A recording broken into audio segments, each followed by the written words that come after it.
good look at what type of structure protection is in place, and then get a little better range of where this fire is headed.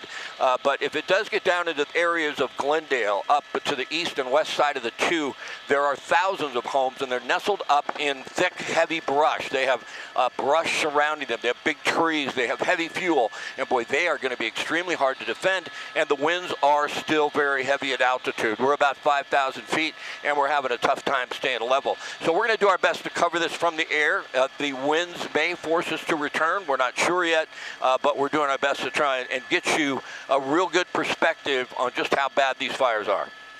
Okay, Scott, thank you. And from that aerial view, we're finally able to see how vast the Eden fire is, again, burning in the San Gabriel Valley. We want to go now to Josh Haskell in Pacific Palisades, covering the other major fire, one of 4 major fires. And Josh, I know Pacific Palisades is where you grew up, where you're from. Yeah, it's where I grew up. I know it's an area I know very well, and it's important to note right now there's been so much concern about where this fire is. We know Tony Cabrera this morning on the western edge of the fire in the Malibu area. I'm at the eastern edge of the fire in Pacific Palisades near Brentwood. I can tell you that the current location of the fire is in the Palisades Riviera community. That's where we are right now at Amalfi and Napoli. 1179 Amalfi to be exact. We have found 2 homes here that are complete loss. We're going to take you a little closer and show you what the situation is. Now, essentially what happened here was that the fire came from the Palisades Highlands, Pacific Palisades area, through Will Rogers, and came up behind these homes. So basically there's many homes on this street on Amalfi that are still standing, but the 2 that we're at right now are a complete loss. And I have to tell you something incredibly heartbreaking that's been happening since we've been here this morning. There are residents that are coming up to me because of what I'm wearing, what we wear when we cover fires, thinking I'm a firefighter. And they're coming up to me hysterically crying, saying, our home is on fire, our home is on fire, where are the firefighters? We need help, we need help. And I have to tell them that I'm not a firefighter, and I direct them to the firefighters, and we do the best we can to let people know the streets where there's an active firefight going on. I'm hearing Rivoli Drive, parts of Amalfi, I'm hearing San Remo as well.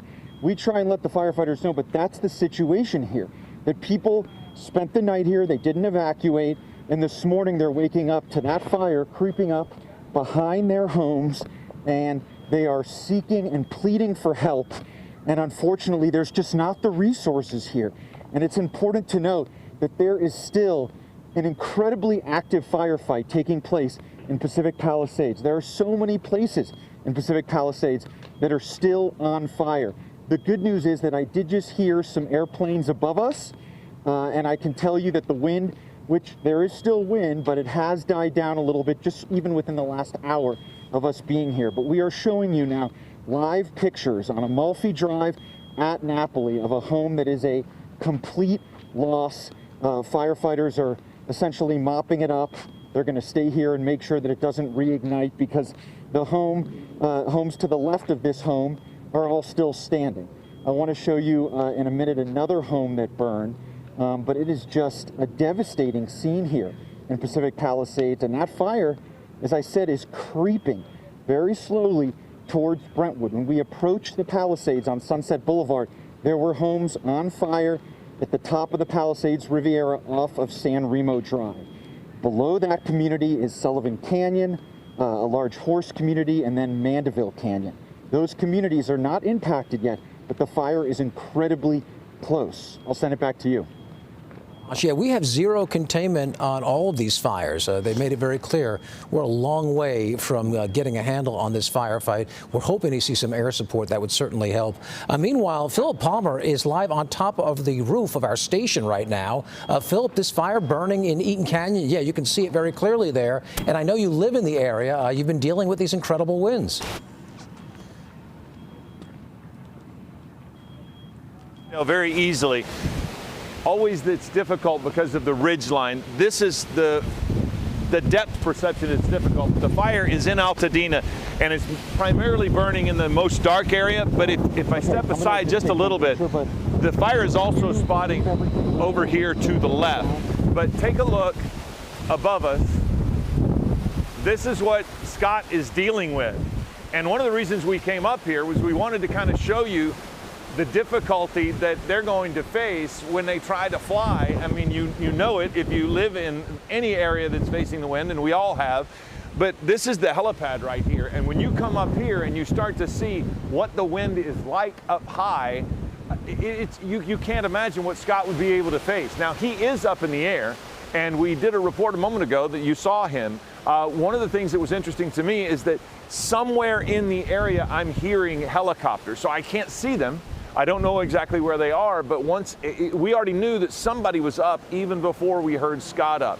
But so many people all across Southern California are experiencing this event, not just because of the wind. It's impacted so many people, but you just have to step outside and you can see the fire. And this is the devastating, fatal fire. That is the Eaton fire just there in Altadena. And I did hear Scott say no evacuations in Glendale. From personal experience, there are a few people, friends of ours, who have been evacuated in spots of Glendale, an area near Harvey and the 2 and the 134 where all of them get together. That area has seen some evacuations. It's not widespread yet, but there are evacuations of so many thousands of people, and you can see why as you look right over the shoulder. And this is the scene so many people are seeing, just like we are here at ABC 7. Back to you guys in the studio. Philip, thank you very much. Incredible to see it from that vantage point on the left side of your screen. Scott Rife's shot. Scott, something is actively burning. What can you tell us?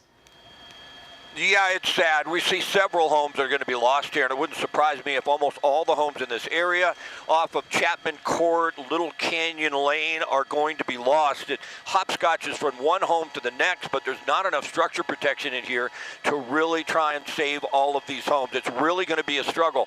Now, I want to come out and give you a little perspective where we're at. We're just to the north and the east side of JPL, right along the 210 freeway, right on the border of Pasadena and Altadena. And there's the freeway on the right. There's the 210. So as far as Glendale is concerned, I believe there are some evacuation orders in place, but they are not mandatory. But I certainly believe that is going to happen because that area to the right side of your screen, that is Glendale, the northern portion of Glendale. But right now the battle is on the ridge line, on the foothills here, and you can see all the homes in here, and you can see the flames just coming up over this heavy fuel. There's a home there that's going to be lost.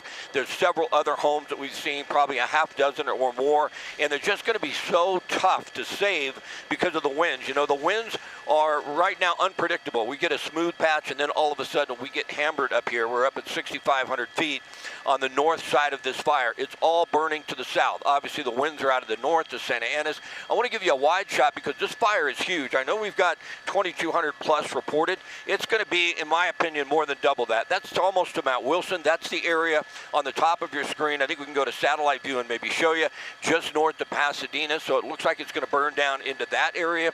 You see where the 210 merges down, and then the 210 freeway right there, that's Pasadena. That's like downtown Pasadena proper. And we open up a little bit out of that shot, you'll see all the smoke, and you'll see the area that they have to defend. So if you have respiratory problems, this smoke is all the way down towards the eastern edge of the San Fernando Valley, downtown Los Angeles. You're just getting inundated with all this unhealthy air. You have to stay inside. Of course, the 2 is shut down. The 210 is shut down. It looks like a portion of the 2 remains open.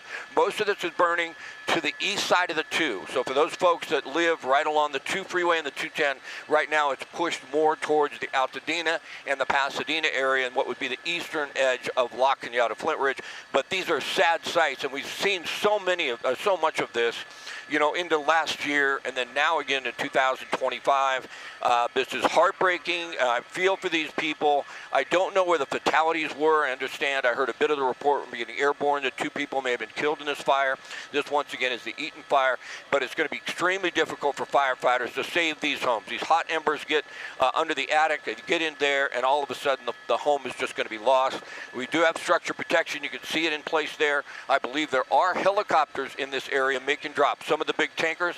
I don't think we're going to see the air tankers, the airplanes making retardant drops until the wind dies down. I think the wind is going to be a little too difficult for that. But certainly the helicopters are going to do the best they can. But with this fire burning, the other fire, the Palisades fire raging out of control, I got a look at the Hearst fire, which is up in Sylmar, and that did lay down pretty nicely from what I could tell. So of the two, this one I believe is going to be the most difficult fire to contain. The Palisades fire, that's been heartbreaking as well. We've lost a lot of homes out there. I think Gabe is headed that direction, and he's going to be overhead and show us some of that. Certainly, unfortunately, that's going to be devastating as well. But once again, just to let you know, that's Chapman Court to the left side of your screen. That's Little Canyon Lane where that home is burning, and it's just sad to watch all these homes go up. Scott, thank you. And it is so encouraging that Air 7 is finally able to fly. We're hoping that an air assault can begin soon on the Eden fire again burning in the San Gabriel Valley. Can you clarify? I might have missed it a moment ago. Are you seeing any water dumps take place just yet or not? Well, we haven't seen a helicopter yet. Now, we're up pretty high, but I thought I heard someone on the ground say they heard an aircraft fly over. I sincerely doubt that was an airplane. Have we lost Scott? I'm not sure. Have you lost me? Do you have my signal We back? got you, Scott. Okay. As far as the helicopters are concerned, I believe that they're spread out. I do believe that the water-dropping helicopters are now able to fly. We haven't seen them on this fire yet, so I'm not certain exactly where they're at. But, you know, when you have so much of an exposure, you have all these homes. They're in Eaton Canyon. A lot of it you can't get to because of the smoke. You got the Palisades fire, and you have helicopters responding there. And they're really just getting up and running right now. I think we're going to start to see a lot of them, but right now they just got clearance to fly because the wind has died down a little bit. And once again, unfortunately, there is the possibility that we're just getting a lull in the winds, and they're going to kick up once again, and then we're going to have to go back, and they won't be able to drop. In some cases, if it's too windy, they're just not effective, and it's too risky, and then they'll go back to their base. But the last we heard is that the helicopters are going to get up and start making drops, although I have not seen one on this fire yet. Okay, Scott, thank you so much. Also in Air 7 for us, Gabe Santos. Gabe, what fire are you over, and tell us what's the latest?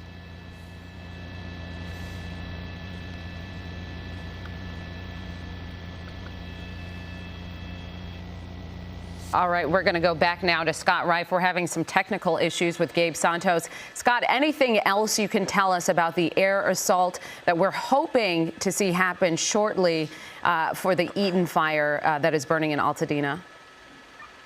Well, these things, these things take time. They're trying to get the aircrafts up, and it just takes time. Jay was just giving me some information, and he can sit at the desk, and he can actually pull up the transponder code for any aircraft that is up.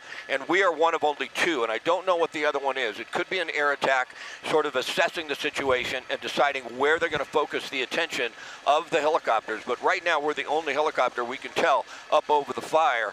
As far as the water-dropping helicopters, we believe they're in the stance right now where they're getting ready to respond to the fire, to both this one and the Palisades fire. But I thought I had heard a reporter on the ground say that an airplane or a helicopter flew over. I don't believe that was the case, because there's really the only helicopter I could tell that's up over this Eaton fire right now is us, and I'm not sure how long we'll be able to stay because the winds are pretty tough. We're battling them the best we can. It's not unsafe.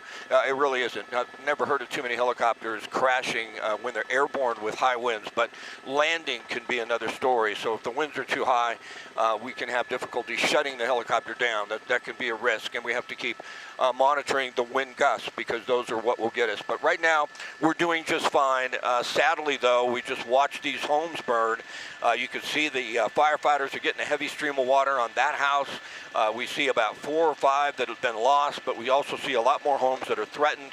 And when you look at this area right here, this is just north of JPL. Pull out of your shot just a little bit, if you would, for me, Marcel. Off to the right side of your screen, that's down towards JPL. It's off a little bit right there, right to the right. There it is right there on the right side of your screen is JPL. Now, you can tell from there, as we pan left, the real risk. Some of those homes are in a residential area, and they're a development. The homes that are in development are much easier to protect than the homes down along these ridge lines. Some of these other homes in which they are just have heavy fuel surrounding them.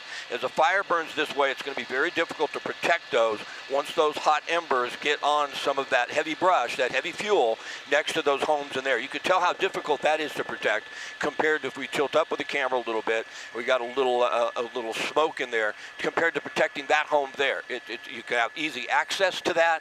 Those are a residential home. It's a track. There's one home right next to each other, and they can get on it quickly. But when the fire moves down into some of that area that's much more wooded, it's really going to be a difficult task. And right now, without the helicopters up, they're just battling Mother Nature. You see a little spot fire that started right there, and then all of a sudden that spreads to the attic, and all of a sudden to an eaves to the attic, and then that home is on fire. Once a home is on fire, it's extremely difficult for them to put that out. Can you tell me what street that is, Marcel? Can we see that on Sky Map?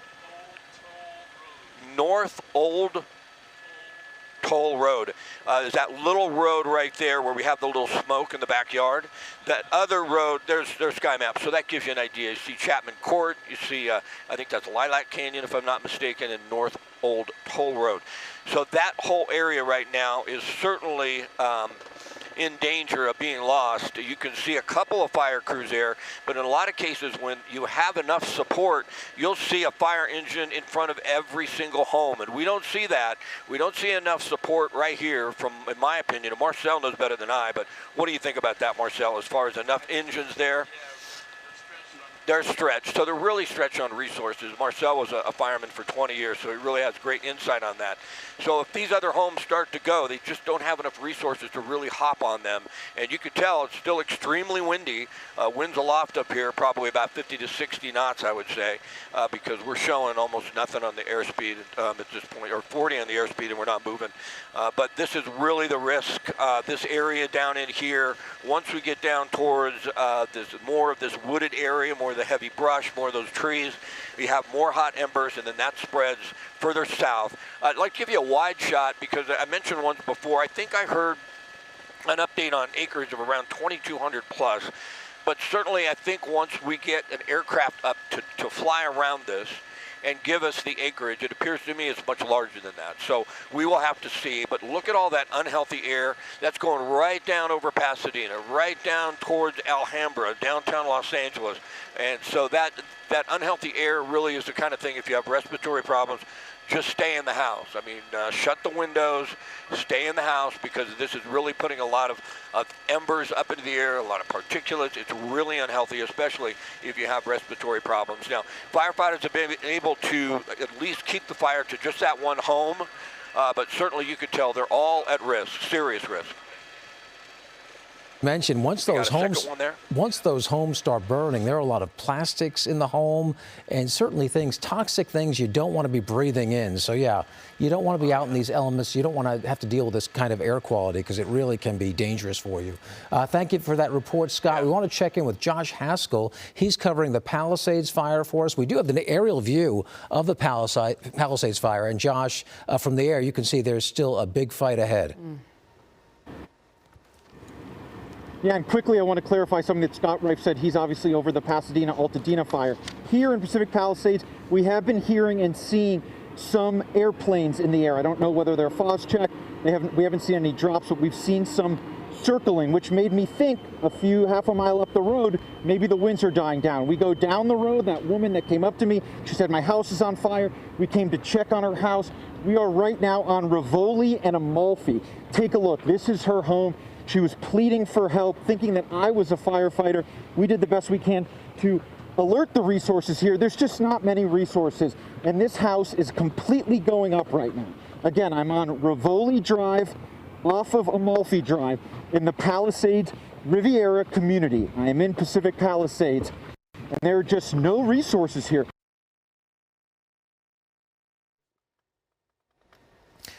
Okay, I think we're having some trouble. Oh, there's Josh. Okay, Josh, can you hear us? Okay, we've got some trouble with Josh's signal. We apologize for that. Josh, your signal's breaking up. We're going to move on, but thank you for that report. Again, that's the Palisades fire that Josh is covering for us. There's a side-by-side view, the Palisades fire and then the Eaton fire burning near Pasadena. Scott Reif live in Air 7 over that fire. Scott, we were looking at that very nice development, those beautiful big homes, but even those new homes, it just seemed like they have a lot of vegetation really close to the structures. They do, you know, I mean, you want your home to look beautiful, right? You plant some nice big trees, and then we have no rain for, 8 months, and then we have these winds kick up, and everything is so dry, it just goes up so quickly. We have several homes here. You see that one on the top of your screen now? We didn't have flames shooting out of the top of that home a moment ago, and you can see all the smoke. So these homes are just going to be extremely difficult to protect. There's no question about that. I'm more concerned, I think they'll save these homes. Everybody's out of this area. From what I can tell, the evacuations are been in full force in this area since early yesterday, or I should say late yesterday afternoon. I think this fire broke out around 6:30, and boy, it just completely came down the hill so quickly with these winds. It was nearly impossible to try and protect all of this. But this residential area, that tract right there, certainly we're going to lose a lot of homes there. But if it gets down a little further south and it gets down towards some of those homes that are wooded and a lot of wood, a lot of growth around them. I mean, if you're familiar with Pasadena, at the north end of Pasadena up towards Altadena, if it starts headed down in that area, and that's really where it is, right in there, we just can't see it through the smoke. You have so many of those old homes, those beautiful old homes, and they're nestled up in huge trees, row after row after row. And once those start, it's going to be really difficult to save those homes. I'd like to give you a wide shot, as wide as I can once again, because the perspective is eerie. Now, we're basically over the 2 and the 210 north of that, on the southern edge of the Angeles National Forest, and we're looking east. So Mount Wilson is off the left side of your screen. The fire is burning from the north to the south. It's burning down towards Pasadena. We don't have a lot of information right now. It's pretty scattered, but I believe this fire has burned its way into Pasadena, and those homes there you see, right in there. Can you go to satellite view for me, Marcel?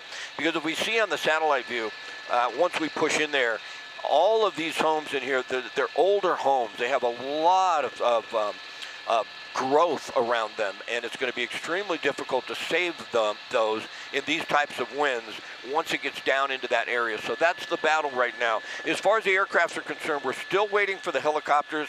We do understand there may be a heli-tanker or even an air tanker en route to this fire. We just heard something about that.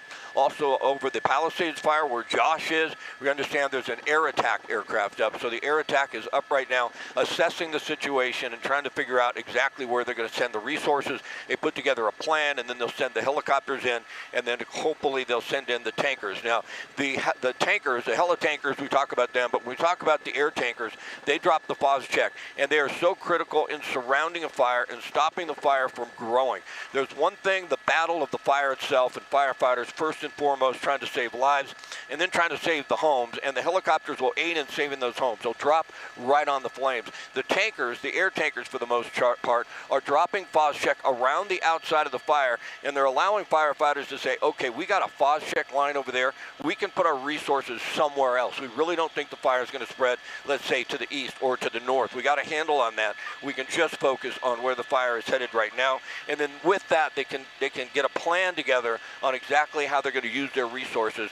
But boy, we need those helicopters. We really, if you remember when we saw, was it the Franklin fire, the one that burned in Malibu just a bit ago?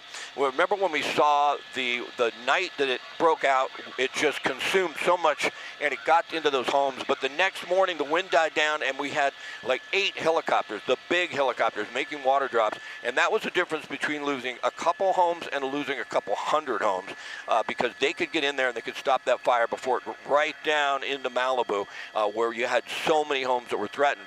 Today, unfortunately, this fire is so big, both of them combined, that we're spreading our resources so thin. We just don't have enough helicopters to send it to both fires and make a huge difference. And so they're going to do the best that they can with what they have. The wind certainly is the big factor here. It's a wind-driven fire. We see this home on the top of your screen. That just took off. You see the home in the middle of your shot. That's on fire. That's going to be lost. They're trying to knock that down as best they can, because once you get inside, a fire starts consuming a home, there's a lot of fuel in there, and of course there's a lot of embers in there, and those are thick embers that could travel a mile and then start a spot fire somewhere else. So they really want to try and do the best they can, but they only have one engine there, it looks like, that has the ability to get water on that home, and right now they're just hoping it doesn't spread to others. Tilt up a little bit. That home looks lost right there in the middle. On the top of your screen, there's another home. I believe this was Chapman Court, if I'm not mistaken. There's another home that was lost. Lilac Canyon Lane, actually. There's another home that is lost, and all of these homes are immediately threatened because they really don't have enough resources to protect them all. So, boy, it's a sad day. It's been a sad couple days. These fires, they're heartbreaking, and I feel for these folks. I had a couple burn right up to my home. I know what it's like to be evacuated, and boy, that's a struggle as well. And then I know what it's like to try and find a place to go. You know what happens when you have this many evacuations, if you don't have a family member to go live with, you got to go to a hotel. And guess what? You start checking the hotels and they're all booked. And you have to travel a long ways to find one. That happened to me in the Woolsey fire. So we're just keeping an eye on it from the air, but unfortunately what we're seeing right now does not look good. We're going to have a long couple of days ahead of us. It's going to be a real struggle until the winds die down. If the winds die down, if we could just get a day with little to no wind, I think they'll make some progress. But in the meantime, this is going to be extremely tough. Scott, thank you so much. As you keep an eye on that, just those heroic actions by firefighters, especially given the resources they have. We've got some information just coming into the Eyewitness newsroom about the Getty Villa in Pacific Palisades. The statement is that the Getty Villa in Pacific Palisades remains safe and intact this morning, January 8th, and will be closed at least through early next week. While trees and vegetation on the property have burned, Getty structures have been unaffected, and thankfully both staff and the collections are safe. So that's the latest information and update on the Getty Villa. We want to return now to Eyewitness News reporter Josh Haskell, who is live in Pacific Palisades, where this crisis feels incomprehensible. We have learned that incredibly 1,000 structures have burned there. Josh, what is the latest? The latest is that more homes continue to burn here. This home just went up on Rivoli Drive and Amalfi, and now the home to the left and to the right of it are both starting to catch fire. And the biggest problem, Rachel, Leslie, and John, Tim, can we pan and show? There's only one fire engine here. This is from Santa Clara, California. These guys are doing the absolute best that they can, but behind their truck, you'll see that actually an ember from that home about 150 feet away blew and caught the shrubs of these two homes, and they tried to put out that fire so those homes didn't catch fire. There are just not enough resources here. Again, one engine, as we bring you back right now, there is a home that is completely engulfed right now. And the reason why we came here, as I've been reporting, is that a woman, and this has happened a few times in the Palisades Riviera community, a woman came up to me. She was crying. She said, my house is burning right now on Rivoli Drive. Can you please help me? I had to tell her that we are with ABC 7 Eyewitness News. We're not firefighters. We let the firefighters know. But I can tell you that there's just, not only is there not enough resources, but the wind is really, really kicking up. So although I've heard and seen some airplanes in the distance circling, I've not seen a single water drop. And that's something that they could really use right now. This is as close as we can get. You see those flames, Tim? It looks like maybe that other house is catching fire right now. So as we try and process what has happened in Pacific Palisades, as Rachel said, over 1,000 structures burned, we need to highlight that this fire is far from over. And you guys are just seeing the winds right now. And Rachel, Leslie, and John, you brought up earlier that I grew up in this community, spent a lot of time here. I know the Palisades extremely well. My parents had to evacuate. I do not know yet the status of their home because we've not been able to get there. We started driving into the fire zone, and we had to stop here in Pacific Palisades, in the Palisades Riviera community, because there was an active firefight taking place. So this is where we are right now. Hopefully at some point today I can check on their house, but that's just the situation that so many people in this area are dealing with, something that they have not dealt with in decades. I've grew up in Palisades, spent so much time here. There's never been a fire like this. My parents have never had to be evacuated. Yesterday was the perfect storm, and it's the perfect storm that's sadly continuing right now this morning. I thought I may wake up and things may be calm and helicopters would be able to fly and drop some water, but there's more homes going up right now. Unbelievable, just simply unbelievable. Thank you so much for that, Josh. We're going to now go to Gabe Santos, who's in Air 7 over the Palisades fire. Gabe, what's the latest? Well, Leslie, good morning to you, but it is not a good morning for the folks down there in the Palisades. What you are looking at there in the center of your screen is what we believe to be Palisades Drive, and we see homes burning on both sides of Palisades Drive. There's communities further to the south on Palisades Drive and further to the north where the road kind of bends. We're working on getting exact addresses for you there, but you can see as Josh, our photographer, kind of tilts down the road there, there are multiple homes that are currently on fire and other homes that are a complete loss. I've counted dozens of homes from this perspective that are currently on fire, once again, on Palisades Drive. And as we widen out the shot, you can see there's still a lot of fire activity in the area. All of the hills around the Palisades are still actively on fire. And as we continue to pan to the right, there's another hillside that we're working on getting you an exact address for this, but this appears to be the Topanga area, the Wildwood and the Fernwood communities along Tuna Canyon Road. We see a number of homes up in flames on that mountaintop.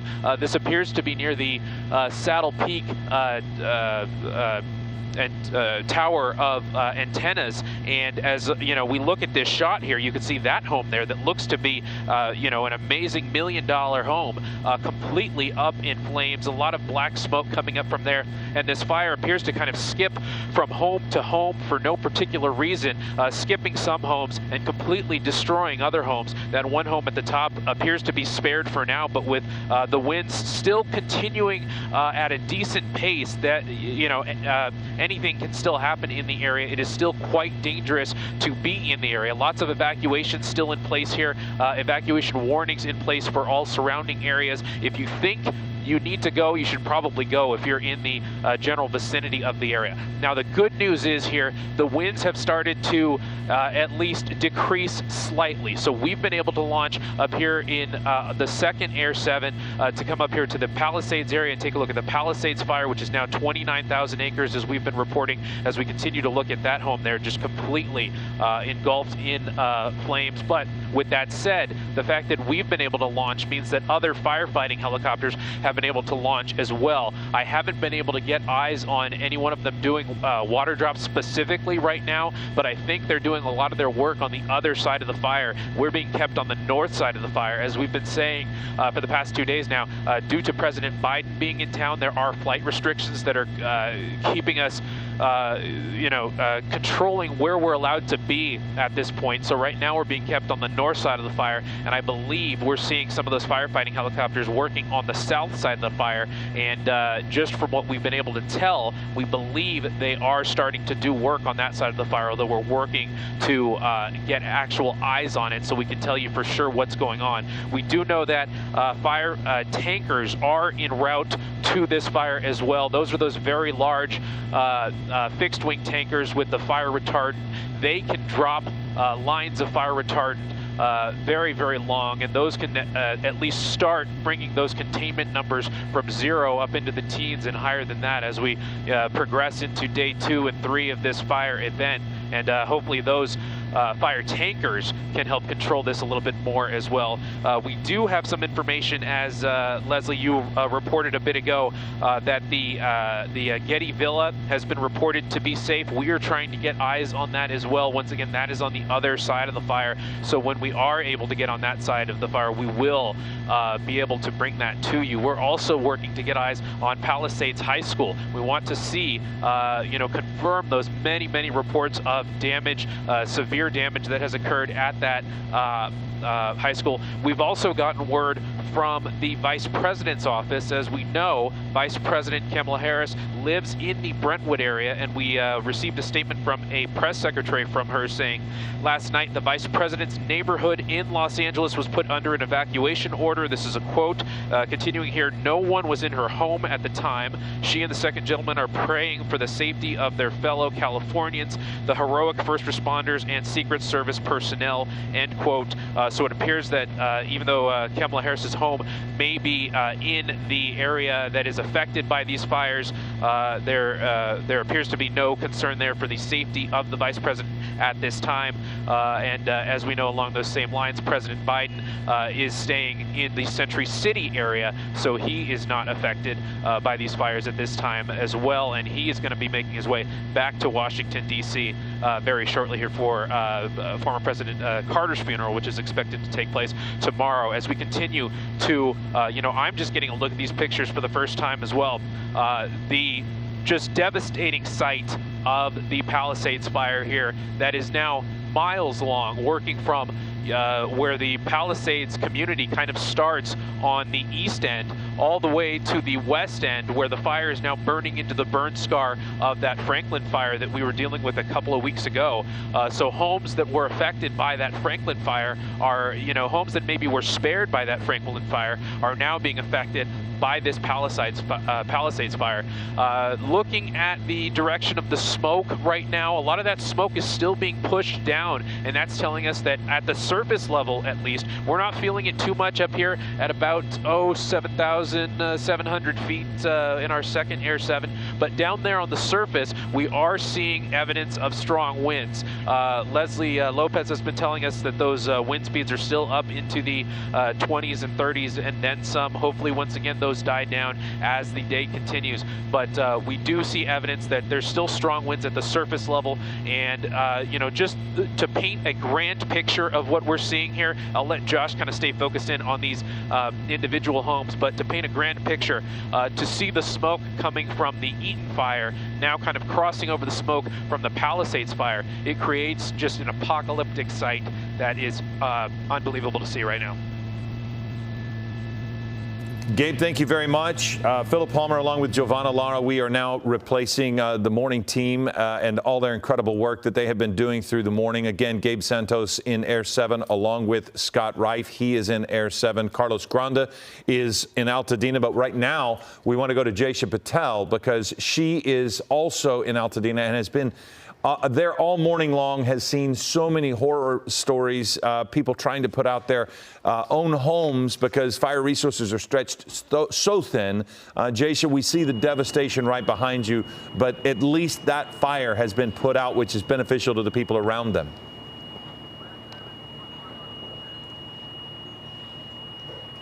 Yeah, right now we're on Meadowbrook Road here in Altadena. When we first got here, this home right behind me was completely engulfed in flames. This is what's left of it. Firefighters, as soon as they got here, really got to jump on this. They were trying to take those flames out. And let me tell you, the neighbors were trying their hardest to extinguish the fire here. The family actually stopped by not too long ago, the family that lived in this home. I mean, just absolutely heartbreaking to see the mother, their father, the daughter, and the son just all standing here watching their home just completely burned to the ground. I did speak with the family. Let's hear from them right now.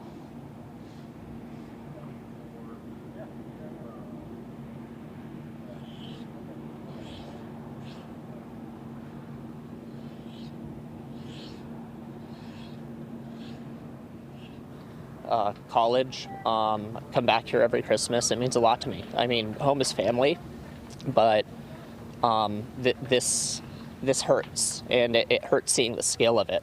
I've lived here in the LA area my whole life, 32 years. It's never been this bad. It's apocalyptic. Seeing the house next to yours completely on fire, there's people desperate, filling up kitchen bowls, trying to extinguish flames so it doesn't spread on either side. What kind of goes through your head? Should I do that? Where I live in the east side of LA. It's fine, but you never know. This is my neighbor. I should see what's going on. He's been trying to help you out. Let me help you out.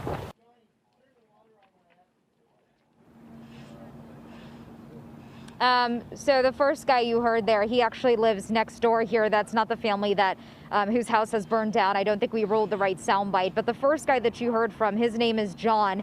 This home that you're looking at right now, he said this is their childhood home. He was afraid it was going to burn down. When he pulled up, I was not live on air. I was helping him load up paintings that he was trying to save that his grandma had painted. I was helping him put it in the car because he was so afraid that the fire from this house that is completely burned down was going to spread to his home. His fire alarm was going off. He was very afraid, very frantic. So just hearing from some people in this area in Altadena and other areas, you can just see the desperation in people's voices, to see these homes burn down, to see their items laying everywhere. It really makes you think what was going through their head when everything was happening. We also have video of the neighbors on the other side here. They were trying their best to try to save as many homes as possible. I mean, there was a woman in a red hoodie. She had literally a kitchen bucket or a kitchen bowl. She was trying to water it with a hose, and she was bringing it over. She was trying to extinguish the flame. She was hoping it was going to spread to her house. The word that really comes to mind here, you guys, is resilient. When you see neighbors show up who don't even live on this street to help the folks here battle the flames on their home, I mean, it is just absolutely heart-touching. It's also heartbreaking that so many people, even, you know, in the wake of devastation, even though their homes are burned to the ground, that they're trying to help others save their homes. I'll send it back to you guys. All right, Jaysha, thank you. Those are just heartbreaking images, and we've been looking at similar images throughout the last 24 hours. It's been a terrible, terrible day for us. It has affected so many people. You will be hard pressed to find a person not touched by loss. Absolutely. Because of these 4 fires that are burning all across Southern California, the Palisades, the Eaton fire, and now we have a fatal fire in Eaton, an Eaton fire. It is going to affect a lot of people. We want to check in with Rob McMillan. Rob, if you can hear us, we understand you are also at the Eaton fire. Correct. We're here reporting along Grand Avenue. This is on the border of Monrovia and Duarte. Technically, this is Monrovia, and you can see this is the eastern flank of that Eaton fire you see creeping down the hillside here. I spoke with a family who has not evacuated yet, and to be clear, this area is not under an evacuation order. This is an evacuation warning. And they said that last night, it was about 11:30 at night when the flames started to creep over the top of that ridge, and all morning long, they have been creeping down. However, they said compared to what they saw out here around 6 o'clock this morning when there were massive flames, they really seem to have slowed down quite a bit here over the past several hours. They say the fire hasn't progressed that much to the east. Now, as far as what we see in the neighborhood here, several homes appear to be empty, but there are neighbors coming and going. There's actually someone doing yard work on the other side of the street up there. And then there's this family on the east side of the street who I spoke with.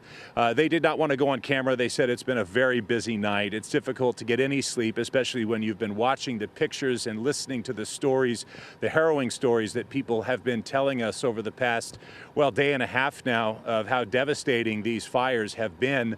They obviously do not want that to come any closer. They did tell me they are ready to go if need be, but things have really settled down here right now.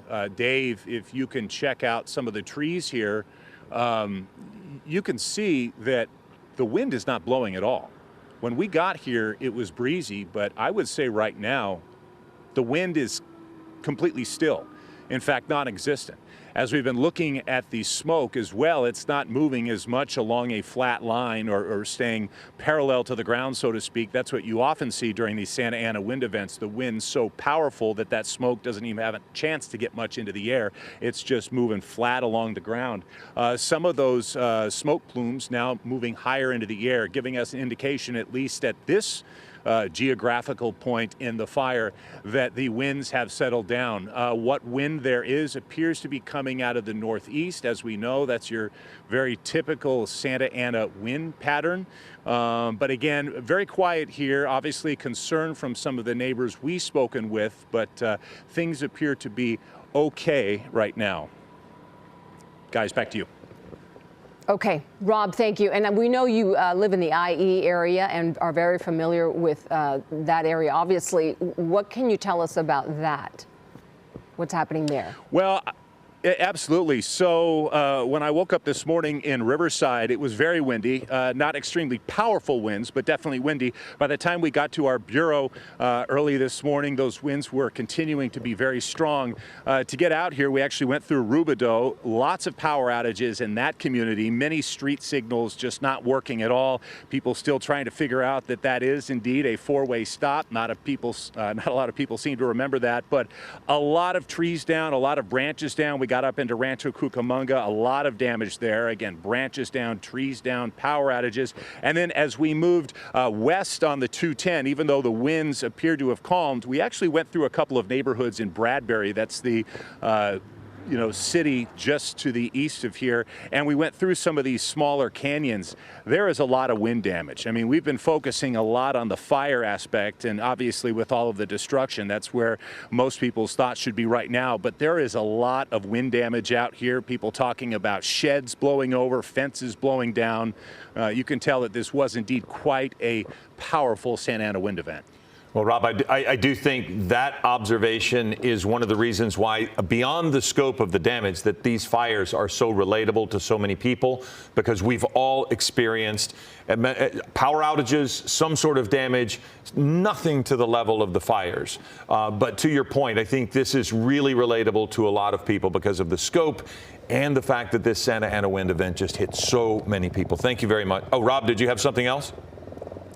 Yeah, I was going to say the power in this neighborhood has been out since yesterday afternoon. I haven't been able to check the map to see if this is a public safety power shutoff, but as we were getting off the freeway in Irwindale, there are a lot of areas in that, sort of downtown Irwindale area there along the main drag where the power is out completely, and according to the map, that's not a public safety power shutoff. So I do believe that SoCal Edison is more than likely dealing with a lot of unplanned outages due to damage caused by the high winds, as well as the public safety power shutoffs that for some people they've been dealing with since yesterday afternoon. Yeah, without a doubt, there are parts of Glendale that are without power right now. On my way here, there were traffic lights that were out, so the department is challenged. To that end, our home in Glendale is without power, has been since 8 o'clock yesterday, and will not get power back until 2:45 at best today. So to your point, Rob, the damage to the infrastructure that's going to have to be repaired, in addition to the fighting of the fires, which we want to return now to that element of this, because this all yesterday started around 10:30 a.m. at the Palisades, because in the Palisades, that was such a massive fire, and Tony Cabrera is standing by there. And Tony, we're really just getting a chance to start seeing what this has done, and it is overwhelming in many cases. Overwhelming, 100%, Philip. I mean, you go down these streets, we're off of Sunset, and this is what it looks like time after time after time. Every corner you turn, every curve that you make, there are several homes that are just burned all the way to the ground. And this is just one example. We're at Sunset and Marquez, where you just pan off as we look to the left. There's another home on fire here. The smoke is so thick. They reached a point where it was like zero visibility for us getting up here. We had to stop and wait for it to get better to drive on up to this area. There's apartment complexes up here also on fire. You see that more to the left over here, just at the intersection of Sunset and Marquez. 3-4-story apartment complexes that are just up in flames still continuously. When we came up here, we got here about 4 in the morning. We got here about 4 in the morning, drove up, we saw the cars from yesterday that had to be bulldozed out of the way. That's the set of cars that traffic, they had to get out of their cars and run to get out of the way. Those cars eventually had to be bulldozed out of the way, and they're still sitting there, and it is so eerie driving past those cars. They're all squished together off to the side. There's one side of the road where they're charred, the other side they're just all banged into each other. But this is the scene that you see, like I said, every street here. I don't know how Pacific Palisades can recover from this. I don't know how Pacific Palisades will ever be the same after driving through here and seeing all of this. And not just here. You go down towards PCH and you drive a line along PCH up towards Malibu. That whole left side, that's the oceanfront property, $20, $30 million homes. Most of them are burned down. And we drove down when it was light, and most of those homes, Philip and Giovanna, are to the ground, some of them still burning. Parts of Malibu will still never be the same after this. This stretches so far, and the winds, they just continue to gust. They are so strong. They pick up to times where the camera almost tips over. There's times that the door, if you're trying to open it, it just swings open. And earlier, one of our doors broke because of how strong these gusts are out here. So we're seeing plenty of fire departments from different areas, but Philip and Giovanna, it is not enough. I will say that. It is not enough. There's too many fires. There's too many homes, businesses like the Palisades Village up here. There's too much. Not enough resources. There's no way that they can get a hold of this fire anytime soon. Tony, thank you very much. And as we look to the left, that was a picture that described Tony's words with incredible devastation when you could see Gabe Santos's images from Air 7, and it just looked like almost the surface of the moon in a weird way. Rick Caruso is on the phone with us, former mayoral candidate. Mr. Caruso, thank you for joining us. We understand, sadly, you are going to be relating very well to the images we see in that your son and daughter both lost their homes in the Palisades? Unfortunately, they did. Yeah, thanks for having me on. The devastation up there, and I know your viewers are seeing it from your cameras, but it's unfathomable. To have a city like ours with this kind of devastation, and just the thousands of people that have lost their homes, and the pain and sorrow and that it causes. So our heart goes out to everybody. Lost their businesses, lost their homes, their family memories, all of those things. But fortunately, our family is safe, and we're grateful for that. And we're going to work hard because we're very grateful to the Palisades community. It's an incredibly good community. And be very active and involved and help get it rebuilt and support the businesses that are out there and getting them reopened. Yeah, Mr. Caruso, I know you ran for mayor. In your opinion, what needs to be done now at this point? We heard from fire officials earlier today who said they were prepared. They planned for 2 major fires, but not what we have here today and over the last 24 hours. What are your thoughts moving forward? Well, my thoughts are is that, honestly, our leadership has just completely failed us, and it's not the fire department's fault. They failed us because the vegetation in that area probably has not been cut back or managed up in the hills, which are controlled by the city and the county and the state for probably decades. Enormous amount of fuel.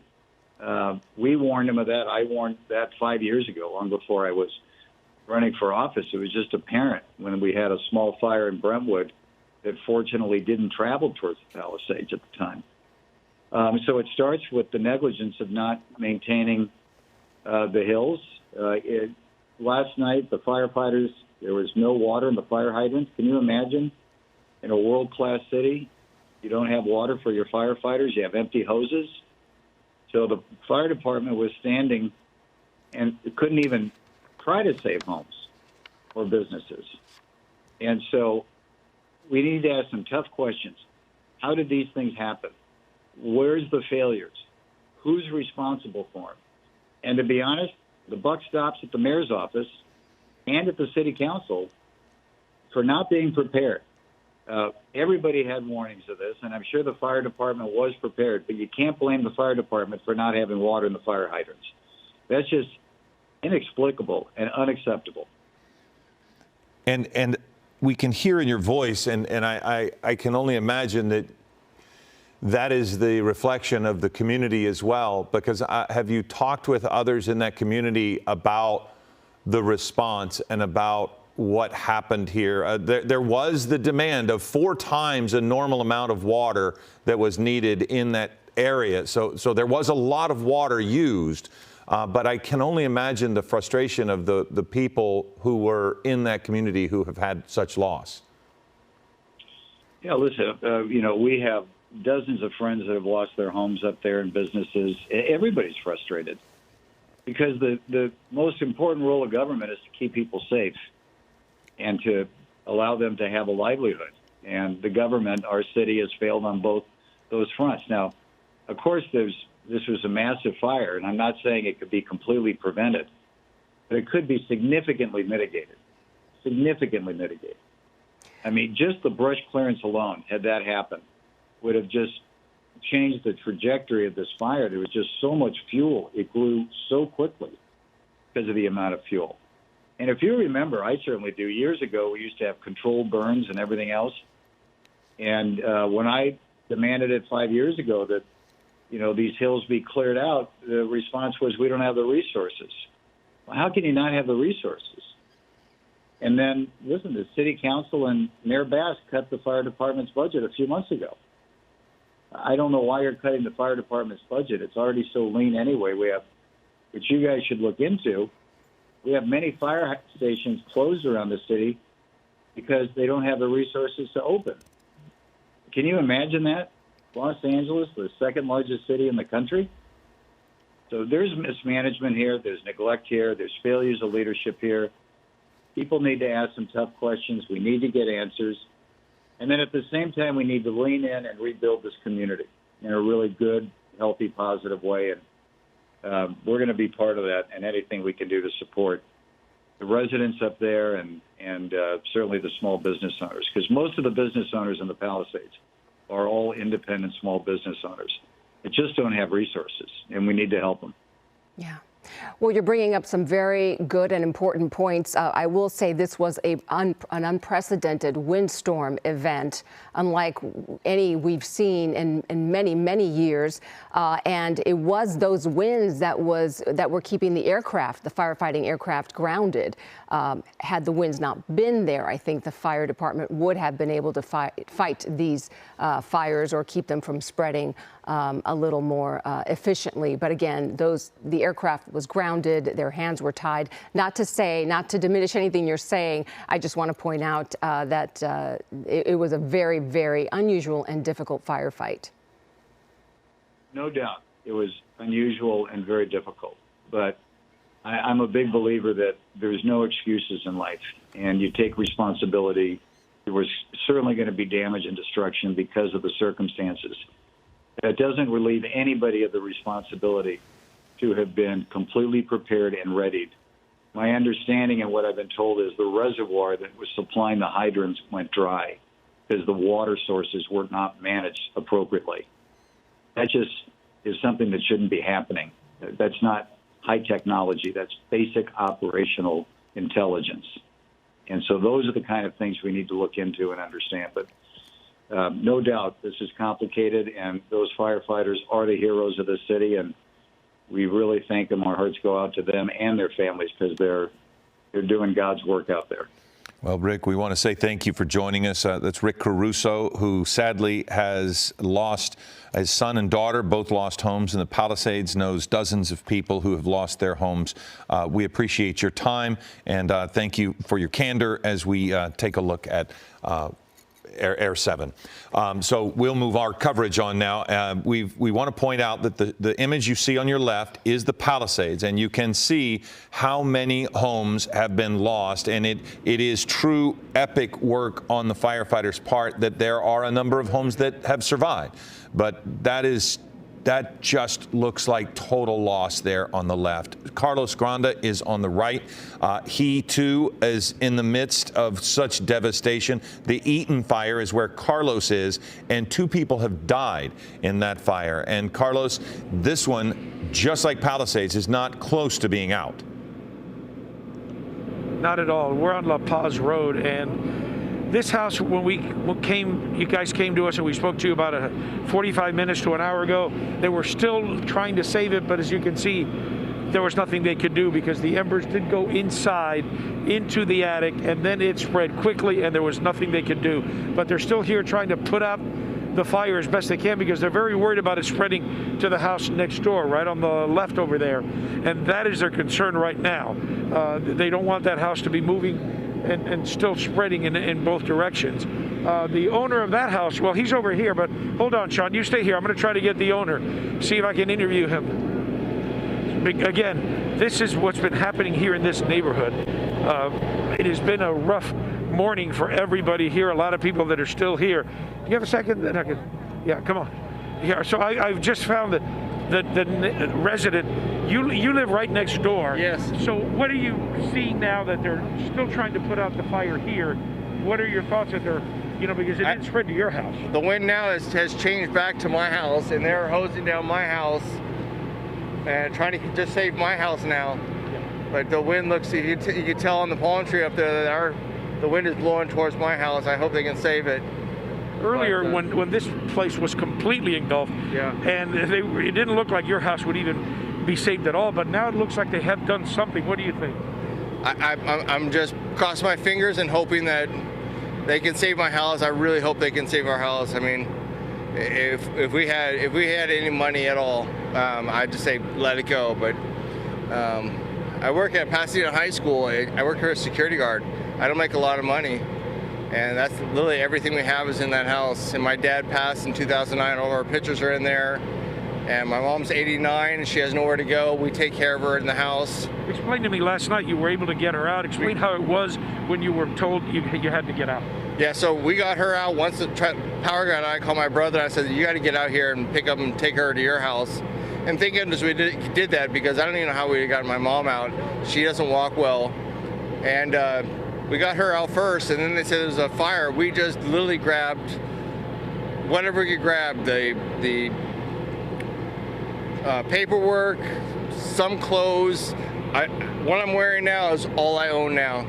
And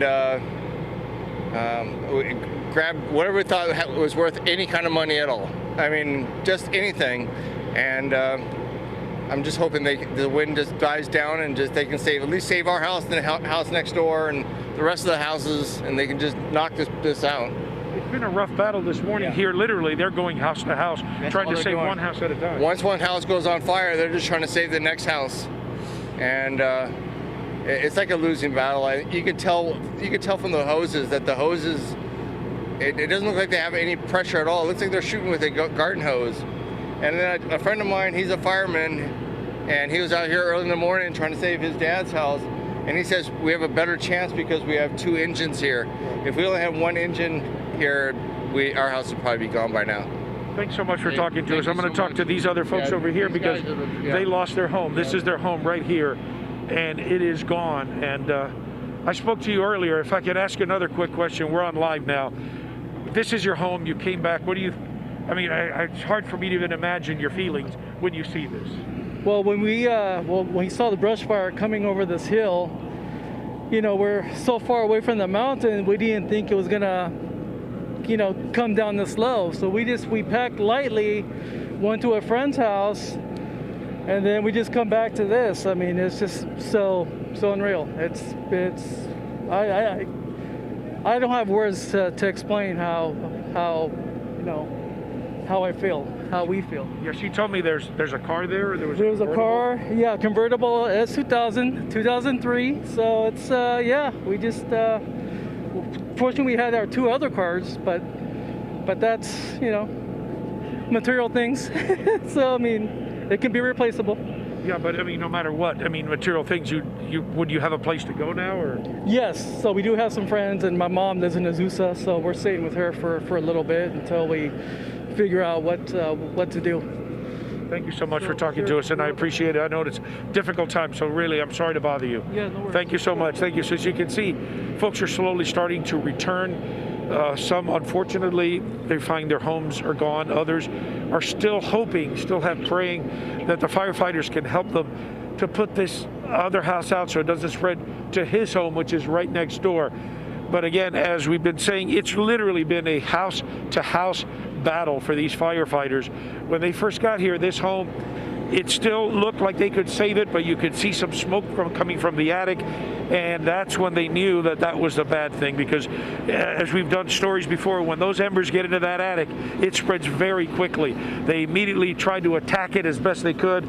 You can see they're still doing it now, but there really is almost, you know, nothing they could do at that time, and they just had to let it go. And now they're just trying to make sure that they put out as much as they can so it doesn't spread into the neighborhood, because that's been the problem here. These fires have been spreading throughout, you know, from home to home, and firefighters are literally just trying to stop one home at a time from burning again. That's what they're still doing here. It's been a tough fight for them this morning. This is, we're in Altadena on La Paz Road. Back to you guys. All right, Carlos, thank you. As you were saying, yes, despite their heroic efforts, the loss and devastation continues. We want to turn it over now to Gabe Santos, who is over the Palisades fire. And I also want to point out, Eyewitness News is the only local news station with choppers over the fires today with special permission from the White House. So, Gabe, we are looking at yet another home on fire. Where are you? Yeah, Giovanna, we're very grateful for that permission. Unfortunately, we don't have an exact address on this home right now. I'm trying to gather that right now. Maybe our desk can assist with that, but we are working on finding out this exact road and this exact address, as the home is starting to get a little bit shrouded by some of this smoke. But you could see here just how active the situation still is. And this is kind of on the west side of the fire. This is moving into those areas and those homes that were affected by the Franklin fire a few weeks ago. You could see there, though, that LA County Fire, they have a structure protection unit on scene right now, and they're trying their best to defend this home. We saw the flames creep up the hill towards this home. There are other homes within the burn area that ran up towards this home, and those fire protection crews are trying to get some of the flames out behind the home. You can see there, it looks like a wooden staircase up on the top portion of the shot there, and it's going to be a little difficult to maintain this shot as the smoke is just so intense in the area. But we are still trying to find out that exact address for that home. But homes kind of towards the top right area of your shot, those are also being affected here, and it's just it's quite a scene. You can see there another plume of black smoke going up, and what we can only assume is some very thick brush. There are some structures in that area as well, so you can only assume that those structures are also affected. A few minutes ago, we're not going to be able to get you this shot right now, but I'll just talk over these live pictures. We were able to show you a picture of a neighborhood in the Pacific Palisades that was a complete loss, and that is the neighborhood north of the intersection of Sunset and Chautauqua. Homes on Galloway Street, Fisk, it looks like,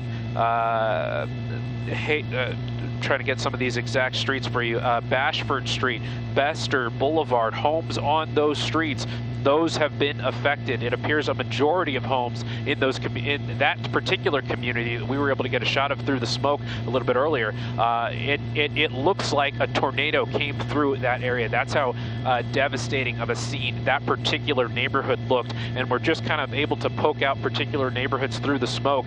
And we're very kind of methodically, slowly going through the neighborhoods one by one to see what remains in some of these various neighborhoods. And then the smoke plumes will just kind of billow up some more, and that'll block our view for a little bit. But from the view we're seeing right now, it's still a very active firefight. There's still a lot of brush to burn. There's still a lot of areas to the north of where this fire is that are, a lot of dry brush in that area. Luckily, the wind isn't blowing in that direction as of right now, but definitely a very scary sight here. As you can see, there's some homes, as we've been looking, some homes have made it, other homes have not, and it's a very devastating scene so far.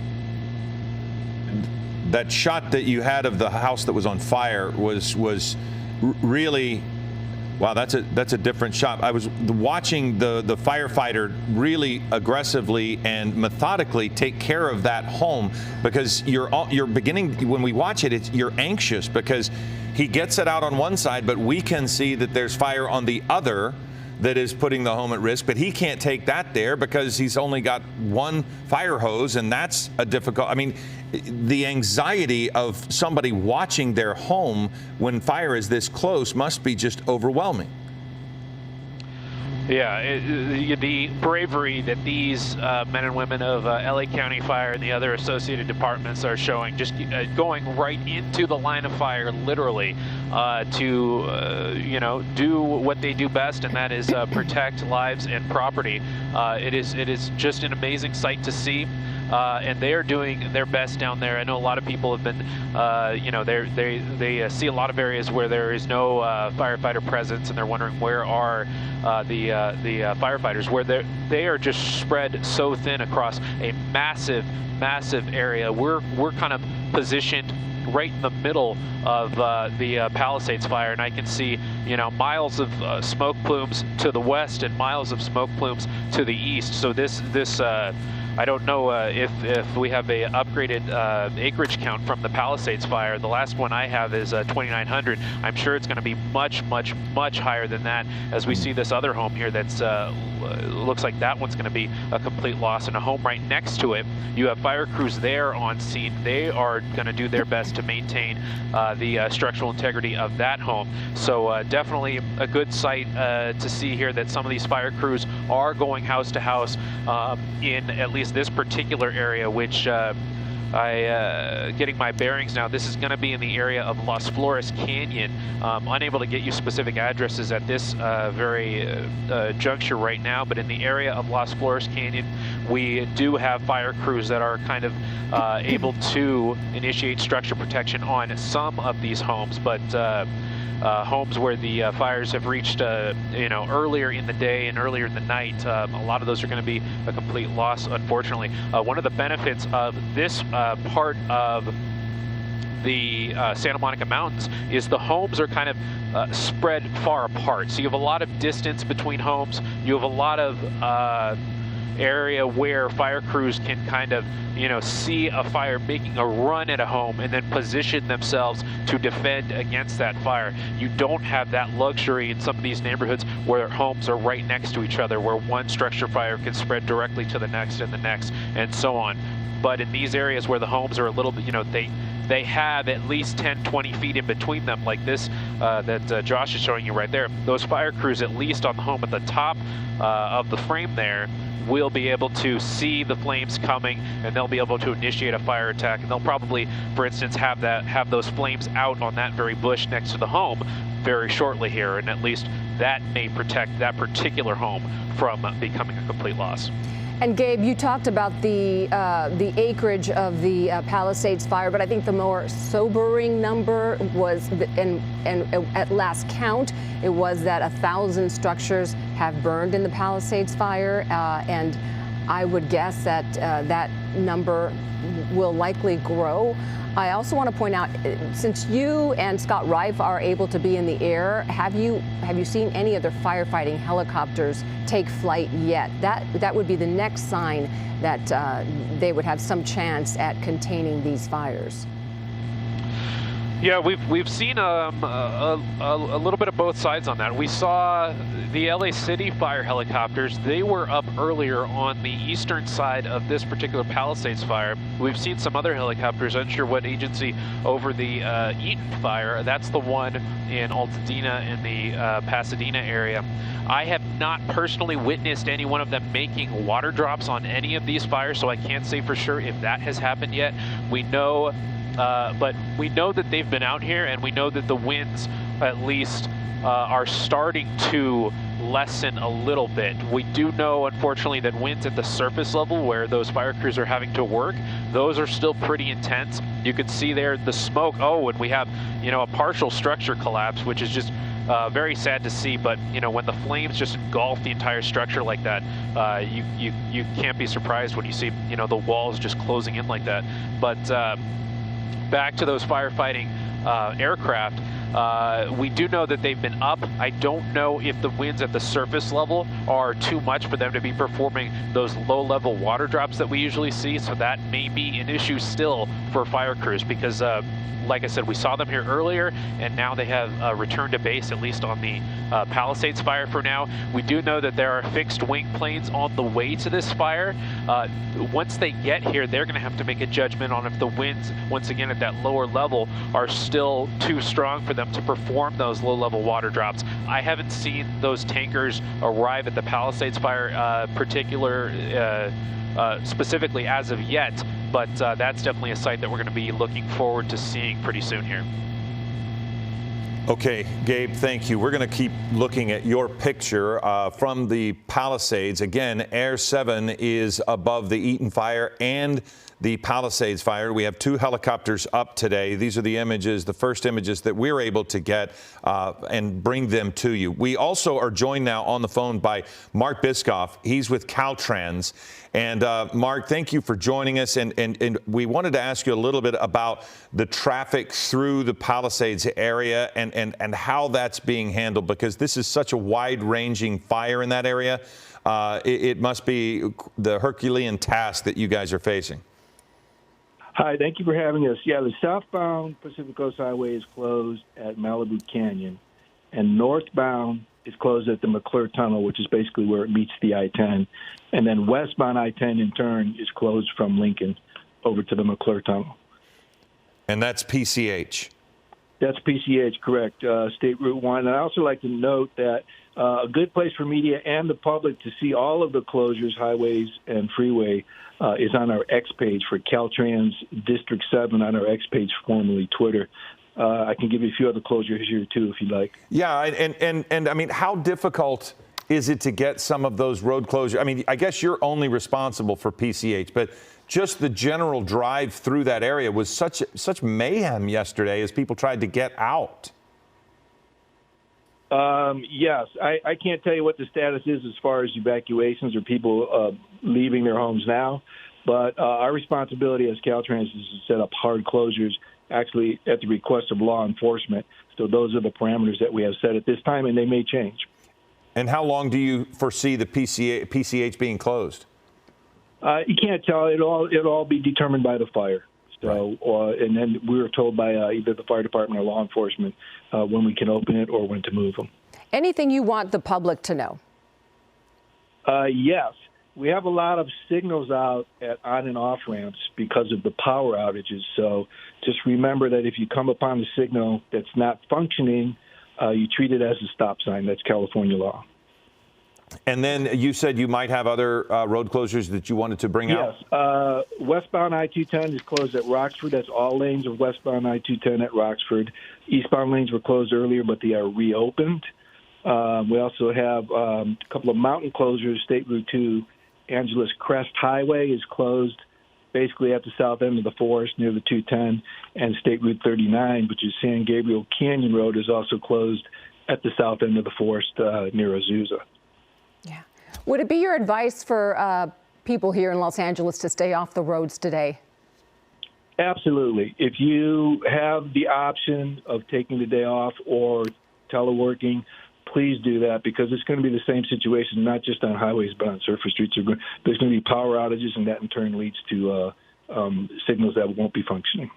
Okay. Mark, thank you very much. That's Mark Biscoff with Caltrans telling us about road closures. And again, we were looking at and talking about the Palisades, but then he brought up something incredibly important. The 210 is a major thoroughfare. And sure again, is. we have all of these fires. This is all across Southern California here with 4 fires. And the Eaton fire is now over 10,000 acres. And so, of course, they're going to have to shut down the 210. Eastbound lanes open, but westbound lanes were closed at that location he mentioned. So it's just going to be a long go. We can't expect these roads to be open right away. No, it's going to be another long day. We heard from Leslie Lopez earlier today that the winds are not expected. The first chance of us seeing the winds die down will be about noon. And then later the warning, the fire advisory warning or the wind warnings will end at 6 p.m. So we still have several hours to get through this windstorm. It is interesting, though, because you can see that it's different as far as the wind. There are these lulls, and then there are massive wind again. You can notice the fire smoke. It's at least starting to plume some. It is not anything like some of the other fires we've seen in the past where you'd see almost like a thunderstorm of clouds above a fire. But if you notice, yesterday, this was laid down, and now at least it is starting to come up just a little bit. Ashley Mackey is available now. She is in Pacific Palisades on the ground as we continue to see images from Gabe Santos and Air 7. But Ashley, a scene behind you that we have seen all too often.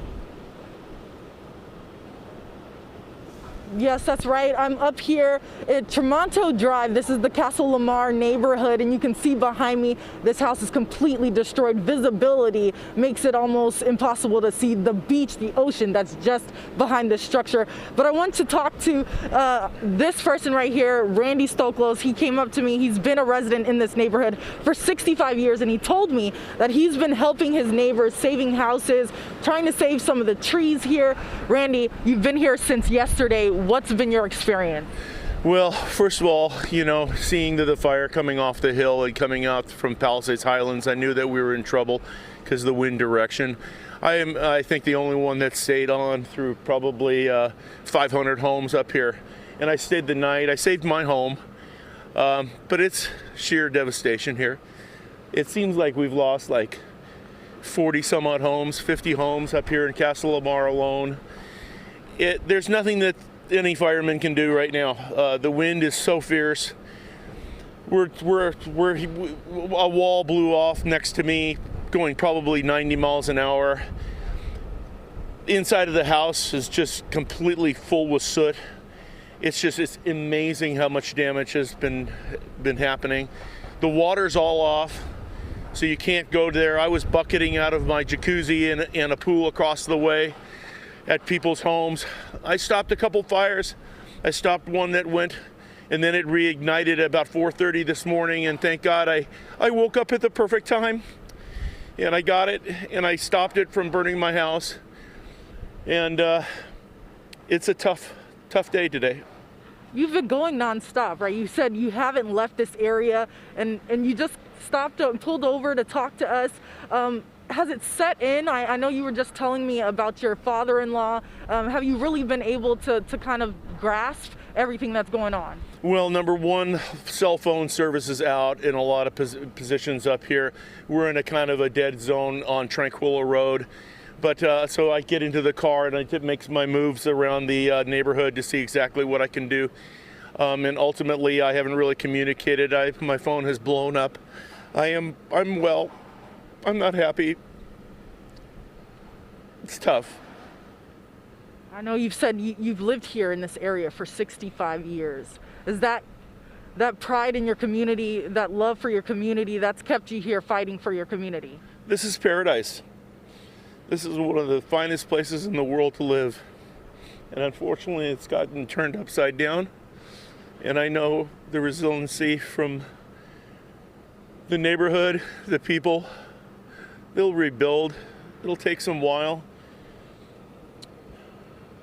Tell me a little bit more about some of the challenges you face, because I'm sure what the firefighters are facing has to be exponentially greater, right? You said there's low water pressure, it's hard to communicate. We can see like the visibility is, you're not seeing past a block in front of you. Talk a little bit about some of those challenges you were facing. Well, I've seen a couple engines up here now later on.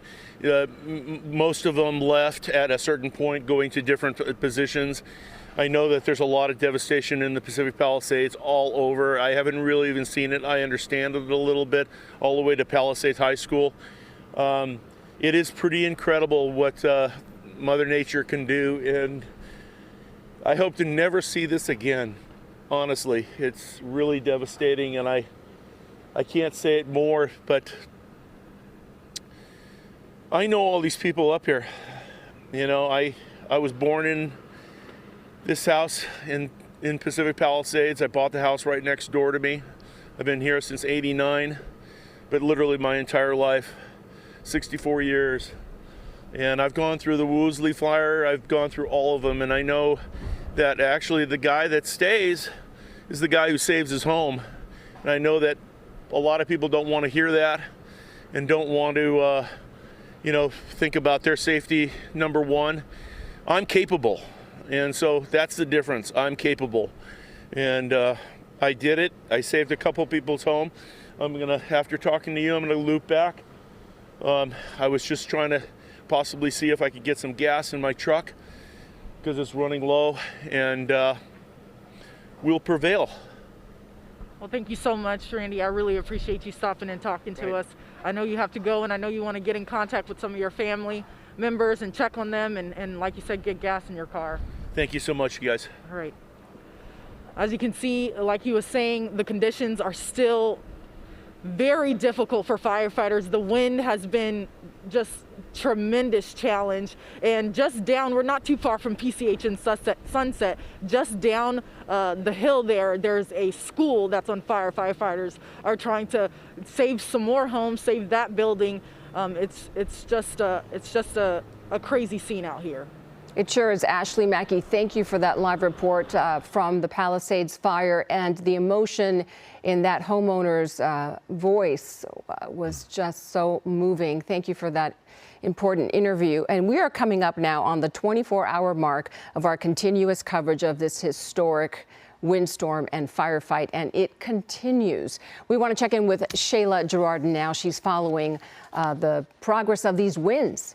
Yes, what a difference 24 hours makes. I mean, we are still talking about extremely powerful winds, a little bit better than what we saw this morning. But I want to show you, this is a live look of the Eaton fire. You can see all of that smoke in the distance. Right now, Burbank still seeing wind speeds, sustained winds at 18 miles per hour. And that's not even talking about the gusts. That's what's really posing a problem for these fire crews. So we can take a look at a few of those fires burning. The Palisades fire, of course, winds 20 to 30 miles per hour still in the area. We've seen gusts around 40 miles per hour over the course of the morning. Several of these other fires still dealing with those strong gusts too. The Hearst fire, winds now down to 20 to 30 miles per hour, a little bit better than what we saw earlier. Gusts though 50 miles per hour. And then finally, as we move out to that Eaton fire, you just saw a shot of that a moment ago, still dealing with those flames, the smoke, and gusts 30 to 40 miles per hour. So even as these wind speeds start to die down, we're still dealing with some really strong gusts. That's why you see all this pink on the map here, and these are just not going down as much as we hoped for. Malibu's still seeing gusts over 35 miles per hour. Same story in Fillmore. Thousand Oaks, look at Simi Valley, close to 40 mile per hour gusts. Santa Clarita coming in at 45. Now, as we move farther east, a little bit of improvement, but even Riverside, San Bernardino, seeing those gusts around 40 to 50 miles per hour over the course of the morning. Banning coming in with gusts over 20, 25 miles per hour. It's those gusty conditions paired with this low humidity that is making this so difficult for crews. I want to show you, especially as we take a look out toward the fires, these are numbers you never want to see. We've seen numbers in the teens all morning long. Santa Monica right now coming in single digits, 3%. Van Nuys, Burbank, Los Angeles, all in the teens this morning. So it's this combination. We have those extremely high winds, the dry vegetation, because we've had almost no water this year, and then you pair that with the low humidity. It's making it so difficult for these fire crews. Now, something that's going to impact all of us over the next couple days, we're already feeling it out there, is this air quality. You're noticing quite a bit of orange, so really unhealthy for everyone out there today. But as you come out toward West Los Angeles, all of the red you see towards Malibu and down into Long Beach, that purple, that is hazardous conditions. So if you have any respiratory issues, if this is something you're sensitive to, it is absolutely a day, even the next several days, to stay inside, have those air filters handy.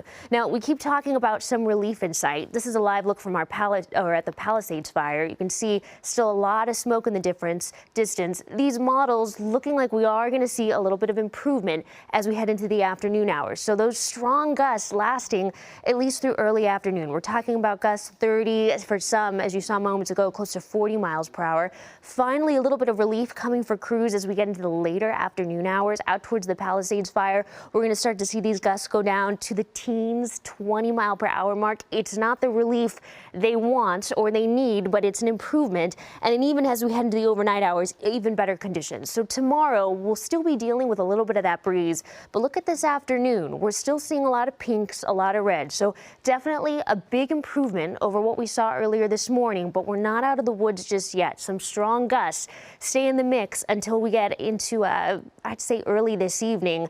And then even overnight, we're still dealing with some advisory level wind speeds, but it'll be a big improvement for those fire crews, those men on the ground. And here's this look at this high wind warning expiring tomorrow. But just a reminder, the fire weather watch, the red flag warnings last through the end of the week. This is not uncommon. Even as these winds die down, we're still dealing with all of that low humidity, those dry conditions. So Philip, Giovanna, not out of the woods just yet. Shayla, thank you.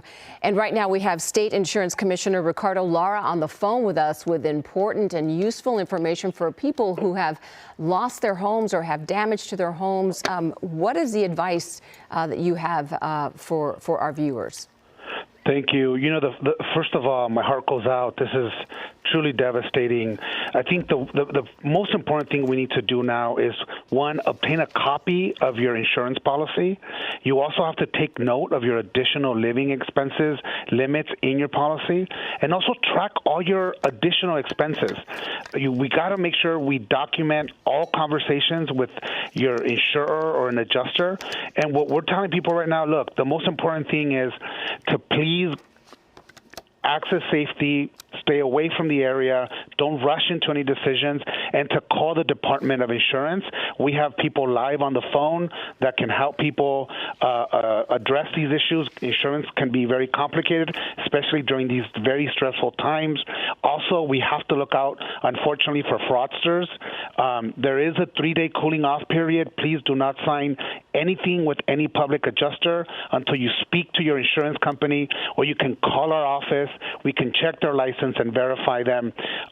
It's 1-800-927-4357.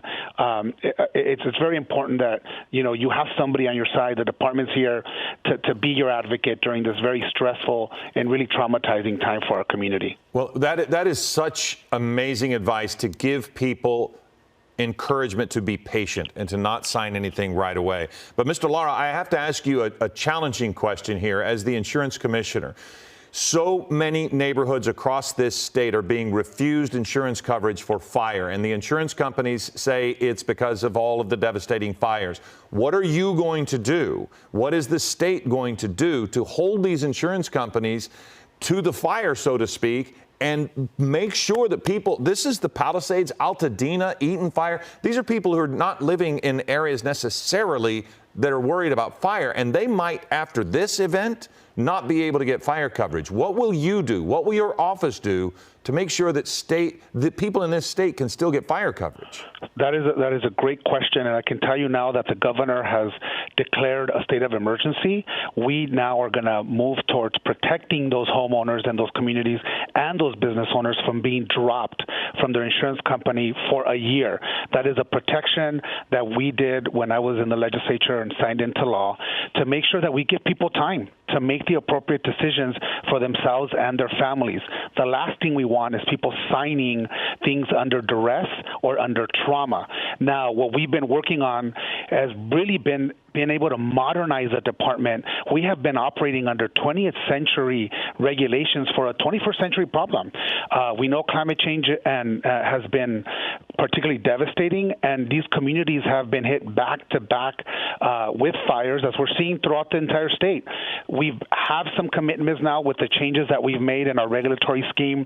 We've seen some announcements now from insurance companies coming back, growing into these communities, and we have a plan that we're going to be implementing this year. And we're starting to see already insurance companies come in. We need to make sure we allow them to use technology so that we can better track and understand how these fires are reacting.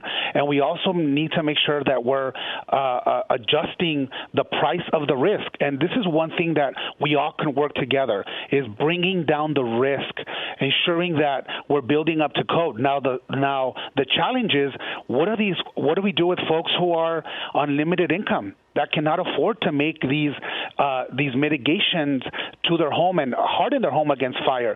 And this is where we're working this year to create programs, specifically grant programs, to help people replace their roof, fortify their home, because that's how we transform these communities and make insurance companies come back into these communities. So we have a lot of work to do, but at the moment right now, please, we're just asking people to call our department. Do not sign anything under duress. This is a very traumatic moment, as you've been hearing from folks, and we want to let them know that, please look out for fraud. Do not sign anything, and we're here to be able to help them through the entire process.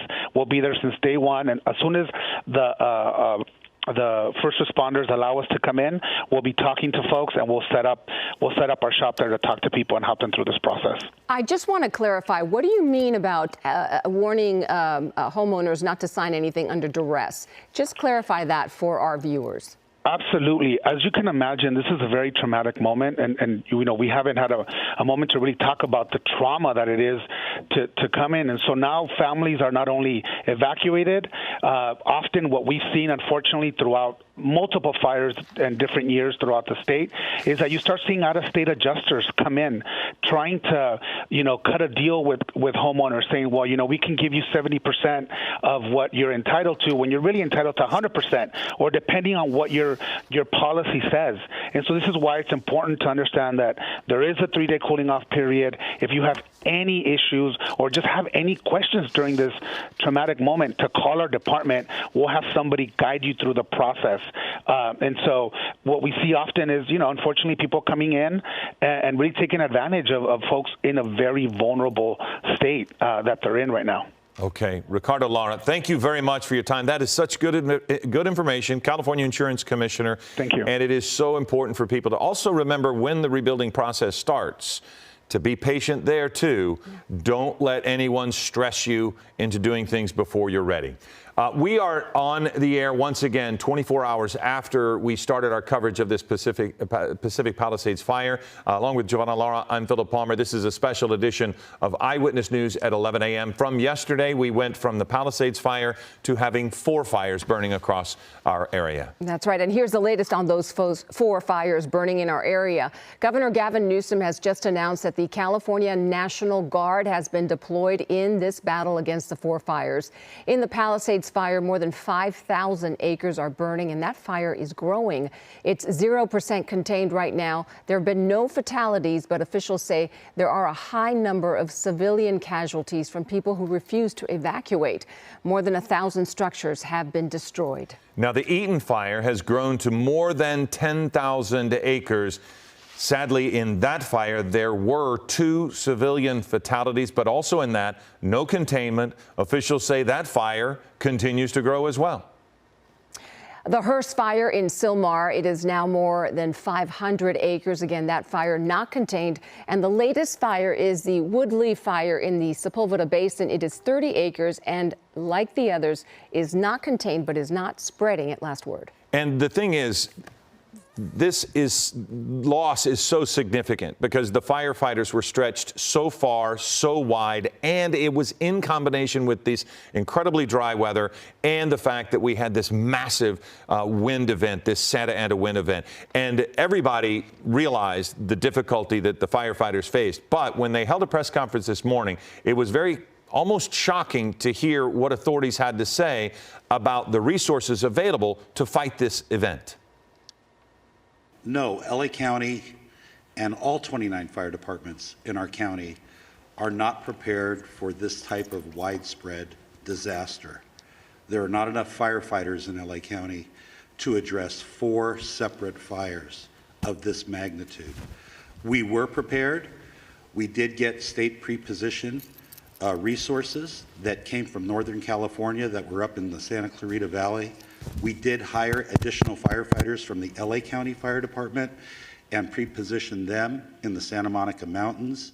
The LA County Fire Department was prepared for 1 or 2 major brush fires, but not 4, especially given these sustained winds and low humidities. Like our Director of Emergency Management said, this is not a normal red flag alert. All right, and that was LA County Fire Chief commenting. Anthony Maroney. Anthony Maroney making those comments. And we are also waiting on a press conference with Governor Gavin Newsom. I believe you're looking at live pictures in Santa Monica where the governor will be approaching a podium at some point to deliver his remarks. But again, these are live pictures. And is that the governor approaching? Not yet, no. So again, we expect to hear about the state of emergency that the governor and help that he requested from President Biden. They were in communication yesterday. And Gabe Santos is in Air 7 today. He has been above the Palisades fire. And one of the things, Gabe, that we're seeing now that you're able to be up and flying over this is the devastation. I mean, we knew it was bad, but with ground crews all over these 2 fires last night, we still could not really get a perspective of the loss, and you are absolutely able to do that from Air 7. Yeah, Philip, I am in complete shock of the amount of destruction that we're seeing here. What you're specifically looking at right there, we believe, is the communities in the area of Palisades Drive, but we were looking earlier at a community near the Rustic Canyon area, just north of Chautauqua and Sunset. That is a community that, you know, all of the streets to the north of that, it appears that almost every home, I think I can safely say, appears to be a complete loss there. And that is just shocking to see, and even shocking to say, as this firestorm really continues here. The Palisades fire continues to engulf a number of these homes in this area. And a lot of that fire activity still remains to be pretty intense. You can see there just that one home in particular, 2 homes, a complete loss right next to it, and then a home right next to that appears to not have any damage so far. So it's very strange how, you know, the fire kind of goes from one home to the next home and then skips a home and then burns 2 homes after that. I've never seen anything like this in the Southern California area.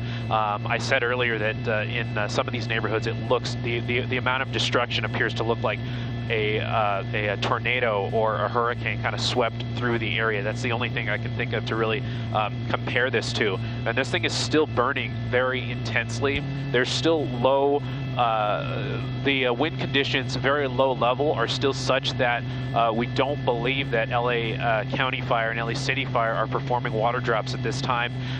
We were hopeful earlier when we saw their helicopters up and kind of investigating the area. They were kind of testing the waters, so to speak, but we never personally saw them make any water drops. I did see another one of the fire retardant tankers make a pass of the area. We didn't see them do a water drop, but we're hopeful that maybe one may be coming soon, or a fire retardant drop.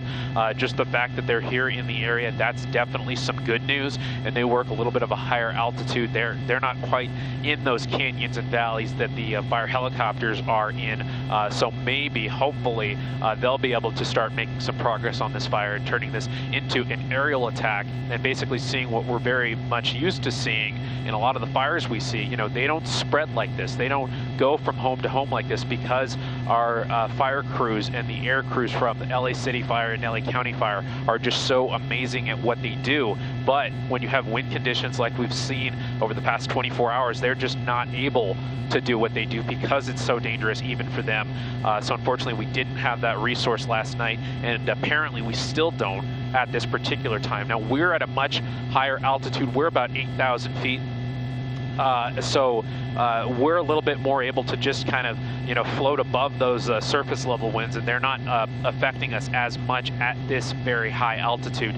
But that's definitely a consideration for the fire crews as they work at a much lower altitude. Now, I want to point out the 2 other fires that we've been talking about. There's been the Woodley fire and the Hearst fire in the San Fernando Valley. From our perspective here at 8,000 feet, the Woodley fire appears to be completely out. There's no smoke I see coming from that fire at this time. I know fire crews are still on scene there. They're making sure hot spots don't spread, as it is a little bit windy across the valley floor. So they're going to stay on scene there, but there's absolutely no smoke that I see from that fire at this time. Looking over to Sylmar, as I'm looking directly at Sylmar from our vantage point here. I'm going to have Josh, our photographer, stay trained on the Palisades fire, but looking on the upper slopes of the hills above Sylmar, but that looks very, very good at this time. So I'm really impressed with the work they're doing on the Sylmar fire, the Hearst fire, as it's being called, and the Woodley fire near Van Nuys Airport in the Sepulveda Dam area. So those 2 fires look to be in a lot better shape. The big fires right now are the Palisades fire and the Eaton fire. I still see an incredible amount of smoke coming from the Eaton fire right now over in the Pasadena and Altadena area, and still an incredible amount of smoke and an incredible amount of structures still burning, even some brush still burning in the Santa Monica Mountains and the Pacific Palisades area. Still an active firefight that crews are going to be working on for days here, days to come. Gabe, it is unbelievable to process what we are seeing, the devastation, the extent of the devastation. It looks like a war zone. Yesterday, Dallas Raines said this windstorm was the equivalent of a hurricane for us. And I don't believe that was an exaggeration. Well, I mean, coming back from this. Well, yeah, what you're saying, it goes hand in hand with what Gabe was saying, because if you've ever seen a tornado, if you've ever seen the damage left by a tornado, it's this, yes. Where, there is no rhyme nor reason to it, how one home can be perfectly fine and immediately next to it is total devastation. We are now hearing that Governor Newsom is ready to speak, and so he is walking in with President Biden, who is also there. And again, we also wanted to point out and note that we were just getting from the White House. The president is directing the Department of Defense to provide additional firefighting personnel and capabilities. We're just getting that word. They will probably make a more formal announcement now. Apparently also 2 modular air firefighting system units are being deployed from each of the California and Nevada National Guards, and then 10 Navy helicopters with water buckets that are en route from San Diego. So the firefight clearly not over, but that information that I just read to you is now coming from X, or what was formerly known as Twitter, right. And we're looking at the 2 that are about to speak. Right, and we heard that Governor Gavin Newsom was also deploying the National Guard to this area to help in the firefight. I believe we should listen in now. About a significant wind event that was going to hit Southern California. This is not something that's a surprise to us in Southern California, and it was something that we were well prepared for. Based on those predictive conditions of wind gusts up to 100 miles an hour east pushing offshore, we began increasing our staffing, local, state, and federal agencies. Hundreds of firefighters began moving on Sunday afternoon from Northern California into Southern California. My local partners began upstaffing their own fire stations, helicopters, fire engines, hand crews, to be prepared for an incident like this that occurred. Those resources were pre-positioned in counties throughout Southern California for an event just like this. And on Tuesday morning, the Palisades fire began. I'd now like to introduce you to Chief Crowley, who can touch on the Palisades fire. Chief. Thank you. Thank you so much, Mr. President. I'm here just to provide you a brief on 3 significant fires that have occurred within the city of Los Angeles. With that, I'm going to be focusing on the Palisades fire. That fire broke out yesterday morning around 10:30. We did pre-deploy a number of resources. We knew there was a potential for a significant threat to our constituents due to the weather event. High winds. I've never seen the winds in my 25-year career. So we leaned forward as much as possible and pre-deployed. With that, we had a significant amount of fire that occurred.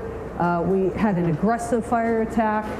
The fire has grown from originally 10 acres to 10,802 acres as we speak.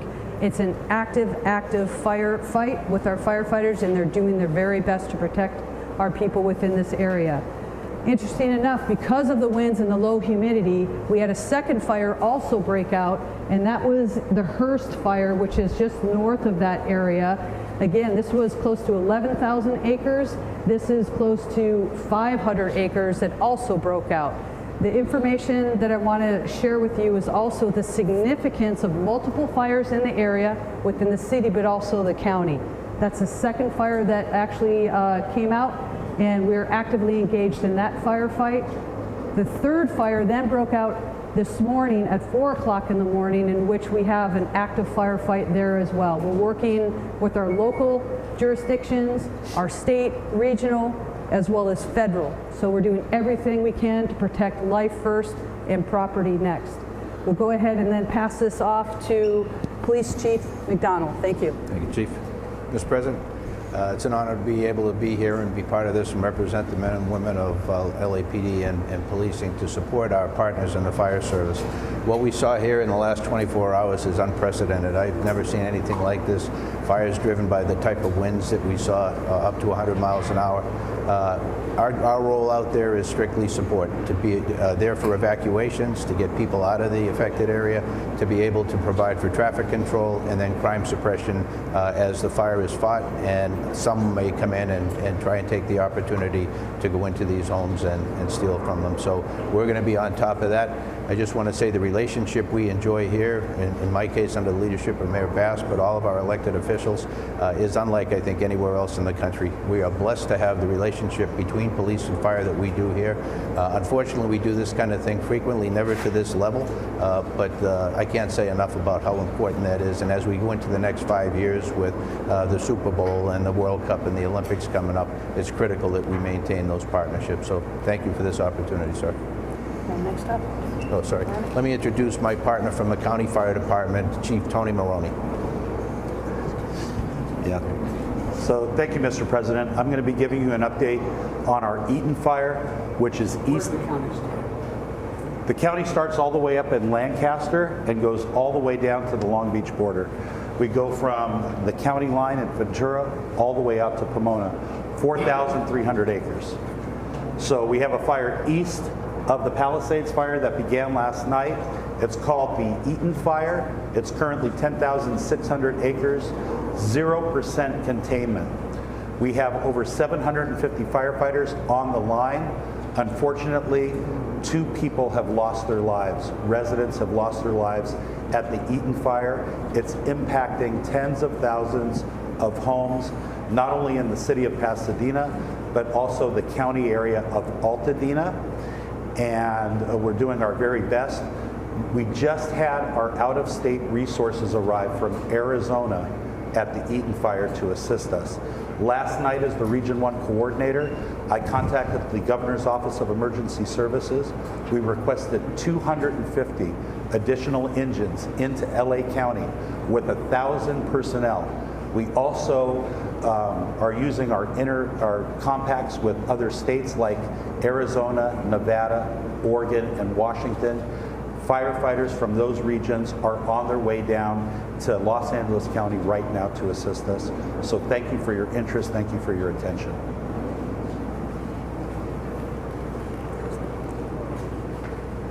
Governor asked for a declaration.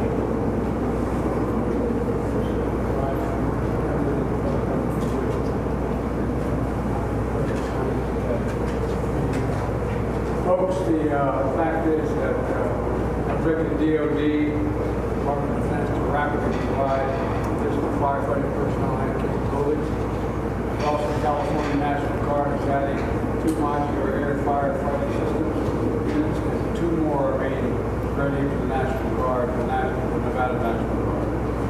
4 more are coming from the Northern Command, and 10 Navy helicopters with water buckets are coming down from San Diego.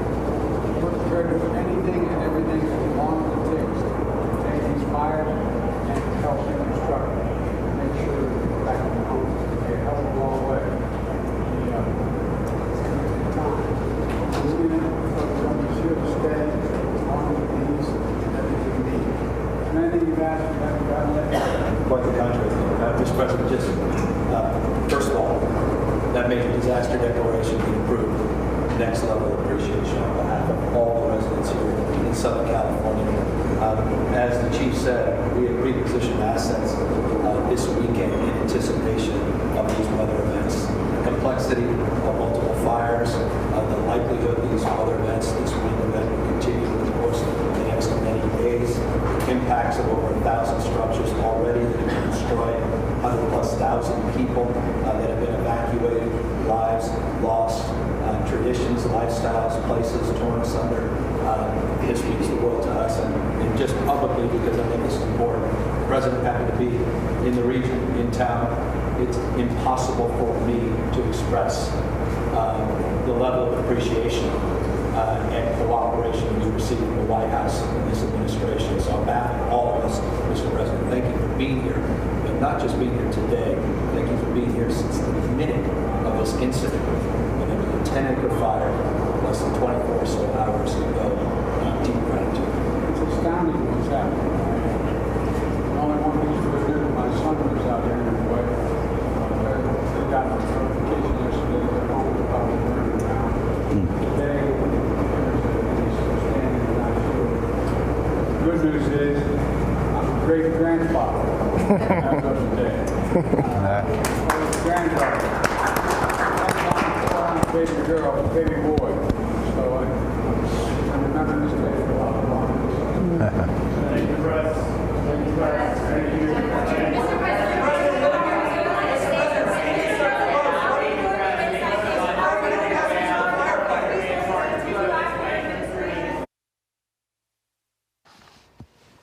All right, you've been watching a live press conference with city leaders, the fire chief from LA County, the LAPD chief, the fire chief from LA City, and of course President Joe Biden, who was present there with Governor Gavin Newsom. They have been in communication since the start of this disaster. We can now declare it a disaster.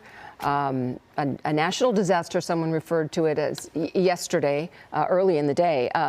And so they gave us the latest rundown on the status of those fires. They were filling in the president about the firefight. And then we did hear some remarks, but unfortunately the mics weren't great and we couldn't hear what he was saying. He did not move up to the mics, but I did hear enough it bears repeating what the White House has released via X or Twitter. The president directed the Department of Defense to provide additional firefighting personnel and capabilities. So there's a lot going on. He basically listed off what we had told you just prior to that press conference about the 2 modular air firefighting system units, which are deployed from each of California and Nevada National Guards. And we'd also mentioned that Governor Newsom had talked about that. 10 Navy helicopters with water buckets are en route from San Diego. Now, that was what he said off mic, which we were barely able to hear. But what I noticed in this shot while you were speaking, I saw fixed wing aircraft, and it looked as if that was one of the spotter planes. So maybe they are able to start using some of these resources to start in the air fight from this. And again, Air 7 able to get up and flying over Pacific Palisades. We were talking with Gabe Santos earlier, and the wind speeds at elevation where he is are a little bit less than what you're seeing at the ground level. And then as we talked about, you can see from the plumes of smoke now that they are at least getting up a little more. It is not laying down quite as dramatically as it was yesterday when the wind was blowing at prior to its peak. Last night was its peak, but it was really bad blowing yesterday. Yeah, of course, we're hoping that this indicates that they will be getting the air assistance that we so terribly need. We're going to get to Josh Haskell. He is in the Palisades area. And Josh, again, we've been saying for our viewers, you grew up in this area. You know it very well. We've seen, dozens and dozens and dozens of homes devastated in this neighborhood that you, as you know, your roots are so tied to. What is your update? And I first have to ask you, did your parents get out okay? And how is your parents' home? Thank you for asking. Yes, they were able to evacuate, had not been able to check on their home. Gabe Santos has been over that area, and it's just concerning as so many people now are hearing about their homes, some of their most valuable possession via Air 7. And they're just not sure, is that their home? Is that the home? It's hard to get up into these areas. They are on where the western edge of this fire is. I want to make something clear because I've been getting a lot of questions about this. There's really 2 flanks of this fire. There's the western edge burning towards Malibu, and then there's the eastern edge where I am. I am in the Palisades Riviera at Rivoli and Amalfi right now. And that eastern edge of the fire is in the Palisades Riviera community around San Remo, right above Sullivan Canyon and Mandeville Canyon. There's a lot of fear that overnight the fire was going to make it all the way to the 405 freeway. That has not happened yet. Most of Brentwood at this point, from what I can tell, has not been directly impacted, although the fire is very, very close. But we are at a very dynamic, difficult firefight right now as we're showing you some live pictures on Rivoli. I have 3 homes here that are complete loss. Firefighters are having such a difficult time with the water pressure. That's something we've been reporting on for the last 24 hours. And I'm having firefighters come up to me and say, do you know what's going on? Do you know that there's barely any water pressure and we're having such a difficult time with the fire hydrants? And finally, within the last 30 minutes, some more engines showed up. They're getting a handle. I do believe that they're going to be able to contain it to 3 homes on Rivoli, where I am right now. But that is something that I'm dealing with. Something else I really want to share, Philip and Giovanna, that I'm seeing that just shows the dire nature of this situation that I have not seen at many other fires that I've covered, is that I'm seeing civilians show up. I met a man with a shovel. He said he's from Santa Monica. I'm here to help. I'm not a firefighter. I don't know what to do, but I had to come here and help. I saw another gentleman.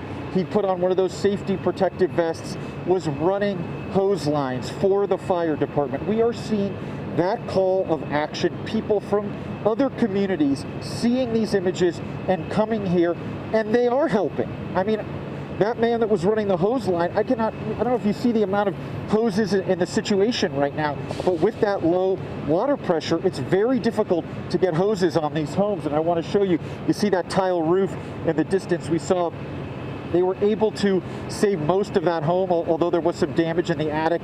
We saw flames at one point. And then further down the street is where those 2 other homes are. And that is really the situation here. And I wish that I could tell you that this is the only part of the Palisades Riviera that's on fire, but that is just not the case. We went up San Remo earlier. There were homes that were on fire. And so there's just so many different sections that are on fire still in Pacific Palisades. And as you can see, the wind is blowing. I said about an hour ago, I did see some planes circling, but I have not seen any drops, and I have not seen those planes now for about an hour. So Philip and Giovanna, maybe they went up, they checked things out, and then maybe they just felt like it was too windy. And the wind continues to blow, and homes continue to burn here. It's absolutely devastating. Okay, thank you, Josh, and we're gonna talk a little bit about that ability to drop water from Gabe Santos. But I do want to, as we go to Gabe, I want to point out one of the things Josh was saying about people helping people. At the press conference this morning, I think it was very important. One of the representatives of DWP was saying, if you're not anywhere near this fire, you can help by not using water today. Right. They are having to redirect so much water to these 4 fires that we're talking about. 4 times the amount of water normally used is being directed to the Palisades.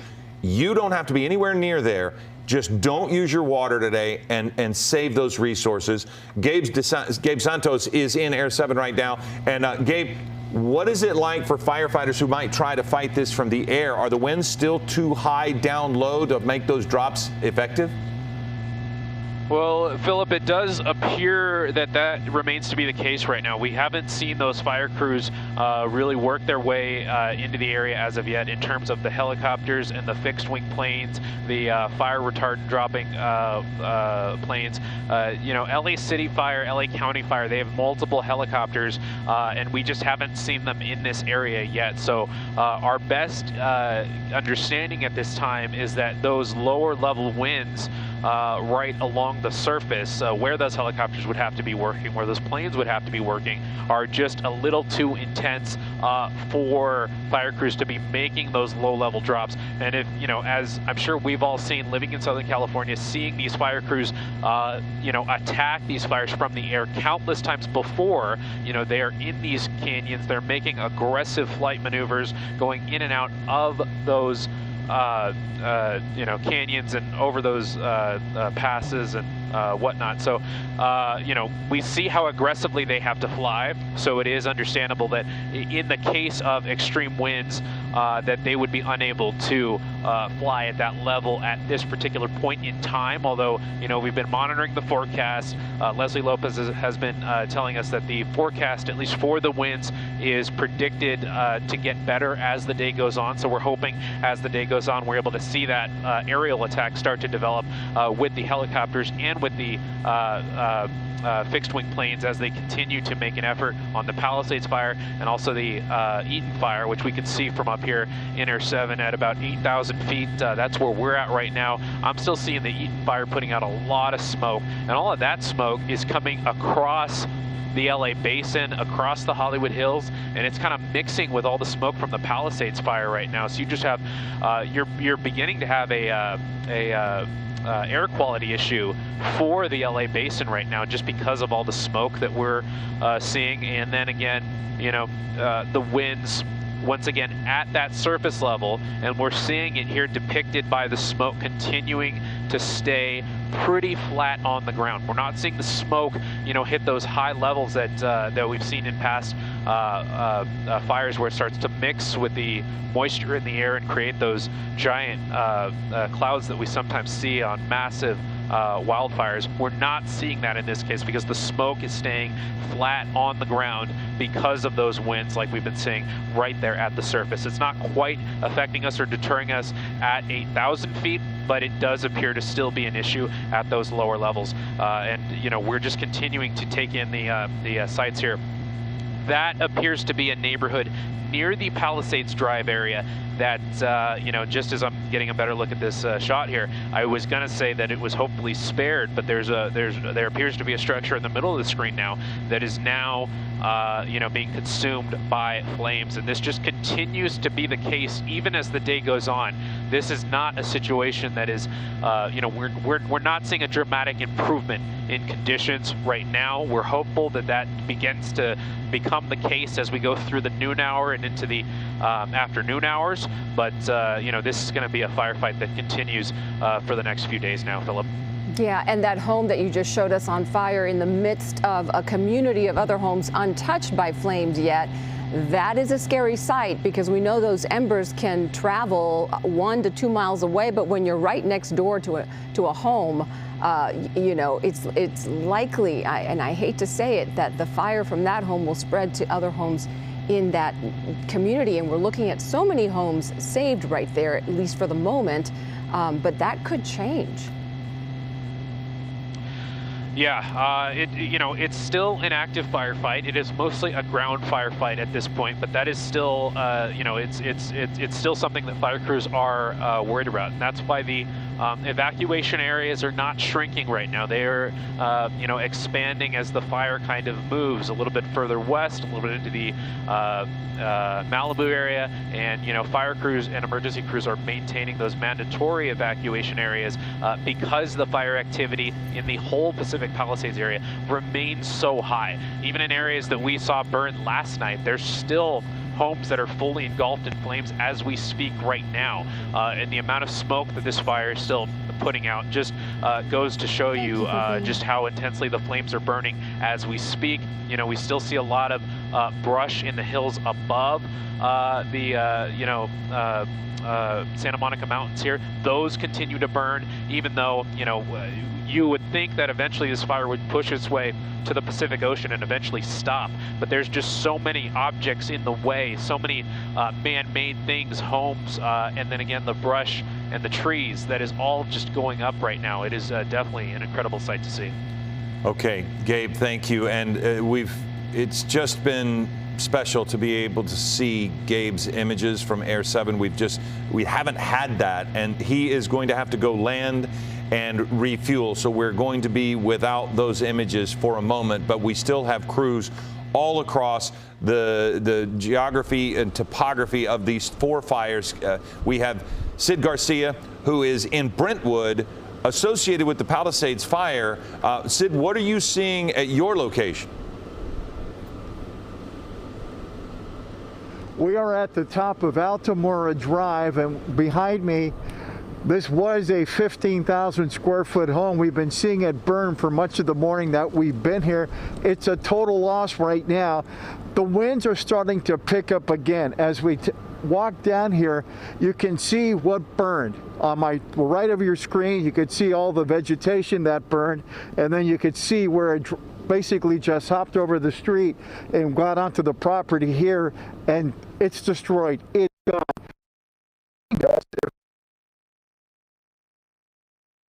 The road, you see the pink on the top? That's the faucet that was dropped here about a half hour ago that pretty much nailed us. It got our van and it got us.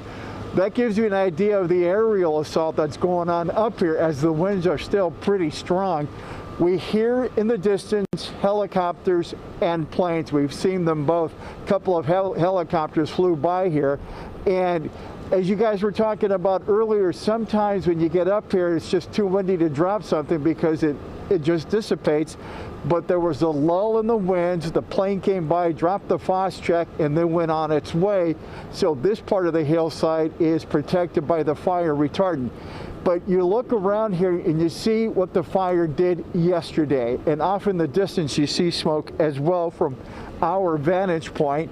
You've still got some fire apparatus up the road here, this private road up here, basically just keeping an eye on things up here and protecting the structures that are on the other side of the hill here. And as you turn around here, you could look at the trees here. It gives you an idea that the winds are still blowing pretty good up here.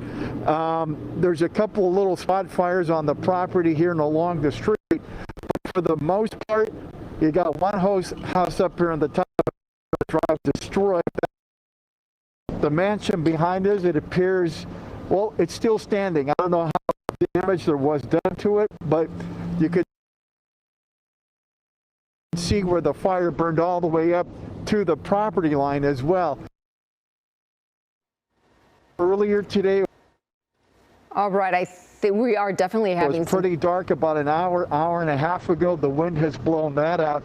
But above us, you can still hear the choppers. All right, around here. Sid. So up here, and a lot of smoke. And I know we're having issues up here with our signal because that's just how things are up here. But again, there's a lot of air activity around us up here in this area in Brentwood at the top of Altamura Road. Let's send it back to you. All right, Sid Garcia, thank you for that report. And I know we're having technical issues, so I won't ask you a question, but the best news we heard from Sid is that there is an air fight underway right now. We heard that there was a fixed wing aircraft that dropped some Phosgene, and he said he was hearing some helicopters above him. So that is tremendous hope that you know, we can hopefully see in the near future firefighters getting the upper hand on these flames. Well, and we do have Air 7 still up, still able to get some images. So you do know that they're up there. The problem is once they get down low where the wind still is so high, now that retardant is one thing because it's sure, going to spread. But when you drop the water on the fire, if the winds are so heavy, you're not able to precisely drop it. And that's where the winds are most severe right now, is still at ground level. Because as Gabe Santos was telling us, as they head to the airport to get fuel, you know, upper elevation is better. And also we heard from Scott Reifer earlier, the difficulty for Air 7 is landing. It's not flying. When they're up, they're okay, but landing with the winds as high as they are at the surface, it becomes dangerous for them. So we're hopeful and, you know, really hoping that they get back and get on the ground safely and this is a tremendous firefight effort. And we've got Shayla Girardin following the progression of the winds. We are hearing that hopefully by 6 p.m. they will die down, but they will start to slow down at noon. At least that was the last word, Shayla. Yes, we are going to start to see that improvement as we get into the afternoon hours. Not as fast as we would like, of course, but every hour is going to make a difference. Now, when we talk about a Santa Ana wind event on this scale, it's not uncommon for us to see Santa Ana winds in January. In fact, look, it's one of our peak months, December and January. What made this event so unusual is that we are talking about such a widespread Santa Ana wind event, extremely dry conditions too. We've had almost no moisture this water year and that low humidity. So the combination of everything together is what made this event just so dangerous, so just so awful this past 24 hours. I want to show you out toward the Eaton fire. You can see all of that smoke in the distance. Winds, though, this is an improvement coming in. Sustained winds, 7 miles per hour. The concern, of course, is just those gusts when we're talking about these fires. Out towards the Palisades fire, winds in the area, we've still seen 20 to 30 miles, but gusts 40 miles per hour. That's what those fire crews are dealing with right now. That's the big concern.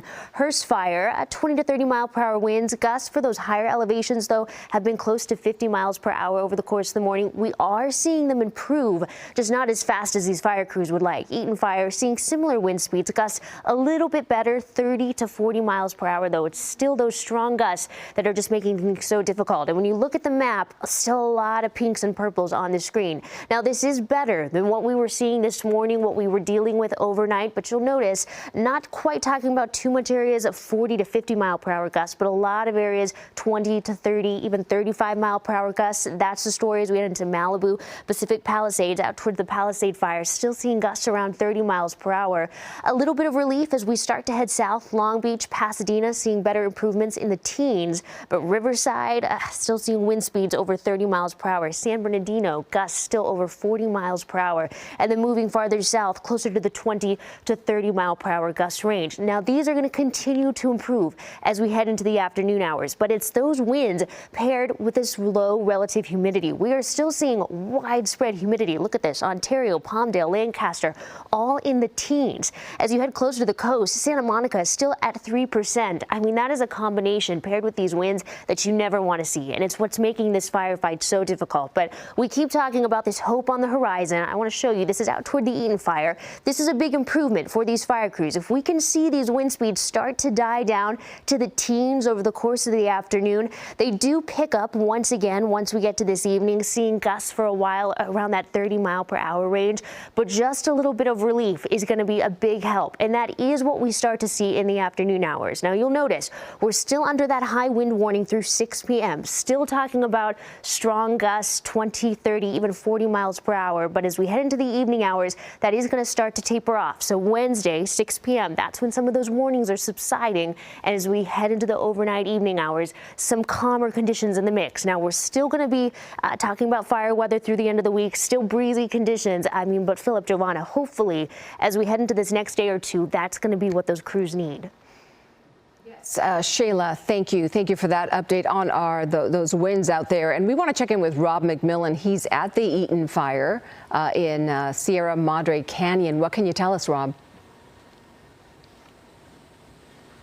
Well, we've been moving slowly to the west throughout the morning. We started off in Monrovia, then Sierra Madre. Now we've moved into Sierra Madre Canyon. For those who aren't familiar with this area, it's almost like a tight, windy mountain community. And you can see this is one spot where residents have had to take it into their own hands. You see this resident here with a garden hose. He actually couldn't get enough distance on his hose to get to the flames that you see, so we actually helped him find an extension. He put that hose together, and now he's able to get a little bit closer to these flames. But it's almost like playing whack-a-mole here. You can see he'll put some flames out, and then he has to move over to the other side, and there are more flames here. And if you check out what you see here in this community, this is definitely overgrown, and that's what makes it very difficult.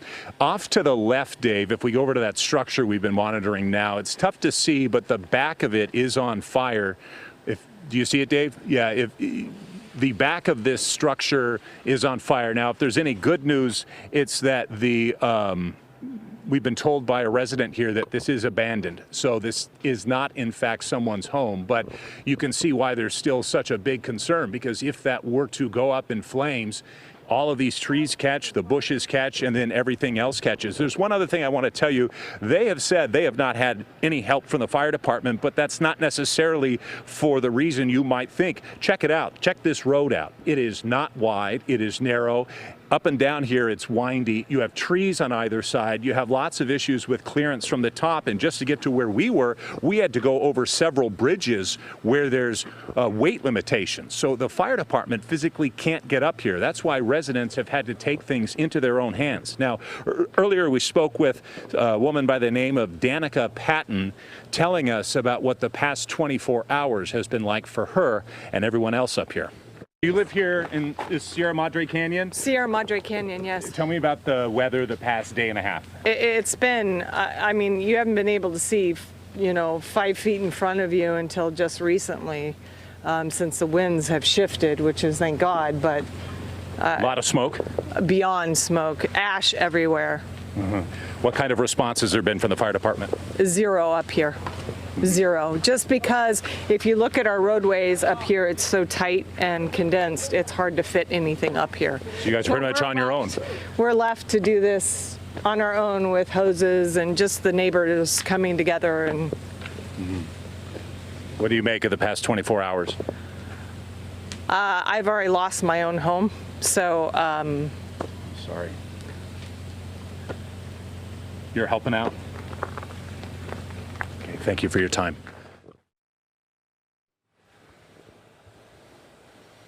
Again, she's already lost everything, but she remains behind to help her neighbors. Again, at times it can feel almost hopeless. You've been watching as this structure appears like it's going to catch. I'm not sure this gentleman's going to be able to stop it with this hose, but he's doing the best he can, as are all of the people up here in Sierra Madre Canyon. One thing to note, as you were looking up, why don't you check it out again, look at these trees. Hardly any movement at all. From what she was telling us yesterday, it was almost like hurricane force winds, but the weather definitely much improved for now. Back to you. For now, though, I mean, Rob, that's got to be terrifying for everyone around, because if that house does catch fire further, I mean, look at the brush behind you. I mean, I don't know how you stop in that area a fire of that if that house fully gets involved. Correct, yeah, because the fire department cannot get up here. Well, I shouldn't say that. That's what the residents have told me. I don't see how you could get a fire engine, certainly not a ladder truck up here. Again, there are several bridges we had to go over with weight limits, so that would lead me to believe that the residents are right, and which is why they're having to take matters into their own hands. What's that, sir? The house is on fire already. You guys are doing everything you can, right? Yeah. Yeah, the hose cannot reach over there, but I went up there and it's on fire already. You can see it from here inside. Yeah. So what does that mean? I mean, you guys going to have to leave? No, I don't know.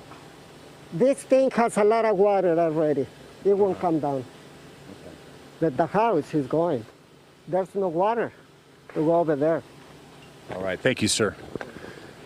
Yeah, he's the gentleman. We actually helped find this extension for the hose to try to climb up these stairs. Before this, they were down there trying to shoot the water as high as they could. He finally got all the way up to the top of the stairs there, but you heard it. We're not going to go climbing around up there like mountain goats, but he was back there, and he says the back of that structure is now completely on fire. So yes, I would say it's only a matter of time before the entire structure is on fire. There, that's a shot right there that you can see it. Rob, thank you. I'm feeling anxiety just watching this. My heart breaks for those folks, for Danica, whom you spoke with, and this gentleman who tried so hard to save his home, and he was saying he can't get, the water doesn't go back far, doesn't go far enough or close enough to the home to be able to make a difference, and he's walking away hopeless. This is very, very hard. Very hard for so many of us here in Southern California. Yeah, it's the whole back hillside is now on fire. Well, Rob, you've got to leave. Yeah, as well. check this out. At some point, you've got to go, because if those trees catch fire, it's going to spread very quickly, and it looks like that's a tree that's right next to the burning element of the building. You guys need to get out of there. Yes, and I would hope that the woman you spoke to, Danica, got out, that all of the folks there who are staying behind and trying to save their homes. Well, you can't get water on that fire because of the hose situation that you just talked about. This is... And that's why the air assault is so crucial for firefights. I know there's nothing we can do about it due to the winds, but, you know, that makes the difference. It's a huge difference. Okay. Thank you, Rob and Bill, for that part of this story. And we're going to continue our coverage with Annabelle Munoz, also at the Eaton Fire in Sierra Madre. How is it looking there? Giovanna and Philip, you heard earlier in the news conference, you heard officials say that Arizona firefighters had just arrived, and it's a good thing that they did. You can see Timber Mesa Fire behind us, as well as the Arizona State Fire Department. And let's go to video of what we saw when we first drove up this road. This is Santa Anita Avenue near Grand View, and the ridge that's behind me now has started catching fire. A lot of that brush we saw, it was really concerning because the winds picked up as well, and there's a lot of tall trees here, several palm trees right next to the homes in this neighborhood. And these firefighters were up there with chainsaws, with shovels, with hoses, really putting this fire out. They actually just started leaving this area, but we spoke with residents who evacuated last night. I'm here with Eugene Chen. His home is right up against this ridge. He's lived here for roughly 30 years. He tells me this is the closest a fire has ever gotten to his home, and he evacuated last night. came back this morning. Eugene, how are you doing, and what do you make of the work that the firefighters just did here this afternoon? Oh my God, unbelievable. My wife called me and said our house might be gone. The windy, the smoke. So when I come up to see those firefighters, especially Arizona, from they bravely and fighting those fire for the house, for the I really appreciate. And this is the closest one we ever have. I think during the last 20 years, they have 3 big fire, but this one was the closest one. You said you evacuated last night. Yes. You're keeping an eye on things right now. Yes. What is your family plan at this point? We know this fire has grown really fast, more than 10,000 acres and hundreds of firefighters here. Yeah, I think probably maybe a couple of the night we still had to go out, live with my friends or my son place. So just be caution. Yeah.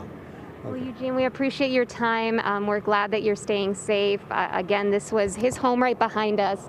Thank you so much. That was right next to this ridge that you see. Again, he was describing the work that those Arizona firefighters did. During that news conference, we learned that there's also firefighters on the way from Nevada, from Oregon, from Washington. So really all hands on deck. And I should also note that as we were standing here, we also started to see what I believe was some of that air support that, again, is really needed. So we're going to keep checking things out. We're in Sierra Madre right now, but we also actually spoke with a resident of Arcadia, or Monrovia rather, who was helping residents in Arcadia who were trying to hose down their homes before firefighters arrived. This is what Ray Audette told us earlier today. Hellfire. It's just been constant wind, constant fire, and it's moved at a pace that we survived the Bobcat fires a few years ago, and I haven't seen anything move this fast. The last thing we grabbed was as many family photos as we could. Everything else is replaceable, but that was the last thing we figured that needs to go. And that really is a sentiment that we are hearing echoed over and over again, whether it is by residents in these impacted neighborhoods or by officials and firefighters, is this feels unprecedented in many ways. From the minute I drove out of my home and saw that thick black cloud of smoke as we were driving up into this fire, as well as we stopped at the gas station. I mean, folks are really feeling this, whether they're watching it or experiencing it personally. Again, a reminder to heed those evacuation orders when they are in place. Sierra Madre, just one of the many communities that is facing those mandatory evacuations as a result of this Eaton fire. Reporting live in Sierra Madre, Annabelle Munoz, ABC 7 Eyewitness News. Okay, Annabelle, thank you very much. That's the Eaton fire, where there were 2 fatalities. We've also been watching the Pacific Palisades fire, where there are some 7650 homes in that area, or households, I should say, and thousands of people affected by this. Ashley Mackey is there. And Ashley, we're talking about the potential of 1,000 homes lost in that community. Absolutely. We spoke to a resident earlier. He's been here for 65 years. This is the Castle Lamar neighborhood. I'm on Tremonto Drive. He says about 40 to 50 homes just in this neighborhood alone have been destroyed by this massive fire. If you take a look behind me, of course, we've been talking about those winds that have been posing a great challenge to firefighters, but I also want to show you this downed tree right here in the middle of the street. A lot of these have been happening, and it's making it very difficult for firefighters to navigate through these different neighborhoods and these streets and fight these fires. This tree in particular, I can see some smoke, and one neighbor said that it has caught fire as well. I also want to show you this house right here. We spoke to the owner of this house. He was at work when his family had to be evacuated yesterday, so he came back this morning to this house, which, as you can see, is no longer standing. The only thing left standing is this brick chimney left of this house, this property. So many houses, so many homes have been destroyed, and people are still discovering that he was taking pictures of his neighbors' homes, trying to feed back information to them so they can get updates on what their homes are doing or what they're like, the condition of them. But just on this street alone, just in this neighborhood alone, so many homes have been destroyed, and firefighters are doing the best they can. We spoke with, like I said, that neighbor earlier, Randy Stokos, who's been a resident here for 65 years. He was trying to save his home and save his neighbors' homes, and he was scooping water out of his jacuzzi. He said, I'm going to toss to his soundbite so you can hear what he was experiencing. I was bucketing out of my jacuzzi in a pool across the way at people's homes. I stopped a couple fires. I stopped one that went, and then it reignited at about 4:30 this morning, and thank God I woke up at the perfect time, and I got it, and I stopped it from burning my house. And it's a tough day today. Yeah, lots of emotion from the people we've been talking about. I turned around just so you can see that there's just no end to the devastation, to the damage. This house completely destroyed, this multi-story home. It overlooks the beach. You can see that you really can't see anything because the smoke has made it almost impossible to be visible. Right now, just walking by, we have a resident here. Can we speak to you? I'm a resident. Can we talk to you? What was your name? Yes. Okay. I'm talking to a neighbor who just lost his house. It's very, just, you know, words can't describe what the scene looks like. And you know, Al and I. Maybe you're going to see me on TV, but I'm so sorry for all my neighbors who've lost their homes. Sorry, you know, I feel blessed. Our home is still standing, and was helping firemen put out spot fires. And so you've been talking to neighbors, trying to update them on their... I'm sending pictures to my neighbors, those who... I just called my first neighbor who's our best friend and lost his home, and all that's left is a chimney. You know, it's... So, this is him on the phone, so I'm sorry for the neighbors who lost homes, and you know, this is going to take a long time to sink in. I heard you say you've been helping the firefighters put out different spot fires. Neighbor's backyard, a deck caught on fire. And so this brave gentlemen from Ventura County have been here since 10:30 in the evening, working overnight to save some of the homes they could. And that was Ashley Mackey's signal that seems to be breaking up a little bit. Just listening to that, gentlemen, let's put it in perspective, Shayla. There's 7,640 households in the Pacific Palisades and 1,000 structures burned. It's that we know of. That we know of. That is the official number right now. But when you look at it from 7,600, 1,000 of them or more, it seems that this devastation is going to touch every single person. It's just so heartbreaking. I mean, just watching this coverage from the studio, I can't even take my eyes off the television. It's so hard to see all of those families. I mean, these are not just houses, but they're homes. Still, it's so many unanswered questions, too. We are dealing with a once in a decade, perhaps even more than that, wind event when we are talking about what we've witnessed over the past 24 hours. And of course, we can never predict that it's going to be a fire event, but it has turned into that, sadly. But these winds are something we do not see every day. I pulled up some of the wind gusts we've seen over the past 24 hours. What's so fascinating about these wind speeds you'll see right here, these are not all from higher elevations. I mean, some of them are. Saddle Peak saw gusts close to 100 miles per hour, but look at this. Burbank Airport, Van Nuys Airport, Camarillo Airport. We're talking about speeds out by the airport. Burbank Airport saw wind gusts close to 85 miles per hour. Van Nuys close to 70. Camarillo coming in close to 60 miles per hour. Simi Valley, wind gusts at 77 miles per hour in the past 24 hours. I mean, these are incredibly dangerous, strong winds we're talking about. The good news is we are going to start to see them taper off. Not as soon, of course, as we would like, not as soon as those fire crews would like to see, but each hour is going to make a difference in that firefight. This is a lookout towards the Palisades fire where we saw Ashley just moments ago. Good news for those fire crews. crews, we're going to start to see those wind gusts slowly die down. We're still talking about wind gusts at 30, 35 miles per hour. But as we head into the afternoon, that's going to lessen. We're talking about wind gusts 20 to 30 miles per hour. And look at the overnight hours slowly improving into the teens. Even tomorrow early morning, I do suspect we're going to see a little bit more wind than this as we get into the early morning hours of tomorrow, but not nearly the winds we are talking about today. And that's thanks to the setup we have. Unfortunately, it's still lending itself to those Santa Ana wind conditions. We have this ridge of high pressure off the west coast. And then down here, we have this closed low. It started to move south, but you'll notice just how tightly packed these pressure gradients are. It's still allowing us to have those strong Santa Ana winds. It's that setup you never want to see. Then you add to the fact that we've seen almost no moisture. It's been a very dry year, and this wind event is just so widespread. Now, I want to show you, we are talking about not one, but two more Santa Ana wind events on the way. Now, I don't want to scare anyone with this because they are not going to be nearly as strong as what we're dealing with. So today, this is the worst of it. This afternoon, conditions will continue to improve, not fast enough, but we're moving in the right direction.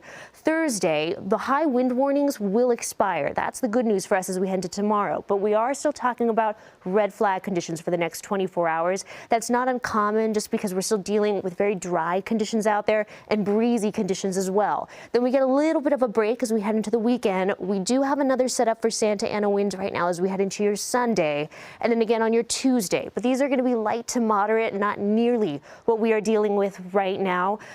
But the biggest thing is for those fire crews to get a grip on these fires, hopefully as we head into your Friday and Saturday in between these wind events. Valleys, Inland Empire, you'll notice we are seeing some warmer temperatures. So that low pressure system I showed you just a moment ago, it kept us very cool yesterday, but that all changes as we head into today. That offshore flow, you're going to feel it. We've got warmer temps as we head into the next couple days, warming up Friday to 77 degrees. Then a nice cool down comes before we get that next round of wind as we head into Sunday.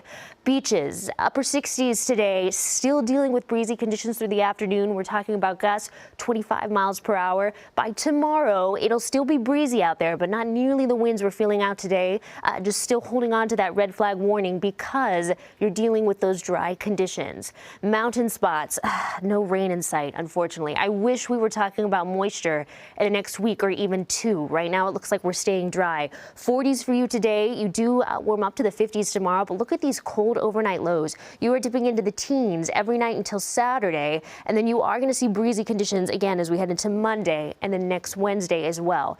Desert spots, red flag conditions lasting through tomorrow, 50s and 60s out there. But as we head into the weekend, a little bit of a warm up. You have some time before those winds start to pick up again. So again, the big hope for these fire crews, we'll see conditions improve over the course of the afternoon. But as we head into tomorrow, Friday, Saturday, I mean, these are going to be crucial days ahead for them to try to get these fires out of control before we see a little bit of wind. It's not going to be what we're dealing with right now, but another Santa Ana event as we head into the weekend. Philip and Giovanna. Okay, Shayla, thank you. This is Eyewitness News with live breaking news. Good afternoon. Thank you for joining us. I'm Philip Palmer. And I'm Giovanna Lotta. You're watching Eyewitness News, and we continue our live team coverage of this unprecedented and historic windstorm and firefight. Right now, there are 4 wildfires burning in the Los Angeles area. 3 of them began yesterday, starting with the Palisades fire at 10:30 in the morning in the Pacific Palisades area. That one, as we said, broke out in the morning. Then around 6 o'clock last night, the Eaton fire started in Altadena. Hours later, the Hearst fire began in Sylmar. It has now spread to 700 acres. And this morning, a 4th fire broke out in the Sepulveda Basin, that one being called the Woodley fire. Some promising news there. The Woodley fire appears to be holding at 30 acres. The Eaton fire in Altadena has just exploded in size. At last check, 10,600 acres have burned. Sadly, in this fire, 2 people have died. Several others have been injured. Thousands upon thousands of people are under evacuation orders in Altadena and Pasadena. An evacuation center has been set up at the Pasadena Civic Center at 300 East Green Street. All schools within the Pasadena Unified School District are closed. Meanwhile, flames have ravaged the Pacific Palisades, destroying at least 1,000 buildings. The fire has jumped to over 11,800 acres. It's been burning since around 10:30 yesterday morning, as we've been telling you, fueled by these strong winds. Some gusts up to 100 miles an hour. Thousands of people have been forced from their homes in the Palisades. Parts of Santa Monica and Malibu are under evacuation warnings. The Westwood Recreation Center on South Sepulveda Boulevard is being used as an evacuation center. Evacuees are also welcome at El Camino Real Charter High School and the Pasadena Convention Center. We have reporters all over this fire, and we've actually had Air 7 above the fire for the first time this morning. Air 7 has gone to refuel. Rob McMillan is on the ground in Sierra Madre, and it looks like you have great news in what we were watching a moment ago, Rob.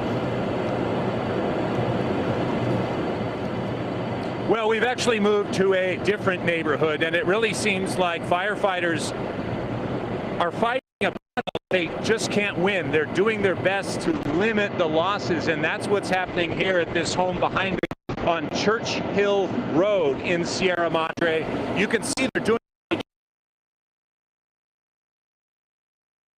interior of that house still very much on fire, but it does not appear to be a total loss. In fact, we've been watching as the fire department has been pulling out items from the home to save what they can. They've been pulling out boxes. We saw them pull out a large red telescope. Perhaps you can see it right there. So the fire department doing everything they can to limit losses. But again, even though for the person whose home this is, perhaps maybe even watching this all unfold right now, you got to think about it from the fire department's perspective. They need to make sure this fire is completely out, because if you go wide, Dave, you can see there's not a lot of brush clearance here, and it looks like there are a lot of these live oak trees that are just kind of scraggly in the area, reaching out, poking toward roofs, poking toward other trees.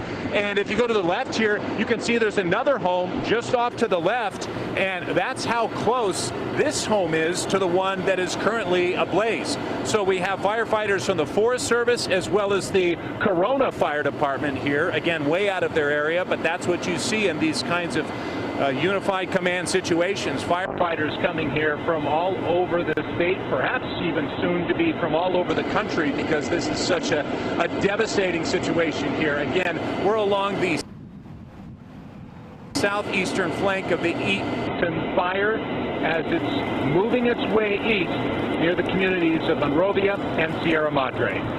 Back to you. All right, Rob McMillan, thank you for that report. We had some technical issues with his report and weren't able to see all of his images, but thank you for that update. And we want to check in with Sophie Flay. She is also at the Eaton fire now. Sophie.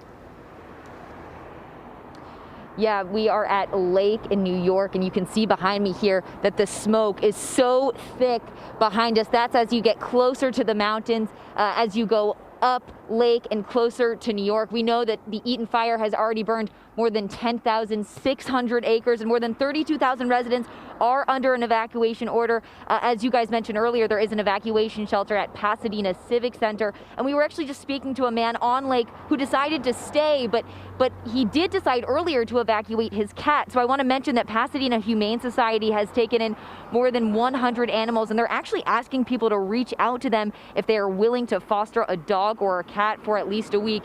And I want to we had some bad service earlier, so we couldn't go live from this location, but I want to show you some video from Holliston Avenue.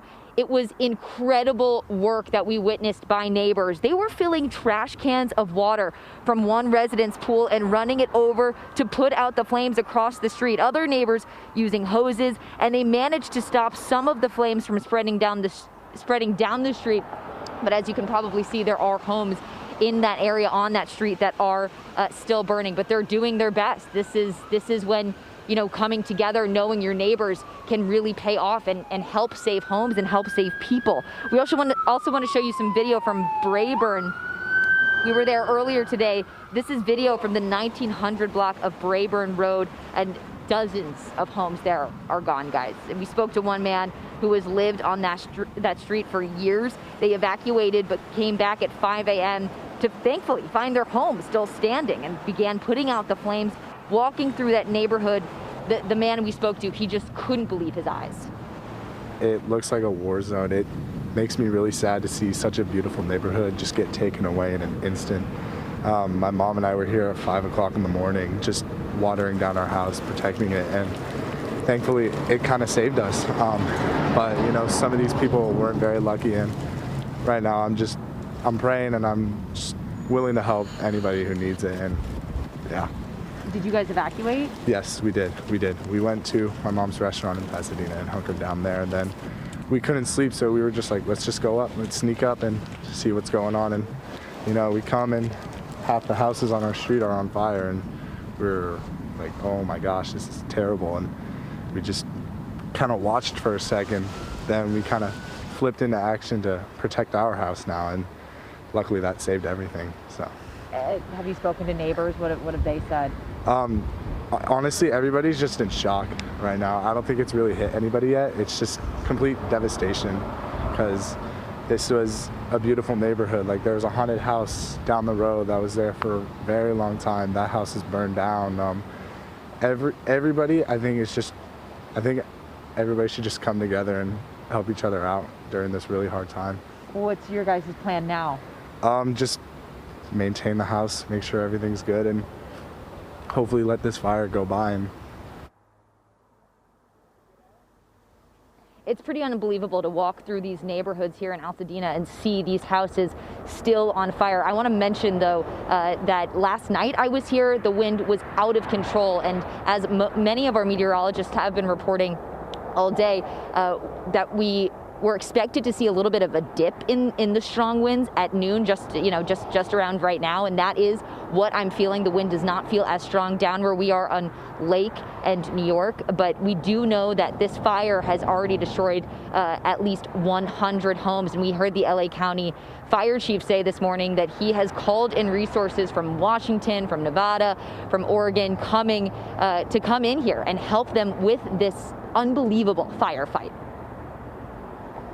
Okay, Sophie, thank you very much. Sophie Flay reporting on such devastation, and it is such a common theme that we're hearing now, is people just want to know what's happened to their home. So when she was talking to that gentleman who snuck into the area, I've had text, I'm sure you've had text. Yes. We're hearing from people who are evacuated. They see what's been out there, and that right now this state of shock is all across Southern California because people don't know. In many cases, they simply don't know if my house is still standing, what I have, and when I'll be able to find out. It is such a helplessness feeling. And some people are learning that they have lost their homes by watching us live. Shubha Ravindran, who worked with us for many years as a reporter, we spoke with her at about this hour yesterday about her being in the process of evacuating. We saw, she showed images of the flames from a distance, and then we saw her husband come to her and say, we've gotten the alert to go to actually evacuate. And then yesterday, she saw on our news that she had lost her home. And there are many, many, many more stories like that. A story being repeated far too often. Let's go to Sid Garcia. He is, again, covering this fire. We talked to you a little bit earlier, Sid, near Brentwood, and you said that they were getting the air fight happening. Now, you mentioned fixed wing, but you also said you heard helicopters. What are you seeing as far as the fire and the firefight from above? The smoke is cleared where we are right now. We just saw one helicopter fly by us here. We're at the top of Altamora here in Brentwood. That house saved. At the top, you see the pink shade up there. That was the Phosjack that was dropped about an hour ago that hit our news van. One of the fire engines that's coming down here, that one was up there for structure protection because there's looks like another house up there on Altamora Road. The good news is that the winds here, guys, have decreased, if you will. It's still breezy up here, but it's not as strong as it was earlier this morning, and that's the good news up here. God only knows how long these guys have been working. Probably haven't stopped them since they arrived yesterday morning. But as we come down here, up to the left here, we've been just watching this house just smoldering. We looked on a real estate website. It was a 15,000 square foot home valued at close to $20 million. The fire, you can see, just ripped through here, up the hillside, and then caught that home. And as we've got more fire folks coming down over here, it's there's a lot of structure protection up here. To the right of our signal, there's still a lot of white smoke. And these guys are coming over here. Thank you very much for the warning as well, guys. Be safe. Be safe. All right. They're making water drops on the backside of the hill if you want to get some footage over there. All right. That means you're able to get up there. All right, guys. Thank you. Be safe. Be safe. All right. You heard it from there. LA City Fire. Yeah. We saw one helicopter basically drop over here a couple of minutes ago. Off in the distance, you can still hear the helicopters, and that's the good news. But I got to tell you, as far as the weather is concerned, the velocity of the winds up here have decreased considerably. So maybe we're finally getting the break the firefighters need, not only on the ground but up in the air as well, that the winds are diminishing a bit so they can really go after this. But again, you can see on the roof of the mansion up here at the top of Altamora, that house is saved. The FOSS check there is pretty much part of what was dropped here a little over an hour ago. And as we come back around here as well, you still see a lot of smoke behind the camera lens. But you know what, guys? If there's some good news to report, the winds have died down up here. Let's send it back to you. For that update, some good news coming from Sid today, almost as if on time, right on cue. That's what the forecast was. Yes, yes. But we want to check in with Ashley Mackey. She's in the Palisades fire. Ashley, what do you have for us? It's still a lot of the same that we've been hearing all morning since yesterday, really. So many homes lost here. I'm still on Tremonto Drive here in Pacific Palisades. I want you to see this home. All that's left standing is this front-facing wall here. I took a step over there, and you could see just barely the ocean that's just over this cliff here. The smoke is still making it very hard to see too far ahead of you. You can see the garage is burnt down, and this is common for several of the homes. If you look just next to it, this garage here has the fire completely tore through and burned not only the garage and the home, but the cars that are inside are still smoking and on fire. Just this chimney left standing of the house. And again, like I said, a very common story, especially in this area. We spoke to the homeowner of this house just on the corner here, and nothing left of it. He was at work when his family needed to be evacuated, and he came back to see his home completely destroyed. He was obviously devastated, and there's so much devastation just in this area alone. You can see fire engines, fire trucks, firefighters are up here in this area trying to put out spot fires. We've seen Ventura County, several different departments all coming together trying to get a handle on these things. Just down the hill there's PCH and Sunset, and there was a school and some other homes also on fire. Trees have fallen down in the middle of the streets, making it very challenging for firefighters to navigate some of these roads. And obviously, again, the wind that we've been hearing and talking about is still very much a big threat to these fires, to these firefighters as they try and put out these fires. Reporting live in Pacific Palisades, Ashley Mackey, ABC 7 Eyewitness News. Okay, Ashley, thank you. And then, Ashley hearing the story of somebody coming back to find nothing, and then Annabelle Munoz, somebody coming back and finding their home still standing. These stories are going to break our hearts over the next days and months as we try to recover from this. Shayla is here now to talk about the weather, which it's not over yet, but it's almost falling right on the timeline that you guys have been giving us. Right about noon to 1 o'clock today, we might start to see some improvements. Exactly. We're moving in the right direction. It's not as fast as those fire crews would like or what we all want to see, but those winds are going to slowly die down every hour, going to make a difference. From Burbank right now, you can see this is the Eaton fire, all the smoke. And again, look at these wind speeds, 23 miles per hour. So the wind isn't gone yet. Unfortunately, it's not going to be gone all day. We're still going to feel the impacts of it, but we're moving in the right direction. We have several fires burning right now. So taking a look at at the wind speeds in the area, Palisades fire, still seeing some winds 20 to 30 miles per hour. It's the gusts, though, that are going to continue to be the concern over the course of the afternoon. Moving up to the Hearst fire, we've seen gusts closer to 40, 50 miles per hour. It is improving, just not as fast as we would all like it to be, of course. Eaton fire, though, this is a big improvement. Winds in the area coming in around 10 miles per hour, still seeing gusts close to 20 miles per hour. I mean, look at all the pink on your screen here. Now, the good news is earlier this morning, overnight, we were talking about gusts 40, 50 miles per hour consistently. Now, most areas we're seeing gusts in the 20 to 30 mile per hour range. Santa Clarita, though, still seeing gusts over 40 miles per hour. Pacific Palisades, again, very close to that Palisade fire, still seeing gusts 30 miles per hour this afternoon. As we move farther east, a little bit of relief, especially as you look toward LA Long Beach, getting some calmer conditions, but Laguna Beach still seeing those gusts 20 miles per hour, 30 to 40 mile per hour gusts when we talk about Riverside, San Bernardino. So it's moving in the right direction. It's going to be several more hours of this, but it's those strong wind gusts moving in, and then you pair it with this extremely low humidity across all of Southern California. As you'll see, most areas in the teens. This is extremely dry conditions. Palmdale, Ontario, Riverside, Beaumont, all coming in the teens. And I want to point out Santa Monica, 3%, and that has not changed all morning, single digits. This is such a dangerous combination, and this is what is making it so difficult for these fire crews. Taking a look again at the Palisades fire, you can see all of that smoke, but I want to point this out to you. This is some good news. So we're still dealing with strong winds through the afternoon. We're under that high wind warning through 6 p.m. You'll notice gusts, we're still talking about 30 mile per hour gusts in the 20s into the teens as we head into this evening, but it is a little bit of relief. We go from the teens to the 20s pretty much all night long. Now, I do suspect we'll see a little bit more stronger gusts as we head into early tomorrow morning, but this is a big improvement for those fire crews, hopefully enough for them to start to move in the right direction.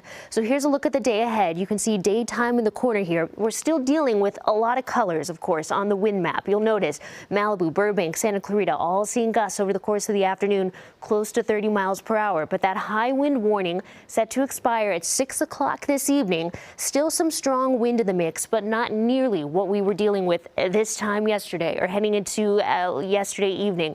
A big improvement as we head into the next 24 hours. I want to jump ahead to the 7-day forecast here and show you this. So we have that high wind warning expiring tonight. We do have the red flag warning lasting through tomorrow.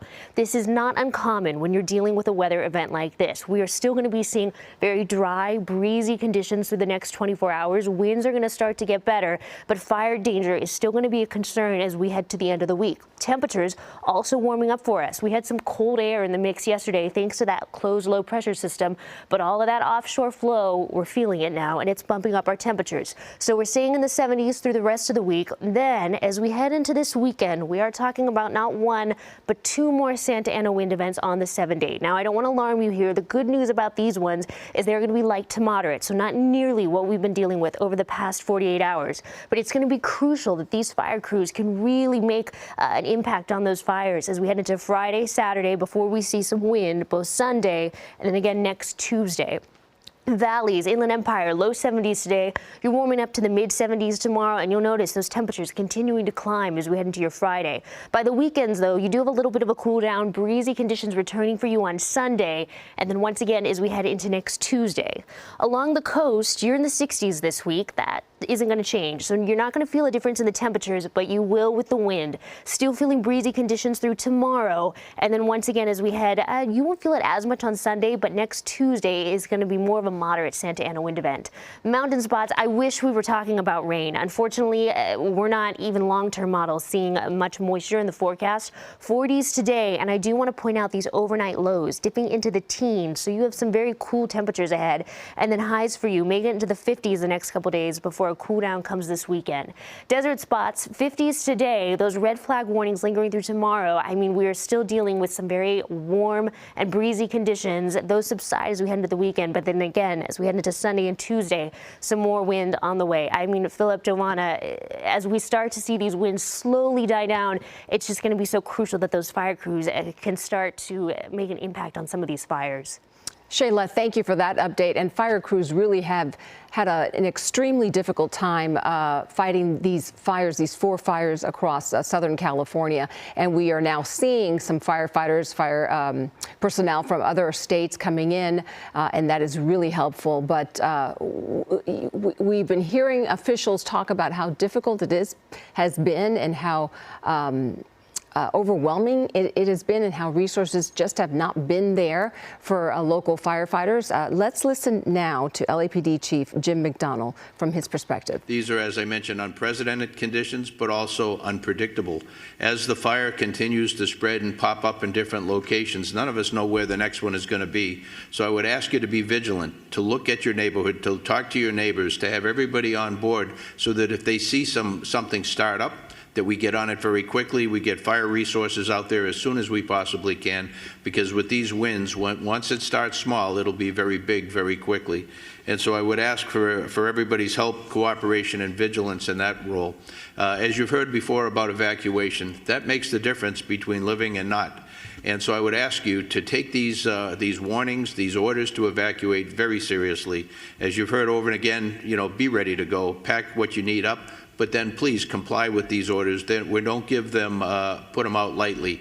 When we believe that you're in the path of the fire, we're going to order that evacuation, and we really, really need your compliance on that, because if we have to send people in to try and make rescues, those people are putting their lives on the line directly for something that could have been avoidable. Sheriff Luna mentioned looting.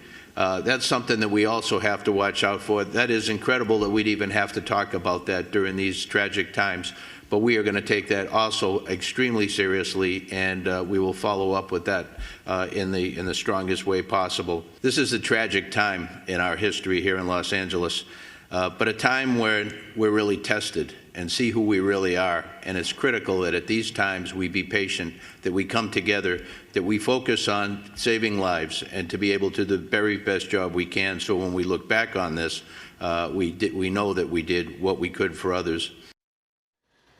Those last comments by the chief are truly telling. This is a generational disaster, if not even more so. And when you talk about coming together, we have seen so many stories of people going back into a neighborhood to do what they can to save someone else's property, or to inform their friends of what has happened in their community. You are seeing people come together. They're asking, what can we do to help? It has happened over and over. We've seen it over the last 24 hours. Yeah, absolutely. And of course, the air quality is also a big concern today across Southern California. And it's not going to get much better because of this wildfire smoke, which will travel for miles. If you have some sort of respiratory illness, you need to be aware to take care of yourself. Even if you don't live near the fires or see smoke, the Santa Ana winds alone can be damaging to your lungs. Circle of Health Denise Tador explains. It can affect people and cause that increased shortness of breath, that increased chest tightness, that increased cough. Pulmonary and critical care physician Dr. Robert Goldberg with Providence Mission Hospital often sees a rush of patients when the Santa Anas swoop in. The volatile high-speed winds carry allergens, dusty ash, and the fine particulate matter of past fires. These pollutants can send your airways into uncontrollable contractions. When you have a situation where you have cold air, you have dust, you have particulate matter in the air, that can really affect people and cause that increased spasm and shortness of breath. It really affects people with underlying lung conditions such as asthma or emphysema or COPD. Within minutes of the start of the high wind warning, fires broke out in the Pacific Palisades and briefly in the Hollywood Hills. Not only was particulate matter 10 microns in diameter a concern, the fires bring the threat of even tinier pollutants. Those come from things like smoke or combustion, and those are extra small. Those can get really deep into your lungs. Scott Epstein, Planning and Rules Manager with the AQMD, says this week's wind event appears to be much stronger than what our region usually sees in an average year, with the potential to cause more widespread health problems. If you're having significant shortness of breath, if you have chest pain, reach out to your doctor. If not, go to urgent care or the emergency room. Doctors say don't leave home without your rescue inhalers and take your meds as directed. Stay on top of the air quality reports in your area, because Epstein says they can change every hour. Stay inside if you can. Run your air conditioning or an air purifier. Avoid heavy outdoor activity. If you have to be outside, an N95 mask can provide some additional protection. That was Denise Dedore reporting, and it's just such good information because this particular event is going to affect pretty much everyone in Southern California. And it will linger for days. Yeah, if not weeks. We want to go back to Ashley Mackey, who's covering the Palisades fire. And Ashley, a question for you. Have you seen any helicopters, airdropping helicopters or Phosgec fixed wing planes in the air? I have not seen any helicopters, any air movement. I will say, I know we just talked about air quality. The smoke here, the dense smoke here does make it very difficult to see much of anything past about 100 feet in front of me. Like I said, I've said a couple times behind me, this burned down house is actually on the cliff. So just behind here, you should be able to see the ocean, and you can't see anything. The smoke here is just so thick. One thing I will say, though, it has been very nice to see some of the neighbors that have really showed up for their community. We spoke with someone, a couple people actually earlier, who have been walking around sending updates to their fellow neighbors. One man who's been a resident here for 65 plus years, he was helping save his home as well as other people's homes. He's been getting buckets of water, putting out spot fires, helping where they can, the firefighters where they can. But as you can see, still so much devastation. I'm going to toss to some sound earlier from one of the neighbors that we spoke to earlier, who was trying to get in contact because the cell reception also is just so bad up here. I was bucketing out of my jacuzzi in a pool across the way at people's homes. I stopped a couple fires. I stopped one that went, and then it reignited at about 4:30 this morning, and thank God I woke up at the perfect time, and I got it, and I stopped it from burning my house. And it's a tough day today. Now, one of the reasons why Randy was saying he was bucketing water from his jacuzzi was because he was saying that another issue up here is the water pressure.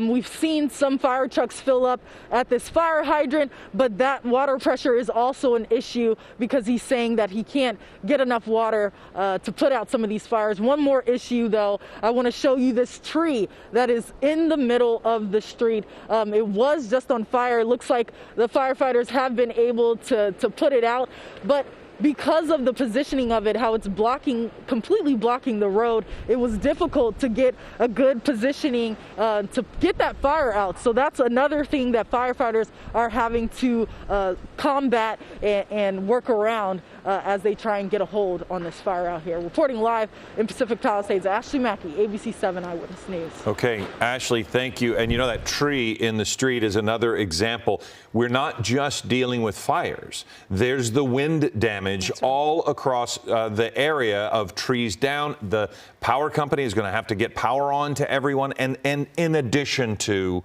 these fires. So it has been a massive undertaking for everybody. We were also listening to Sheriff Luna earlier today talking about evacuation orders. So many people need to listen right away. Some people want to stay behind, but one of the difficulties they had yesterday was people waiting too long, especially in the Palisades, as they tried to exit the area. Our top priority continues to be the safety and well-being of our impacted residents, first responders, and all of the individuals involved. But understand that this is a very fluid situation, specifically in the Altadena area, and a lot of our personnel, our deputy personnel, are involved in life-saving measures as we speak now. We are working very closely with local, state, and federal agencies to provide necessary resources and support.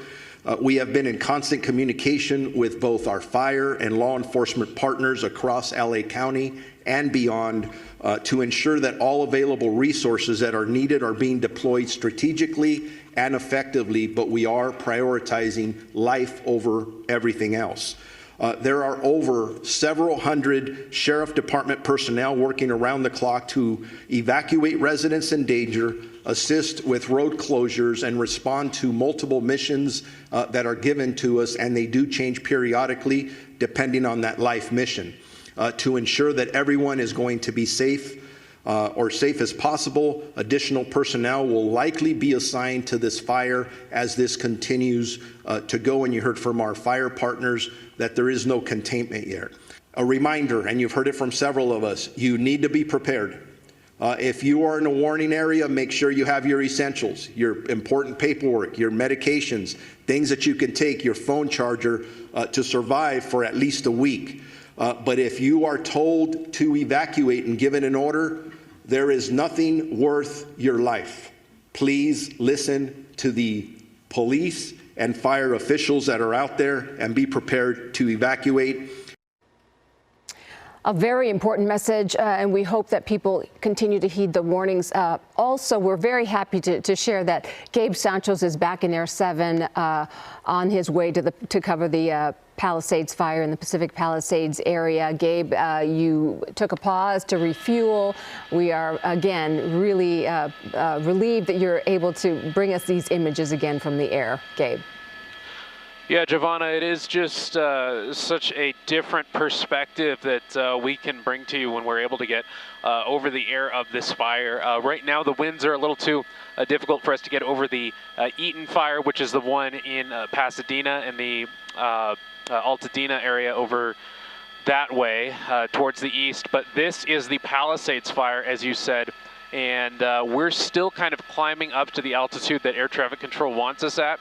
So once we get to that altitude, we'll be able to get a little closer here. But what we are able to show you is just kind of the wide swath of just how large this fire is, stretching from the Pacific Palisades proper all the way deep into Malibu. I could see Point Doom out the right door of the helicopter, and that's kind of the western limit of the fire. And it's still, you know, it's still something that has quite a lot of fire activity. We're seeing still a lot of that dark smoke, so still a lot of active flames. It's burning brush, it's burning homes in those areas. It is in and around the Saddle Peak area, and we know that it, from our reporters on the ground, that it has burned structures on in and along the Pacific Coast Highway area.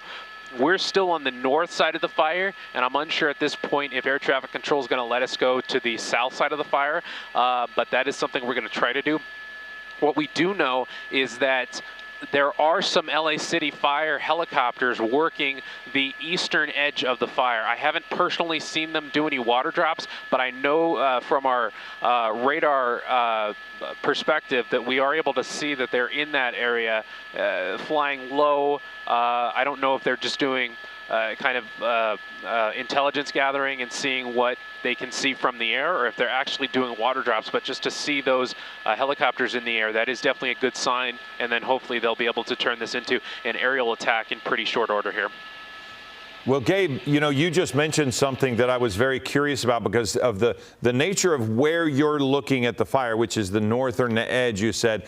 Have you heard about damage on PCH? I know it's difficult for you to get down there, but we're getting reports of just rows of homes along PCH right on the beach also lost. Have you heard things like that? Yeah, we're hearing pretty much the same thing that you guys are seeing, along with seeing the pictures from our reporters on the ground on PCH. I haven't been able to personally lay eyes on PCH proper. I have been able to see Palisades Drive as it extends further north. We have been able to see homes along the Chautauqua and Sunset intersection, a neighborhood just to the north of that. We were able to see earlier on an earlier flight. It looks like homes in that area have been completely flattened, but PCH I haven't been able to personally lay eyes on. Once again, we're going to try and venture further south once air traffic control gives us permission to. Earlier, it was the presidential TFR, the presidential temporary flight restriction. Now there's been a TFR activated for the firefighting effort. So that tells me that fire crews are planning and preparing for a lot of fixed wing assets, a lot of helicopter assets to come into the area and start working on this fire. I haven't personally seen that yet, but the fact that they've now activated a fire TFR that we're also having to deal with now, that's going to affect what kind of pictures we can show you at this very moment. But that's also good news because it means fire crews are planning on making an aerial attack pretty shortly here. And while we have you, as you were talking when you first joined us, you were showing images of that community we talked about, and you were showing us before when you were up, where there was a row of homes and they were untouched, but we saw that one single home that was up in flames, and now that's the picture we're talking about. And now you can see that 3 homes. Well, all 4 of those are now involved in flames, where before it was just one. So sad to see. Yeah, Giovanna, you're exactly right. Referring to this very neighborhood that we were looking at maybe about an hour ago, those homes at the bottom of the frame look and still remain to be in good shape, but you know that's no indication of what might happen in the coming hours. But those homes kind of, one level up from there, one level, if you go higher in the frame, that's a little further to the south. We saw only one structure up in flames earlier, and now, as you said, it appears that 3 structures are now going up in smoke right now. So we're still seeing, active flames, active fire behavior. The winds are still at a pretty intense level right there down on the surface, because the smoke is laying down to the ground. It's not pluming up like we've seen in past fires where the winds aren't as intense. We're still seeing this fire to be continually driven by the winds, and that is why these flames are still continuing to jump from home to home, and that's definitely what we're going to continue to see and what we're going to continue to watch as the day goes on. All right, Gabe Santos reporting from Air 7. Thank you so much for that update. And we have Josh Haskell in Palisades on the ground with LA District Attorney Nathan Hochman. Josh? That's right. I'm here with DA Nathan Hochman. We are right on the border of Pacific Palisades and Brentwood. I know, Nathan, you were able to make your way earlier today into Pacific Palisades. What did you see? What is your take on all this? I mean, it was apocalyptic. I've lived here my whole life. I have never seen that type of devastation where literally block after block after block of houses that were there, 48 hours ago aren't there anymore. My sister actually lives in that area. We went by her house, and her house unfortunately burned to the ground. It truly is a situation that I have not seen in 60 years. And you and I were just talking about this, places that you didn't think fire could reach, a wildfire could reach, places that would burn. The heart of Pacific Palisades gone, decimated. Absolutely. I mean, it's these are friends, this is family that have lived here for decades and no longer have their houses. I would imagine that the devastation is in the billions of dollars. I mean, there'll be thousands of houses that have been destroyed. But what's also unfortunately going to happen in these situations is that people are going to try and take criminal advantage of what's going on. 2 looters have already been arrested, and I have a message for the criminal element out there. If you think for a moment that you can take advantage of this right now or over the next weeks, months, or even years, you are wrong. If you go ahead and you want to loot, if you want to steal, if you want to engage in scams on vulnerable people who've just lost their houses and their businesses, we're going to arrest you, we're going to prosecute you, and you will absolutely be punished. What can you tell us about what happened in the Eden Canyon, Pasadena, Altadena area with that fire, and what is your message to those 2 individuals who've been arrested? Well, again, they've already arrested, the Sheriff's Department has already arrested 2 individuals for looting. They will be fully prosecuted by the District Attorney's Office. And again, the thought that they would want to take advantage of people in their most vulnerable situation, when they've just lost a house or a business, when they're literally evacuating for their lives, is despicable. And we will make sure that they understand that not only have they been arrested, but they will be prosecuted and they will be punished. And District Attorney Hochman, we've also heard some reports of scam phone calls, scammers calling people. Obviously, we know that sadly, when people lose it all, in addition to looters, there's some insurance fraud that takes place. What are you hearing about these phone calls? Anything? Again, the phone calls have started, and they're going to continue. And people who have suffered these tragedies need to be aware that there are people out there who are going to take advantage of them. Please, if you don't fall susceptible to these scams, refer them over to law enforcement and let us do our job and go after them.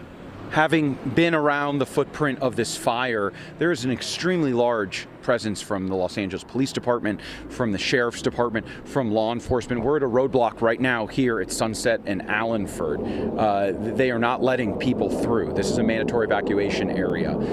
Are you happy with what you're seeing in terms of the law enforcement presence to make sure that people that are coming in here to do harm don't get in? You know, the first responder response to this has been amazing. The fire department folks that not just from the city, not just from the county, but from literally all the surrounding counties, surrounding states that are coming here right now and have come here, they're amazing. They deserve our respect. Law enforcement has not only tapped resources here throughout the 88 cities and the 125 unincorporated areas in the Sheriff's Department, but I'm hearing about literally law enforcement personnel on their own time will be coming here into LA County to walk the streets, to make sure that there is a law enforcement presence so that any criminals who think that they can get away with it will know better. And have you had to evacuate? Yes, I was part of the voluntary evacuation area. I spent last night at my mom's house with my two sisters, and my brother was there. I mean, it is tragic. I remember back in the 90s, you know, over 30 years ago when we had the fires and the floods and the earthquakes and the riots. Have we had an experience in LA that's even remotely similar to this? The one thing I can tell you, having lived through these tragedies, is that LA is resilient. We will rebuild. We will be better than we ever have been, and the DA's office will be working with law enforcement to make sure that anybody who wants to take advantage of this criminally is going to be arrested, prosecuted, and punished to the full extent of the law. ABC 7's Josh Haskell here, live with you with our District Attorney Nathan Hochman. We are on the border of Pacific Palisades and Brentwood at Sunset and Allenford. I believe we still have our anchors with us. If you're listening, do you guys have any questions for the District Attorney before we let him go? I actually had one, and it's kind of maybe a simple question, but people have not frequently been victimized before, and they are going to be. What do they do? Simply call 911? Do they call his office? Where do you go if you feel you've been victimized in these next months and years? Yeah, District Attorney, a question from our anchor, Philip Palmer. People that have not been in this situation before, been not victimized in this way, and who do they call? Where can they go? Do they go to your office? Do they call 911 if they think that they're involved in some sort of scam? If there's an emergency, clearly call 911. If it's a scam that you've been part of, make sure you actually contact the police department. You can do it online. You can do it through the phone. You can walk into a police department, any of the police department stations out there, and report that crime. Again, the important thing for people who have suffered this tragedy is I will guarantee you the scammers are out there. They're looking to take advantage of you. Don't let them take advantage of you. Report that crime. You have any suspicion about it. Don't go ahead and give your personal information away. Go ahead and report those people immediately, and then let us do our job to go after them. And I also just want to highlight that everyone that we have met covering this fire, whether you're here, whether you live far away, so many people have a connection to this. So, you said you were evacuated, your sister lost her home, so many people impacted by this terrible tragedy, and we appreciate your time and your message. Thank you for talking to us. Thank you very much. Appreciate it. Philip and Giovanna? All right, Josh Haskell, thank you, and DA District Attorney Nathan Hochman, thank you as well for joining us today. Sophie Flay is in covering the Eaton fire. You were at Lake in New York when we last heard from you. Are you still there? Did you move? Giovanna, we moved a little bit. We're still on Lake. We're in between Alameda and Boston, and I want to show you what we've kind of stumbled upon here. These businesses completely destroyed here. It looks like a war zone, to be honest with you. It is really so shocking to witness this in person. You can also see here on the street, this truck, this car, totally gone. Across the street here, this is an auto body shop. They've lost all of the cars. I mean, they've lost the whole building. They've lost all of the cars. You can see Pasadena fire truck driving by right now. There was a cleaners here That building is completely gone. That first building that we showed you over here, it was an herbal medicine shop. It was a tattoo parlor. Now those completely gone. If you take a look down the street, you can see a little bit more activity from firefighters here. They are working to put out the flames on multiple businesses. So far, it looks like the Altadena Pet Hospital is okay, but this is also a really the street is filled with businesses, but this is really a residential neighborhood. I mean, you can see kind of down Alameda Street here, a lot of smoke, a little bit of flames still burning there. So it is, again, under an evacuation order and very scary. I mean, apocalyptic. This is really, really devastating to see. It looks like a bomb has gone off in many of those places, and the idea that there's still fire going there, it just shows that this isn't anywhere near over. Sophie, thank you very much. The images are deeply troubling. Oh. Yeah, go ahead. Philip, I just want to mention really quickly, again, we're on Lake at Boston and Alameda, and if you keep going north on Lake at Altadena, there is a Chevron gas station over there, and officials are warning people to stay away from that area. Do not go near that gas station. They are worried that something might explode there. So you do not want to be anywhere near that area. Don't go to Mariposa. Don't go to Altadena. Don't go to Lake in Mariposa. Don't go to Altadena and Lake. Stay out of that area. It is very dangerous right now. It is one of those things, Sophie. I think you've become a great point. If you've had the evacuation warning or order, just stay out. Just stay, as much as you want to go home and find out what's there, stay out, because we've seen there's still fire in so many locations. So Sophie, thank you very much. And you're giving the firefighters a chance to get their work done. Look at the shot from Air 7. If we could quickly take it. It's a great shot. Gabe Santos is in Air 7, and I've noticed from your shot you've started to see some air activity. Yeah, Philip, the cavalry has arrived from various agencies. We're seeing CAL FIRE, we're seeing Ventura County Fire, we're seeing Orange County Fire. They are all on scene. I've counted 2 air tankers, a C-130 and I believe to be a DC-9, possibly a DC-10, forgive me for that. I've seen both of those make fire retardant drops. I've seen LA City fire helicopters, they're making water drops. So we're definitely seeing the air attack begin in the area. Unfortunately, those fire crews have a lot to do at this point. They have a lot of active fire to put out. I'm going to have Josh, our photographer, turn on SkyMap 7 and turn on the street lines, so we'll be able to see exactly what intersections we're looking at here.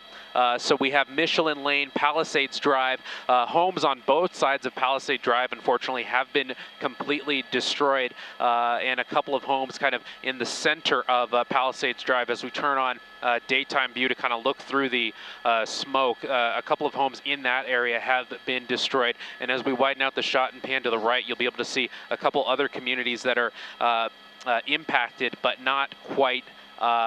You know, there isn't active fire in some of those neighborhoods yet, but there's still a lot of active flame in the area. There's still a lot of, this is still a wind-driven fire. So even though the winds have died down to a point to where the aerial assets can get down on the, you know, in those lower altitudes and start battling this fire, it's still a wind-driven fire. So the topography and the wind is still driving this fire, continuing to move kind of in a southwest direction, so towards Malibu, towards the coast, and any home that is on that side of the flames, those homes are still in grave danger. Fire crews, they have structure protection in place in those areas, and as we've just been saying, we're definitely relieved to see the aerial assets in this area now. Homes are still going up in flames, so we're hopeful that that changes as you know, morning turns into afternoon. But we're still seeing destruction take place,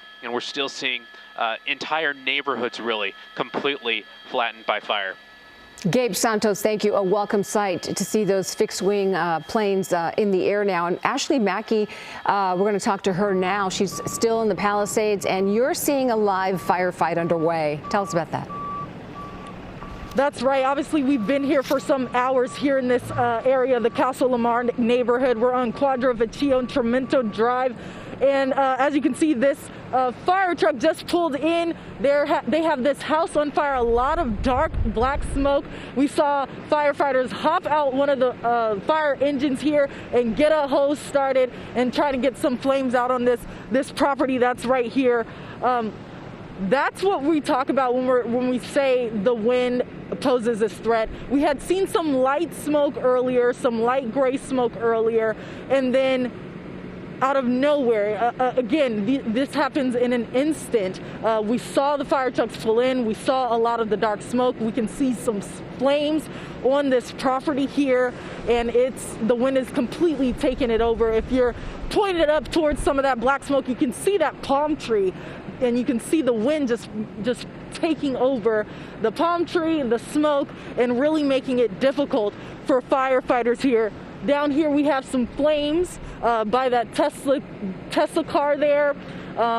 Again, that's what we talk about when we say how bad the wind makes it for these firefighters here. And also earlier, I was showing you the tree that was down in the street. That again can't make it any easier for these fire crews to get to where they need to go to put out some of these fires.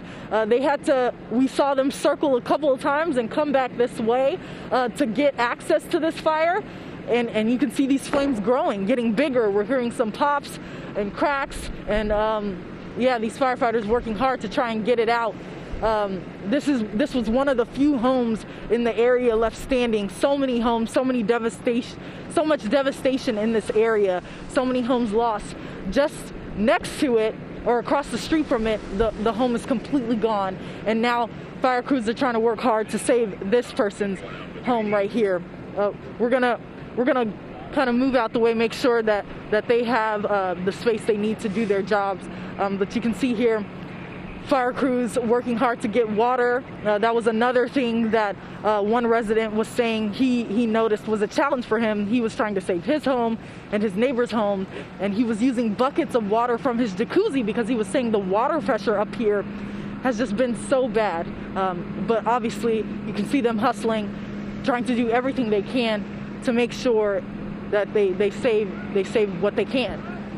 Reporting live here in Pacific Palisades, Ashley Mackey, ABC 7 Eyewitness News. Well, Ashley, that was, you just get the adrenaline going when you see one firefighter because he was waiting on the water, had to go over, turn the fire hydrant on, and then he was able to get that spot fire out pretty quickly. But that right there is going to be a little more work, I think, as they try to get that fire out. And this is being repeated all over the place. Sid Garcia apparently is seeing a similar fight as that shot there. Ashley's working on that. This is Sid Garcia. Let's go to Sid and see what he has at his location in Brentwood, also part of the Palisades fire. All right, guys, we moved. We're on another section of Altamura Road. We're now back in Pacific Palisades here. And about 2.5, 3 minutes ago, that whole area here, this corner, was on fire. You've got firefighters that came down here who were working up the street, came down. They saved the house. That's the important thing. Landscape's going to be scorched. That'll be replaced, but the house is fine. There was another fire up the cul-de-sac here. Apparently those homes were saved as well. This gives you an idea, though, of how embers can just float from one area, land, and start a fire. When we pulled up here to cover what was going on up the street at the end of the cul-de-sac, we smelled smoke, saw it, alerted the firefighters, and they knew what was going on. They came down, pounced on this, and basically saved the structure. Again, there's some landscaping that was damaged here, and right now it looks like they're in the mop-up phase and they put the fire out, and that's the good news. The bad news is that the winds up here are still pretty strong, and that's what they're dealing with up here. There's still a lot of smoke. As they're still putting water on the area here where we are, we can hear off in the distance more helicopters dropping dropping water and everything else that they can to basically control the fire. But again, here the wind's blowing. This fire a few minutes ago, the little portion here on the corner was ablaze. going up against the house, and firefighters were able to come down here from where they were at the top of the cul-de-sac here, and they were able to put it out. Now they're cleaning up here, but the house from our vantage point is fine. The landscape, that'll be replaced. It got torched, but the house itself, it's fine. It appears where they were originally up at the cul-de-sac, protecting those homes, those are fine as well. But I tell you, the way these guys can quickly pack up, move, and start another battle with the fire, it's amazing to see. So this is one part. They took care of it, protected the homes on this section of Altamura Road and Pacific Palisades. And hopefully the winds start to die down. Where we were literally around the corner about a quarter of a mile, it was very, very quiet. One home destroyed, another one, a mansion, a huge mansion, looked and appeared to be okay. But here, the fire is out.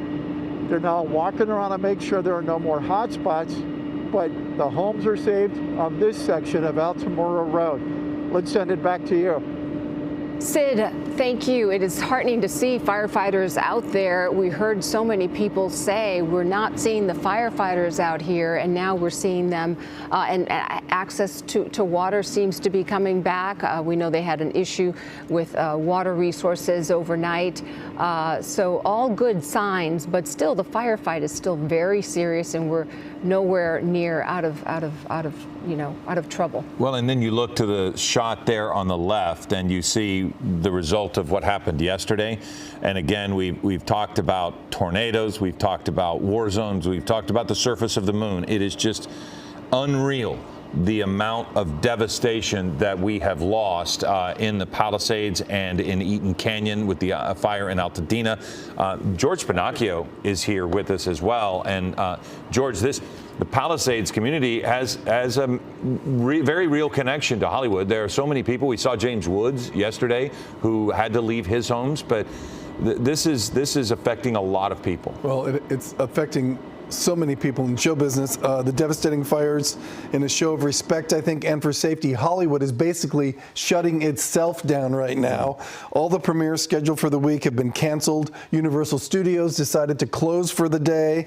And you look outside and you see how horrible it is that Jimmy Kimmel Live, just one of the shows that has paused production because of what's happening. It's not the only one. The Price is Right, After Midnight, Grey's Anatomy, Dr. Odyssey, Hacks, the upcoming Suits LA, Happy Place, Abbott Elementary, NCIS. They're among the other shows that have just suspended production, at least for today. But looking ahead, it's not over. They know that this is a major deal in this town. Friday's annual AFI Awards Luncheon is being rescheduled for a future date. Saturday's annual BAFTA Tea Party, which is a big deal, is off. And Sunday's Critics' Choice Awards have been postponed due to the fires until January 26th. And then we've also learned that people we have relationships with here at ABC have lost their homes. General Hospital star Cameron Matheson in the Altadena area lost his home. Ricky Lake, our pal from Dancing with the Stars, has lost her home. Early reality stars Spencer Pratt and Heidi Montag lost a home. And it looks like Diane Warren, who we talk to all the time during award season, has lost a beach home she's had for about 30 years. And there are more. Those are just some that we know right now. There is some good news, at least, that some of the folks in entertainment are trying to do. Sherry Lansing is one of the names. There's a group called the Entertainment Industry Foundation, and they are a nonprofit that is working to get money to some of these first responders and to displaced families and pets with food and shelter, et cetera. So there's some good work being done right now. There's just no one unaffected by this. I mean, we are all somehow connected to someone who's lost something. It's awful. I mean, we're talking from Pasadena, Altadena, all the way to the beach. It's just, the area is vast. Yeah, a friend of mine sent a picture of his home that is no longer there. It was just flames. George, thank you. Thank you for the update. Thank you. This is Eyewitness News with live breaking news. Thank God I woke up at the perfect time, and I got it, and I stopped it from burning my house. And it's a tough day today. Absolutely. And we continue over our breaking news. Devastation in the Pacific Palisades, where a fast-moving fire has destroyed homes and businesses. It is one of 4 major wildfires burning in Southern California right now, fueled by powerful winds. Thanks for joining us. I'm Giovanna Lotta. And I'm Philip Palmer. You're watching a special edition of Eyewitness News. We're live on ABC 7, Hulu, and wherever you stream. We have reporters in the air. We have reporters on the ground all over Southern California covering multiple fires on multiple fronts. Rob McMillan has been on the Eaton fire. That is in Altadena. This fire also affecting so many people, Rob. Correct. We've been in Monrovia. We've been in Sierra Madre, where we are now. This fire has already burned well over 10,000 acres, more than 100 structures destroyed, more than 500 firefighters still on scene, including these guys here. Now, we've been checking out what they've been trying to do at this home here on Church Hill Road. They've been here for a couple of hours now. As you see, a deer scamper across the driveway. I don't know if you saw that, but these firefighters have been here working to minimize the loss to this home. Again, I don't think I would call this a total loss because you have a good half of the home here, the southern half, that appears to be intact, but there are still flames burning beneath the home. We did see firefighters doing what they could to try to bring out some of the valuables from the home. They brought out a large telescope. You can see some of the things they stacked up there on that shelf. But one of the troubling things that we've seen all throughout the morning and afternoon is just how these foothill communities don't have a lot of defensible space. If you look at all of these live oak trees that just scratch the rooftops of some of these homes, it makes it very difficult for firefighters to get in here and make any significant progress, though that is what they're trying to do. Now, just up the street, we spoke with another homeowner who told us he was not going to evacuate, and he explained why and what he witnessed this morning. Yeah, so we bought the house a little over a year ago, and we did a full gut renovation of the place, and we don't have fire insurance right now, so that's why we're here. Tell me about yesterday. Yesterday, ran over here as soon as I saw the fire alert happen on the what you call Watch Alert app, which is great.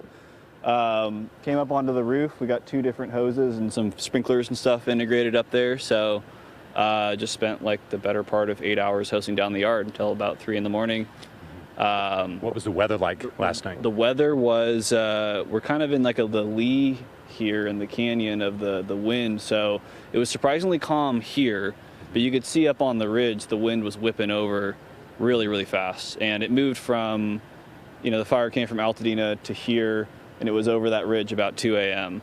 And when it started coming down? Yeah, when it crested the ridge, with the wind at its back, it was like a fire avalanche. It came down, the better part of 200 feet of ridge in 30 seconds. And what were you thinking?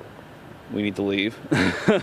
And then as soon as, it got halfway down or so, and then like almost by some miracle, the wind just stopped and it burned up the hill and burned out and was more or less under control at night. And then I left here around 4 after that, so.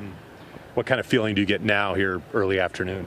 Hopeful. I think a lot of what could burn burned, but there's still spots and things. We just had a hot spot up the hill that was 100 feet away, 150 feet away, so scary, but we got plenty of people on site and support, and guys are working, hydrants are tapped, so things are happening.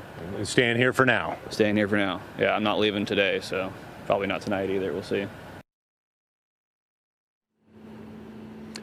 And his name was Connor Haas. That's his home right there. You can see a lot of brush, a lot of trees around that home there, but just to give you an idea of how close he was and how dire the situation was for all of the homes here. The home we just showed you that was burning right up there. So not a lot of distance between that home that was, at least 50% engulfed at one point. And you saw how close the trees are, and had this thing gotten going, this could have been another one of those neighborhoods where you had dozens of homes wiped out. At this point in this neighborhood, we've only seen 1 home lost. Live in Sierra Madre, Rob McMillan, ABC 7 Eyewitness News. Okay, Rob, thank you, and we will hopefully continue to see more homes saved by this incredible work by the firefighters throughout these next few days. Now, there are 3 wildfires burning in the Los Angeles area right now. They are covering tens of thousands of acres, so it's so difficult to stay on top of everything. But they all started yesterday with the winds really picking up. The first was the Palisades fire in Pacific Palisades. That started around 10:30 yesterday morning. You were likely here with us at 11 when we started on that. Around 6 last night was when we saw the Eaton fire in Altadena. That exploded. Hours later, the Hearst fire began in Sylmar. That's now 700 acres. This morning, there was a 4th fire in the Sepulveda Basin. Firefighters mentioned that in a press conference. It was called the Woodley Fire, but the forward progress of that has been stopped. It is considered contained. And we are getting word now from our desk that there is yet another fire, a small brush fire that just began on West PCH and Mulholland Highway. That's in Malibu. We're going to continue to keep an eye on that. Again, right now it's just a small brush fire. I do want to share some information from Southern California Edison. We're getting word that more than 72,000 LA County customers are without power right now. About half of those are public safety power shutoffs by Southern California Edison, of course, to help reduce wildfire risk. The rest, about 36,000 customers, have lost power as a result of the active wildfires. And we're going to go back outside to Sid Garcia in the Palisades, covering the fire there, the firefight. Sid. Hi guys, where we were earlier on the Brentwood side of El Tomorrow Road, we came down here, and let me get out of the way here. As you see, more fire engines coming up to where we are. The action a few minutes ago was at this home here on the corner. The landscape was on fire, and it came all the way up to the house. There were some fire trucks up the street on the cul-de-sac battling another fire over there. It looks like from our vantage point, they managed to save the homes from up there. And here, the quick work of the firefighters, they were able to save the home here, and a couple of them were up on the roof clearing out the leaves and stuff from the roof to take it down. They're now mopping it up, but the good news is that fire is out, the home is saved. Up the street, more fire engines have parked it there to check out what was going on up there. Now, we believe that the homes up there were saved as well. The winds were really picking up here for a little while, and that was the scary part, because where we were parked across the street from this house, and there were a lot of trees there. And so when one of the fire officials here said we had to move our truck, you didn't have to tell us twice. We parked around the corner, and the fear was all the vegetation, the trees and stuff, what would happen when the winds picked up and those caught on fire. The winds, they're still blowing through here, not as strong as they were a little earlier, but they're still blowing through here, so that's still a threat. But these guys did a great job. These are guys from the Office of Emergency Services. These are from the state, along with LA City Fire up the road. They were able to contain it to just this corner slice of vegetation, if you will. And again, we cannot emphasize enough that the winds are still blowing up here. But the important thing is that these guys, with their tremendous work, were able to save the house on the corner, up the street on the cul-de-sac. There's a few homes up there where fire was coming up the hill. From what our vantage point is, they were able to save the homes up there as well. These guys are doing tremendous work in the conditions up here where it's still windy. And that's the big fear, because as you well know, embers can travel quite a long ways. And while we don't know what started the fire here, we just simply know that these guys did quick work, put it out, cleaned out the roof of the leaves that were on top of it, and they were able to save the house. We're going to have to move a little bit as they're going to plug into the fire hydrant here. But I tell you what, there's now, I can hear helicopters across the way here as well. So that means they're dropping water on this. And it's still pretty active here. Nobody's taking a breath right now, but they're going to plug in here to see how hopefully there's enough pressure in that fire hydrant for them to do their job. But all the action was there on the corner. They were able to put it out. We thought the palm tree above it, the tall tree up here, was on fire, but it turned out it was more of a reflection of the sun. But the good news is they were able to put the fire out, protect the house, keep it intact, and now they're going to reposition that fire engine to plug into the fire hydrant and continue to assess the situation here. But Again, there are times where the winds are really blowing through here, and then it kind of takes a break here, like a little lull. But as you can see up top, the winds are still blowing at a pretty decent clip up here, but there's enough fire engines up here to protect the property to make sure something huge doesn't start out of something really, really small. We'll stay here to make sure things are okay. So let's send it back to you as these guys get ready to hook everything up to the fire hydrant here in this neighborhood. Okay. Sid, thank you. A lot of times what a fire truck will do, because it carries a lot of water in the truck itself, so then they don't always have to hook up to put water on a fire, so they may be just simply refilling that truck before they move to another location. Gabe Santos is in Air 7, and Gabe, one of the things that I'm wondering is, as we see some progress on some of these homes on the ground, are we more traditionally fighting this fire now because we've got air resources? You can't take air resources away from a firefight this large and expect the ground crews to be as effective as they normally are. Do you feel that's maybe part of why we're starting to see some progress on the ground, is because they can actually focus on that and let the air ops do their work?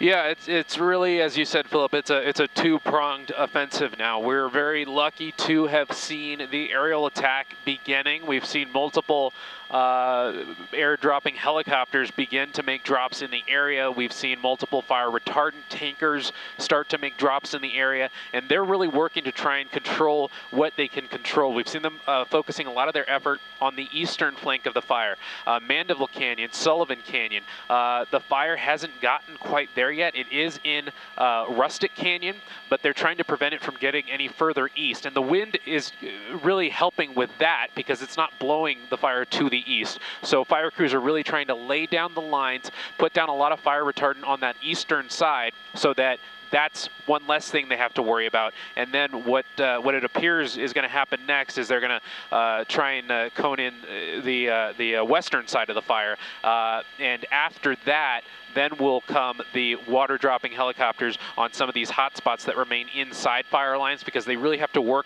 from the outside in. They have the ground crews working on the inside, and the aerial attack, has to work from the outside in and take that approach. So as Josh, our photographer, zooms into this wide shot, though, I just really want to, have everybody take a look at this and just understand how massive of a firefight this is. So we have all those ground resources, we have all those aerial resources, but this is still a huge footprint of active fire right now that is very dangerous. That's the city of Santa Monica at the top of your screen. Santa Monica Beach, Santa Monica Pier is just right up there, and there are some evacuations spreading into Santa Monica. I believe the latest count was a evacuation warning to San Vicente and a evacuation warning to Montana. So mandatory evacuations on this side of San Vicente, on the western north side of San Vicente, and then an evacuation warning from Montana to San Vicente. So that's how this is affecting Santa Monica. The winds, it doesn't seem like it's going to blow it further in that direction, and as I just said, fire crews are really trying to lay down the line on this eastern and south side to try and get that out of the way and make sure they don't have that to worry about now.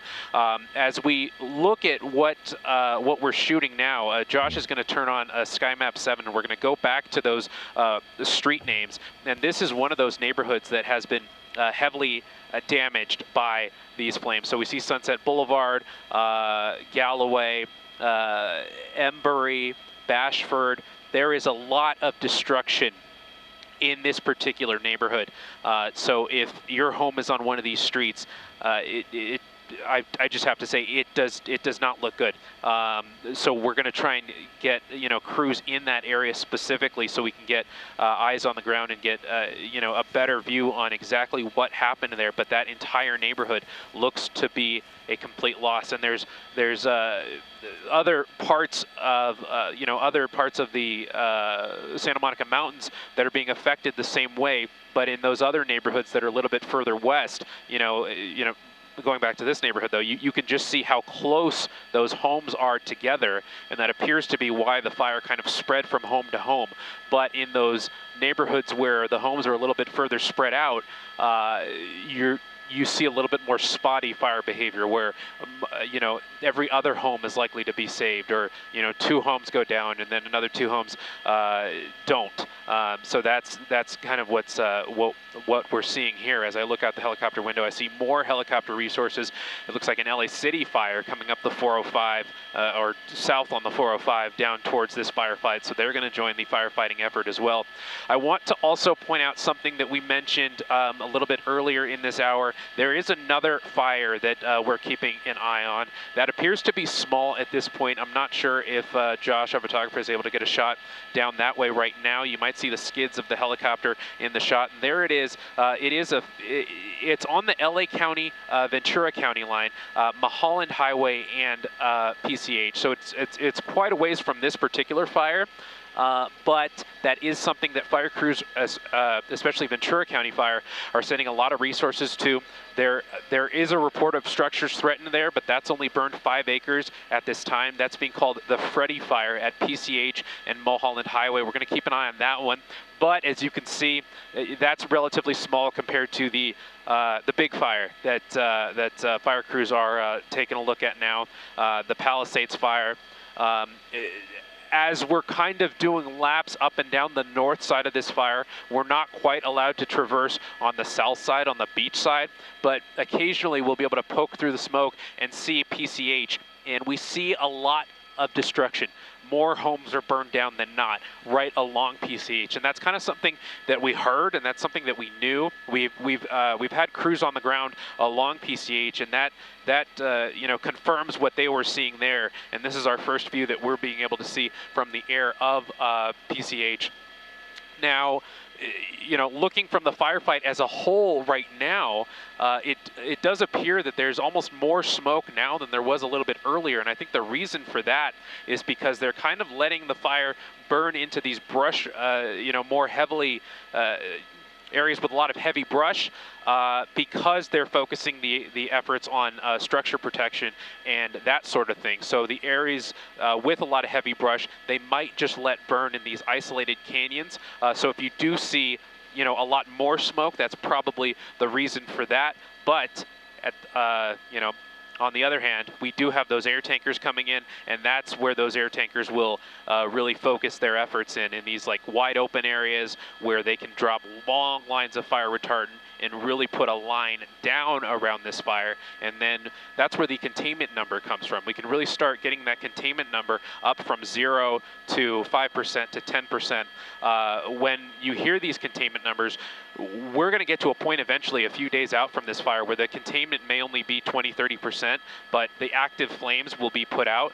That containment number is more about a line that they physically have drawn around the fire to physically contain it. It's not really a determination of whether the fire is, still burning actively or not. So you'll see a little bit of a discrepancy with that. But when those air tankers do start, really putting down lines of fire retardant all the way around this fire, then you'll start seeing that containment number change from 0 and moving on up from there. But it is still, we're still shocked by the pictures that we're seeing up here. Josh, if I could have you turn on SkyMap 7 again, those street lines there, so we can get what exactly that intersection is. That looks to be Chastain Parkway and Calle Debra. So on that intersection, there appears to be a lot of destruction there. And Via La Costa, that is the street there on the middle of your screen. Via Pacifica, it looks like homes there may be safe, so that's some good news there. Safe is the wrong word because this is still an active firefight, but on that particular road, Via Pacifica, we do see homes still standing, so that's some good news there. Philip and Giovanna. Gabe Santos, thank you for that update. It's really disheartening and so upsetting. It's going to be a long road to recovery and healing from this disaster. We want to check in with Shayla Gerard, and she's standing by, and she's been following these winds.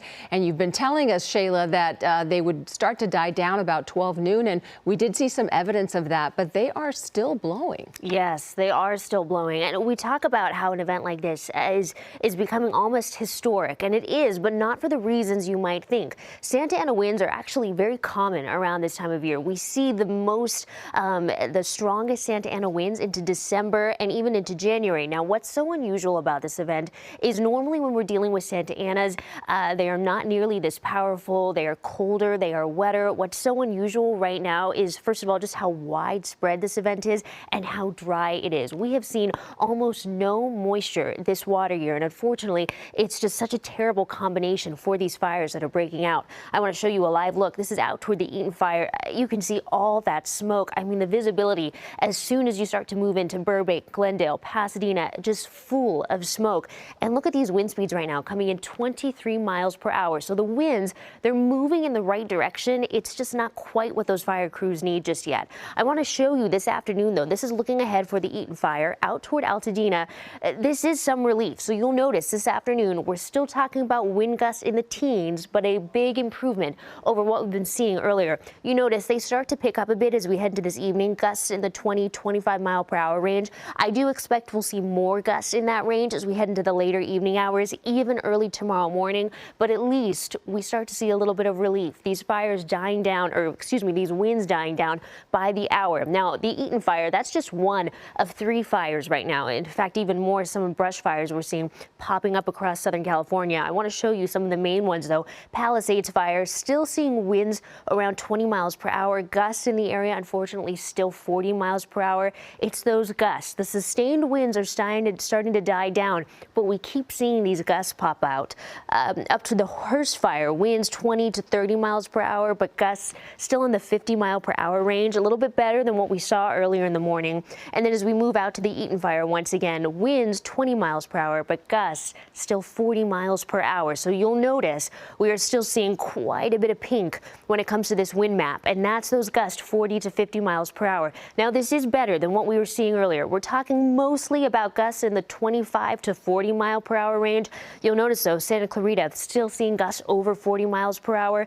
Simi Valley coming in very close at 37 mile per hour gusts. As you start to move further east, a little bit of relief. Pasadena, Glendora seeing gusts over 20 miles per hour, but Riverside, San Bernardino in that 30 mile per hour range. Hemet, Banning, both coming in over 20 mile per hour gusts. Palm Springs in the 30s. So we're moving in the right direction. We're out of the worst of it, but even as we head into the afternoon hours, we are still dealing with some at least advisory level wind speeds. Now, air quality. This is something that's going to impact all of us over the next couple of days. You'll notice mostly moderate, but as you head out to the low deserts, we have those patches of red. And then out toward West LA, this is actually a big improvement over what we saw earlier. West LA, Pasadena, even into Los Angeles, still that red. That is unhealthy for everyone. And this has been bordering on hazardous throughout the morning and into the early afternoon. So if you have any respiratory issues, if this is something you're sensitive to, you know, it's a day to stay inside, have those air filters going.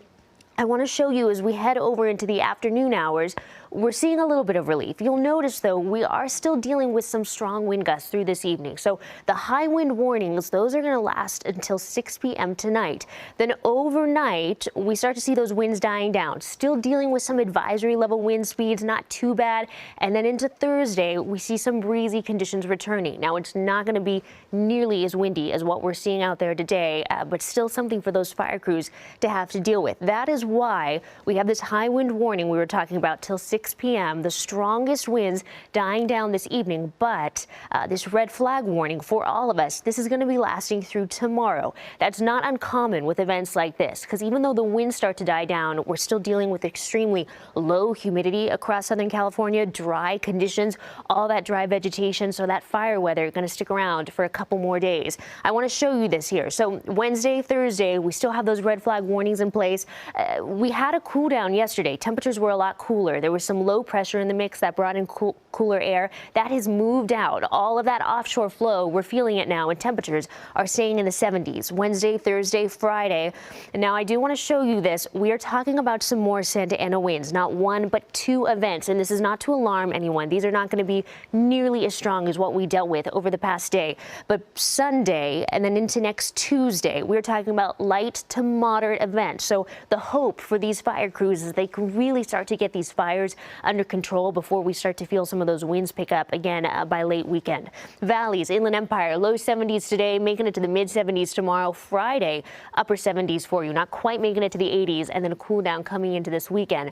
Beaches, you are in the 60s all week long, still feeling breezy conditions through your Thursday. Definitely going to feel that wind this afternoon, and then calm conditions as we head into Friday. You will feel a little bit of a breeze though heading into Sunday. Now you'll notice on these 7 days, mountains, same story. We are not talking about any rain, no moisture, just the winds. I wish we were talking about some rain, but unfortunately even the 2-week outlook, it is looking very dry out there. And then finally desert spots, 50s today. You just bump up to the 60s for your Thursday, and then a little bit of a reprieve before we see some more wind rolling back in late weekend and into early next week. So Philip, Giovanna, it's not necessarily the news we need, but at least we're seeing some winds dying down this afternoon. We're moving in the right direction. We'll take the news that we can get, which is good that the winds are dying down, but we sure would like to see some rain in the near future. Okay, Shayla, thank you very much.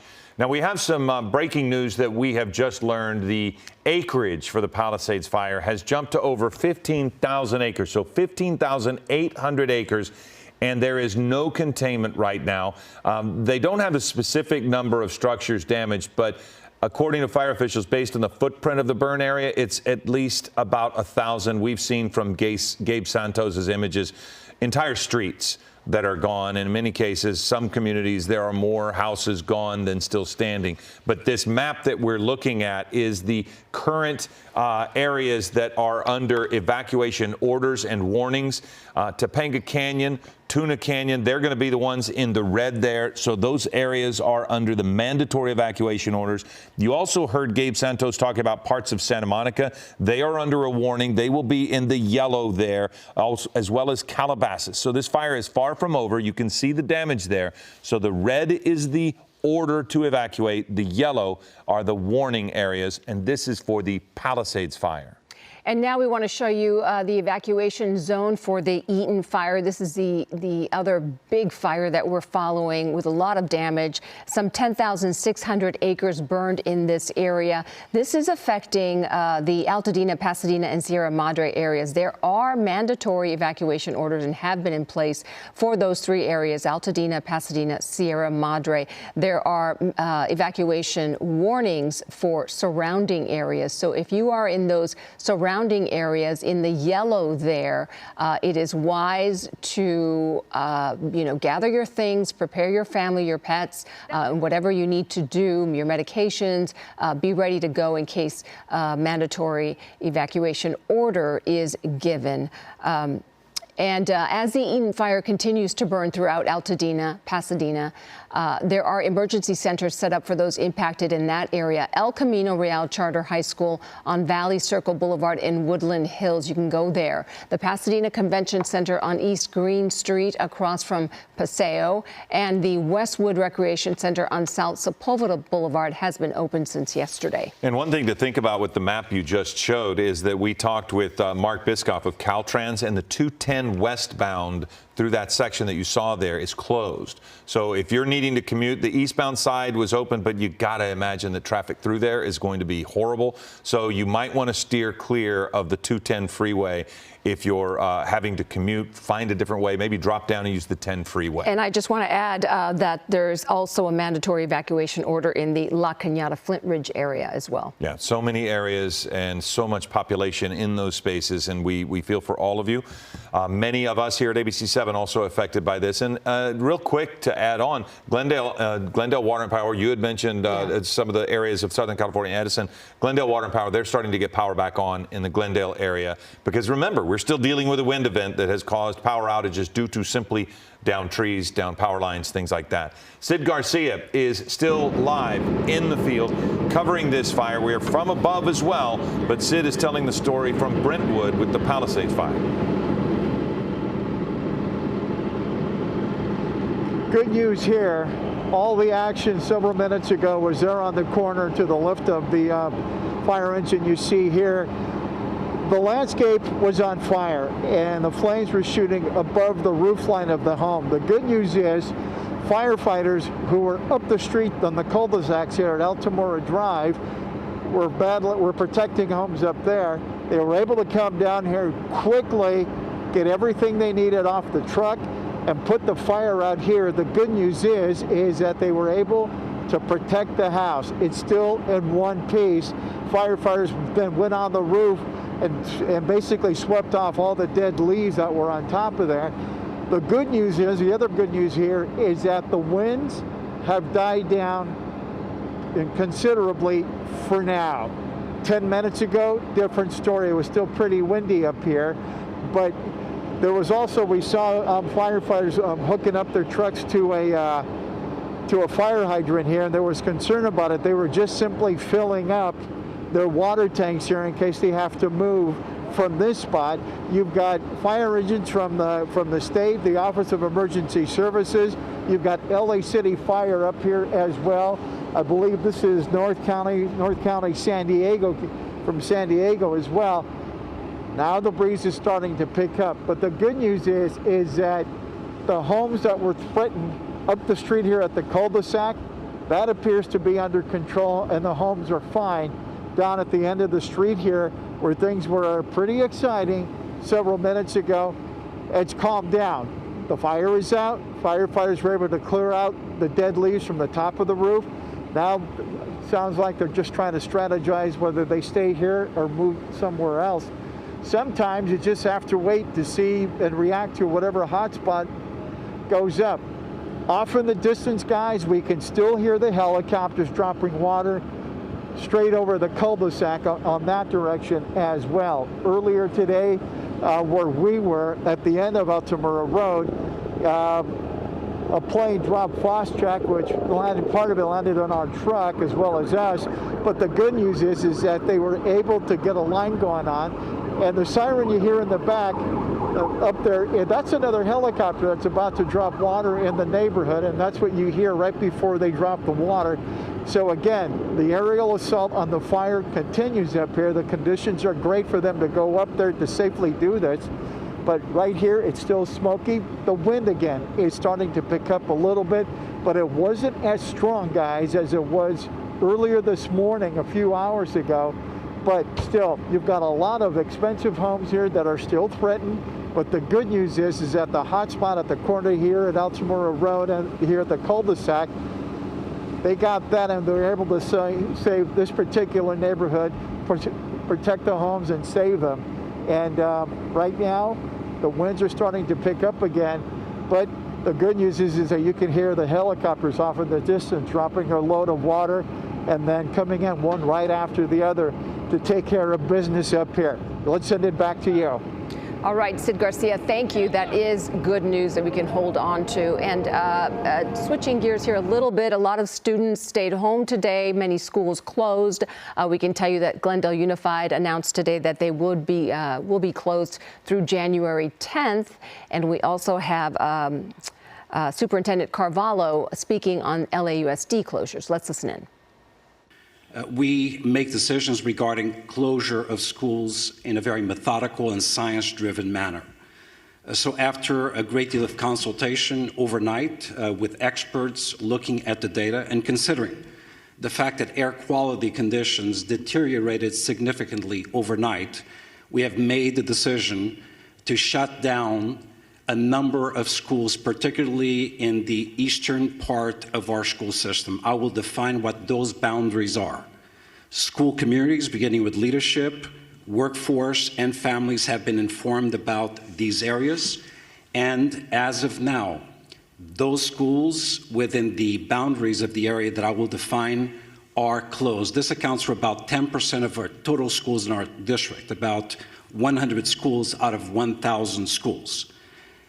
The areas that I'm speaking about are schools located north of Manchester Boulevard, Firestorm Boulevard, east of 10th Avenue, west of I-710, and south of Highway 134. All right. I do want to share some new information that we're getting. This is from JP Morgan Insurance. They're sharing a very preliminary estimate that insurance losses from the Palisades fire could reach around $10 billion, with the majority of losses coming from homeowners rather than commercial buildings. That's from a very preliminary estimate, again, from J.P. Morgan Insurance. Of course, it sounds like a huge number, but it is not surprising. I would be surprised if it stays that low, yeah, given some of what we've seen. Yeah.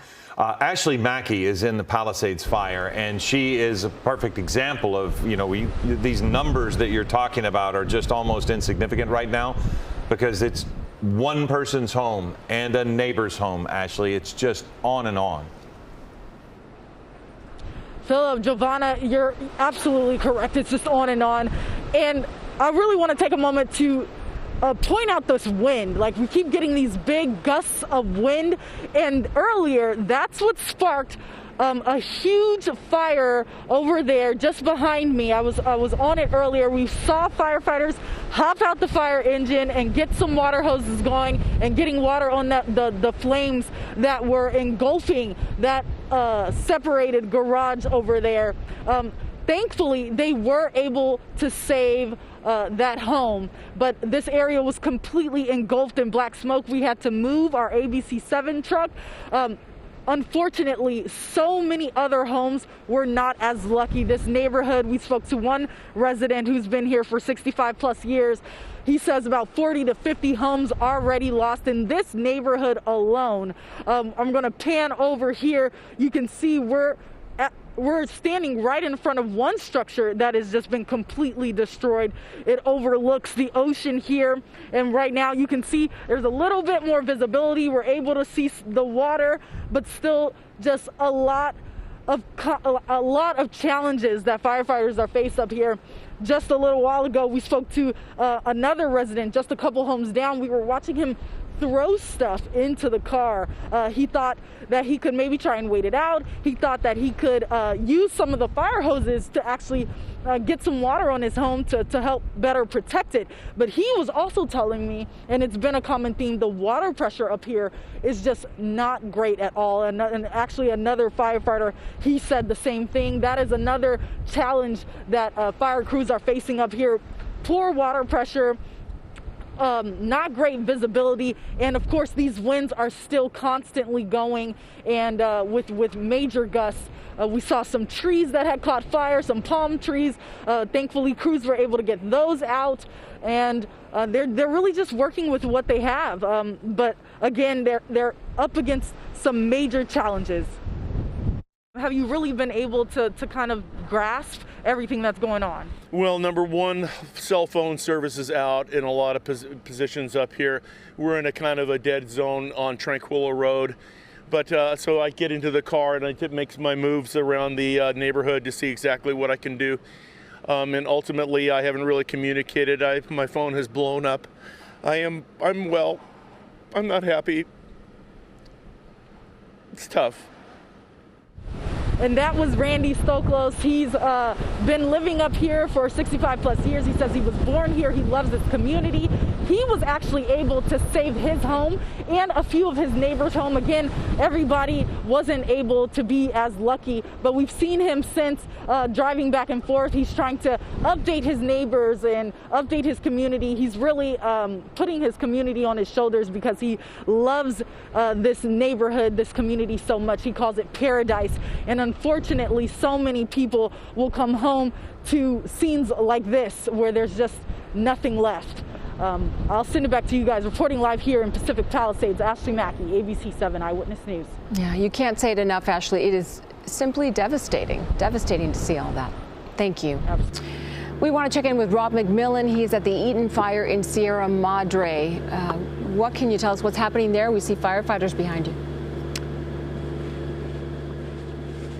That's correct. Well, that's the good news. If you recall, if you've been following our coverage for the past several hours, we were reporting in Sierra Madre Canyon. This is sort of a mountain-esque, old, charming type community with tight, narrow roads. And the residents had told us that the fire department was not physically able to get up here. But we've determined that's not true. You can see we have 2 Type 3 engines here. I talked to someone with the fire department, and what they told me is the problem up here is that certain engines can't make the turns, and a lot of times you have to climb staircases to get to the houses. So the fire trucks have a tough time getting to some of the houses, but they were able to make it up the road. And if you recall, we left here a couple of hours ago when this structure right here was really starting to take off. And as you can see, it's a total loss right now, but the fire department is up there doing what they can. And it does appear that they have been at least able to prevent the fire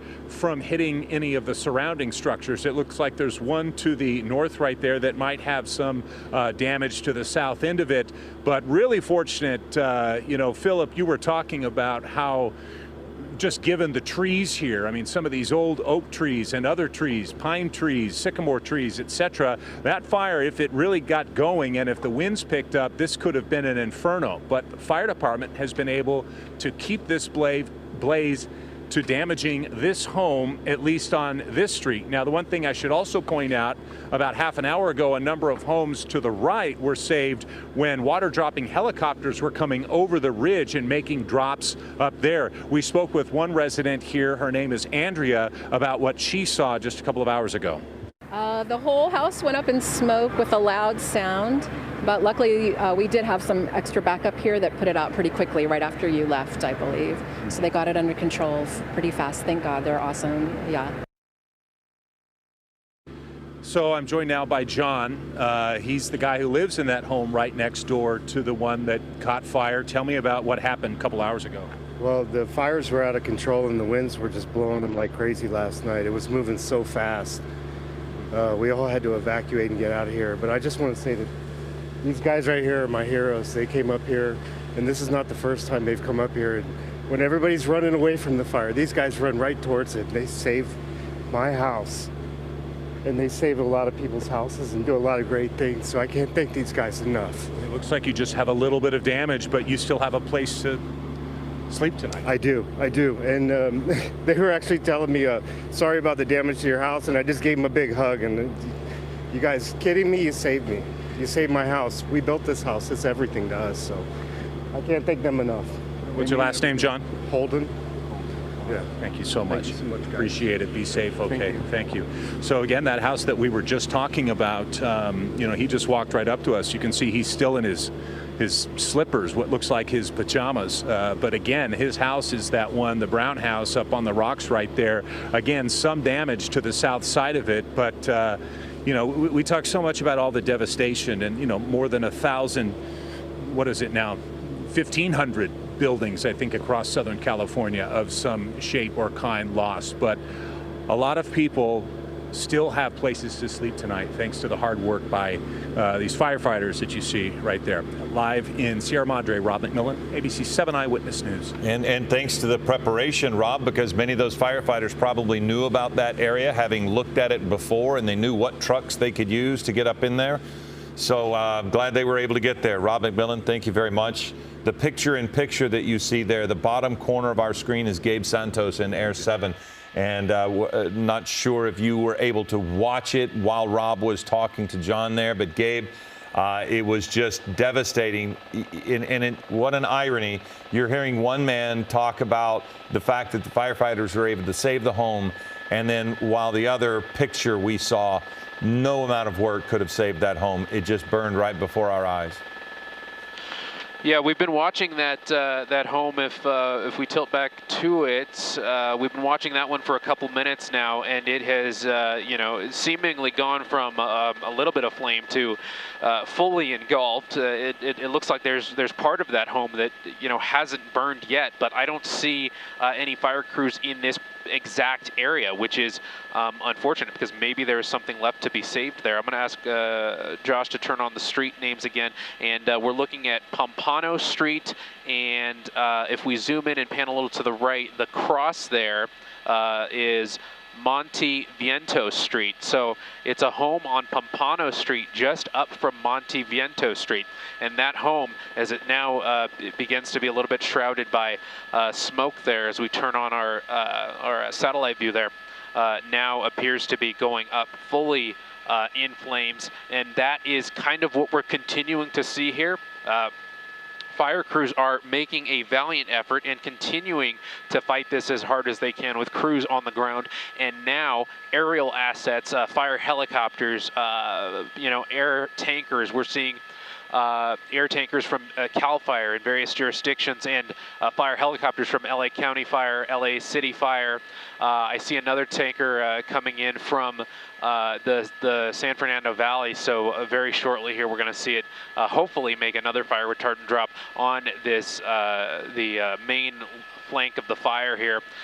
There's also fire helicopters from Ventura County Fire and Orange County Fire, so definitely a team effort here. I got a report from a friend up in Oregon in the Portland area, and he's telling me that fire crews in the Oregon area are sending down 200 firefighters down to help with this firefighting effort. You could see that tanker there flying through the screen. Hopefully we see it make another fire retardant drop here. I got another report from friends down in San Diego. So San Diego fire crews in different departments down there, they're sending crews and assets up here to help with the firefighting effort. But San Diego is one where they have to kind of, be mindful of not sending too much of their resources far north. That's happened before where they send, graciously send resources up north to help, whether it's LA or Northern California, and then a fire breaks out down there and they maybe aren't in as good of a situation as they otherwise would have been, so they're sending as much resources as they safely can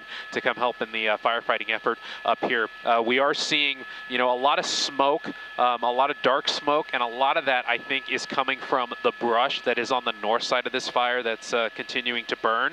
I don't know if you could hear that. My cell phone's going off because we're flying over the evacuation area, so you'll hear those alert tones. I'm not sure if you can hear that through my mic above the helicopter noise, but we're getting those alert tones in the helicopter as well. So if you hear that in the background, that's what that is. But as we push in closer to these homes, I don't know if Josh can turn on the lines for the street names again.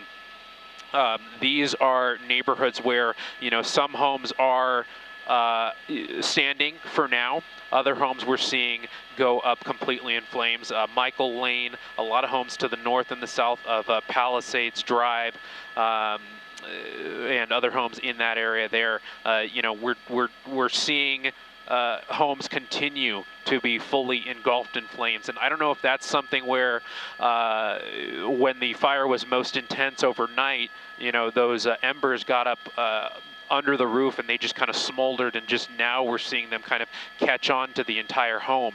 It could be a little bit of that, and it could be, new starts where the fire is actually continuing to move and step through some of these homes. But I'm continuing to be baffled by the amount of homes we're seeing, the amount of structures we're seeing destroyed here. We're hearing, by some accounts, upwards of 1,000 structures. And I did see another report that this may go down as the most destructive fire in Los Angeles history. So that's definitely something to think about there, Giovanna and Philip. Gabe, thank you. Absolutely. And it could be days before we get an accurate count of how many homes have been lost between all the fires burning today. We want to check in now with David Gonzalez. He is in Malibu, still covering the Palisades fire. And we've been talking about all the homes that have been lost in these fires, but also some important, iconic, restaurants and businesses along Malibu have been lost. And David is there to talk to us about that, including the Real Inn. Is that where you are? I'm directly across the street from where the Real Inn used to stand, which is very sad to say because it's an iconic restaurant in this community. You could kind of see it off into the background. It's been burned to the ground along with pretty much every business that was next to it. We know that there was also a very popular Thai restaurant called Cholada that is also gone from where I'm standing. I could see into the area of the other businesses, and at least on the hillside side of PCH, it seems that these businesses, these structures had absolutely no chance to put up with the fires that are burning in this area. I can tell you that I was in Pacific Palisades not too long ago. We've been driving up in PCH, and it's just a devastation anywhere you see along the hillside. The saddest part is that we're encountering a lot of people out here who are wanting to know if we've been in a specific area that they know, that they live by, that they know someone that lives by. And it's so hard to tell because a lot of these homes seem to be standing when you get close to them, but then you look next door and a home that used to be there is completely gone. So it's hard to tell specifically unless you're in that area. And as you can see, the wind just picked up right now. It kind of slows down for a little bit before these strong gusts come in. But this restaurant behind me, the Real Inn, I was just on their Instagram page, and their owners have acknowledged that the Real Inn Malibu has burned down. They were in business for 36 years, and they say that they're heartbroken by seeing what's left of their business after this devastating fire that has burned through the area. Luckily, being media, we're getting privilege and access to these areas, but I could tell you driving along PCH, there's just devastation on the hillsides. We drove near the Getty Villa area, and there was homes that have been burned down, churches, up in Palisades, all very difficult scenes to see when you encounter people that are get as close as possible to their businesses, and they are completely burned down. But I can tell you we've made our way to Malibu. We're here directly across the street from where the Real Inn Malibu used to stand, and unfortunately you could kind of see it off into the distance. It's been burned. There's charred hillsides all around us.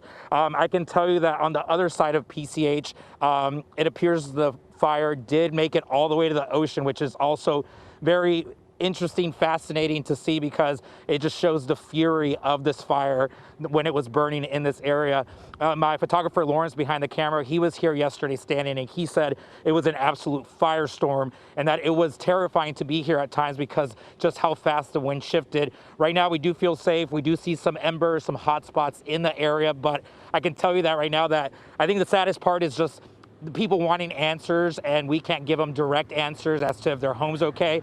I met a woman not too long ago who gave me her address and phone number, and she's like, if you're in this area, can you please text me? I just want to know. We haven't made it back into that area, but if we do get that opportunity, of course, I will be letting her know, but it's just devastation wherever you see, guys. Well, so to be clear, you have seen homes destroyed on the ocean side as well as on the hillside. To clarify, since we were driving along PCH, obviously I was concentrating more on the hillside, so I haven't physically seen any, but we did see burned cars on the ocean side of the road. And where we're standing right now, it's Topanga Beach. I walked to the edge, to the stairs that lead you down into the beach, and there's charred land all up and down that side of the beach as well. Luckily here, the only structure that I see is a lifeguard tower that seems to be untouched miraculously, but besides that, all the homes between Malibu, where we're standing, and Palisades, I have not visually seen any burned to the ground, but I can tell you that there are burned structures definitely on both sides of the hillside. Okay. No one is spared. Have you seen anyone from those businesses, homeowners or employees, returning there at all? Like I mentioned, we kind of have special access because we're media, so they're letting us through, but at these barricades all along PCH, you are seeing families gather, people gather. We've seen hugs, I've seen tears, I've seen people on bikes carrying luggage. It's been interesting to see because people are trying to do whatever they can to get as close as possible to try to get any answer as to if their properties are okay, if a beloved restaurant like the Real Inn is okay. And it's hard to see, obviously, but it's hard also to let them know if we do encounter them again about what we're witnessing. And of course, once PCH eventually opens, it's going to be a very devastating sight for a lot of people. Yeah, and we heard this morning Caltrans has closed, and if I'm remembering the roads correctly, Malibu Canyon to the McClure Tunnel, that seems to be the area that's a hard closure for PCH. Is that about what you've experienced? Yes, we were on Montana Avenue and Santa Monica Pier. Basically, anything past that towards Sunset Boulevard and obviously beyond into Malibu is shut down. And you are seeing pockets of people that are moving around with bicycles, maybe some scooters, but it's really hard to move a car because there is that law enforcement that is setting perimeters up just to ensure that no one is going into the hillsides, because I can tell you that there were still many very active fires in Palisades as we were making our way around trying to talk to people, just trying to see what was taking place. All right, David Gonzalez, thank you. We will certainly check back in with you a little bit later. Right now, we want to check in with Shayla for an update on those winds.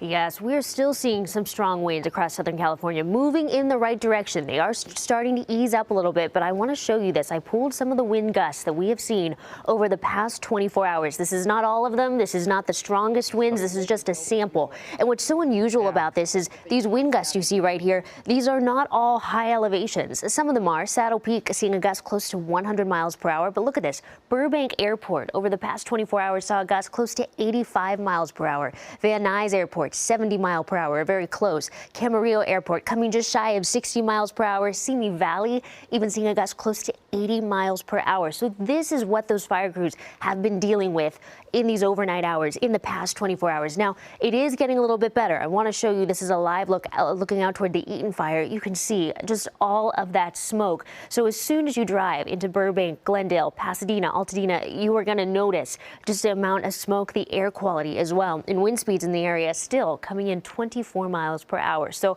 moving in the right direction, but it's not what we want to see just yet.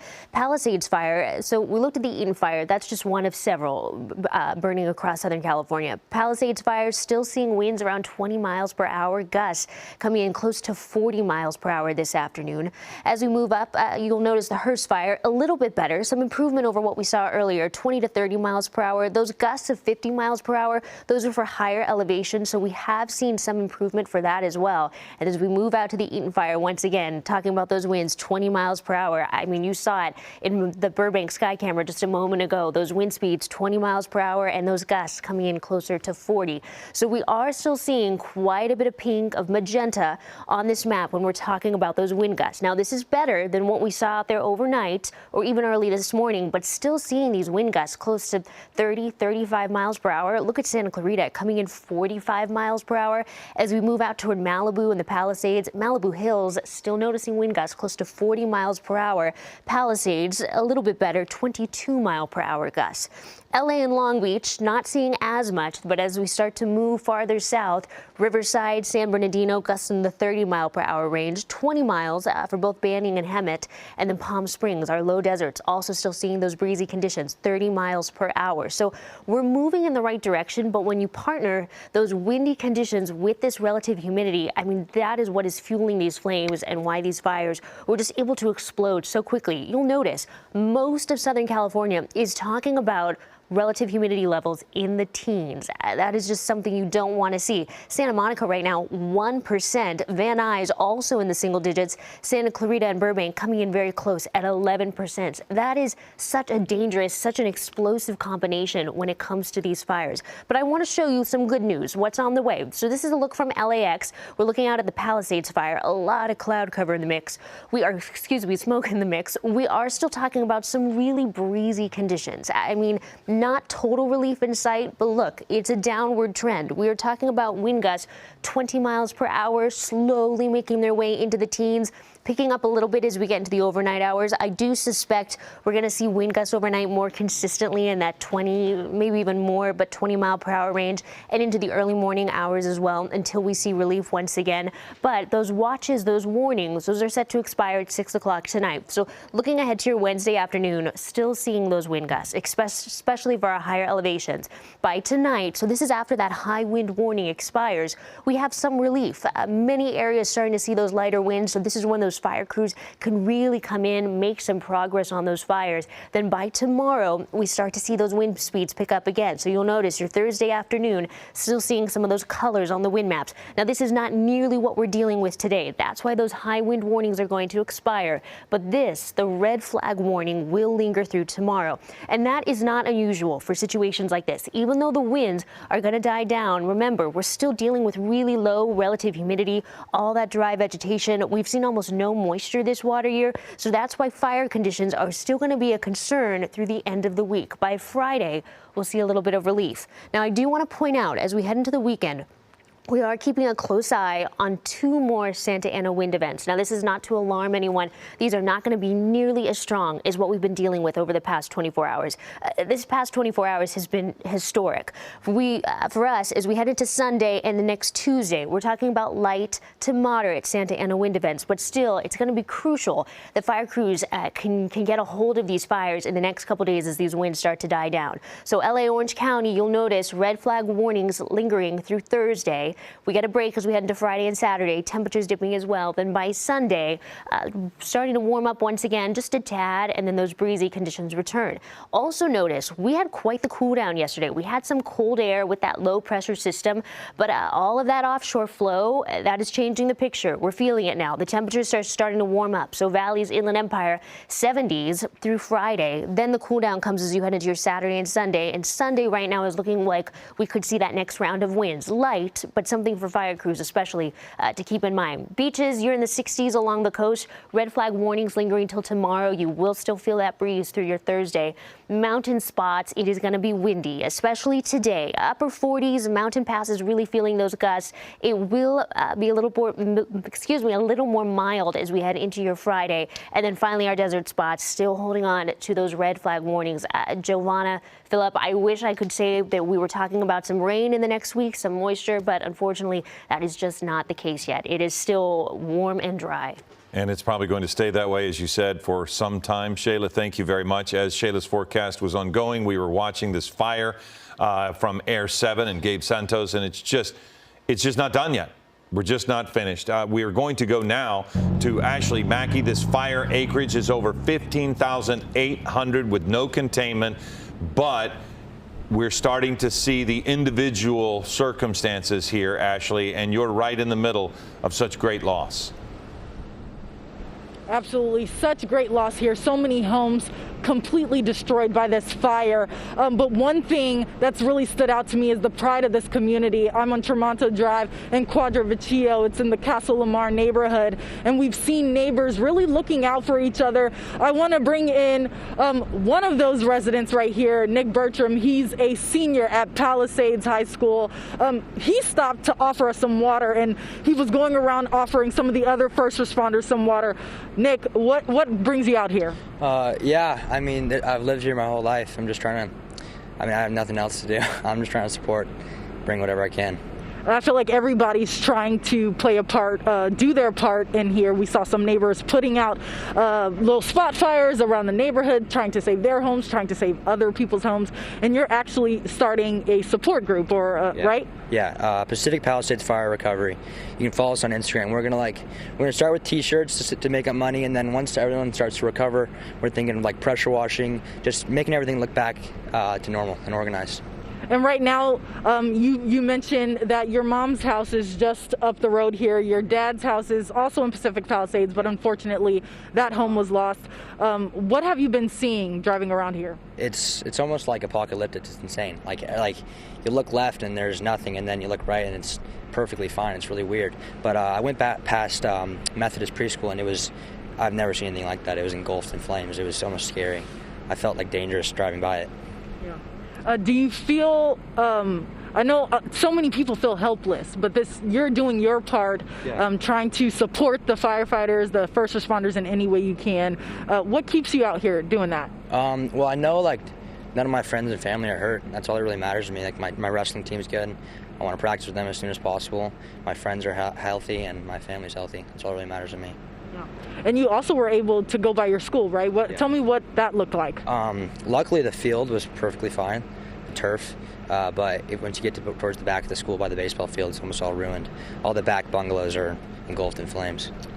It's very surreal, like you said, apocalyptic. Something you don't think you'd ever witness. But we'll be out here again hearing more stories like this, hopefully more stories of hope like the one you're bringing. Thank you so much, Nick, for what you're doing. I really appreciate it, and I'm sure your community does, and the firefighters will as well. Thank you so much. We're live here in Pacific Palisades. Ashley Mackey, I'll send it back to you guys. All right, Ashley, thank you very much. This is Ellen Leyva and David Ona. We're continuing this coverage of these fires that are burning since yesterday morning. Yeah, and keep in mind, even though conditions are getting better, and Ashley, thank you for that report, you can see by the smoke being horizontal, that fire is still very much on the move. It is consuming homes, continuing to devastate communities, so the danger is far from over. Let's go to Annabelle Munoz right now. She is standing by at the Pasadena Convention Center, which is now being used as an evacuation center. It looks like it's really busy out there, Annabelle. David, and it's getting busier. The PIO that I spoke with just moments ago says they estimate there's about 1,000 people who are here. One of the evacuees walked out of the building just moments ago and said they need more cots. There are some food trucks set up, some nonprofits providing aid here. And it's really hard to put into words the impact, the scope of the impact that these fires are having on not just one or two homes, but really entire neighborhoods. We were at a gas station in Sierra Madre, and a woman who was there to buy some coffee was telling us that she lost her home, and someone behind her overheard her and said, "I lost everything too." And as we got to this convention center, we met two lifelong Altadena residents. Teresa Dudley is one of them, and Jamaica Hughes. And as we started speaking with Teresa, we met Jamaica, and they all started telling us that their block is essentially gone. Let me just start with, what happened last night as you were monitoring the situation and what you saw. Well, when I walked out of my house and I looked over, I just seen the red overcast.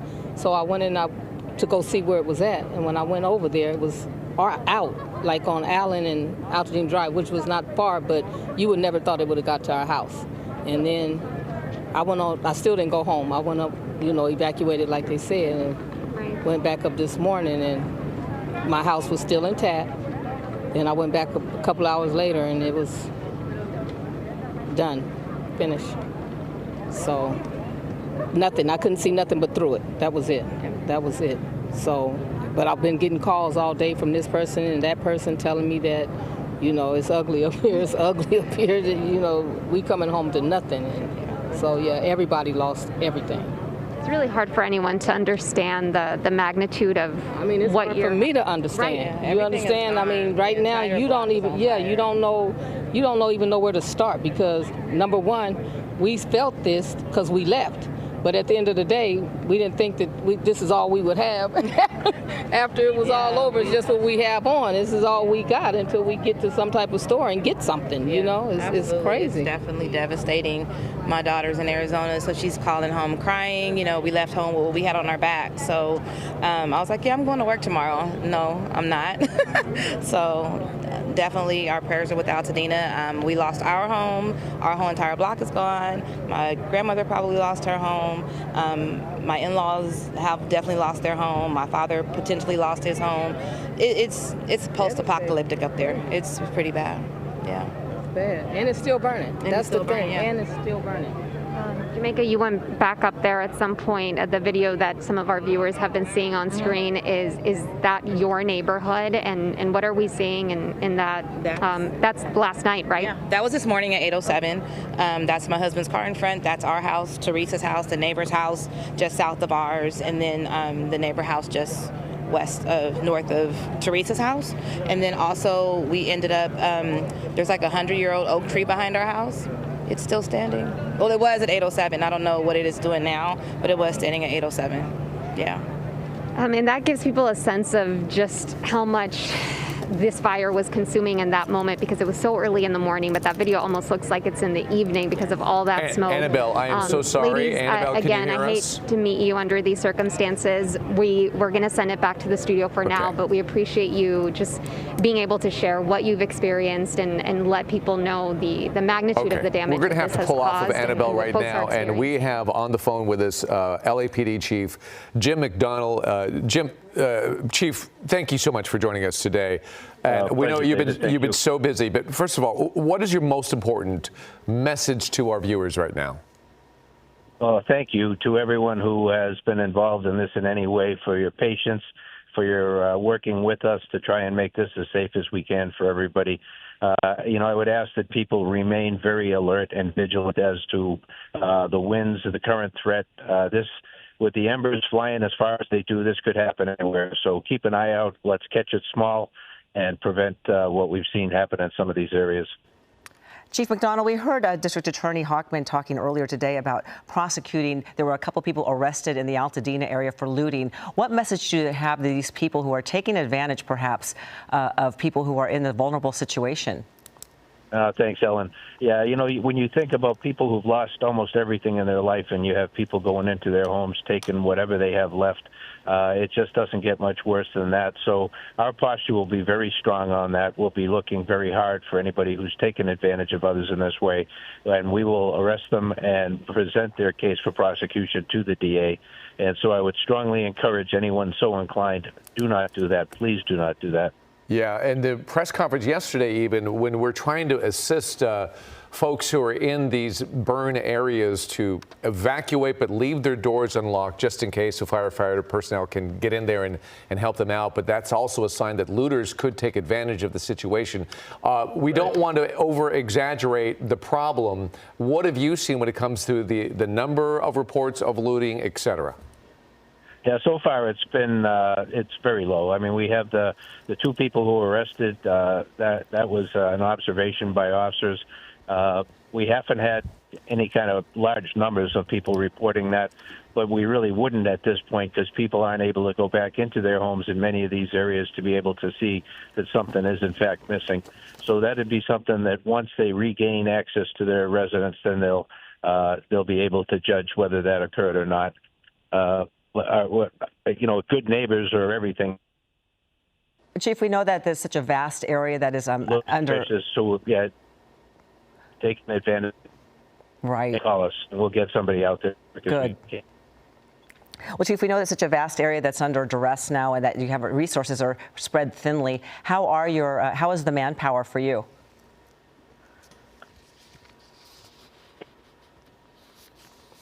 Okay, our signal is breaking up just a little bit. Chief, can you hear us? Yeah.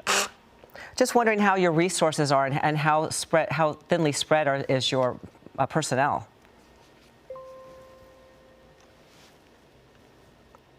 Okay, we may have lost Police Chief Jim McDonald, but we really appreciate the fact that he was able to call in and at least get us. Oh, there we go. Oh, here we go. We got you. Here we go. Yeah. Chief. Yeah. How's your manpower situation? Yeah, the manpower is stretched thin, as is often the case. We had the president in town. He left today, wheels up at noon, and so we were able to free up a number of officers then to be able to be redeployed to any scenes where we needed them. But we have people who are out there working long shifts and staying focused on the mission, working very closely with our fire partners, folks from the public utilities, DWP, so many others that are playing a role in this that are kind of behind the scenes. People don't see them, but the role they play is every bit as important in making things right for everybody. It is wonderful to watch the well-orchestrated effort that everybody's putting into fighting these fires and keeping people safe. Thank you. Thank you. Yeah, we have a lot of good people who step up when things are at their worst. It seems people are at their best. Hey, Chief, one final question.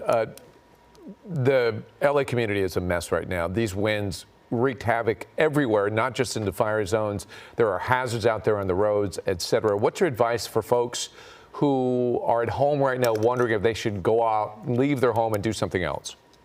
Yeah, I would say think about that very carefully, where you're going, how close you're going to be to any of the impacted areas, what the air quality is going to be like once you get there, and then, putting extra cars on the road when not necessary. I think, we're still very much in the fight on these fires, and we're going to be looking for additional resources coming in from, in some cases, outside the state.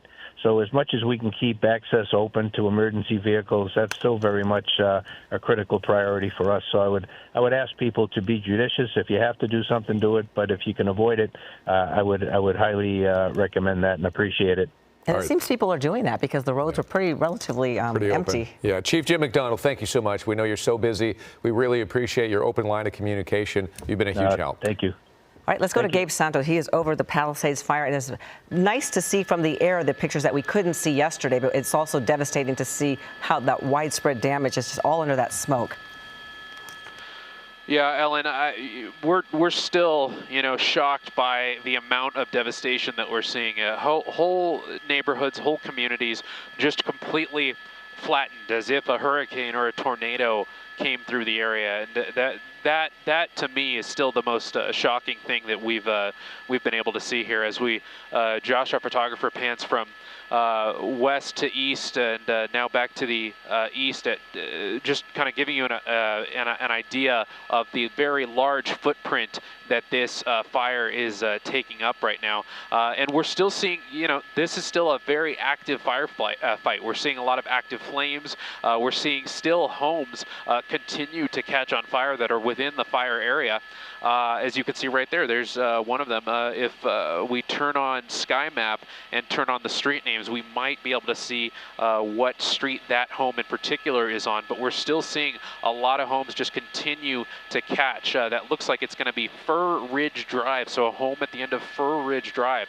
So we're seeing homes in Pacific Palisades proper, and then homes further west as you get into Topanga, Tuna Canyon Road, homes more towards the Malibu area, homes along PCH. We've seen all of that, continue to be a total and complete loss. But on the other hand, we are seeing now, as winds die down a little bit on the surface level, we've seen tankers from different agencies across California come in. They've been able to make fire retardant drops. We've seen helicopters from LA County Fire, LA City Fire, Ventura County Fire has sent a Firehawk helicopter to help. I'm told Orange County Fire has sent a fire helicopter to help as well. And there's also crews on the ground doing structural protection, trying to protect at least some of these homes from going up. And it is kind of odd how you see some homes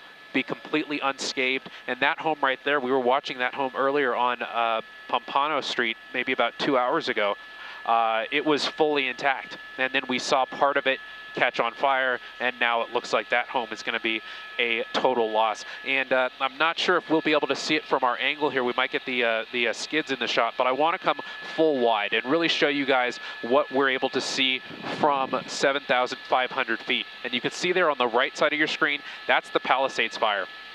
And on the left side of your screen, that is the Eaton fire. We haven't been able to get too close to that fire yet because of the topography of the hills. That creates a little bit too much turbulence for us, but we're going to see if we can get eyes on that fire a little later on. And then further, if Josh can pan a little further to the left, you'll be able to see the fire burning in Acton. That is another fire that has started burning 50 acres. Chris Christie in our other Air 7 is heading to that fire. We'll be able to get an update on what the scene is there in Acton very shortly. But as we come down to the Palisades fire again, it is definitely a very somber scene, a very destructive scene. Whole neighborhoods are a complete loss right here, and we're still kind of taking it in and trying to make sense of it all right now. The homes in the middle of your screen there, that's going to be Saddle Peak Road, Tuna Canyon Road, all still being impacted here. A very somber sight that we're seeing here from Air 7. Ellen and David, back to you. Yeah. Real quick question, but then we're going to move over to Rob McMillan. How many homes do you estimate that you have seen go up in flames today alone? It's in the hundreds, David. It's something that I've never seen before, and one of the points that I was making earlier was that you see these homes that are very close together, a lot of these neighborhoods that are very close together in more of a suburban setting. Homes that, when you have fire situations like this, you don't think whole communities like that can go up. But when you see blocks of homes that have, 30 homes on a block, and every one of those homes is completely flattened, that's definitely just a very shocking scene to take in. And we've been continuing to see dozens more structures go up today alone, not counting the destruction that we're just seeing the aftermath of from the previous night. Right, just devastating. Gabe Santos, thank you for that live report from Air 7. And we're also going to go right now to Rob McMillan. He's in Altadena at the Eaton fire. And Rob, that is my neighborhood, and it is a devastating sight. That's right. We're on Calaveras Street, and a bit of a different situation than you were just hearing from what they're seeing on the helicopter. This is a street where, yes, this home, as you can see, it appears to be a total loss. Flames still ripping through the home. The only thing that's left, really what appears, is the chimney and the other brickwork in front of the house. The fire department is here. They're putting a lot of effort into what they can to keep the fire from spreading. But if you come this way, Dave, look the other direction, it's a different situation because every other home on this street is just fine. And one of the things that we have here, we have some, are you guys high school kids? Yeah. Okay. Yeah. Tell me where you're from. I'm from Pasadena. I go to Maranatha High School. And what are you doing here? My friend Dylan, he lives right down the street at the end of this block. So his house was on fire. He was in Newport over the night because he evacuated. So me and this kid and everyone else, we came in and we tried putting his house out so it doesn't catch on fire. Show up to help. What do you make of what you see all around town? It was just straight smoke, dark smoke everywhere, and fires just everywhere. It looked like a war zone. Yeah. It's Well, terrible. thanks for what you're doing, you guys. Really appreciate it. And then one other thing that I want to point out, not only, obviously, this house is a loss here. You heard about these people coming from, Pasadena and other parts, but look at where we're starting to see firefighters come from. This water tender here from Bishop, way up by the Eastern Sierras. One of the other things we've noticed as we walk down the street here, all of the wind damage. And yes, we talk about all the homes lost in these fires, but over here, Dave, I mean, look at that rain gutter there, ripped off of the roof like it's a ribbon for a Christmas present. We have trees, branches down, all sorts of mess on the street. And back this way, you can see, once again, that's that home that appears to be a total loss. Fortunately, the winds really have died down, at least in this part of Altadena. One thing I should say in trying to get here, it's something I've never seen in all the years of covering fires. Typically, you have sheriff's department volunteers set up for roadblocks. Well, here you have so many streets that are being manned by security guards, and then some of the streets that are manned by sheriff's deputies and sworn law enforcement personnel, they've actually put up crime tape to block the street because they're having such a problem with people refusing to heed the evacuation order. We were in Sierra Madre just about half an hour ago, and I was mentioning to my photographer, Dave, that driving around, most everyone had left. It was like a ghost town. We get in here to Altadena, and it's almost like a typical Wednesday afternoon. There are a lot of people here, and that's one of the big problems that the fire department is having. Is getting people out so they can maneuver. I mean, you see how many people are just down the street here, and these guys are trying to help get this, Corvette that doesn't work out. You've got neighbors all over the place, and the fire department is just having a real time doing their job. But and now we see another large plume of smoke going up down the street there. So I imagine that's some other structure fire that's taking place. So we'll continue to survey the scene here in Altadena. Back to you for now. All right. Thank you, Rob, for that report. We're going to check back with Rob and as things progress in that neighborhood. Let's go to West Tremonto, where in Palisades, where Ashley Mackey is standing by right now. And how's the progress out there, Ashley? David, they literally just saved a home here on Tremonto Drive, and just moments later, another one completely engulfed in flames. These flames are huge and very large plumes of smoke, dark black smoke. We don't want to get too close. You could see fire crews down there trying to fight it. The crews that were down here near Quadro Vaccio are gearing up to make their way down to that major fire now. And it's just a really sad scene to see. Some homeowners are actually still here. They were loading up their cars. You can see one car still outside of the home, and I think they've made their way down closer towards the fire to, I guess, inspect or maybe even try to offer some assistance. But still, just an amazing scene that we're seeing here. Spot fires everywhere, and it's just a testament to how quickly this wind can shift a situation. Just moments ago, huge gusts of wind were blowing, and my guess is that is exactly how this grew to be so huge. We were just sitting in front of the truck, noticed big smoke, black smoke rising into the air, and now it's large flames high in the sky. We see some fire crews down there working on it. We're seeing flames in the brush. We're seeing a tree catch fire. We saw the fire make its way up to the branches, and it's just amazing how quickly situations like this can change. Residents are also still out here watching some of this unfold, and unfortunately, there are a few homes still standing, but many homes have been lost so far today, and fire crews are obviously working hard to save as many as they can. But with all the elements, the wind they're fighting is a challenge. One fire personnel told me water pressure up here is also not good, so we saw them tinkering with the fire hydrant, trying to get more pressure, but they're putting it all out on the line, trying to save as much property as possible, but it's not easy up here. And Ashley, it is incredible, Ashley, how these fires can hopscotch, and you can see a completely intact home next to a devastated home, and it's just very sad to see. But this home that we're watching right now is really going down, and you know that all the embers that are going to be flying from these flames, and it just looks like a complete loss there. And hopefully they can keep those flames at bay and protect the homes around it. But it's almost like playing a whack-a-mole game. They're just absolutely. I agree. Yeah, like I said, they were just down the street. I mean, it has to be 100 or so feet away. I'm looking at fire engines right now that just saved a home, and just down the street. We're still on Tremonto Drive, just down the street. This home is completely engulfed in flames as residents watch it burn. I'm curious where you are, if you've seen people coming back looky-loos to want to check on their homes. Have you seen any of that? Not too many. We haven't seen too many, but yes, we have seen some. You can see a couple people standing right here at the corner of Bellino Drive and Tremonto Drive.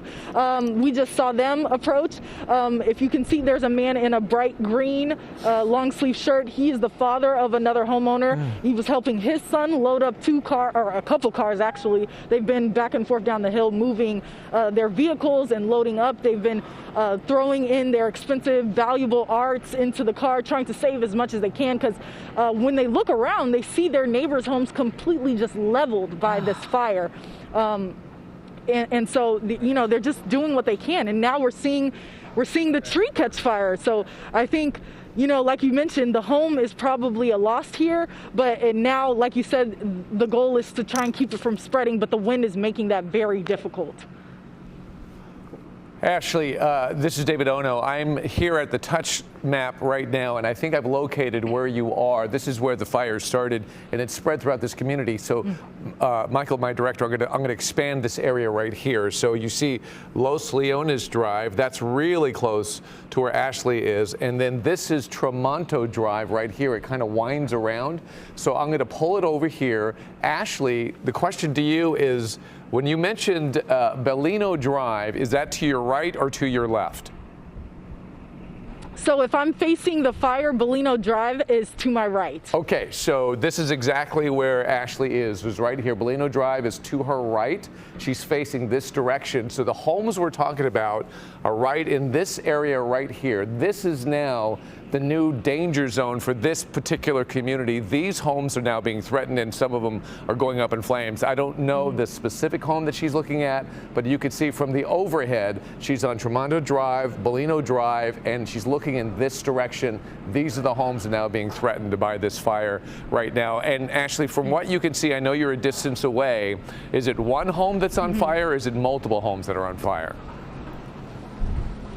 I am a distance away. It is hard to see just how many structures are on fire. I will say the flames also make it very difficult to see what exactly is on fire. Right now, all I see is flames, fire, oranges and reds, and black smoke in the sky. All right. So I did see a structure that was completely burned down, though. Yeah, visibility is terrible. We can see your shot right now. But again, back to the touch map. This is where Ashley is right here. and she's looking in this direction. So as you can see, according to the map, this is a clean community, but no longer. The fire has kind of spread into this community and has continued to work its way through. And you saw from Gabe's shot from Air 7, those winds are still pushing the fire and the smoke horizontally. So this fire is still marching through. And as Gabe said, he's seen hundreds of homes go up in flames just today alone, and that's in addition to the devastation from yesterday. So very much the danger continues, the firefight continues as these winds continue and will through the afternoon. Ashley, thank you for helping me out on this. Just incredible to see those flames burning so hot, like the amount of fuel that those flames must have right there. Looks like an inferno. It's a really frightening sight to see. All right, we're going to go to Josh Haskell right now. Josh, where are you? And can you give me your address, or at least close to it? And maybe I could find this on the touch map as well. The devastation where you are looks unbelievable. Yeah, we're at the Pacific Palisades Bowl Mobile Estates, David, 16321 Pacific Coast Highway. But to give you some context, as I'm familiar with this area, if you look up on the hill, that's where Ashley is. So where you just were, we're below her, and that home is on fire, one of the homes that Ashley's been reporting on today.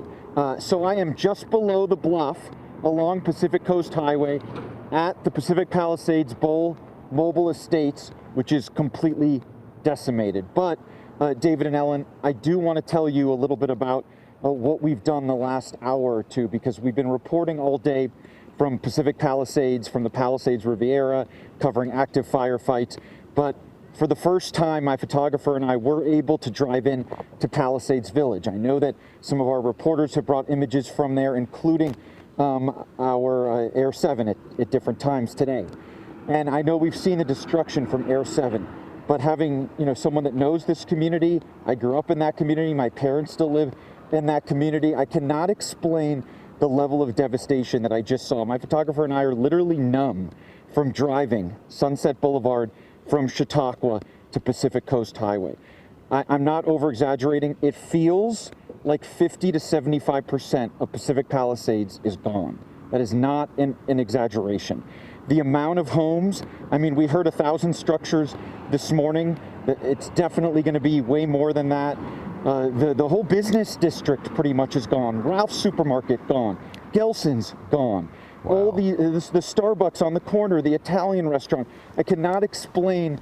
I never thought that I'd ever have to cover devastation like this. Yeah. And the fact that it's my hometown, and the fact that, like, institutions, Pali High, the high school, my elementary school badly damaged, Village School gone, the library gone, Corpus Christi Church gone. We just tried to get a signal up. We weren't able to at the Methodist Church on Via de la Paz, which is such an institution in that town, completely on fire. We'll try and feed in some of that video later, but I just had to find a spot where we had a signal and share. And I know we have teams that have been there and they're on the way. It makes me think of Lahaina. It makes me think of Northern California, Napa, those fires where you literally had lots of homes next to each other, blocks. There's a neighborhood behind Fire Station 69 in the heart of the Palisades called the Alphabet Streets. That's the name of the neighborhood. I actually grew up in a home there and lived there till about 6th grade. That neighborhood is, the amount of homes, there's a few homes standing, but next to it are rows and rows and blocks of empty lots. It was so chaotic driving through there. I know we've been reporting on some of the water issues that firefighters are having. There was actually, it almost appeared to be some sort of a water main break at Chautauqua and Sunset. We had to drive through pretty deep water. We were able to get through, but down power lines everywhere and just a level of destruction. I know it's our job to put this stuff into words, but it's hard for me to really explain to our audience and to you guys what happened to Pacific Palisades. Sure. Josh, heartfelt stuff and so important for us to hear. what we're going to do, we have Sheriff Luna on the line. We're going to go to him, but Josh, we're going to go back to you because I found you on the touchscreen map, and maybe you could further decipher the amount of damage that you're standing in front of. So stand by, we'll go back to you. But first, we have Sheriff Luna and some important questions for him. Yeah, Sheriff Luna, tell us thank you so much for joining us, by the way. We know you're extremely busy, but tell us, what is your first priority right now? What is the main priority for you? Well, good afternoon, David and Ellen. And listening to Josh's report, it tells you what we are encountering, whether it's from our community or all of our employees that are fully engaged in this. We are still prioritizing life safety measures, meaning that we are out there and we're making sure that the appropriate evacuations are being done, because we want people to not get hurt. And as far as we know right now, and I know Josh was talking about the Palisades fire. The phone cut out there. But I could tell you that at the Eaton fire, we've confirmed 5 fatalities. Yeah, you see the destruction of property. It's very upsetting. Those are people's homes. But now that we're getting back into these areas, we're actually finding people who are deceased, and that's not good for anybody. Absolutely tragic. And that Eaton fire, the characteristic of that one, it was so fast. It absolutely exploded. We heard from folks who said they only had minutes to get out. And of course, as we all know, some people decide to stay and try to fight this fire and try to save their homes. What are your thoughts as we go forward? How much has been searched of the devastated community? How are these numbers likely to go up? Unfortunately, I wish I could say that they were not, but unfortunately, I think we're going to see that these numbers probably will go up. Because in a sense, this is still a fluid situation.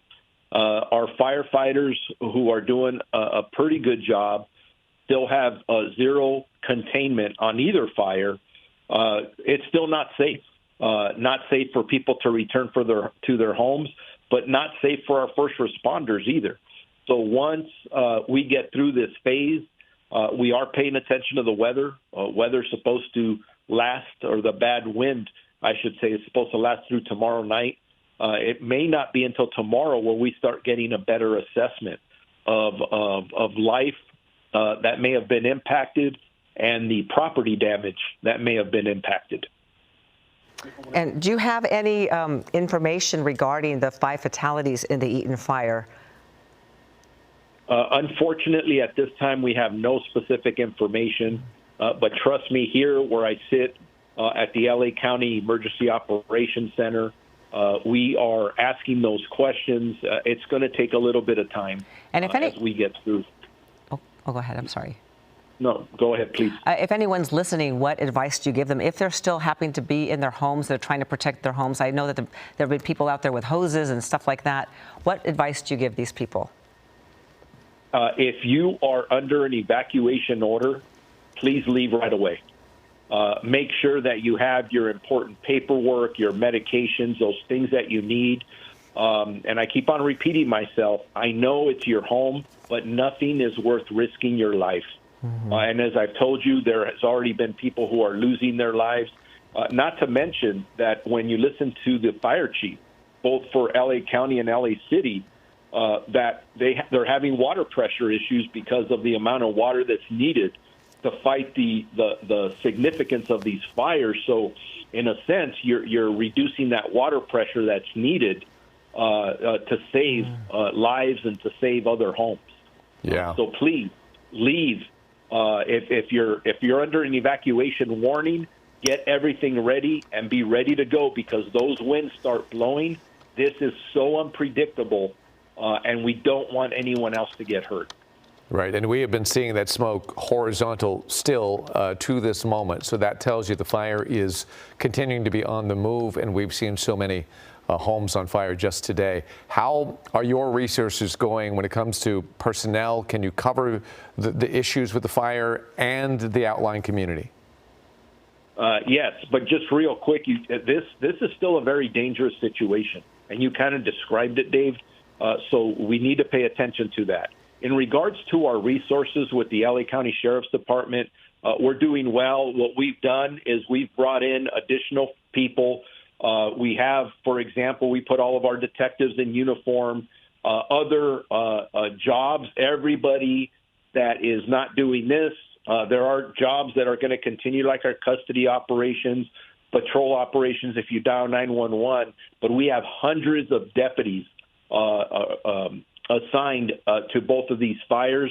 And through our mutual aid coordination, we've actually brought in other agencies to assist agencies that are asking for assistance. For example, the Pasadena Police Department that's heavily impacted, or the city of Pasadena, they asked for assistance, and we coordinated mutual aid responses.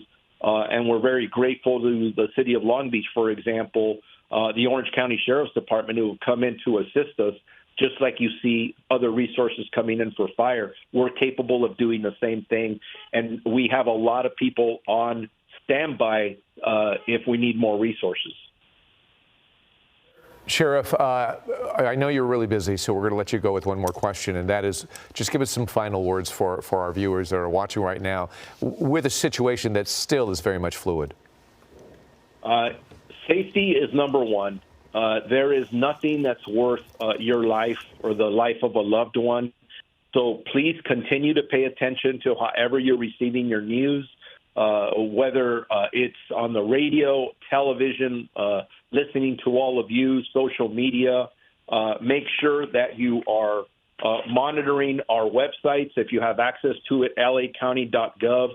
Emergency, that'll give you the latest information on evacuation orders, evacuation warnings, and road closures.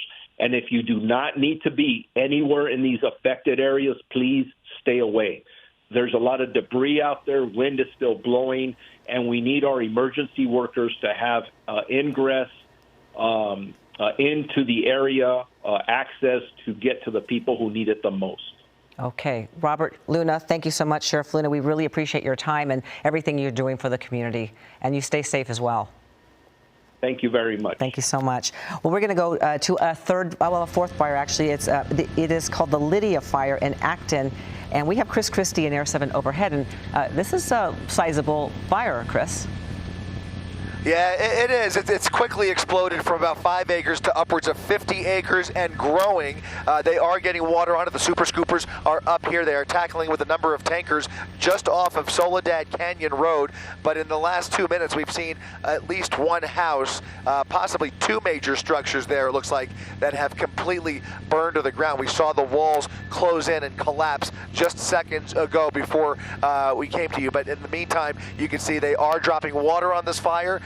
There is no containment here. It's going to be a while because the winds are pretty strong through Soledad Canyon here. We're just about 5 to 10 miles south of the 14 freeway. But you can see they have Soledad Canyon Road shut down. This fire now burning for the last 2 hours or so. But for the most part, there are not many structures in the area. There are some, and they are threatened. That includes the Cali Lake RV Park, which is now under an evacuation order. We can't see that from here, but the Cali Lake RV Park is now being evacuated, and other sparse structures, anything along Soledad Canyon Road, essentially is under threat from the Lydia fire. Again, this going on right now near the city of Acton. Reporting live from Air 7, I'm Chris Christie, ABC 7 Eyewitness News. Chris, I'm very curious. I know it's a lot of horse property out in Acton. Have you seen that? Is that the case? I'm sorry, say that again? Oh, a lot of horse properties in Acton. I wonder if you've seen any of that, any evacuations of wild, big animals, I mean. Horse properties, yeah, there are a number of ranch-style properties on both sides of Soledad Canyon. In fact, you can see a little bit more further up the road here. I'm not exactly, we just pulled up in the last few minutes, I should say, but as we start to get a better look at the north side of Soledad Canyon, you can see some of those similar properties that are in the area, but in the direction that this fire is going in, I should say, most of it is drifting and blowing towards the south. So there are some properties to the south of Soledad Canyon, but for the most part, this is national forest territory that is burning into the mountains. So if anything, a little bit of solace to take there, as there are not as many populated areas on the south side of Soledad Canyon. But you're right, there are some equestrian areas on the north side. Hopefully they can salvage those areas. Chris, thank you so much. We're going to check back with you. Let's go back to Ashley Mackey, who has been watching a firefight going on in the Pacific Palisades, Tramonto. How's it going now, Ashley? David, so I did actually take a walk down there. I didn't get too close, but even as far away as I was from the flames, I could feel the heat emanating from these flames down there. They're huge, and the property is definitely still engulfed. And I think at this point it might be too far gone, but firefighters are still working. While I was down there, I did see a couple of smaller fires popping up around the property structure that is engulfed in flames. And I think the concern now is the wind. If the wind carries some of those embers, it could spread to some of these properties that have not yet caught fire. And again, we still have residents down here evacuating, trying to gather belongings, just next door to this property that is in flames. We can see some of the smoke is not as dark, so we know that they're getting water on it, or there's not as much fuel to burn as it was earlier. But actually, you can see a resident, one of the residents I was speaking with earlier. He's coming down. That's his house. He's parking at now. He's just right next door to where the structure is burning. We spoke with some firefighters earlier. Again, like I said, water pressure is an issue. Wind is an issue. Visibility at times when the wind kicks up is also an issue. All of these things that firefighters are having to face along with the actual fires. So it's just really devastating to see and heartbreaking to see all of the loss that's up here. Certainly devastating to see that, Ashley. And we heard from Sheriff Robert Luna about these people that try to use their hoses or to water down their yards. It's actually taking away from the firefighting effort, since that's why some of the water pressure has been low. And there's been some complaints about that. So hopefully people will heed those warnings as well. Yes, definitely. And I have seen some of those residents trying to hose down some of their property. It definitely, I can see that being a factor in the low water pressure. Everyone's just trying to do what they can. I know a lot of people I've spoken with today feel hopeless. So, whether it's just checking on their neighbors or sending back updates on properties, everyone's just trying to do their role, but like you mentioned, Ellen, it could, in some instances, be doing more harm than good. All right, Ashley, thank you so much. We have more action going on with Rob McMillan, and I can see the house on fire behind you, Rob. Do you know exactly where you are in Sierra Madre? Yes, we're on, actually we've moved to Altadena and we're on Midwick Drive. We were just on, I believe, Calavera Street when we did our last remote about half an hour ago. We turned around, saw a big plume of black smoke and drove over here. And this is... Oh boy, we've lost his signal. This house was not on fire. Just how quickly this situation... Can you hear me? Rob, we can hear you, but you're frozen right now. But go ahead and describe what you're going through. The fire department. No. Well, we'll effort a better signal with Rob, but you can see that fire there on Midwick. Having to play whack-a-ball here. They're moving back. All right, our apologies. We're going to go back to Rob, where he's got some stuff going on. But Josh Haskell is going to rejoin us now, and he was showing us some devastation. So you're at the same location, right, Josh? Yeah, I'm at the Pacific Palisades Bowl Mobile Estates. It's 2 mobile home parks on Pacific Coast Highway between Temescal and Sunset Boulevard, where they meet PCH. Just take a look at what's left of this mobile home park that we're at right now. Absolutely nothing. This is very prized real estate because you are literally across the street from the Pacific Ocean. You can see the ocean in the distance there, and that fire sun is definitely something to be seen, an eerie, anonymous, excuse me, feeling here in Pacific Palisades. And what's so devastating about being here is that I keep meeting people that are coming by, and some of them are friends and some of them lived here, and it's like they know that it's probably gone. And they saw pictures of this mobile home park destroyed, but they're like, I just had to check on maybe there was a chance. And that is what so many people in Pacific Palisades are dealing with. They are literally hoping for the best, but knowing as these pictures come out throughout today that this fire went through so much of Pacific Palisades, and it's continuing to move towards Malibu and then towards Brentwood. If I could ask you a couple of questions just to better pinpoint your location. You said you're at 16,321 PCH, is that correct? Okay, so that's correct. We have the touchscreen here, and I basically that's this area. Are you standing on PCH, or there's a Shore Drive, a Driftwood Drive, and a Seaview Lane? Which one are you on? I'm on Shore Drive and Driftwood Drive, kind of right in the middle. And is the ocean to your? See, this is what is left. Is the ocean to your left? Yeah, the ocean is. Okay. So this is where Josh is, right here. This is Shore Drive. The ocean is in this direction to his left shoulder. So he's standing here looking in this direction, and this is the devastation that he's showing us right now. All these homes are now gone, and as Josh mentioned, if I go out a little bit, this is pristine property right here because they have a beautiful shot of the beach and the ocean right over here. But now this whole community where Josh is standing is gone. Utter devastation. If you look at his shot and then look at this map, this is what has been lost in that community where Josh is standing right now. And Josh, you're familiar with this because you're familiar with that area. Obviously, this is a location that people have talked about for generations because it is such a special place. Yeah, and I'm just thinking a lot about the traditions that make the Palisades so great. There's, as everyone knows, there's a July 4th parade and 5K, 10K race and fireworks at night that people come from all over Los Angeles to partake in, as is the case in so many of our communities. And so many pillars of those events are now gone. I mean, the fire went through Palisades Park, went through a lot of the staging grounds, up and down Sunset Boulevard where the parade. It's just, I heard some of our reporters earlier describe the Palisades, and I heard them in my ear, and I was kind of thinking that can't be the case. I can't, places that I never thought could burn, places that I just didn't think that a wildfire could reach.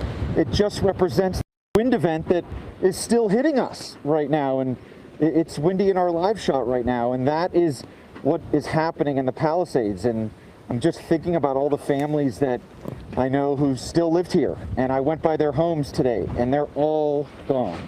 Josh? Every home. Yeah. And it's like, yeah, it's terrible. Incredible. David and Ellen? Yes.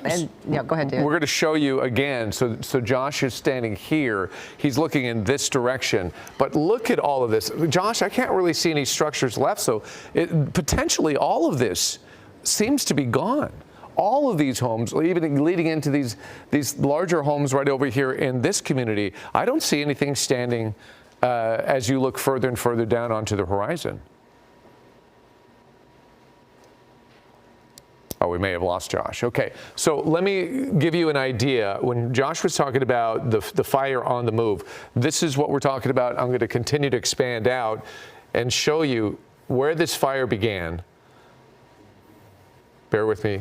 Right up here. So all of this has burned all the way down, and he's in this tiny, tiny area right here that has been absolutely devastated. Just to give you some perspective overhead of what we're dealing with. It is just incredible when you see that map, sky view of that, David, just devastating exactly. Another place that has been devastated is Altadena, and we have our sister station reporter from KGO, Zach Fuentes. And Zach, thanks so much for joining us. You came all the way down from San Francisco to cover this fire. What are your first thoughts?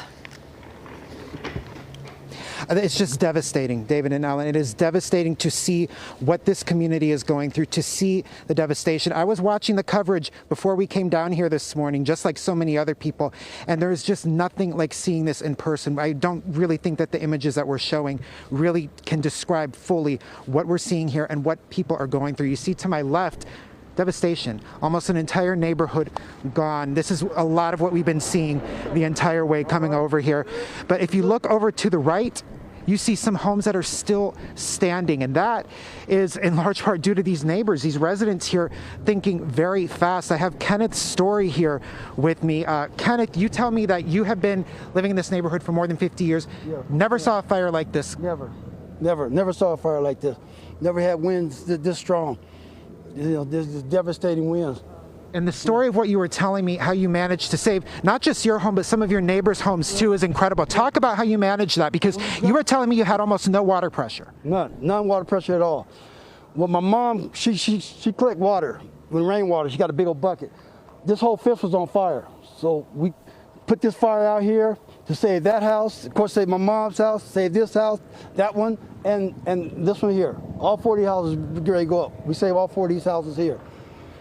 By collecting the rainwater that you collected, and then dirt too, right? Yeah, dirt with shovel. You had to put shovel because we had no water. So you had to shovel with the dirt and put it all there and just knock it all down. And then and we tried to save a couple other neighbors' houses, but we just couldn't do it. We just, it's sad. And you told me that, you know, we're not going to name any names right now or anything, but you told me you got just some horrific news from a friend earlier today. Yeah, her mother perished in the fire. A good friend of mine. Her mother perished in the fire. Yeah, she was caught in the fire. And you also had some friends. The thing I'm struck by most, we just saw it a moment ago before we went live, and how many people are coming, your neighbors checking on one another. You all know each other. It's not so common in many neighborhoods anymore where people know each other, but you know each other, you're checking on each other. And when I was talking with you earlier, you had a neighbor come and tell you that their home was gone. I mean, what is going through your mind when you hear of this destruction? You know, what I can do to help others. You know, this is a time of need. Everybody needs to help one another. You know, it's a very devastating thing that happened all here in Palisades. So we lost quite a bit. It's heartbreaking. Kind of describe what this looked like more than a day ago. More than a day ago, everything here was normal. Everything was normal just yesterday. And when I went to bed last night, I told my wife that Altadena was going to be on fire. I knew it because the wind was too strong. The wind was too strong, and the canyon was too close. And the Amber they'll go 2 miles. Ambers can go 2 miles. So this, I ain't gonna lie, I'm lost for words. I don't know if my mom will be able to come back to the neighborhood. All her neighbors are gone. Everything, this whole block, every house down there burned down. Every house. Every house on this block burned down. Yeah, give perspective where that street up there you were telling me. Yeah, this street here is Terrace. Every house from Terrace over to Lake burned down. Every house from Manor to Farrell's burned down. Everything's gone. Everything's gone. It is heartbreaking. You thought fast. You've been helping your neighbors here. I think that is what is just most encouraging when we're covering this right now, seeing this, are the folks like you folks helping one another out. But I know going through so much, seeing what your neighbors are going through, and you're still not out of the woods yet. We see a home just around the corner here that is on fire. We heard popping, we heard explosions. We see the smoke coming in this direction. That's why we're going to stick around for as long as we can, because the houses are burning next street over. We want the embers to come. So you can see right here, this house is going up in smoke right behind here. So we're just trying to protect this and whatever structure we can protect right here until they say we can't go no more. What does protecting it look like? You've used the water, the standing water that your mom has collected. Shovel and dirt. Shovel and dirt. Anything you see this pop up, you got to knock it down. We take out any kind of tools we got to try to knock it down. Me and my nephew. Yeah, I've seen you guys hard at work here. It has been incredible. Kenneth, thank you. I want to show the rest of what this neighborhood looks like. Some of these homes that you managed to save, but then behind we're seeing the homes that are just destroyed just across the street. So I want you to watch, there's a car behind you here. Lots of people coming in and out of this neighborhood, trying to see their homes, trying on neighbors. This house where our live truck was, we can just come here and see. This is my memories. And a lot of people are hanging upon. We're having some also issues. Also, very dangerous drive here too. There are so. Zach, so many, sorry, we're losing your signal right now. I don't know if you could hear us. Zach, we're losing your signal. Yes, I can hear you. Okay, we're going to go back to you because I know you have something important to tell us. We're going to go back to you. We're going to go to Tim Caputo right now in Altadena. Tim, are you there, and what's happening where you are? All right, stand by. We're trying to work with some of these signals. They're tricky, as you know, and it's further proof that these winds are really blowing, so it's affecting some of our signals. And Ellen, why don't we bring you into the conversation, because we're looking for an opportunity to talk to you, but you were evacuated yesterday. Yeah, I live in Altadena, right in that, right at the basin of Eaton Canyon, and as we were getting off the air at 6:30 yesterday, I got in my car and I saw the notice that there was a fire in Eaton Canyon, and by the time I drove to Eaton Canyon area, it was already coming down the mountain. So I had about 15 minutes to just gather some stuff and get in my car and leave. And we stayed in Glendale at a hotel there, but it was absolutely devastating. But we'll talk about that after we talk to Tim Caputo. I think it's interesting that eventually we'll get some photos that you took of your neighborhood and your neighbors, which is really, really devastating. But we just saw a shot of Tim Caputo out there on the street, and it looks like he's in more of a Main Street type of environment, and there are businesses that appear to be on fire. Are we going to Tim, or are we going to pull out and do something else? I think we're going to restart right now. It's 3 o'clock on the dot. This is Eyewitness News with live breaking news. Everybody's just in shock right now. I don't think it's really hit anybody yet. It's just complete devastation. I just drove through a disaster. There are beachfront homes, apartment buildings, cars on fire. This is absolute, utter insanity. I've never seen anything like it before. As we come on the air at 3 o'clock, we continue our breaking news coverage of the devastating wildfires in Southern California. First of all, this is a map of the 3 big fires burning in our area right now. There are others, but these are the 3 big ones. They started yesterday with the Palisades fire in Pacific Palisades, then the Eaton fire in Altadena, and then the Hearst fire in Sylmar. The Palisades fire has exploded to more than 15,800 acres, and it continues to move. Flames have been destroying at least 1,000 buildings and continue to do so. It has been burning since around 10:30 yesterday morning, fueled by strong winds. Thousands of people have been forced from their homes in the Palisades. Parts of Santa Monica and Malibu are now under evacuation warnings. The Westwood Recreation Center on South Sepulveda Boulevard is being used as an evacuation center, and evacuees are also welcome at El Camino Real Charter High School and the Pasadena Convention Center. And at last check, the Eaton fire in Altadena is up to 10,600 acres. Began a little before 6:30 last night. And sadly, we hear that 5 people have died and several others have been injured. Thousands are under evacuation orders in the Altadena and the Pasadena areas. Plus, an evacuation center has been set up at the Pasadena Civic Center that's at 300 East Green Street. All schools within the Pasadena Unified School District are closed.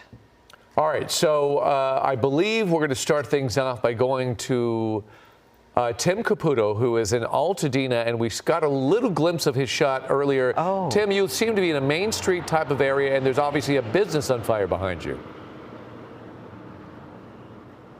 That's exactly right, David and Ellen. We're on North Lake, just north of Mariposa. This is a heavily business district area where you have businesses all along North Lake Street. And you see behind me, this one's been burning for easily the last 20-25 minutes, and we haven't seen a firefighter in sight. Most of those crews have been heading north here on Lake, going to other parts and many of the residential areas. And I want to show you, because this is really a glimpse of why it's so difficult, this prolonged fire that's been going on. This is clearly an active fire. This building has been going up 30-40 minutes, and it's going to be going at least for probably another hour because the windows haven't even shattered yet. Look across the street. This burned overnight. This burned early this morning.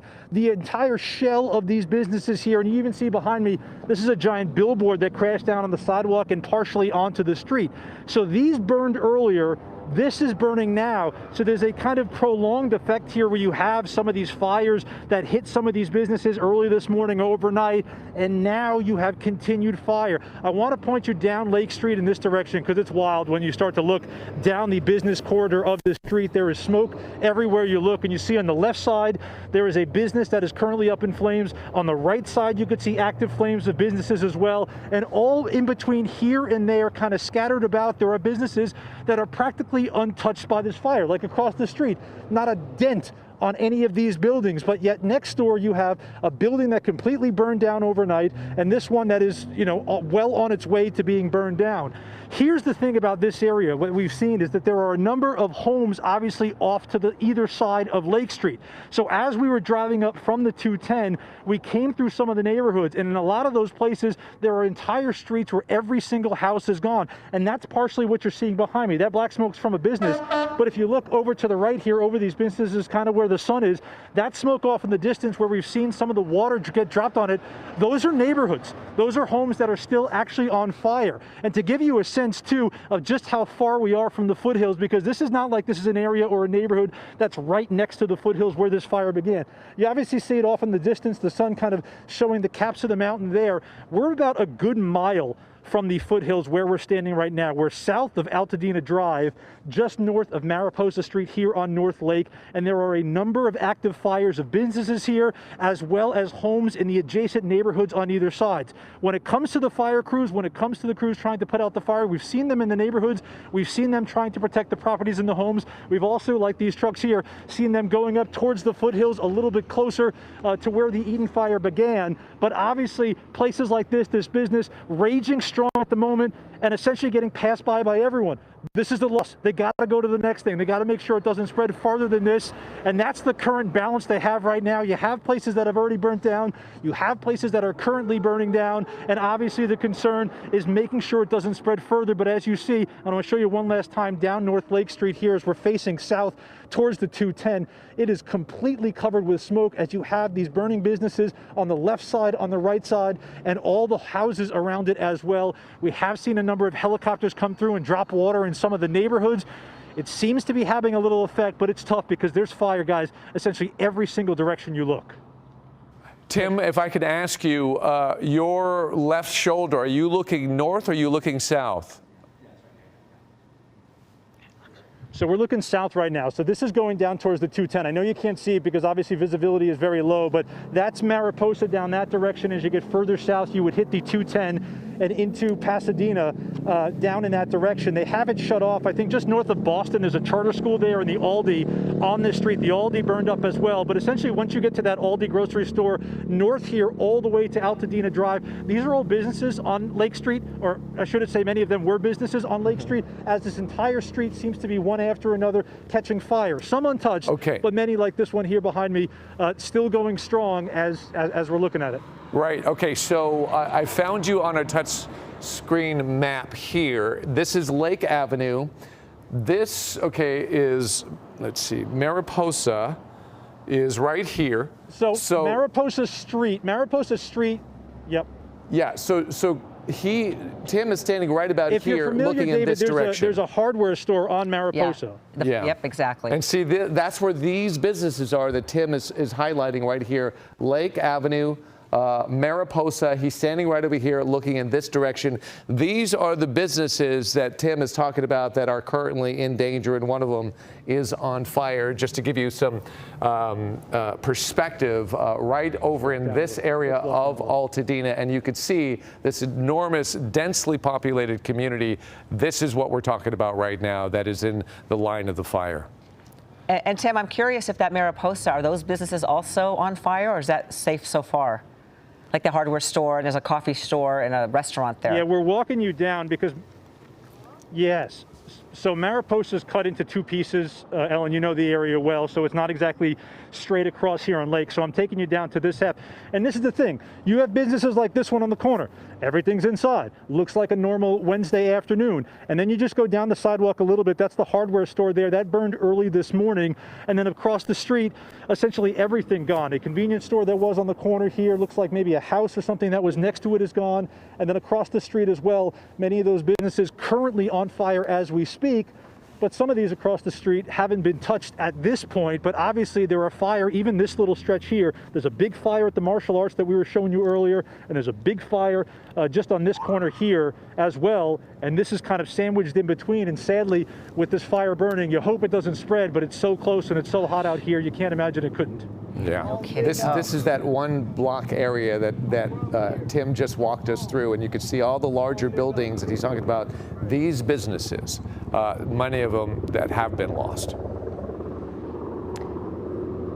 Also on Lake, there's a couple really large churches that are just beautiful. If you go further down, toward the 210, so hopefully those are going to be safe too. It's just look at that. We see this theme over and over again, the hopscotching of these fires. Where one thing is perfect. Ellen, Go ahead, Tim. I was going to just say, Ellen, on our way up, it was tough to see with all the smoke. There were two churches, one on either side of the street, that were fully engulfed in flames when we were driving up just about 40 minutes ago. Tough to see at the time, especially with a lot of the streets shut down, and you see the thick smoke, especially as you get farther down Lake Street. But there was one on the right side of the street. I'll have to look up to see which one it was. It was tough to see because it was just all smoke. But, like a typical church, you could see the arches and you could see the height of the church itself, and it looked like it had been gutted at this point. Let's hope that it was maybe just portions of it or next to it, but it certainly seemed like it did. Yeah, just a shame. Wow, that is really certainly popping up so many fires in that area. It's hard to keep it straight. And it's a community that you're familiar with as well, Ellen. This is a popular part of Altadena that kind of sustains the community. Yeah. And all right. Well, sad to hear that, Tim. Thank you. Keep us posted on how it's going out there, Tim. We'll check back with you. Let's go to Josh Haskell right now, who has been documenting complete devastation down towards PCH. Josh. Yeah, I'm still at the Pacific Palisades Bull Mobile Estates.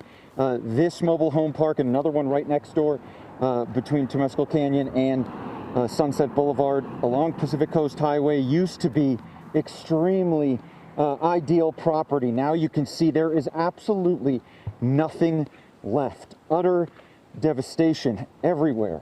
And I know someone that lived in this particular mobile home park. I know someone who had property here. And not only is there not a single wherever we can look through the smoke home left here, but there is just very little to salvage. I mean, it is just ash and destruction, and it is heartbreaking. And I want to just pan up to the mountains really quick, because there were homes that lined those bluffs overlooking the Pacific Ocean on all of those lots, and every single one of them is gone.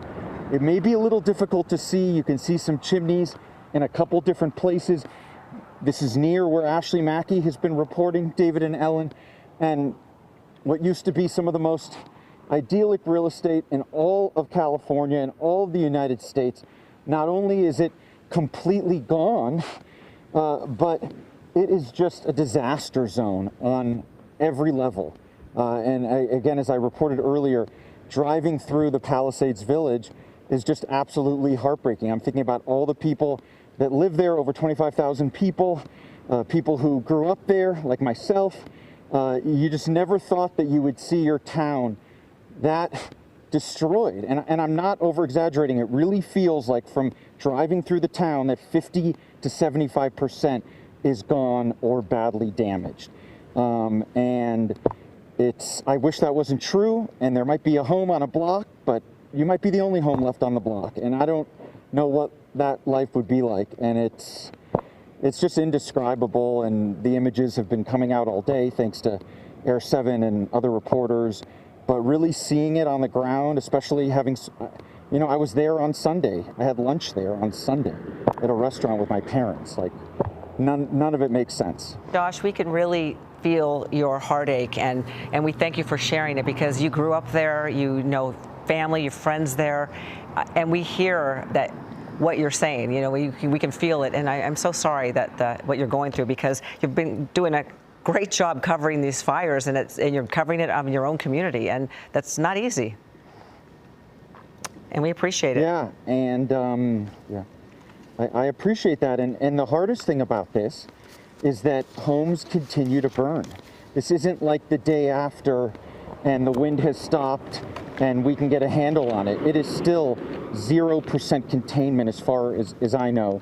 unless that's changed. And that's because there are homes burning now towards Malibu, now towards Brentwood, the Palisades Riviera. We encountered a bunch of homes there this morning, an intense firefight. The firefighters telling us there was just not enough water pressure coming out of those hydrants. And it's just heartbreaking to know that this disaster continues to unfold and people are still being evacuated. It's, yeah, I don't know what else to say. I'll send it back to you. Well, that's an important note to leave it on because you're right, zero containment. The disaster continues to unfold. And Josh, thank you so much. We're going to go back to you, but we want to go to Chris Christie. This is a perfect time to go to Chris because he's over the Palisades right now, showing you that the firefight continues, showing you that homes are still being lost. Chris, what's the latest? Yeah, right now we are over the summit section, David, of the Pacific Palisades. And the story is just as grim as Josh describes. I'm not even sure I was quite prepared, even though I thought I was, to see what we're seeing here. We're over a section of Avenida de la Herradura, and it's basically hit and miss. You have a couple of houses that are intact. You have several houses next door that are burnt to the ground, and right here in this shot you can see two large houses that are burning as we speak. There is a fire truck on that block, but they are probably most likely trying to protect the houses immediately next to that active fire that you see right there in the center of your screen. The same story is playing out in much of this particular section right now of the Pacific Palisades. Again, this is all the summit area along Palisades Drive where the story continues. Let's go ahead and widen out and we'll look over towards Palisades Drive to the right. It's a windy road that kind of peaks up here in the summit, and you'll see right there in the middle of your screen is another large house right on Palisades Drive.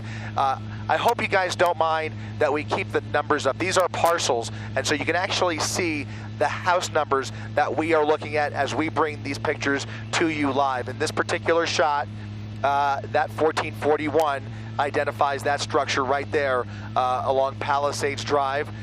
There is brush around there that is on fire, and it appears several structures next to it that are also on fire. So in short, this is the 1400 block of Palisades Drive, which is seeing a lot of active flame right now as we speak. A little further up, Avenida de Santa Ynez, you can see fire just to the north of there. Active flames in a structure just to the north of that intersection, I should say. We widen out, and there are more pockets of flames over to the left here. We'll go ahead and keep scrolling over to the left here, and you can see, well, we saw some earlier. We just kind of, what we've been doing is kind of trying to find those active flames and then kind of move around to kind of give you a little tour of the neighborhood. Here's another one at Calle de Serra at Chastain Parkway.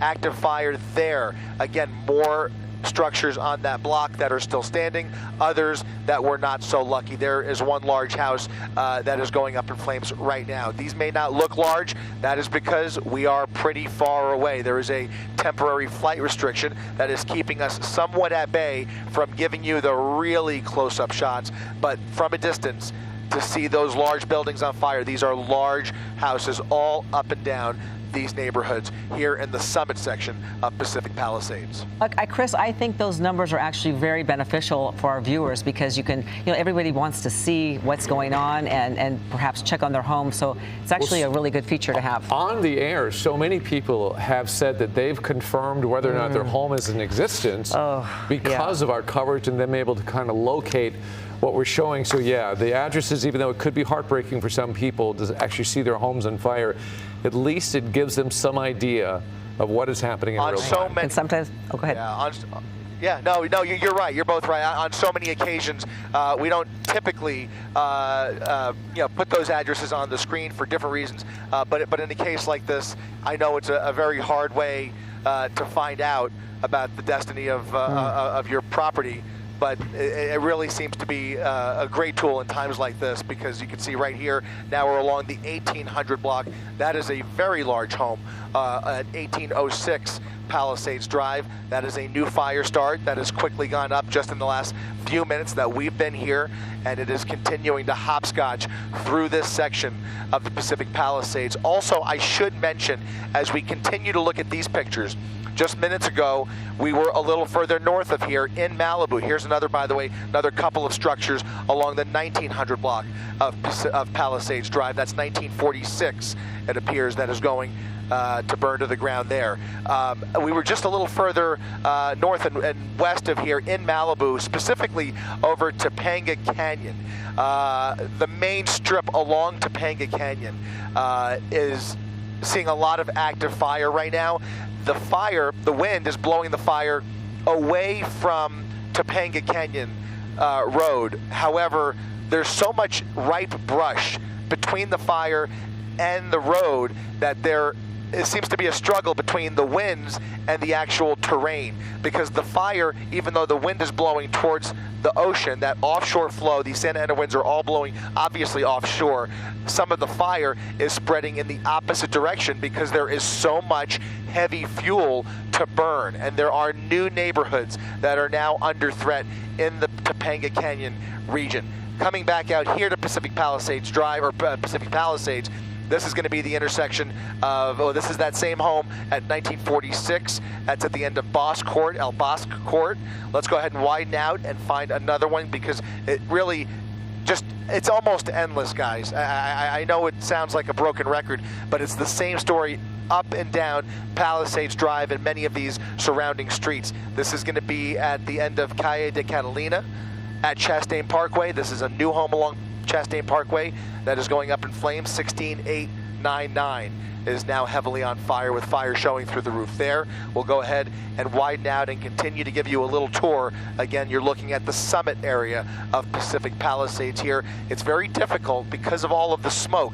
Unfortunately, there's so much smoke, it tells us that there's a lot of active fire underneath the smoke. What we can't see is we can't always see what lies directly under that smoke, obviously. But that is Santa Ynez Road that has several structures right there that are on fire. You can see those pockets of flames.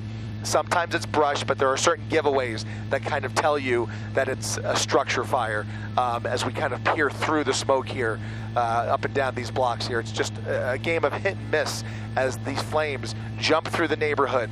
I kind of had this disillusion that by now, at this part of the day, based on the forecast, as we approach the bottom of the 3 o'clock hour, that these winds would taper off, and they have tapered off. We're lucky enough to be able to bring you these pictures because the winds have tapered off from their peak overnight and earlier in the day. But unfortunately, these winds are still wickedly blowing through the Pacific Palisades, spreading that fire. Yeah, incredible. All right, that's a great report. Chris, stay on top of it. We're going to check back with you. We want to bring you back to the Altadena community. And just a couple of minutes ago, we were right up here at Lake in Mariposa. This is where Tim Caputo was reporting on these businesses that are on fire. I want to bring you down about a quarter of a mile to between right here, staying on Lake, Mendocino and Calvera Street. In between here, there's a business right here, and it's a floral shop. It is on fire, and that's where Rob McMillan is standing by live right now to pick up the report. Rob? Well, I just talked to an Altadena resident walking down the sidewalk, and he put it like this. He said, it's horrible. The whole town is gone. And I'm sure that's, obviously the whole town is not gone, but that's absolutely what it feels like. And then he was trying to make light of the situation, saying, well, at least I don't have anything to clean up because I don't have a home to go to. And he turned around and left. And I think that's some of what we're seeing, just shock at the level of devastation here. You mentioned the floral shop. There it is. That's what's left of it. When the fire started to pick up here about 5 minutes ago, a fire engine drove by and it stopped, and you could really tell they're doing a lot of triaging because they looked at it, almost like looked at each other and then left. I mean, that's what they're doing. They're looking at the businesses that are saved or that can be saved, and then they're looking at ones that are like, well, we have another one to get to. But again, it's not just the floral shop. If we go up the sidewalk here, it's the Boys Republic thrift shop. And then up this way, the Rhythms of the Village. And then Oh Happy Days Natural Food Grocery and Cafe. Watch your step, Dave.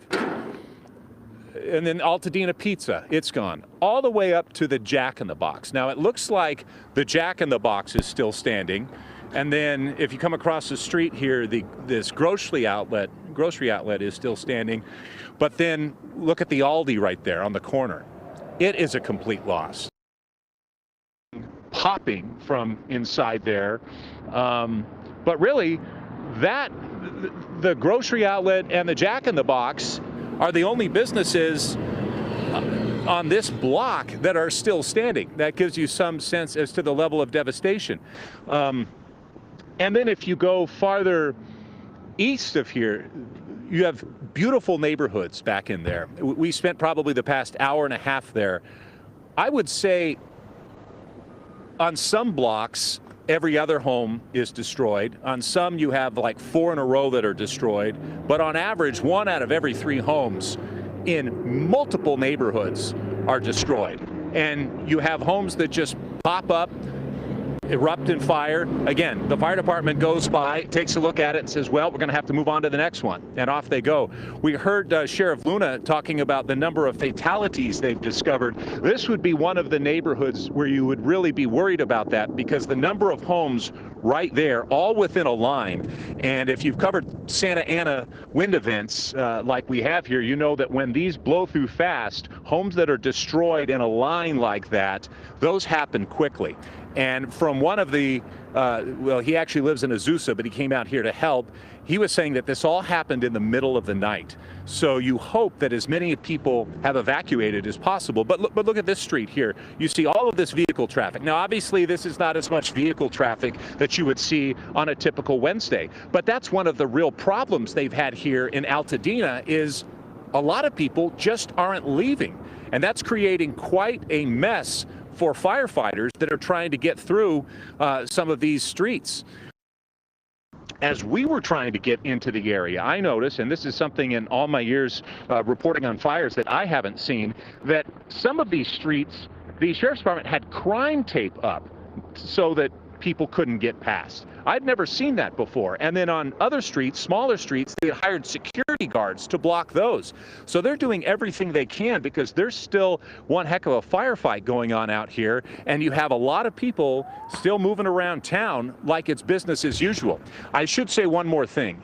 We have come across so many people who have come here from other areas just to help. We came across a group of high school students in one of the neighborhoods just east here, helping out people with shovels, helping people dig for stuff that they might have lost. So we are seeing a lot of that too.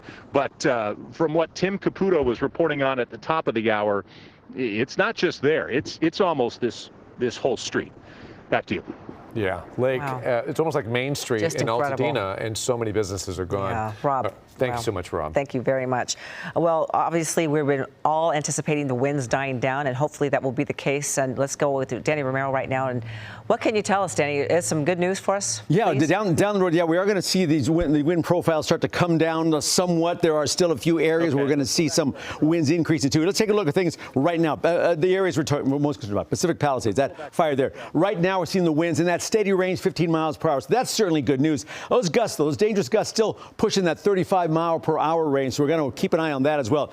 The other fire of concern right now is that Hearst fire. Those winds now right around 20 miles per hour. Again, those gusts that come up could push that 40 mile per hour range. So that's still very much a major area of concern. And of course, just talking to Rob and everybody, the Eaton fire, this one, 25 mile per hour winds on that sustained level. Those gusts going 40 miles per hour. So we're still seeing conditions there also very, very concerning. Now, here's an idea of those winds right now. Again, you can see the areas in that purple. Those are your real intense winds. So right now, we're still seeing some pretty strong winds, 40 plus Santa Clarita, Malibu, right around there too. We're seeing, again, more concern in the areas over Southern California. Widespread are these winds. So we're seeing, again, those areas in that red and the purple. Those are the real intense spots, tying right in with those fire zones as well. So we're going to see this still in place right now in the 3 o'clock hour. Those winds are still dangerously strong. Now, the other part of this picture, are the very low humidities, how dry things are. Look at this, everything in that single digits, teens kind of range. 11% for Palmdale, Lancaster 12%. We're showing Santa Clarita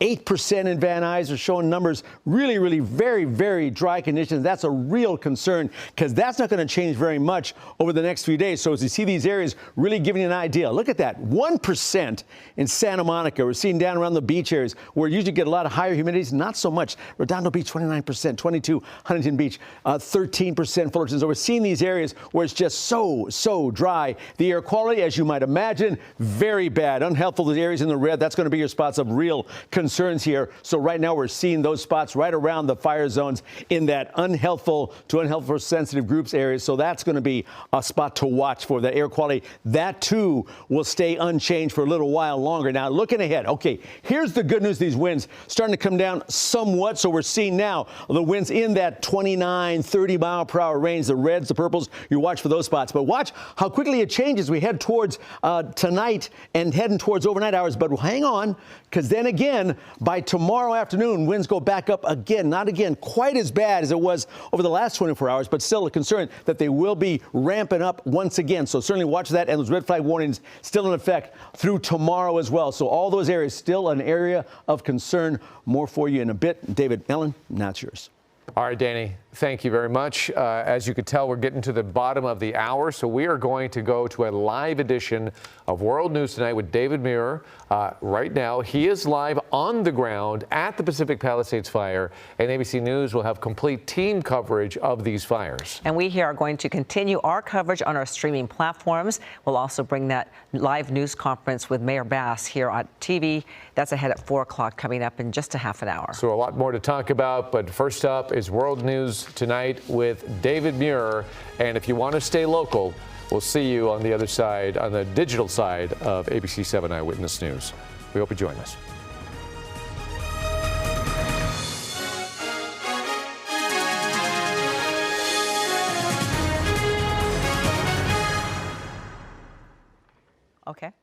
Okay. With some coverage. And Zach, what do you have for us?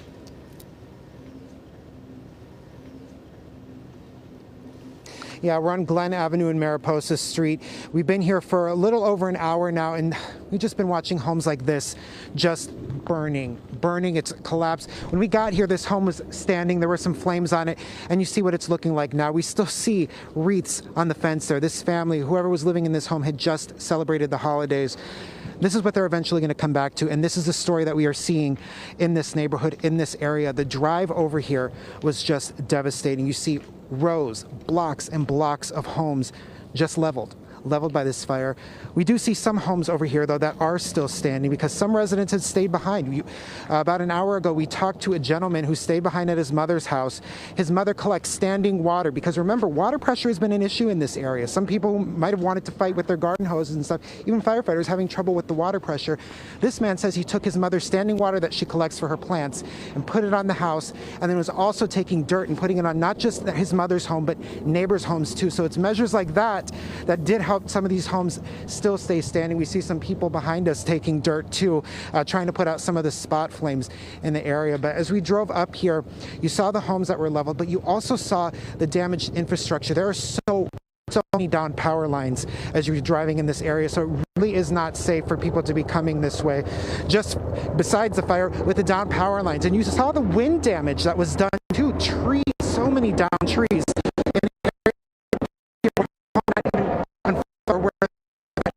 Close to you. Again, this is what we're seeing right here. We are seeing these homes just devastated one after the other. Now, we did a few moments ago finally see some fire crews coming in here, trying to, I don't even think it's saving this home, but just stopping the spread.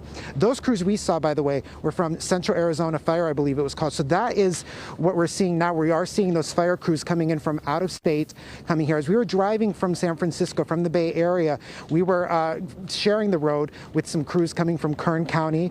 We saw CAL FIRE trucks bringing in tractors and different equipment. So help is coming from these other jurisdictions, other areas, because we know it's needed. We heard officials saying earlier today that there's no way to possibly prepare for this many fires of this magnitude.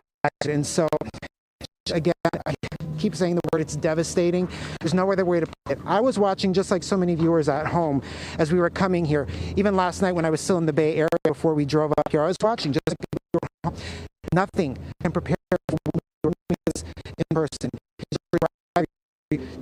Just feel like hitting your stomach, your heart hurts, the hands that are going through this, and for the so many people have been finding. All right, our signal with Zach Fuentes from KGO is a little bit shaky there, but we'll get back to him in just a little bit. Zach, if you can hear us, we'll get back to you. In the meantime, we're going to go to Josh Haskell, who's at Palisades and has been covering this devastating fire. Oh, we have a little bit of an issue with Josh as well. Keep in mind these winds and all the smoke, they're kind of causing some interference with some of our signals, so we're trying to get that worked out. And this is, I think, a live picture. This is Chris Christie. Wait, hang on. Before we pot Chris up, I just want to make sure, if that's all we have, do you want to go to Chris as he continues to scour the area from Air 7, showing us the topography and what is actually in danger right now? And if you could follow the smoke, you know the smoke is coming from fires. So those little streets that he's showing us right now, those are the communities that continue to be under duress, and as you can see, flames from above. All right. And we do have Josh Haskell back on the air with us, and he has been in front of us, just a site that's been decimated. Josh? Yeah, that's right. And I just want to show you, we have been talking so much about this wind-driven fire. Earlier, when we showed you the homes that had burned up here on the hill behind this mobile home park, we didn't see smoke, and now we're seeing smoke again. And I don't know if that's left over from a home that burned. I don't know if it's a new structure, but something that has really kind of surprised me covering this fire today on day 2, and I heard Chris Christie say the exact same thing, is that as we're covering the devastation and we're going through neighborhoods where there's homes that are gone, there's still many homes on fire. This is such an active firefight. 0% containment. I cannot stress how dangerous it is right now in Pacific Palisades. We were at a roadblock earlier. We spoke with District Attorney Nathan Hochman, and there were so many desperate people trying to get into the Palisades. And I know what that is like. I have family members trying to do the same thing, but I just can tell you the roads are not safe. There's power lines everywhere, rocks everywhere. It was even flooded in one particular part, debris all over the road. It is hairy driving on Sunset Boulevard, and I just would not recommend that to anyone, and we need to give this situation some time, sadly probably a lot of time, where it's even safe for people to come back here. And I know some people are finding different ways in, and I know how hard it is to be patient, but I just cannot explain what it is like to drive through the roads in the Palisades right now. It's not enjoyable. Yeah, that sounds, it's going to be tricky, and you make some great points too, because so many people are going to want to get back into the neighborhood, check out their own property, but I got a feeling this is going to be shut down for quite a while. You bring up Maui quite often, Lahaina, and you make some good points when it comes to that as well. I don't know if people are aware, but the folks in Lahaina weren't able to get back to their homes, some of them for months. I profiled one family. The fire was in August, and they didn't get to see their home until Thanksgiving. I'm not saying that that's what's going to happen with us, but this is far more widespread, the damage here in Southern California. Absolutely devastating there. We may need a great deal of patience to get people in because, as you've seen, Josh, the damage is extensive and it goes for miles. Yeah, and I've been thinking about Maui a lot, David. You and I both covered that. And I know you've been back a few times. And in my mind, I'm imagining, when will it be safe for people to come back? And how hard it will be for people to see what has happened to their beloved community. And it really does feel like a war zone in Palisades Village right now, in the streets. And I know that people want to dig through the ash and find what's left, and sadly there is very little in a lot of neighborhoods, not all the neighborhoods, but in a lot of them. I also just want to share, and David, I know you can relate to this too, covering fires in Ellen. Sometimes you leave a fire at night, like we reported all day yesterday for 13 hours, and there were buildings that were still standing, and I'm thinking in my mind, okay, they saved this building, they saved this part, they saved this neighborhood. And then I drove through that same area today, and they're all gone. In the Marquez community of the Palisades, between Temescal Canyon and where Sunset Boulevard meets PCH. It was just home after home after home. Evans Road, below the Riviera, where I know Arnold Schwarzenegger once had a home, and there's homes up in that canyon. Lots of homes gone. Revis Canyon, homes gone. I mean, you cannot travel Sunset Boulevard between the Palisades Riviera and Gladstone's, where Sunset meets PCH, and you're not going to find too many homes that are still standing. And it's just wild to me what last night was like, because driving today makes me think, whoa, this fire that I thought had burned through came very fierce last night. Yeah, ever evolving, and it's not sitting still, and it continues to devour property, even though it is more calm today, but it is not calm, and that's the key. And not to get too existential about this conversation, Josh, but another thing to think about, these communities are prone to fires. Insurance companies are starting to cut homeowners off and deny them fire coverage. We've seen that a couple of times throughout this disaster, where people saying they're not going to leave their homes because they no longer have fire insurance. And so the question comes, just like it in Lahaina, do you rebuild? Do you bring the businesses, do you bring the communities back, or do you move on to someplace else? That's a massive conversation, a thought process that's going to take place in the coming months. Yeah, I can't even begin to think about that, but because we're reporters, I have been thinking about some of the challenges that the Palisades will face, stories to do, not today, but down the road. And one other thing I just want to point out is that if your home was saved, for example, that shopping mall, Palisades Village, that Rick Caruso owns, not too similar to the Grove, it's different, but that same kind of style in the heart of the Palisades, if anyone's been there, that is standing.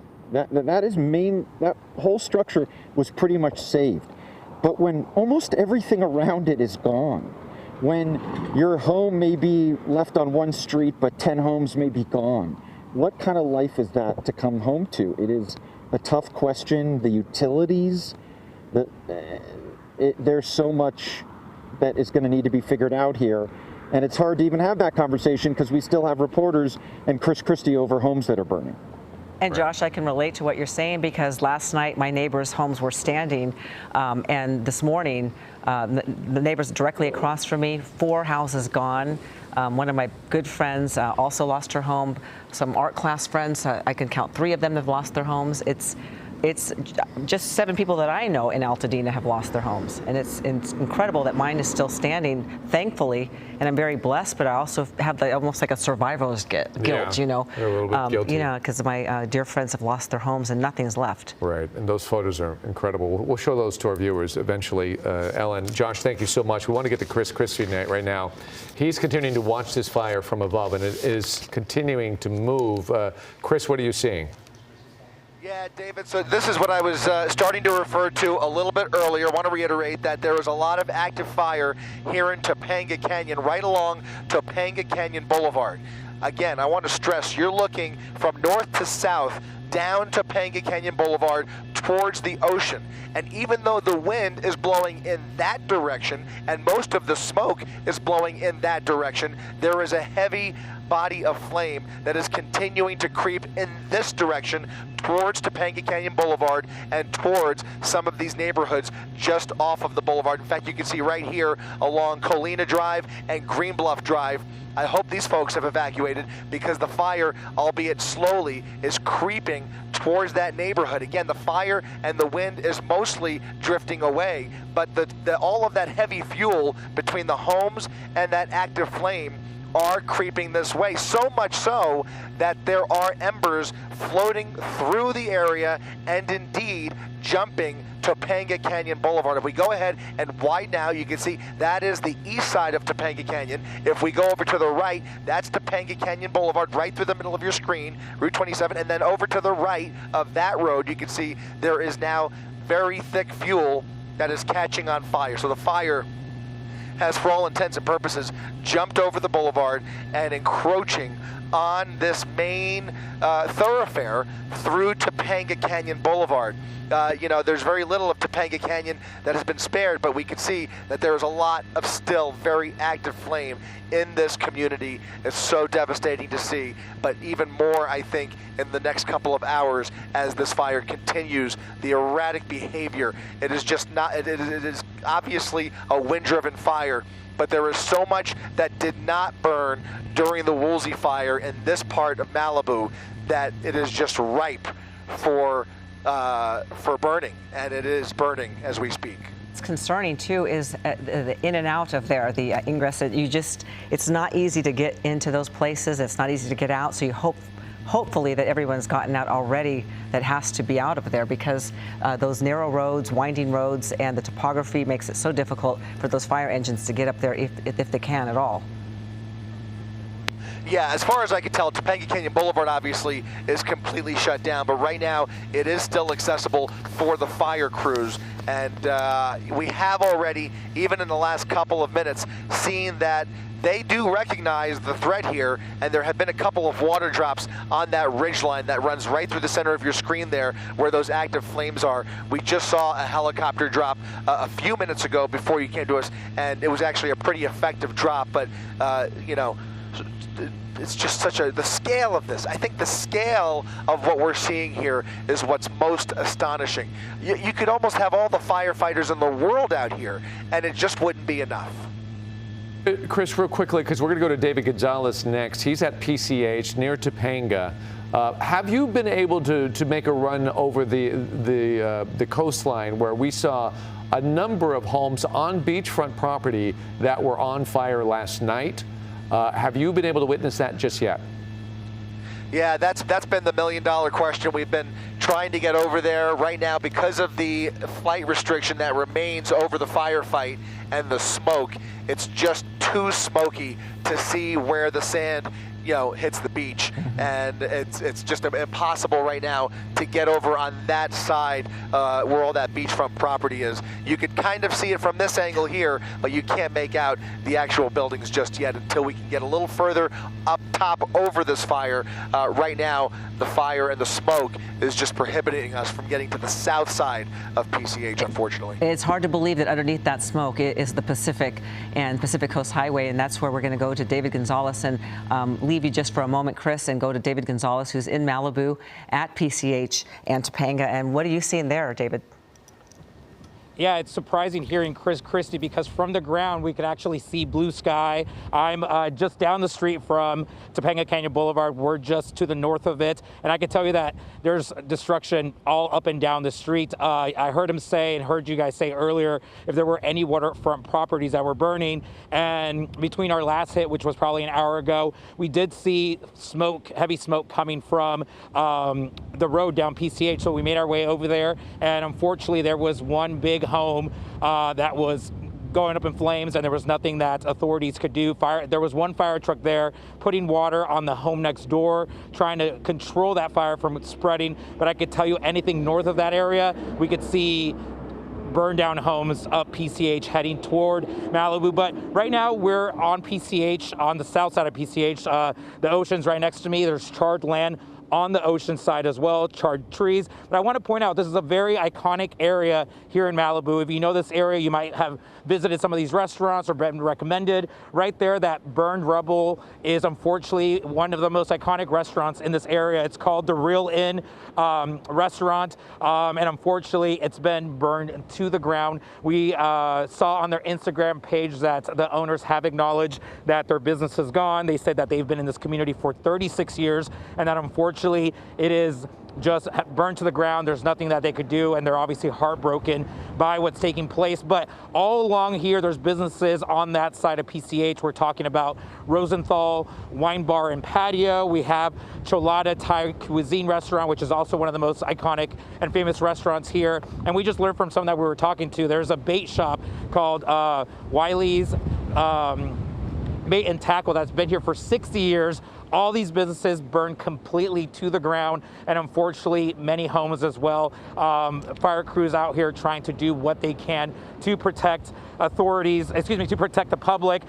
We did get an alert about 30 minutes ago that Las Flores, east of Malibu, was under a mandatory evacuation, and we did start seeing more traffic on PCH. I don't know if that meant people were coming in our direction to get away from the blaze, but all the hillside that you see on your screen is charred right now. So hearing Chris Christie from the air saying that there's still a very, very active fire. I can tell you right now that we do not see any active flames, but the wind is blowing. Anytime we get an idea or even begin to think that the wind is dying down, it picks up once again. But once again, all these restaurants, all these iconic places that people love here in Malibu have just burned to the ground. I can tell you, making our way from where Josh Haskell is in our direction, charred land, charred homes, charred structures all along PCH. And we did talk to one individual out here. His name is Matt Donovan. He's grown up in this area. He lives in Carbon Beach right next to Malibu,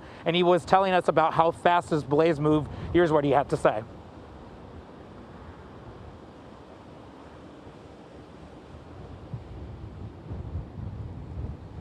It was just like moving at like a quarter mile. It seemed like even of 30 minutes, it was moving fast. And then we obviously know this is horrific, total devastation. What's the hardest part for you? Yeah, I mean, like you mentioned, these iconic places, like this is Wiley's Bait and Tackle, and it sounds funny, but this is like been here for 60 years. You know, your parents take you here, their parents took them, Chilada, the Real Inn. I mean, they're iconic places, and everyone from LA and visitors love these spots. And this is like the most historic places that we lost. Like, there's a lot of history gone. That's the hardest part.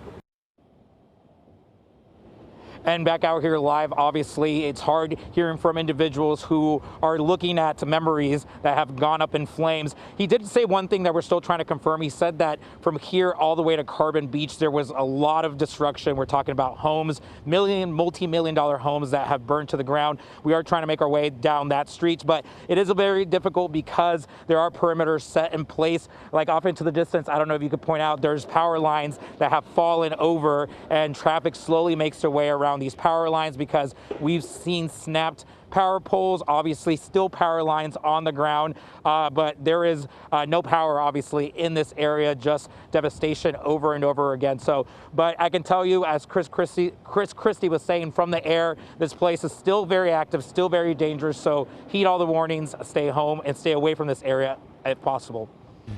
David, real quickly, we do have footage from last night of all those beachfront properties that are on fire. Michelle Fisher got that. So we'll try to do some comparisons when you do get to that area and see if we could get some more decisive information. Also, what about Mastro's Ocean Club? Have you seen that? You're a few blocks away. Were you able to pass that, and are they doing okay? It's right behind us, actually, right around the bend. We did drive by it. From where we were standing and driving by, it looked to be intact, but obviously, assuming just by everything that's around us, I can't imagine it not having some sort of damage, but the structure itself looked like it was standing, but we're also kind of higher up, and I know that property sits a little lower, so we have not gotten a visual on that. But I can tell you the home that was up in flames, not too far from us, where we went to go check it out, that home was on the water pretty much. I could see a tennis court, I could see the garage was in flames, and it was just eating through that entire home. And what authorities or what fire crews were doing there, they were just putting water on the home that was next door, trying to protect it from any fire. But that we're seeing that all up and down PCH here near Topanga Canyon Boulevard. All right, David, thank you. Great report. We'll check back with you as you get further up PCH. And right now we want to just take a moment and put this into perspective, how significant these fires are. Our data journalism team compiled this analysis for you. So the Palisades fire, which is now approaching 16,000 acres, and then the Eaton fire, that's about 11,000 acres, are the largest wildfires on record in January in California. And the next largest was the Viejas fire. That was in 2001, and that burned just over 10,000 acres. So this is also the first year that two fires over 5,000 acres are burning concurrently in January in California. Right, and I don't know if you guys were watching yesterday as the Eaton fire or the Eaton Canyon fire broke out and it was starting to go into Altadena, but Leanne Suter was right there in the thick of it, dealing with some incredibly powerful winds, and she was even commenting that this is some of the toughest winds that she's ever had to deal with in her 25 years dealing with fires. We're going to go to Leanne right now, who is now back in Altadena with more reports. We want to remind you, because of signal issues, Leanne is on an 8-second delay, so we hope for your patience, but let's throw it over to Leanne. Take it away.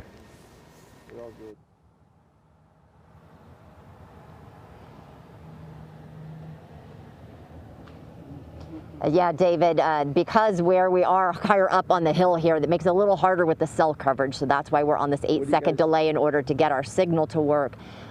This is my first look in daylight at what has happened because of the Eaton fire, and I'm speechless. This is not what I expected. I knew that there was a chance that this fire could go that far, that it could spread into neighborhoods that you would never expect to burn.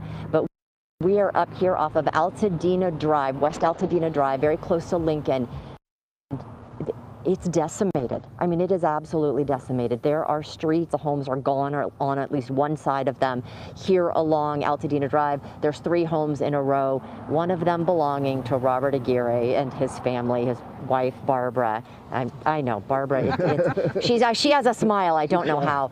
Robert, you were just saying you never expected this either. No, never would I ever expect a fire to come down slow. We've seen plenty of fires up here, the station fire, all the other fires. I was just discussing with my boss the other day. I was like, why did they raise my insurance? I'm not even near a fire zone, we just feel thankful and blessed that everybody's safe and out of here. This is surreal. We left about 4 o'clock in the morning, and never even expecting, and just because of a little bit of my wife's prodding, we took some little extra things that, like our pictures are all digital and stuff like that, so we were able to take all that stuff with us. Nothing nothing of a great loss, and all our documentation we took also. But yeah, so you said you left. Your houses were all standing. Yeah, no. You just came back in, and this is what you saw. Right. Yeah. I have a nonchalant feeling about the whole thing, because it's like I'm looking around, nothing's happened, and just as we're leaving out the driveway, my son looked up. We saw some smoke coming over the top, and inside that smoke, we saw some embers.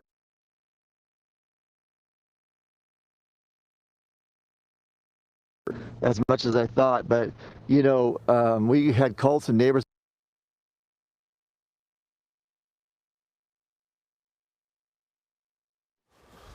All right, we apologize about the signal with Leanne. Nobody would tell us what's going on with our house, right? All right, we're going to go. We found out that Adrian and Russell. We're going to go to Danny Romero and get the latest on the weather conditions, and we'll get that signal fixed up, hopefully. Danny? It is kind of the nature of this kind of coverage. Like, we're live with it, and then the changes in the atmosphere, changes in the zones themselves, power down and stuff. But here, give you an idea what's kind of going on, like an overall view of what we're dealing with today and why just so widespread are these concerns. Again, an amazing shot of just the power and the spread of these fires that moves through. So keep in mind, red flag warning is still in effect pretty much all of Southern California. The winds and the very low humidities. Those winds will be dying down, but those humidities are going to stay very, very dry. Now, keep this in mind, too. Some areas, red flags are going to drop out, but still, we're in concern. Thursday till 6 p.m., these areas here in the red. Until Friday, 6 p.m., here towards the east and the south, those in effect, the red flag warnings until 6 p.m. on Friday. So we're still in that coverage area, certainly through today into tomorrow at the very least. Now, in terms of the fire conditions right now, Palisades fire. Right now, we're looking at 15-mile-per-hour steady winds, those gusts 35 miles per hour, and it's those gusts that really cause concerns for the firefighters doing that incredible work in those fire zones.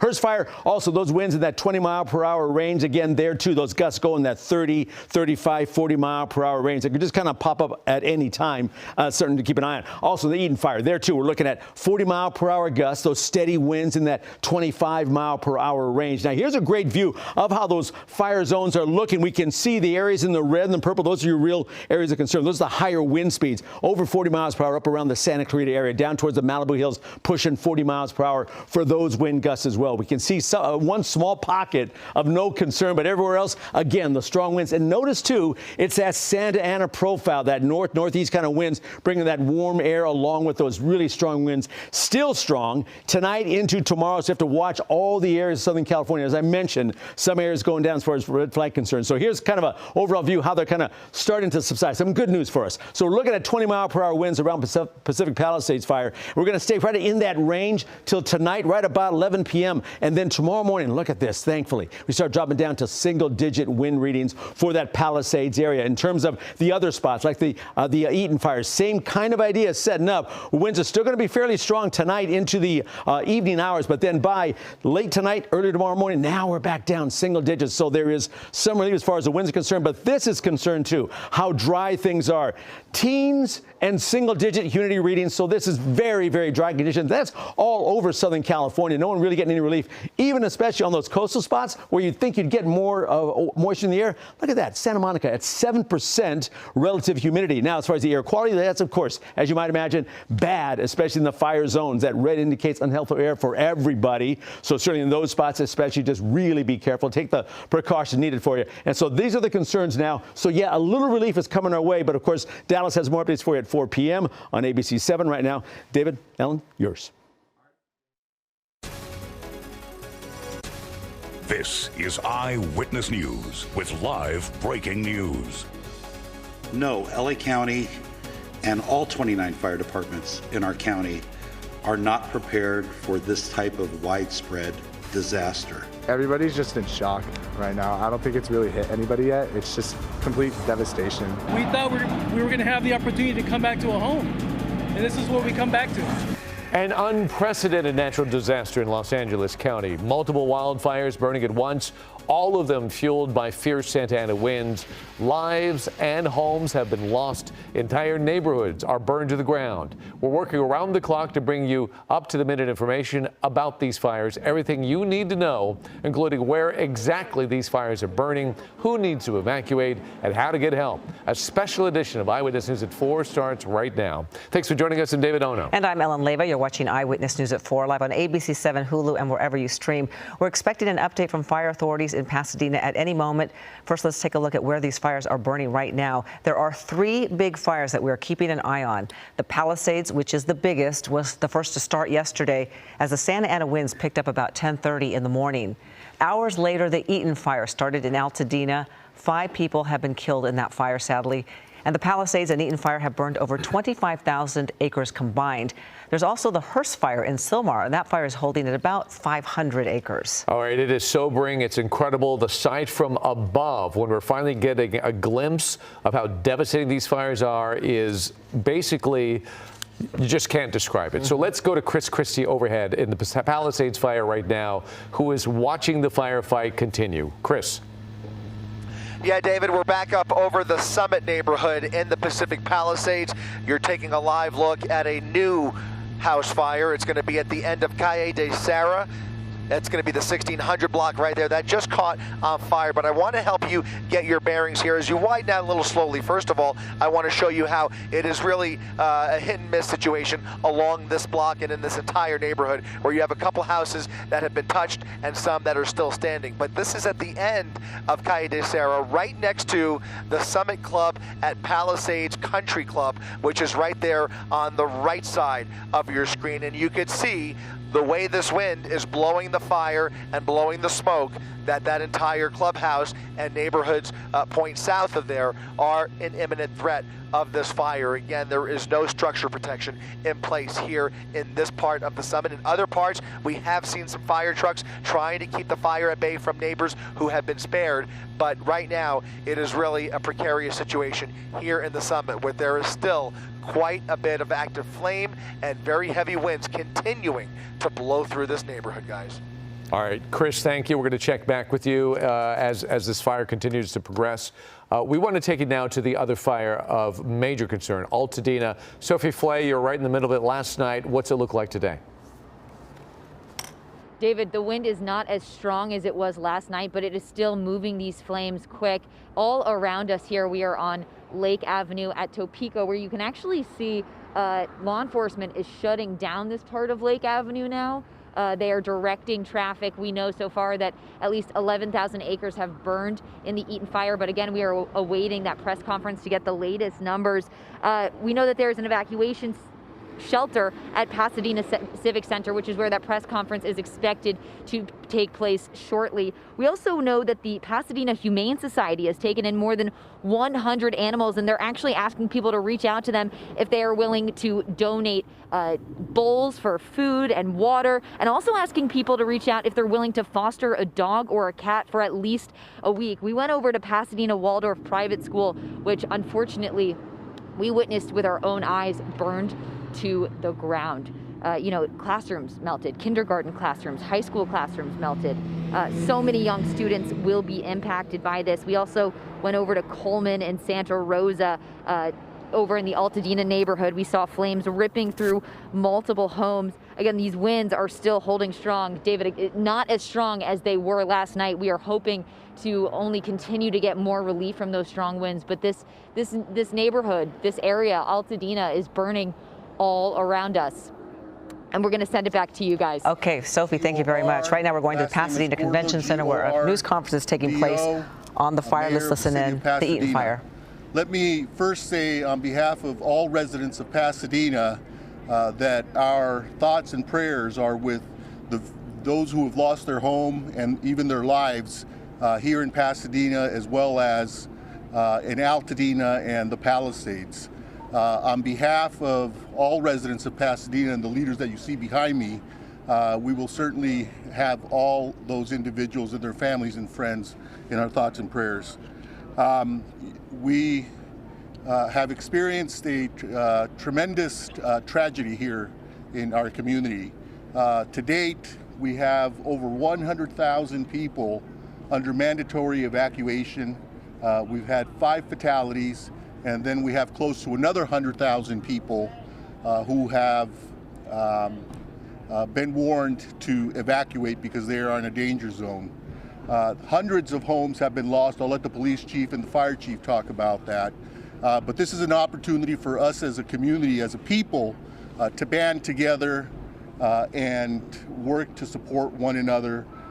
Whether you're affected or not, please take the opportunity to help a neighbor, help a friend, check in on friends and neighbors, and certainly check in on family members. Here with me today are Councilmember Jason Lyon, Councilmember Justin Jones, Councilmember Jessica Rivas, my colleagues on the Pasadena City Council.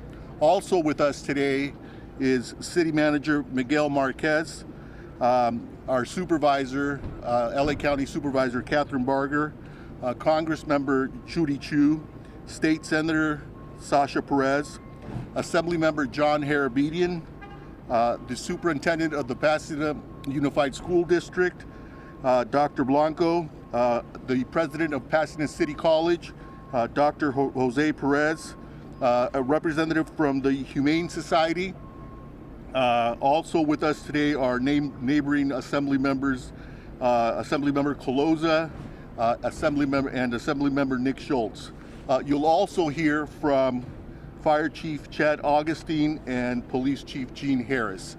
So again, I just want to assure people that Pasadena is working in conjunction with our neighboring jurisdictions, including the County of Los Angeles, particularly the County of Los Angeles. Supervisor Barger and I had the opportunity to sit down with the Governor of California this afternoon, not too long ago, maybe an hour ago, and the Governor has assured us that he will provide whatever assistance that we may request. And so on behalf of Supervisor Barger and I'd like to thank the Governor for coming, seeing for himself the devastation and committing the Guard, and other resources to Pasadena. And so we will certainly be in touch. With that, let me, and I'll go over these points in Spanish at the end as well. Let me turn it over to City Manager Miguel Marquez. Good afternoon. My name is Miguel Marquez. Excuse me, Miguel spelled M-I-G-U-E-L, Marquez, M-A-R-Q-U-E-Z. I am the City Manager for the City of Pasadena. It's been a brutal 22 hours here in Pasadena. My heart aches for all who lost their homes, their memories, and their sense of security. About 22 hours ago, we first learned of a fire in Eaton Canyon. As they always do, and despite the dangers, our first responders rushed to the scene. They found darkness, they found fire, and they found 80-mile-per-hour winds. Air support was not possible under those conditions. Our first responders did all they could under those brutal conditions to put out the fire, putting their own lives at risk to save others. They battled through the night, with more and more joining the fight as the night wore on. Our police officers went door to door, ensuring as many residents as possible were evacuated to safety, including many seniors and those with mobility limitations. They saved many, many lives in the last 22 hours. Their efforts were heroic. Our first responders, our Public Works Department who cleared the streets, Pasadena Water and Power who kept the power on and the water flowing throughout the night. Public servants from so many different agencies came together in the last 22 hours to keep as many people safe as possible. Together, many, many lives were saved. The battle continues, as does our resolve. We will put out the fire, and then it will be time to rebuild. In this community, we may get knocked down, but we always pick ourselves up. Many thanks to our first responders, our city staff, our city council, our county, state, and federal partners, our education partners, our nonprofit partners, our business partners, our partners in the media, and most of all, our residents. Thanks to all for once again stepping up and doing what needed to be done to keep people as safe as possible in the face of danger. We will not relent. We will heal. We will rebuild. These last 22 hours didn't bring us down. They made us Pasadena strong. Thank you. Next, I'll invite LA County Supervisor and our Supervisor, Catherine Barger. As I was standing here, one of our Altadena residents came up to me who's very active in the Rotary, and he lost his home. I'm hearing this time and time again. And as the mayor told you, we went up and took a tour, and it is surreal. It is without words that I can even explain to you what is taking place, especially in my district in Altadena, but also in the bordering area of Pasadena. My heart is heavy, but I have to say, and the mayor is absolutely correct, we met with the governor, who also met with the president, and resources, both financial, but also resources for boots on the ground, are here, and we're going to continue to fight this fight. But I would ask people, please, please, please, if you don't need to be in the area, we don't need you in the area. Recognize that when we drove up there, these are fires that are actively taking place as we speak. And there were many people that don't live in the area that just wanted to go up and take a look. We have fire personnel that is fighting this blaze, not only in Altadena, but also in the Palisades area. We need you all to work with us. And to those people that want to go up and loot, the full weight of the county will come down on you. And that's going to start with the district attorney, who's issuing a press release and is going to make sure the full extent of the law is played out if you are caught looting in any area impacted by this fire. But I want to thank our first responders, who many of which have been on the line for over 24 hours. And I think it's important for us to note that the chief of the LA County Fire has asked for resources outside the state, with the goal to let them go in and begin to fight the fires so that our firefighters can take a break. and then start again. But again, I want to thank our first responders, but I also want to thank our state and federal partners, Congressmember Chu, Congressman Whitesides, who represents Santa Clarita area. It's very reassuring to know that we have an all hands on deck, both at the state and at the federal level. And we will rebuild. And to my friends out there that have lost their homes, we are here for you as we look forward to what we are going to do to help you rebuild your life. So with that, thank you. Next, Congressmember Judy Chu. Hello, I'm Congressmember Judy Chu, and I just got off the plane from Washington, D.C.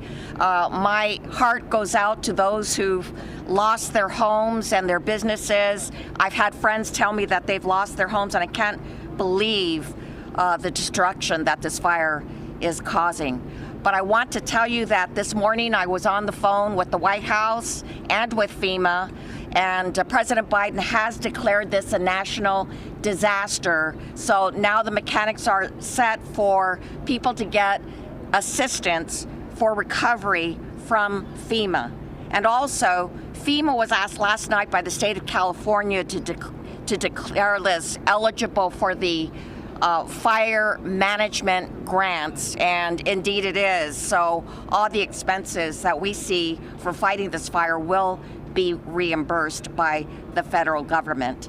And also, I've spoken to Supervisor Torres of the San Gabriel Mountains. He's asked for help from Washington, D.C. to close the forest area. So I do want to urge everybody, please stay away from the forest area.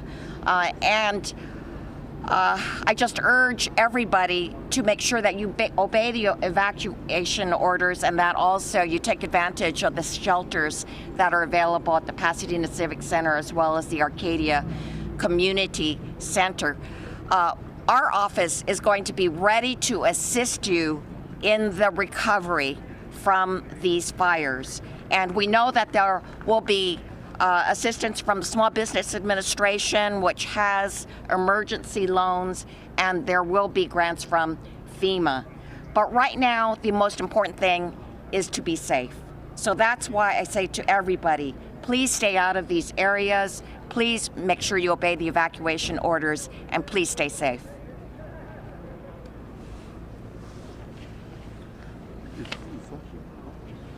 Next, State Senator Sasha Renee Perez.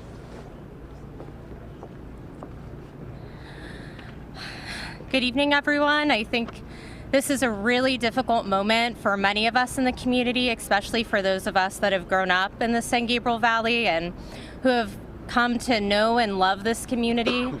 As the supervisor said, we're receiving many calls from friends and community members letting us know that they've lost their homes, they've lost their businesses. This is a really devastating time. We just toured the site and there are still fires burning, and I want to emphasize to people, if you are told to evacuate, please evacuate. Please take these warnings seriously. I have family members that have evacuated, they have left their homes.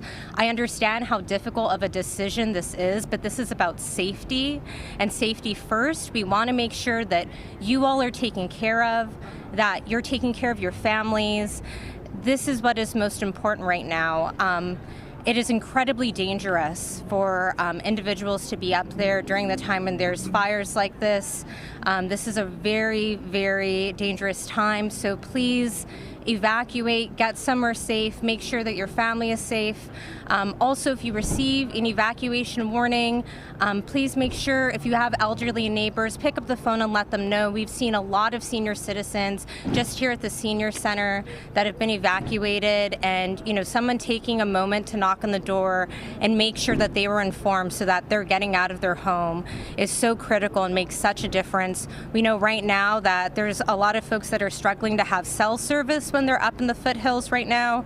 We know power lines are down, and these fires are continuing to rage on. So, the state's doing everything that it can right now to make sure that we're allocating resources. We're moving firefighters from Northern California, from Central California to come here to fight this fire. There's firefighters coming from out of state. And so resources are coming. We're going to get this thing contained, but it is going to take time. And so make sure that you're staying away, letting our public safety officers do what they need to do so that we can get this contained. Thank you. Next, Assemblymember John Harabedian. Thank you, Mayor Gordo. For anyone who is a believer of any faith, please, we need your prayers. We need your thoughts of healing and anything that you can do to help our community. Many of our neighbors, our loved ones, and members throughout our community lost their lives today. And we are with you. We see you, we feel you, and we are going to help you get through this. As part of the state of California, along with our governor, our federal and local officials, our main mission now is to keep people safe, minimize any further devastation, and for those of you who lost your homes, who lost your property, who lost your loved ones, we are going to help you rebuild. We're going to do everything we can to fight for you every day, now, this week, over the next couple months and years, to make sure you get your life back. And that is my promise. That is the promise of everyone behind us. But please, stay diligent. Heed the warnings of our public safety officers, and please stay out of harm's way. Thank you to our men and women on the front lines, our first responders. We are not out of this. It is all hands on deck, and it's going to be a long couple nights still. So thank you to everyone who's helping these efforts, and please pray for us. Next, Superintendent of the Pasadena Unified School District, Dr. Blanco. Good evening, and I want to echo the sentiments that our heart goes out to all of our families, our staff, our employees who have suffered losses during this devastating event.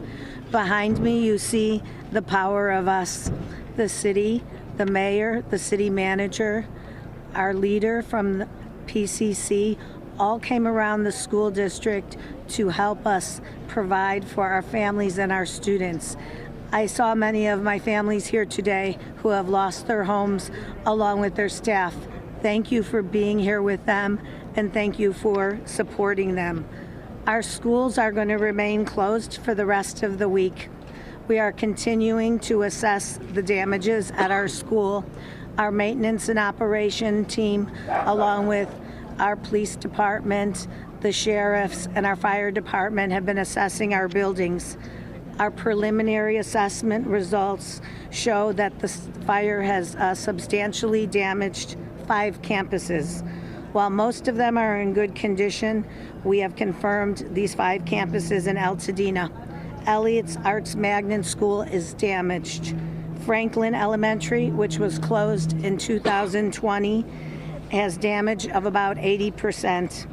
3 campuses that house other schools have sustained damages: Edison, Loma Alta, and Noyes.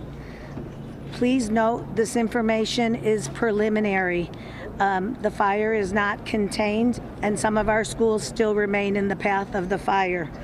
We're working together with our city partners to do everything we can to preserve our schools. Our next steps are recovery. We're planning for recovery as we respond to the emergency, as we know our families are dependent on us. Public education is the bedrock of democracy. We learned that in COVID, and we will be here to help our families and our staff get through what is happening in our city. Thank you. We're deeply grateful for everything that you all have done to help and support us. Next, President of Pasadena City College, Dr. Jose Gomez. Hi, I'm Jose, A. Gomez, Jose, A. Gomez, Gomez. Over the last 24 hours, our hearts have been broken by what has transpired. We have lost our peace. Although Pasadena City College has sustained minor damage, our hearts and our prayers and our thoughts are with our greater community. We are so grateful at Pasadena City College for the incredible leadership that the city of Pasadena and all of our legislators and all of our elected officials have provided, not just to our college, but also to our community. The campus will be closed and we will not be having classes until next Monday. We will resume regular schedule and classes on Monday, if possible. Of course, it's a very fluid situation. But more importantly than that, we have activated much of our campus community in support of our partners and our greater Pasadena San Gabriel Valley family. Our emergency management response team has been deployed here to the convention center to help the city. We have our nursing staff who will be arriving soon to help our City Department of Public Health. And in partnership with our Superintendent of Pasadena Unified School District, Dr. Elizabeth Blanco, we are also serving meals to our PUSD families at Pasadena City College. We are here to help in any way possible. And we, of course, appreciate all of your support and all of your help. Pasadena and the San Gabriel Valley has been an amazing partner to PCC, and we are here to be an important and critical partner to the communities that we serve. Thank you. Next, from the Humane Society, Dia DeVernit. I'm Dia DeVernit, President and CEO of Pasadena Humane. We're a nonprofit animal welfare organization and shelter serving Pasadena and 10 surrounding areas, including Altadena, which has been very hard hit by this fire. And our hearts really go out to all the people who have lost their homes and their pets in this disaster. We recently just heard from one of our board members who lost her home with her 2 cats in it. I'm sure we're going to be hearing more stories like this in the coming hours and days, but our primary focus has been over the past 24 hours to assist people who have been safely evacuating with their pets and need a place for their pets to go. So we've taken in over 250 pets in the past 24 hours. And we have been working today to coordinate with shelters throughout the state to help take the animals that are already in our shelter to make room for more animals who are coming in. I want to really thank everyone who has offered assistance, including the shelters around the state and people who we see in our community who are rescuing neighbors' pets and bringing them to us. It really has been heartwarming to see even our staff members who have been evacuated and are losing their homes coming to the shelter to shelter with their pets and take care of other people's pets. It's going to take a real community effort to recover from this. We've had lots of inquiries from people wanting to help. We're taking names of those who would be interested in fostering animals as we get more animals in. Right now, our primary need is monetary donations so that we can provide emergency services to pets that have been impacted by the fires. We are also providing food and other pet supplies if anyone is in need. And we really encourage you, if you are evacuating, please make sure your pet has identification. Take pet supplies with you. And if possible, please try to stay with family or friends who can accommodate you and your pet, as the shelters are really becoming quite stressed in this situation. and I want to give a few concrete resources because they have been rapidly evolving. For those in the foothill areas who have horses in need of shelter, right now the Fairplex in Pomona is taking them, the Industry Hills Equestrian Center, and soon LA County will be opening the Antelope Valley Fairgrounds. We've heard that the LA Equestrian Center, where horses have been kept, is currently being evacuated. We have recently started to see the first injured animals coming in. We've had a cat and some wildlife coming in. If you do find injured wildlife, we'd like you to call our wildlife helpline at 626-344-1129. We're very thankful to our skilled veterinarians who are providing care to these animals, and we'll continue to provide care around the clock to animals in need in our community. Thank you.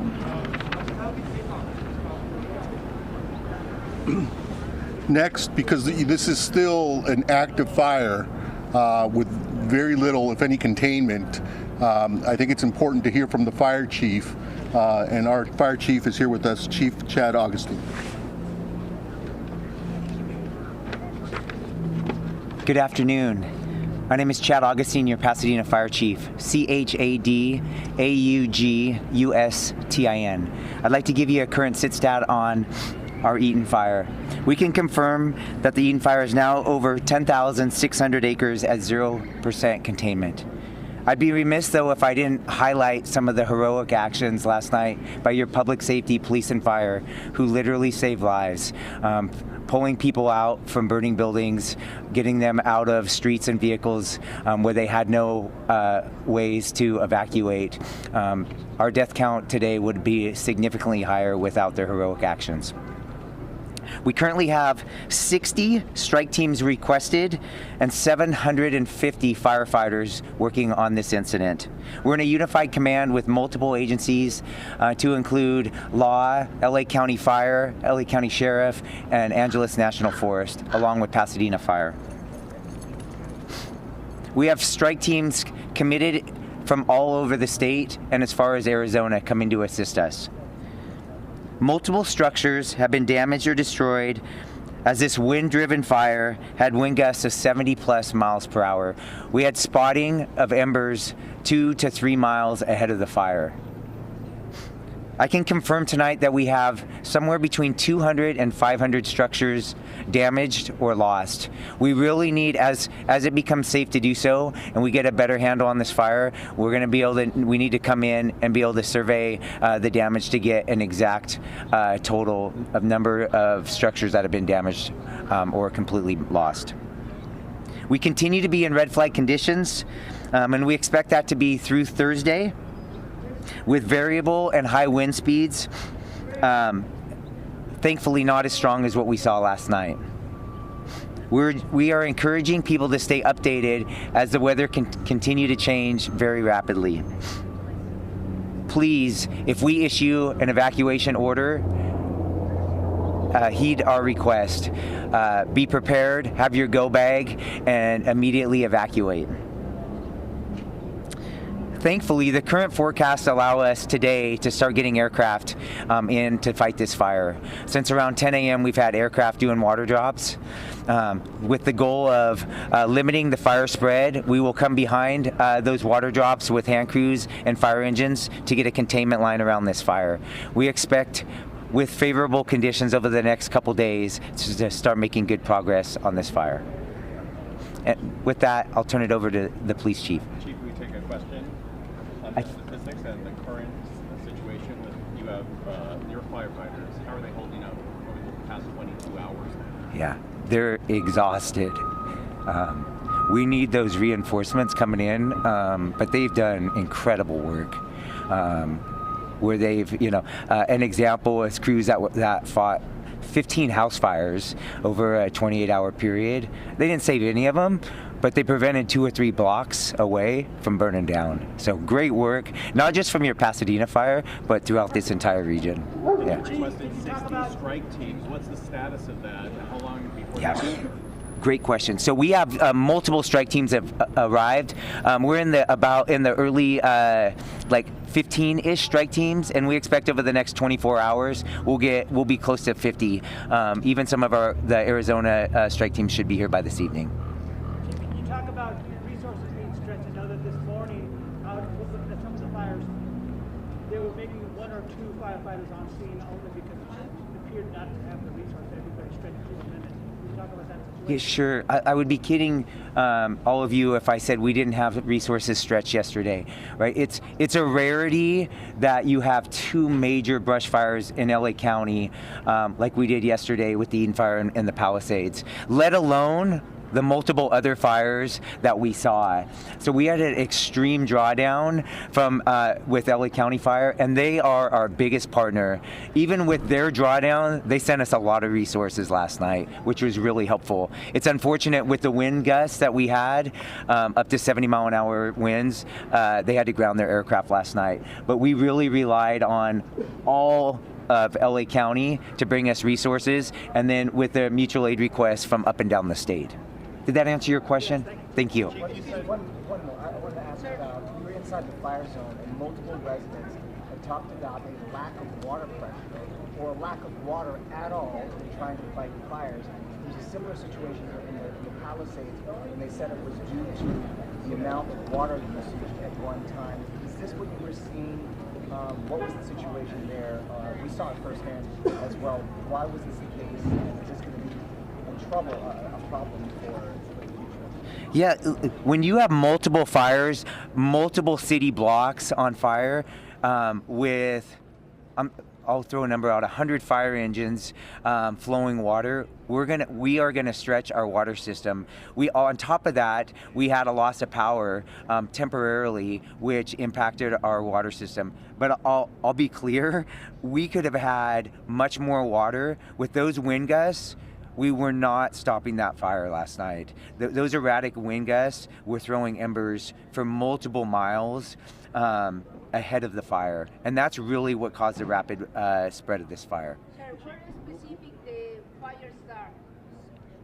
The most specific, because it's a picture taken approximately 6:30 last night, like a transforming fire, and around 9 That's correct. The time that is correct, and around 6:30 was when the fire came in the Altadena area. It was actually in LA County, but right on the border. We had both Pasadena and LA County resources arriving almost simultaneously, and then of course the fire quickly moved into the Pasadena city limits. So 10,600 acres on fire, 0% containment, hundreds of homes destroyed.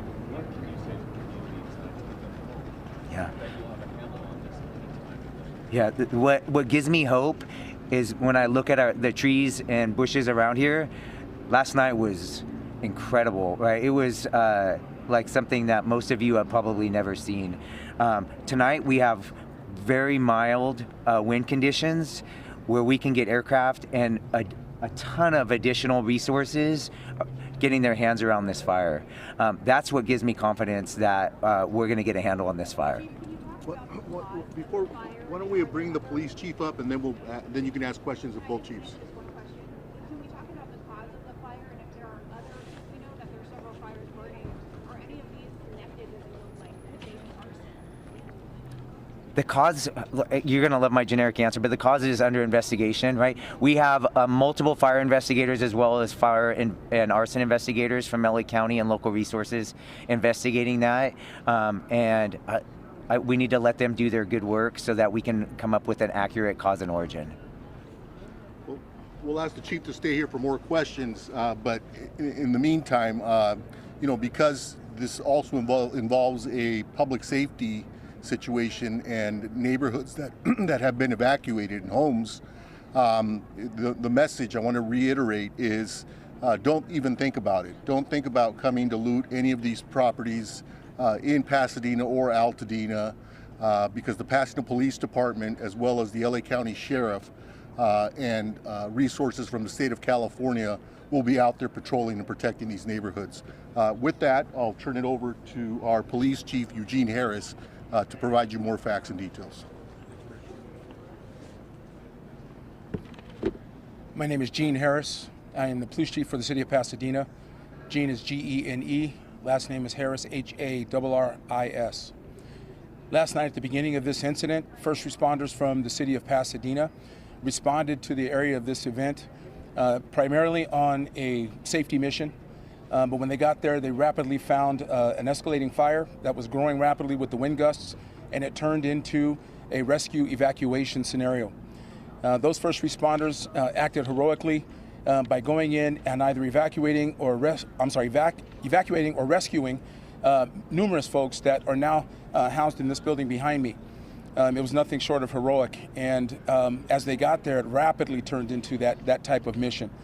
So we had people from our police department, our fire department, certainly reached out into our Area C partners, local, state, and county folks that came to assist.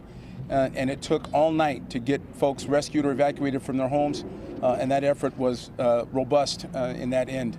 We also reached out beyond our county into other counties. We had some other agencies roll assets to us that could help us solve this problem, and they are still on scene at our command post as we speak. As you heard said, this is an active scenario from a law enforcement perspective. You've heard all of the fire circumstances and issues. I'm going to talk a little bit about what we in law enforcement are doing in this incident. As I said, it started out as a evacuation and rescue mission. It is now going to transition for law enforcement into a protection and community safety mission. And we will be staunch in protecting the community and protecting the homes of those folks who've had to be evacuated. We will have numerous folks in and around the area. Upwards of 150 officers at any one time in and around the city handling all of our regular patrol efforts, but certainly focusing on making sure that the homes and the property around the burn area is secure. We will be staunch in that effort. If you have, and this is a message to the community, if you have a righteous reason to be there, declare that reason to law enforcement personnel and we'll assist you. If you don't have a righteous or legal reason to be there, expect to be challenged and we will deal with you accordingly. The idea here is we want to make sure that we protect the people in this community, we protect the sanctity of these people's homes, and we will do that without fail. As you heard the mayor say, don't come here if that is the mission, if that's what you plan to do. You will run into somebody in one of these uniforms, and we will take care of that situation. So ensure that we are going to be staunch and very stern about the way that we're conducting this protection mission. I want to end it by simply saying the first responders in this city are second to none. Those partners that responded to help us really stood up, and you've got some really good elements that came out here to support this community and make it safe. So we will have ongoing and sustained operations. There will not be any lessening of operational capability for emergency services.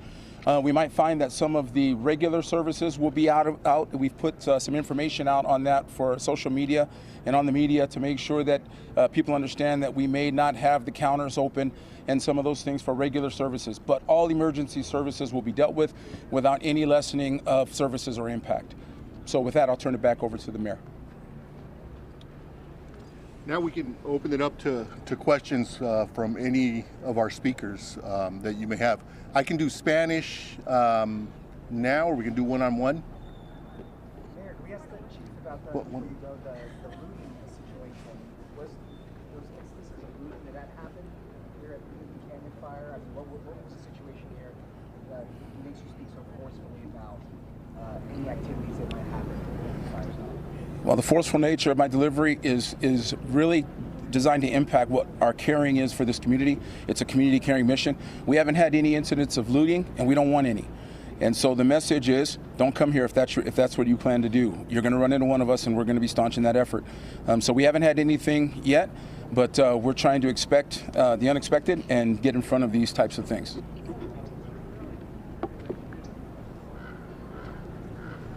Any other questions for Chief Augustine? Chief, there were a number of significant spot fires that broke out not only in the hills but along Lake Avenue, for example. Several buildings, several caught fire at once. Do you anticipate any of that tomorrow? I do not. Right? We're still in a very active incident, right? And we have a dynamic fire that has 0% containment. But what caused a lot of last night's issues was the dynamic winds, wind gusts of 70 miles an hour, and very erratic winds. 2 in the morning, they changed direction heading westward, and we ended up having evacuations all the way to Glendale. So do I expect a risk of fire spread tomorrow? Yes. Do I expect erratic fire weather like we saw last night? No.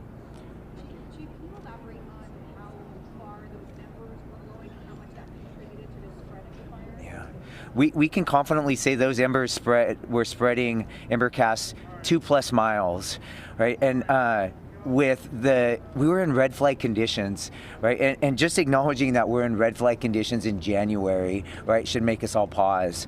And so the humidity was so low last night that a single spark could cause a fire. And then you add in the wind gusts. And when I was driving to the fire last night, there was dozens of fires starting just from the embers that were being thrown in blocks, and miles ahead of the fire. Chief, the owner of the Bunny Museum told us on our air on CBS, Take a Look, that the fire hydrant in front of his museum runs dry and that firefighters couldn't get any water out of it. Are you sure that all the hydrants are working? Was that a water pressure problem? What's your thoughts on that? Yeah, I can't comment on that specific instance because I don't know the facts of that, but I can tell you that it's very common in a brush fire in a city when you have that big of a fire with that many resources that we're going to tax our water supply and our water system. Then if you have a loss of power, which may impact the pressure, it's going to make it even worse. So yes, all of that. We're going to struggle on water supply on a very, very large brush fire like we saw last night with multiple structures on fire. Do you feel that you got enough help, enough mutual aid quick enough? Did it arrive fast enough? Yeah. Sure. What was great, if there was a positive thing from yesterday, is we were preparing for a wind event for multiple days in advance of what happened last night. We were preparing for a wind event as well as possible brush fire, but you had augmented staffing all over the county, and which really benefited us because we were able to be nimble, send resources to Palisades fire early in the day, and they were sending us resources by the evening time. That's the benefit of the mutual aid system in California, specifically LA County. Yes. You know, as you're speaking right now on our air, we're showing live pictures of houses burned to the ground. Yes. There are images that you and everyone sent me, like the scene of all day long. What do you say to homeowners watching this happen? Yeah. We grieve for them, right? We are incredibly sorry that they have a loss of, for many of them, everything they own, right? And it's tough as your fire chief. That's my responsibility. I also know that last night was unprecedented conditions where we did a lot of good work, but we were not able to save every residence or building that was out there. Mayor Gordo, on that same note, how surreal is it to get inside this convention center many times before for many of the different events, but to see it being utilized in this way? More than 1,000 people are now using this. And looking forward, what are some of the biggest needs that you think in the days to come that you'll need here for the folks here that manufacture? Well, first and foremost, it's very sad to see families dislodged, particularly families that have lost their home and, as the chief says, have lost everything. I think one of the biggest challenges is going to be to transition people who have lost their home into permanent housing.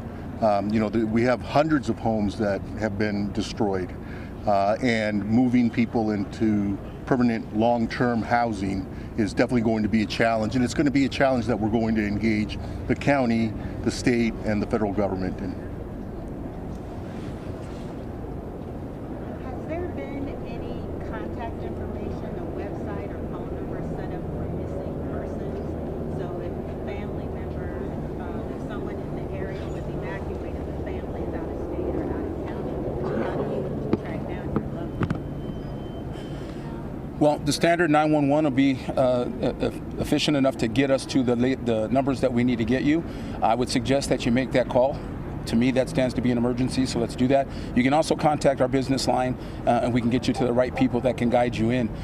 If you think that your folks are at our evacuation center, which is right here behind us, we have plenty of staff that are here that can help you ID any family members or friends that might be here. Okay, what's the business line? I don't know that off the top of my head, unfortunately, but we can get that on our website.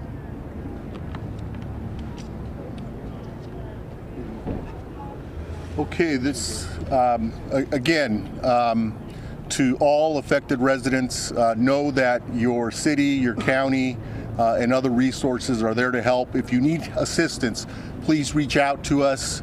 You know, Pasadena and its residents and Altadena, it's a resilient community, and I'm sure that we'll bounce back. In the interim, this is an evolving situation, and so we're asking people to listen in carefully to what the police chief, the fire chief are saying. If you're asked to evacuate, evacuate. If you're thinking about coming to Pasadena or Altadena, for that matter, to cause problems, think twice, because the Pasadena Police Department and the LA County Sheriffs will be there to greet you, and you will be arrested if you're engaging in conduct that you should not be engaging in. With that, that will complete our, unless there are other questions. Thank you. Okay, for those of you just tuning in, we've been listening to an update on the Eaton fire that's burning in Altadena and Pasadena. First of all, we want to make a correction. An official mistakenly stated during this press conference that the Los Angeles Equestrian Center is under evacuations. That is not true. We wanted to clarify that. We just learned that 100,000 people are under evacuation orders. More than 10,600 acres have burned and 5 people have been killed. And as many as 500 structures have been lost or damaged. Again, now this is the Eaton fire that started in Altadena last night about 6:30, one of the 3 large fires burning in Los Angeles County. So a lot of concentration on the Eaton fire there, and things are still burning. We're going to take you back to that fire in a second. But first, let's move back to the Palisades fire. I asked David Gonzalez a little while ago if he had seen any extensive damage that matched the video of what we saw last night when Michelle Fisher drove down PCH and saw all these beachfront properties on fire. David joins us right now to talk more about what he is finding when it comes to that. David? Hey, yes, we're live here at Las Tunas Beach, directly across the street from Pena Road, which leads up to multiple homes on the hillside. From where we're standing, I could just see wide devastation on that hillside, multiple chimneys, and that's all we can see. You can tell that homes have been burned to the ground. But the question we've been talking about is getting a good vantage point of those homes on the beach. And I'm going to step aside to give you a good idea. We have a car that's burned, has been destroyed, and some bushes. And the first home that we can see that has been destroyed by the fire starts on the other side of that brush. And as Lawrence just pans all across the coastline, every single home on the water has been destroyed. Not a single home from when we drove very slowly trying to get up around power lines we can tell was saved. And I zoomed in on a map, got a satellite view, and counted structures that I could individually count, and I counted at least 80 properties. We could tell that those properties are very close together. Every single one of them on the water here in Malibu, leading toward Tuna Canyon Road, and past that toward Topanga Canyon Road has been burned to the ground. And right now on your screen also, you can see there's still one home that is actively burning here. This is the home that I talked to you guys about earlier that was trying to be saved. From what we can tell, authorities and fire crews were trying to save it. But as you can see, devastation in Malibu here. Back to you.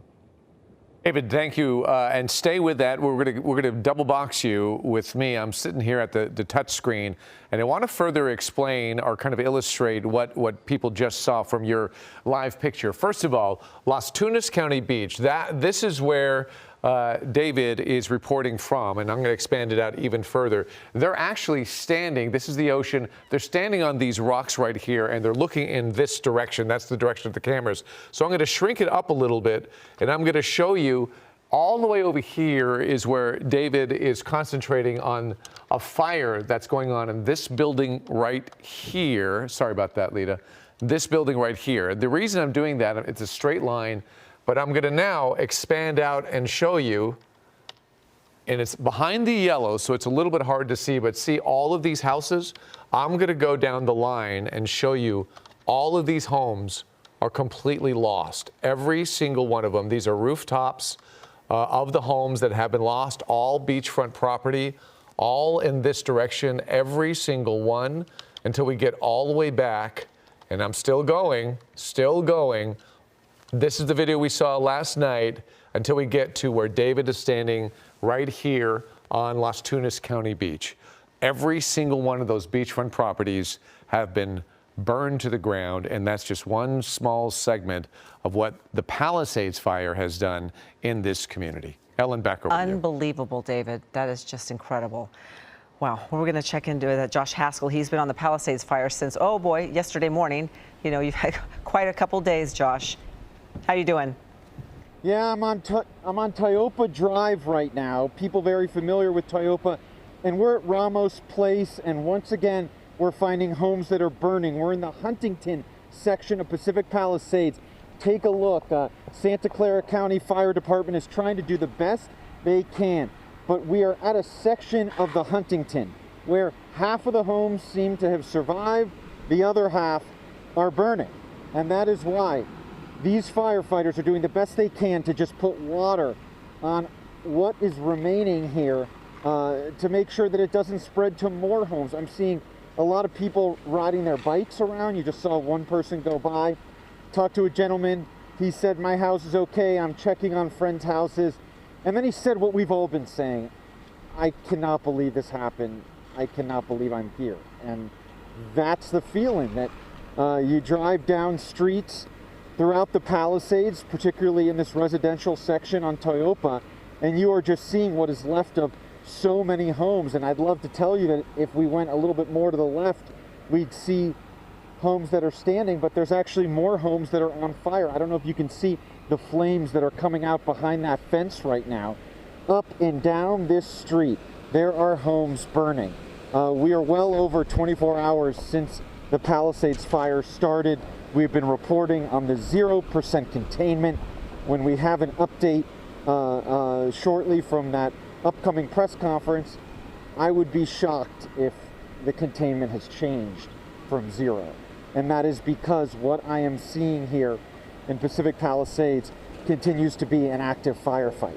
I'll send it back to you. Absolutely. That fire is still on the go, and people are very much in danger. The firefight continues. Josh, thank you. It's a good point. Let's go to Ashley Mackey, who isn't far from Josh right now, where, case in point, more fire continues, Ashley.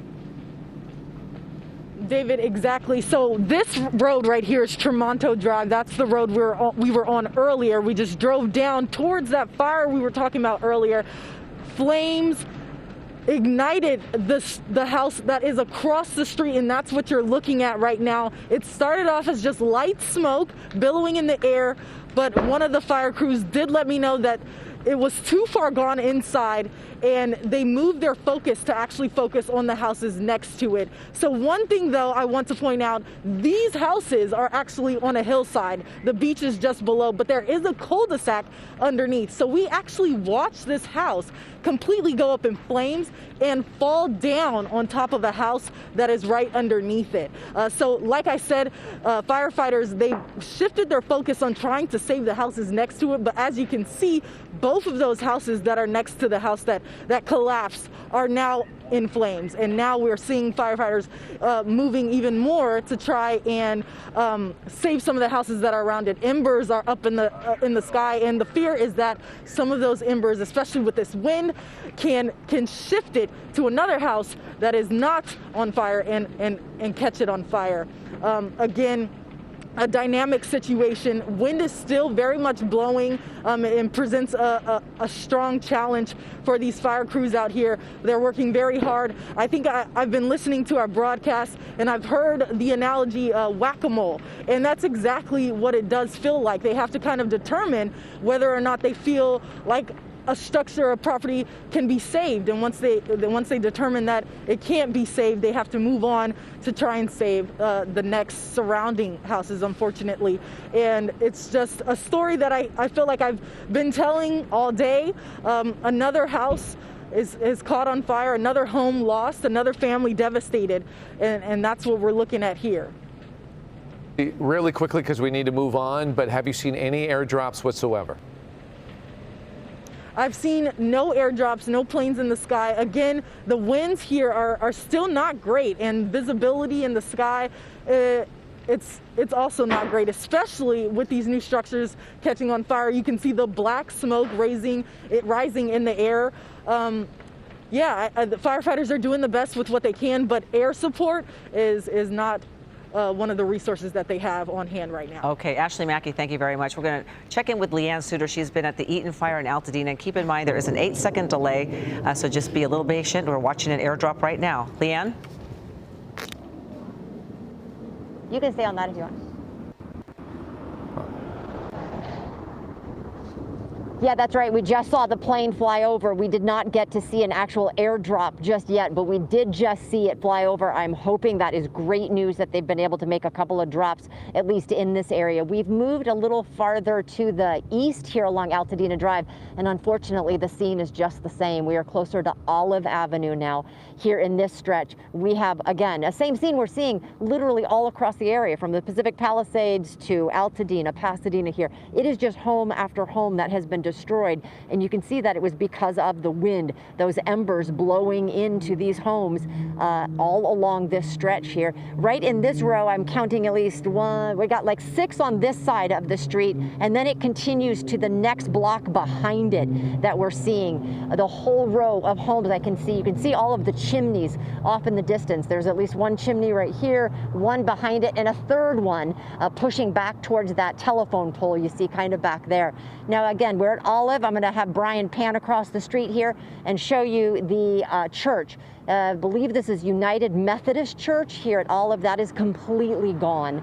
There is nothing left of that church, just the remains. You can see the shell, the walls of that church there. And as we try to cross the street here, I'm going to see, we haven't seen many people up in this area in terms of residents. Most obviously have been evacuated. We did get to talk with one resident that was able just to come in because they wanted to be able to see what had happened to their home, and they unfortunately found tragic news, sad news. Their home did not survive, but they were grateful that they were able to escape. They did have insurance, they said, and that is one good thing. One of the fire engines we saw go by is Nevada County. We've seen them running through the neighborhood here, kind of looking for hot spots, places that they can help. That is great to see those extra resources coming in, and certainly what the crews here need in Southern California. Crossing the street now, this is a private roadway. This is Calanda Avenue, and every home in this cul-de-sac here, this little private street, is gone. It appears to be half a dozen homes in this area.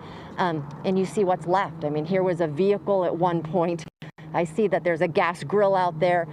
On the other side of it is the pool. So again, this is just a scene we're seeing on repeat out here. But Altadena, this area of Altadena, Altadena Drive and near Lincoln, has been extremely hard hit by the Eaton fire. Live in Altadena, Leanne Suter, ABC 7 Eyewitness News. Leanne, thank you. This is Eyewitness News with live breaking news. A devastating Santa Ana windstorm burns tens of thousands of acres, taking lives and destroying Southern California homes. It was brutal. It was like a ring of fire, and we watched embers. We watched the mountain go, and we tried to, watch the embers come, and there wasn't many of them until houses down here started catching. I just finished rebuilding my house burning down from the Woosley fire, and now this is all gone. Hundreds of firefighters are on the front lines working to control these fires and prevent more lives lost. Our top priority will continue to be life safety. Many evacuees are returning to their neighborhoods to find their homes are gone. It's heart-wrenching. It's just something you just don't, just can't comprehend. It's just, the fire just moves so fast, you just have no chance to just gather your belongings and go. It is pretty incredible what Mother Nature can do, and I hope to never see this again. Hello, I'm Giovanna Latta. I'm Mark Brown. Right now, we are waiting for a news conference from LA Mayor Karen Bass. We will bring that to you when it happens. In the meantime, here's the latest information we have on these devastating fires. The Eaton fire that started in Altadena is now up to 10,600 acres. Sadly, 5 people have been killed. Several others have been injured. Thousands of people are under evacuation orders in the Altadena and Pasadena areas. An evacuation center has been set up at the Pasadena Civic Center. That's at 300 East Green Street. All schools within the Pasadena Unified School District are closed. The Palisades fire has exploded to more than 15,800 acres. Flames have been destroying at least 1,000 buildings so far. It has been burning since around 10:30 yesterday morning, fueled by very strong winds. Thousands of people have been forced from their homes in the Palisades. Parts of Santa Monica and Malibu are under evacuation warnings. The Westwood Recreation Center on South Sepulveda Boulevard is being used as an evacuation center. Evacuees are also welcome at El Camino Real Charter High School and the Pasadena Convention Center. Chris Christie overhead over the Palisades fire right now, and Air 7 with the latest from there. Chris, what are you seeing?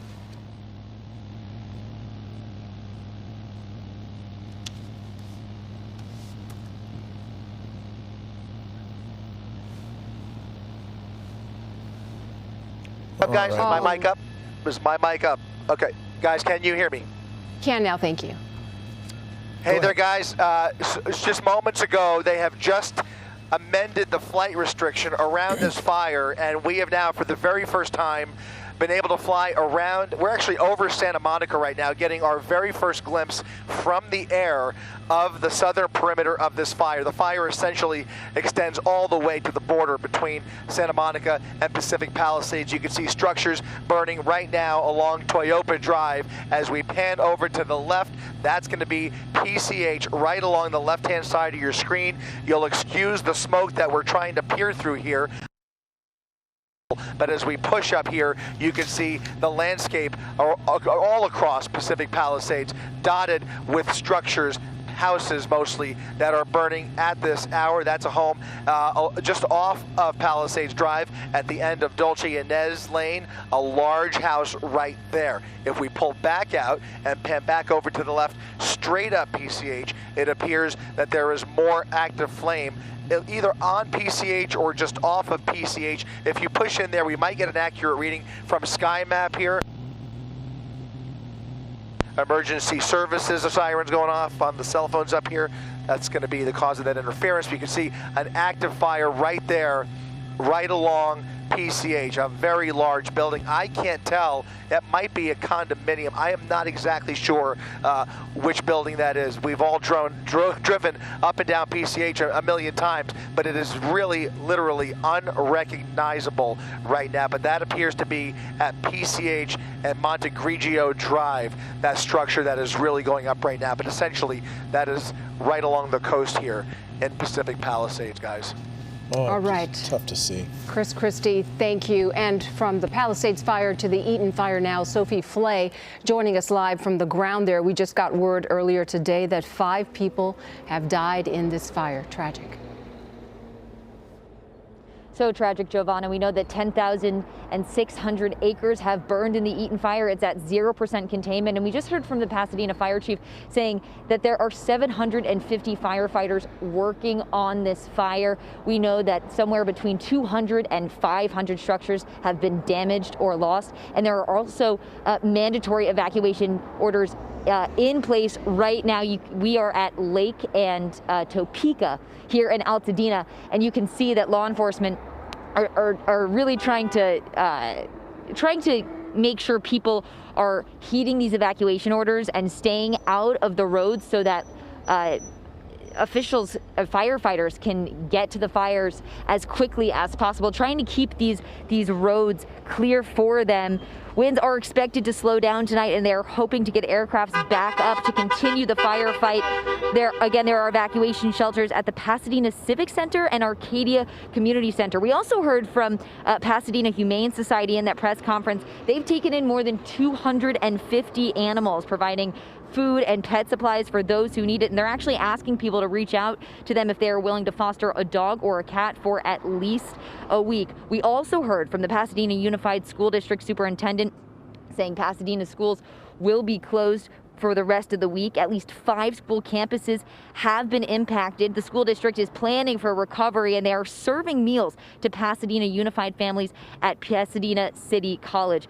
We not long ago went over and saw Pasadena Waldorf private school, unfortunately completely burned to the ground. We saw, some chairs that were melted, but classrooms that are melted, kindergarten classrooms, high school classrooms. These young students will be so heavily impacted by this fire. We spoke to a woman who watched her childhood home burn down not far from there on Coleman and Santa Rosa. We saw flames ripping through her house, just devastating to see. And again, this fire is at 0% containment, more than 10,600 acres burned.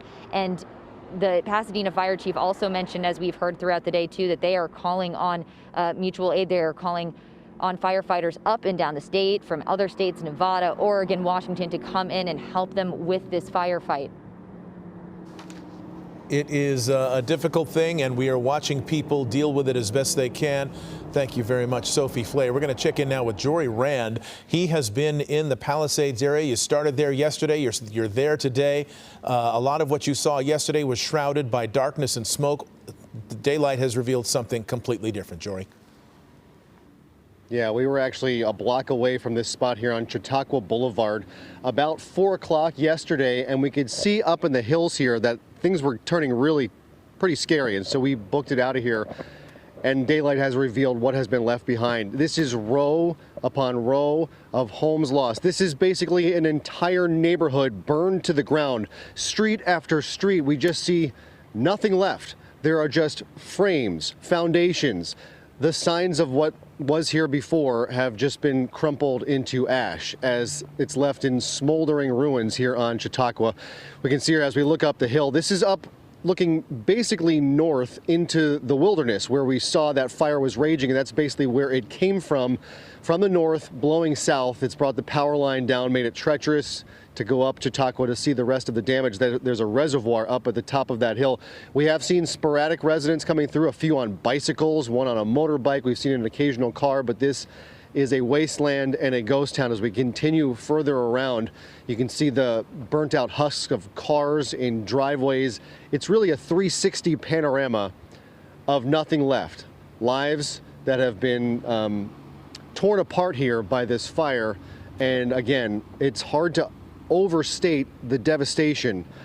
For those who are residents of this neighborhood and wondering what happened to your homes, there are a few spotted homes that did survive throughout this neighborhood here in Palisades Village. So all hope is not lost for those who are wondering if their home has made it. But just given what we have seen, we drove around for minutes at a time, long stretches, mile-long stretches of neighborhood roads, and there's just nothing left. There was nothing to stop this fire. The firefight was basically not last night, and it was able to proceed unabated, and this is what has been left behind. So again, yesterday our position was about a block down Chautauqua here, and we were just looking up and seeing nothing but massive plumes of smoke and flame. And as it made its way south down this roadway, we actually made it across town, took Sunset about a mile to the east, and these are the homes we were watching burn last night from a distance. Chautauqua borders up against Rustic Creek, and we were overlooking that and can see these homes going up one by one, and it's daylight has revealed a lot worse than we could even have anticipated given what we saw last night. This obviously is fronted up against more of wildland. We look this way, and this is where the entire neighborhood was, and just you can now see through properties, and there is nothing left standing. I'm walking around the grass. It is crunching beneath my feet. We see some water lines pouring water. That's something we've noticed on several homes, is that the water is still running and pouring out onto this property. I don't know, Sean, if we can see down here, but we see this steel beam going across here. I don't know if there was a basement or something in this home, but it is hot and smoldering. There's still fire burning down beneath this home. I don't know if you can see some smoke rising out of it. And if we look to the property through there, we can see a spiral staircase. It looks like it's about 2 or 3 stories high, leading to nothing. The house around it is now gone. And again, complete devastation here in Pacific Palisades. Much of this town is just gone, wiped out in less than 24 hours. It is a sad and heartbreaking scene, but there will be stories of rejuvenation and rebuilding, but that is still to come. Right now, families are just wondering whether their home survived, and given the percentages of what we have seen, the odds are that their home did not, because this is just so widespread where this fire reached. Again, some homes survived. There are pockets of homes a little further south away from where this fire originated. And in fact, yeah, we can just turn around and see. It looks like there is a home right here that is in fairly good shape. This is up where the power lines are down, so we can't really get a closer look, but largely looks like it is intact. It likely suffered some kind of smoke damage or some heat damage, but it is still standing. And there might be one over to the left a little bit, but then you look up further on the hill, and again, another large frame just left smoldering and nothing left. In fact, just a little bit to the left of that, there is a home still burning. There was another home about a couple hundred feet away that is still intact, but again, there are still flames, there are still homes burning, and there is still risk if your home did survive that this is not over. The firefight, the fire's march continues in some pockets, but in some places, there's basically nothing left. Mark, Giovanna. All right, Jory Rand, thank you for that. We're going to break away from you and go to a news conference with Mayor Karen Bass. She is standing by to begin her remarks. I appreciate everybody coming for this important press conference regarding the emergencies facing our city. First, we're going to hear from Mayor Karen Bass. Following that, we'll hear from Chair of the Board of Supervisors, Catherine Barger. After that, we'll hear from County Board of Supervisors, Supervisor Lindsay Horvath. Following that, we'll hear from LA City Fire Chief Kristen Crowley. Following that, we'll hear from LA County Fire Chief Anthony Maroney. After that, we'll hear from LAPD Chief Jim McDonnell, then Sheriff Robert Luna. And following that, we'll hear from LADWP General Manager Janice Quinones, as well as Superintendent Alberto Carvalho. The mayor will come back to the podium and open it up for questions. I'll call on questions from the left. And with that, Mayor Bass. Thank you. Good evening, everyone. I stand here today with incredible sympathy and concern about the devastation and the tragedy that our city and county are facing. And I definitely want to send my condolences to the families who lost loved ones, to the families and neighborhoods who lost property. This firestorm is the big one in magnitude. Hurricane-force winds are usually accompanied by rainstorms, but these are hurricane-force winds that are combined with extremely dry drought conditions.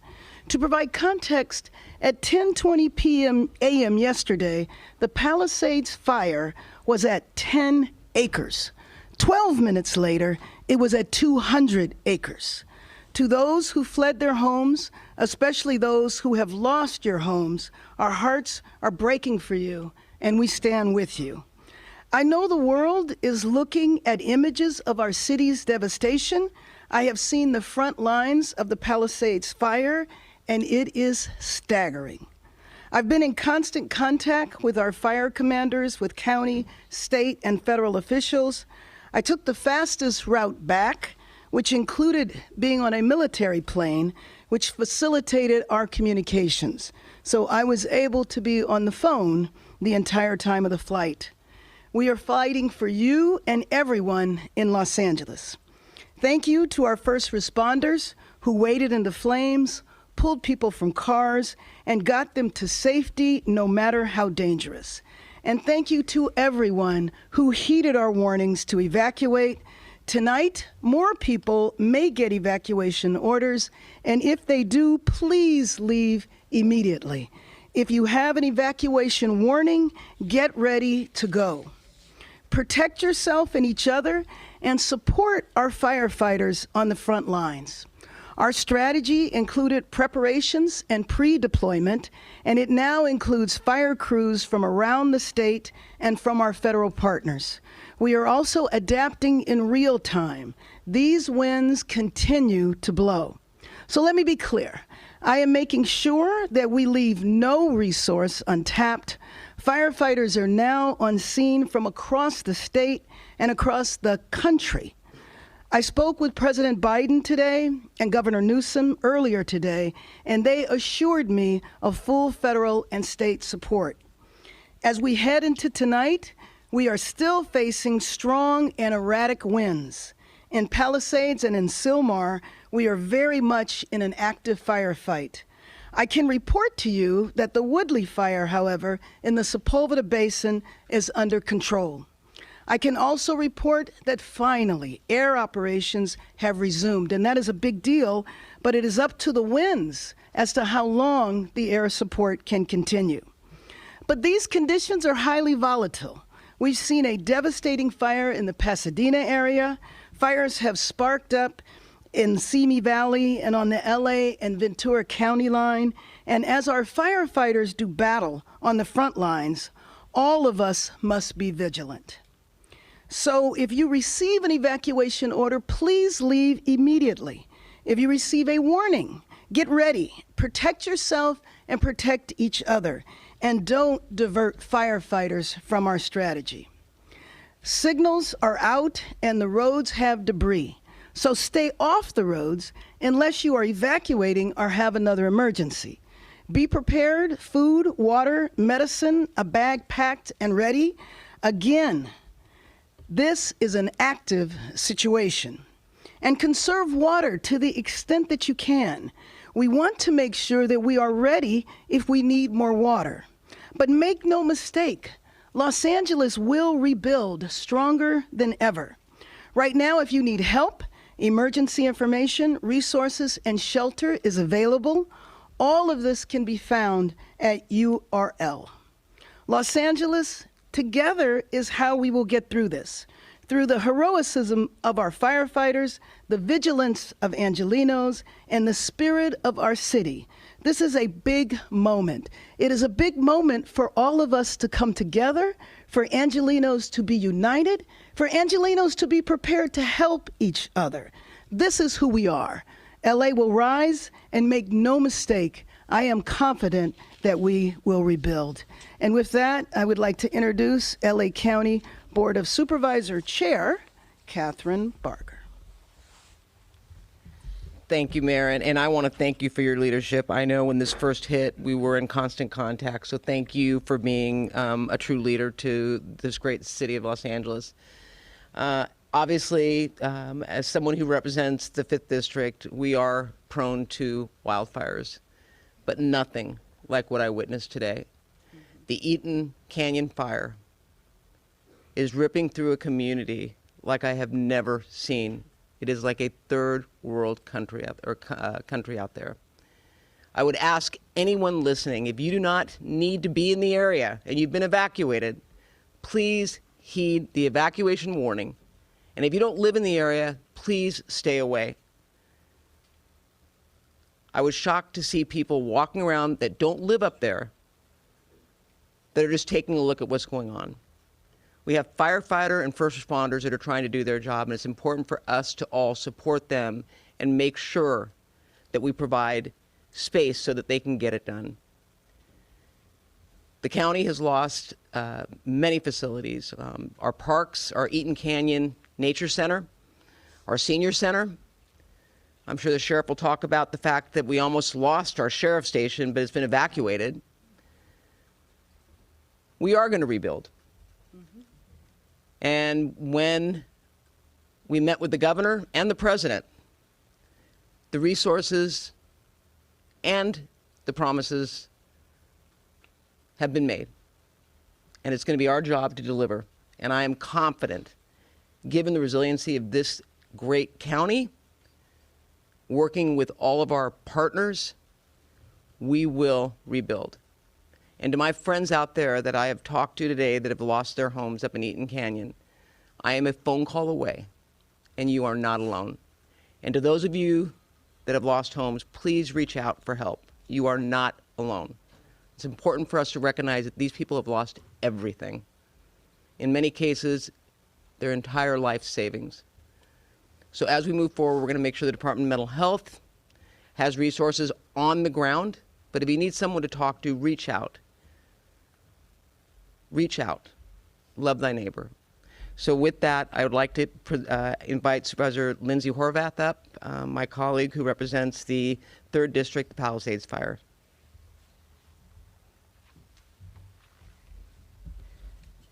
Thank you very much.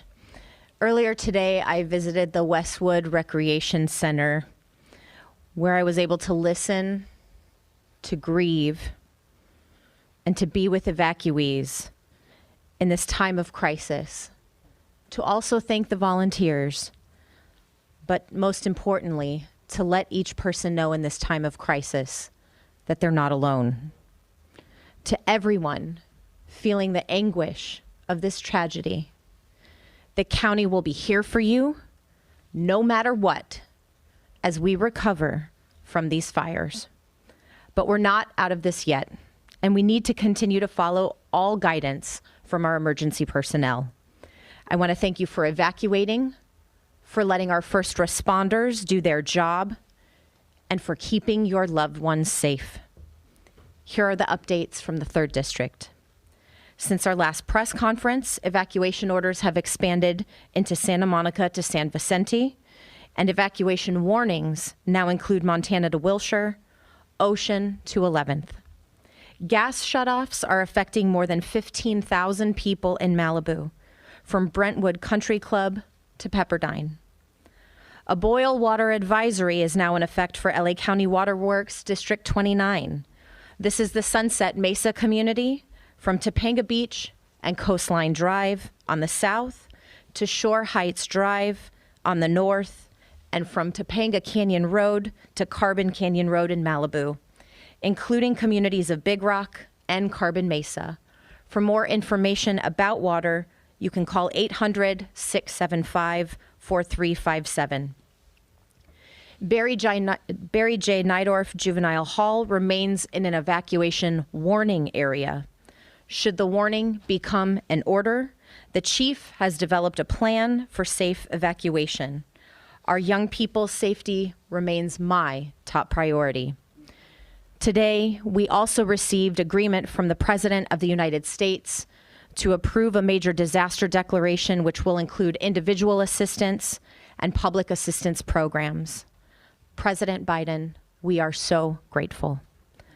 Additionally, our County Department of Mental Health is activated for mental health resources. You can call the helpline at 800-854-7771 for 24/7 support and mental health resources. We know this is a traumatic time. Please ask for help.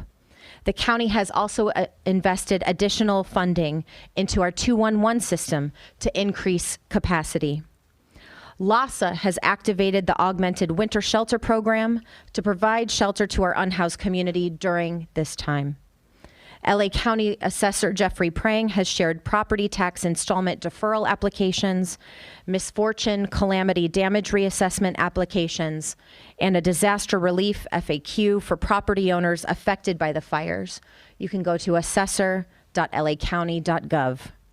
The Emergency Network LA is coordinating volunteers. To sign up, go to enla.org. In addition, the American Red Cross and LA Food Bank have all set up specific donation websites that you can access at emergency.lacounty.gov. Downed trees and power lines are impacting public transit service, and I want to thank Chair of our Metro Board, Supervisor Janice Hahn, for her speed and waiving Metro fares on today because of station power outages.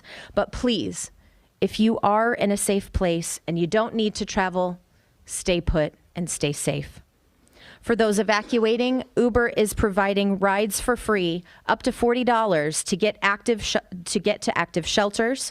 This includes Pasadena Civic Auditorium, Westwood Recreation Center, El Camino Real Charter, Richie Valens Rec Center, and you can use the promo code WILDFIRE25.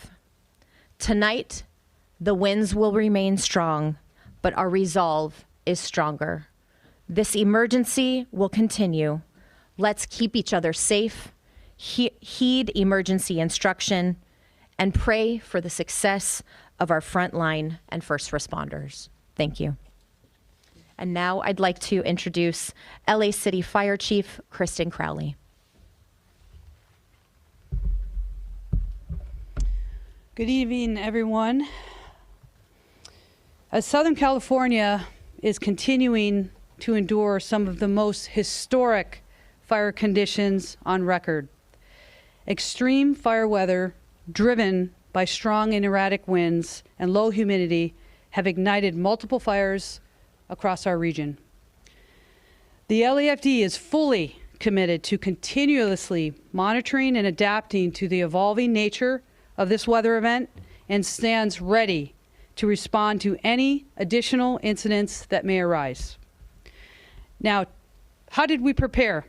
We prepared in many, many ways, but I want to focus on two main things. We augmented our staffing levels and strategically pre-deployed our additional resources.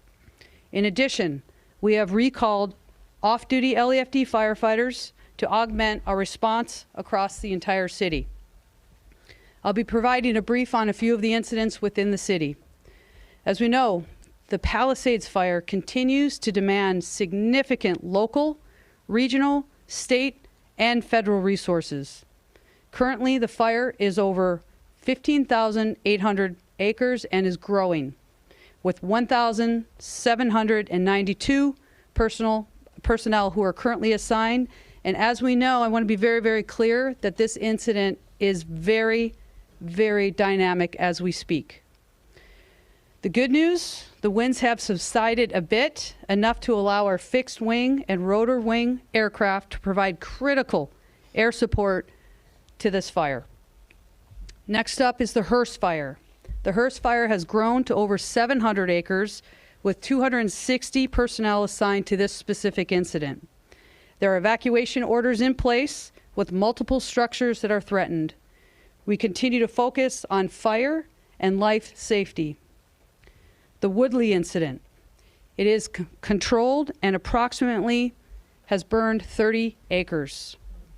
I want to clarify a little something before Chief Maroney comes up. The Eaton fire, we are closely monitoring this specific fire. It is in the county, and we are absolutely paying very, very close attention to see how else we can assist. If it does come into the city, we are ready. Now, in addition to the large-scale brush fires, in the past 24 hours, the LAFD has responded to an additional 3,950 911 calls for service within the city. This also includes 10 structure fires. We have treated and transported an extensive number of medical emergencies throughout the city. Now, the LAFD also continues to assess and allocate resources to ensure timely and effective responses across the entire city. As the situation evolves, the LAFD remains steadfast in its mission, working closely with our local, state, and federal partners to mitigate the impacts of this unprecedented fire condition. Also, I want to talk about a few of the challenges and adaptations. Multiple incidents throughout this region. We are going to talk about all of these fires within Southern California. We're utilizing mutual aid partners from across the region, state, and adjoining states, and firefighters are surging into Southern California as we speak. Also, the challenges with water pressure in the Palisades. Standard firefighting adaptations for water. What we do when water is limited. We have the ability to pull water from ponds. We can pull water from pools. We're utilizing as many water tenders that we have, and we're working very, very closely with DWP on this. Next, we will continue to focus. I want to make very, very clear, saving lives first, evacuations, and rescues. We are not out of danger. You can see the active fires that are burning. With strong winds that are going to continue throughout the night, I can tell you and assure you that firefighters and first responders remain focused on protecting lives and property. We urge the public to help us by doing the following. Stay informed through trusted news and official updates. Be prepared to evacuate if you live near wildland areas. Follow all evacuation warnings and orders without delay. We also ask the public to stay off the roadways and away from any of the impacted areas. Now, the LAFD and other partners, we're working so closely together. We are absolutely united in our top priority, and that is saving lives. Ensuring that the safe evacuation and rescue of our residents in harm's way remains our absolute top priority and our focus during this wind-driven fire. Thank you, Mayor Bass, the elected leaders who are here, and for all and every single firefighter, first responder, boots on the ground that are doing the work. Together we can continue to to protect our communities and keep everybody safe. Next, I'd like to go ahead and introduce the fire chief from Los Angeles County, which is Anthony Maroney. So good evening. Thank you for the comprehensive update, Chief Crowley.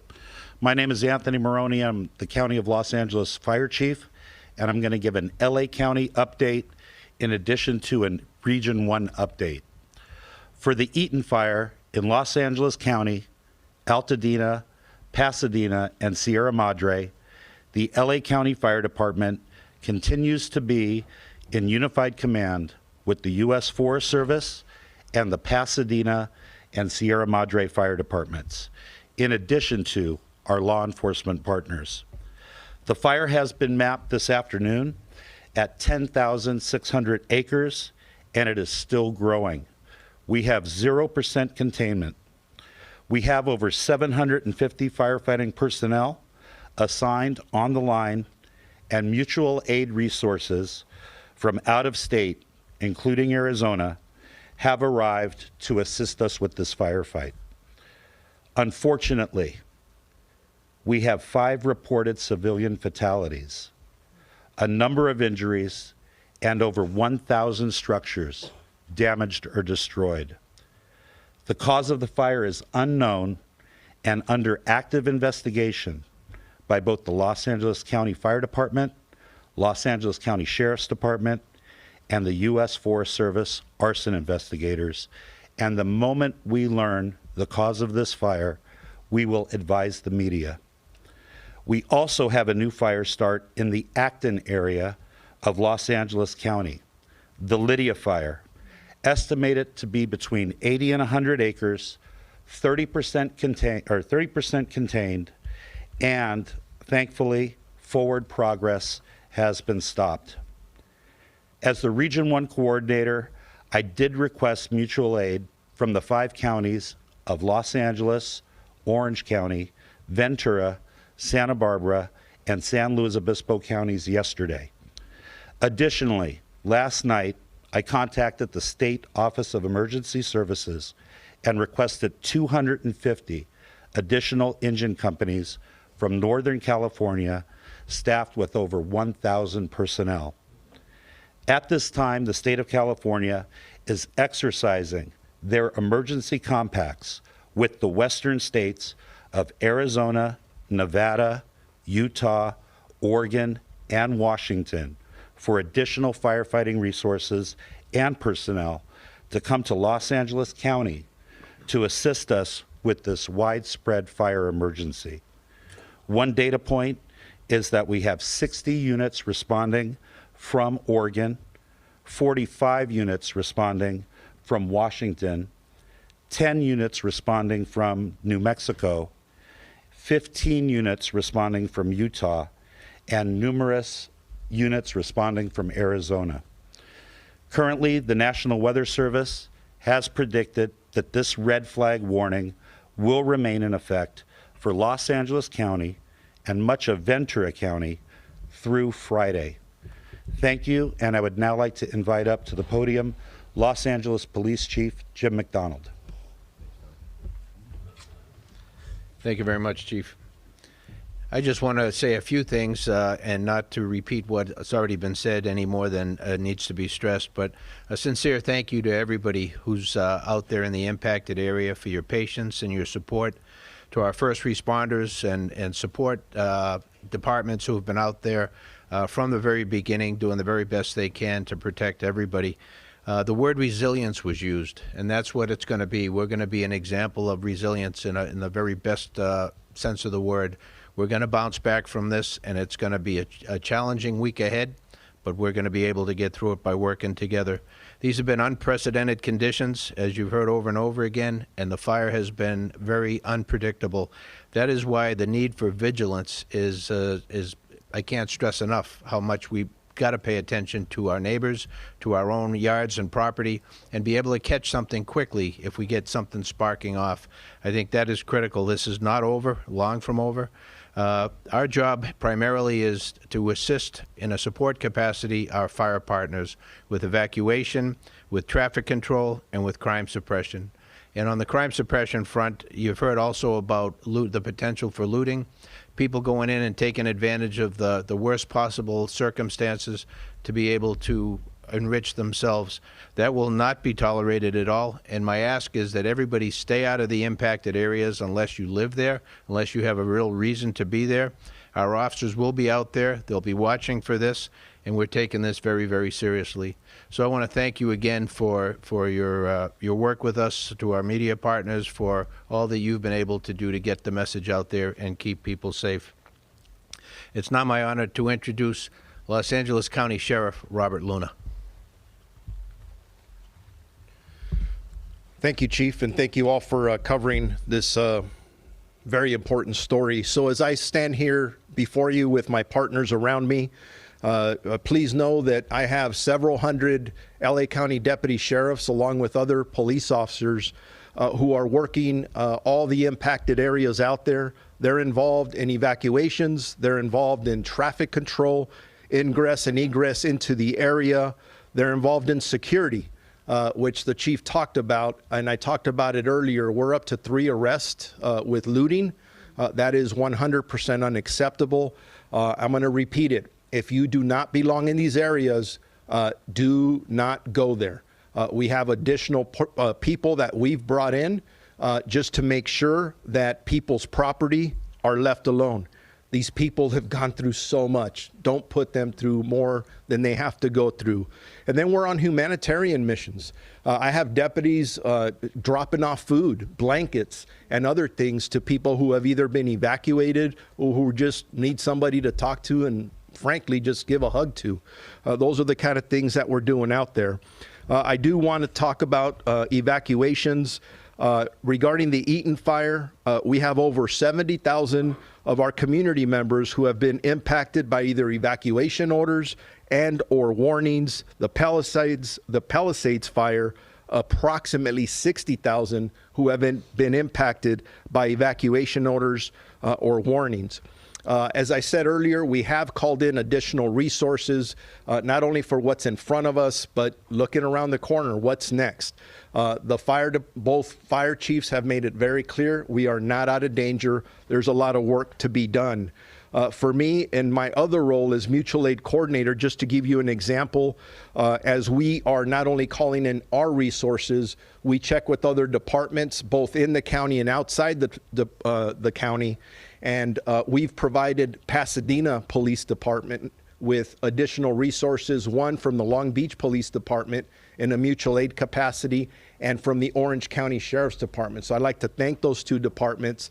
And that's something we do in law enforcement. Santa Monica's asked for help last night, and we also coordinate in helping with that as well. Chief Maroney mentioned it. Unfortunately, we do have 5 fatalities. We're praying that number doesn't increase, but there's a lot of work to do. And we'll see what happens there. We are up to 3 looting arrests as we speak. And then the last thing I'd like to leave you with again is earlier I spoke about evacuation warnings, evacuation orders, and a lot of road closures that are taking place in both of these locations. I'm not going to go through them all, but I encourage our community members to go to lacounty.gov/emergency, where you will get updates on those orders, warnings, and road closures. And again, I am really proud of our community overall. Sometimes we talk about the looting and people who aren't listening. I'm going to tell you, 99% of the people are listening, and I think that's why hopefully the injuries and fatalities and all those ugly things will stay down. So thank you to our LA County residents for working with us in partnership.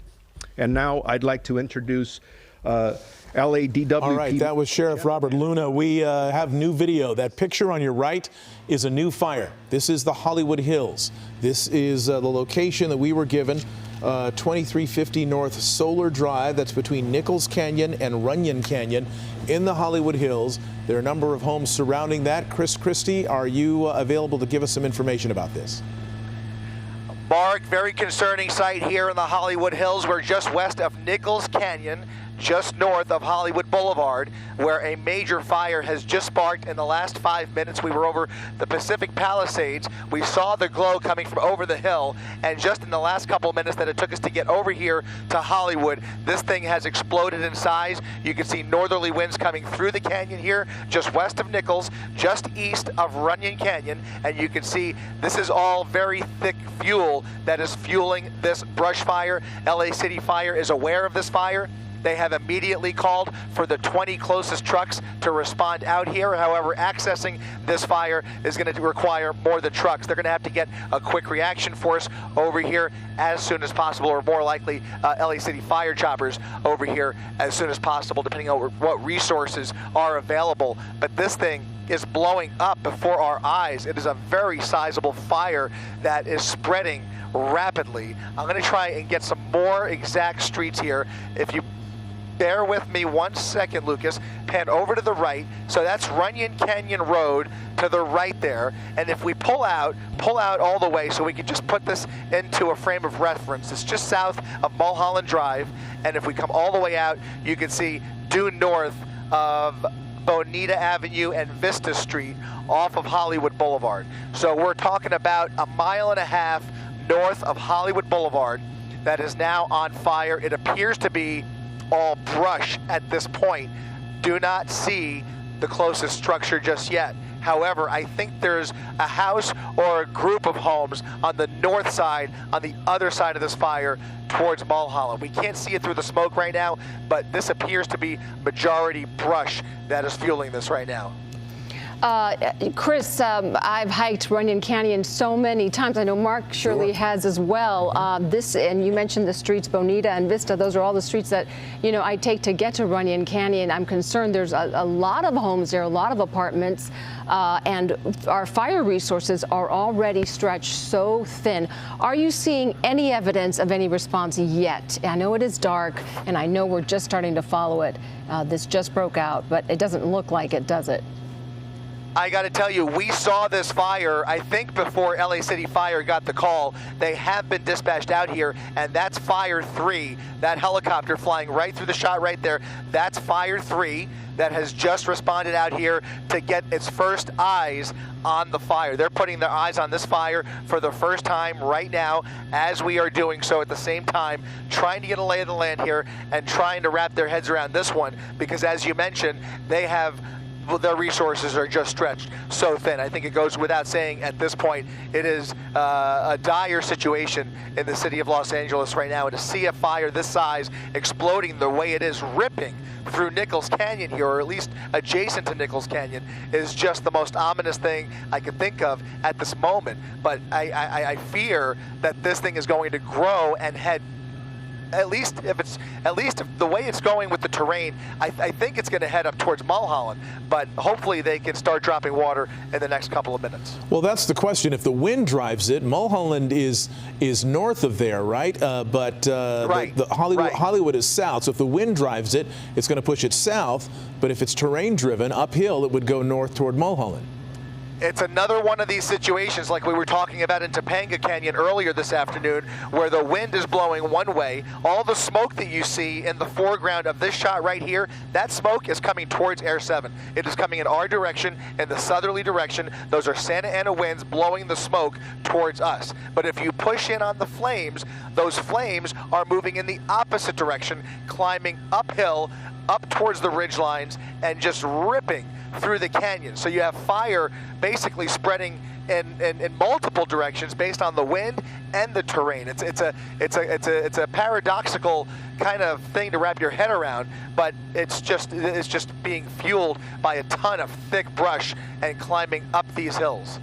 I can't remember the last time that area burned, and of course Dallas just came over to tell us that fires are terrain and vegetation driven, as you mentioned. We see these flames climbing uphill, and then we just saw moments ago there a drop from, we think, a water dropping helicopter. That is a good sight to see, but they're really going to need more resources to stop the forward movement of these flames before it gets out of control. There are homes in this area, and I'm wondering if whoever's at the controls of the sky map can perhaps give us the daylight sky mapping technology that can show us where those homes might be that are kind of adjacent to this area. We do have the roads there. You can see there's Runyon Canyon Road, of course, Nichols Canyon Road. There are homes dotting all along those roads with that canyon kind of in between. This is a very well-traveled area by hikers, as we have mentioned, going through Runyon Canyon.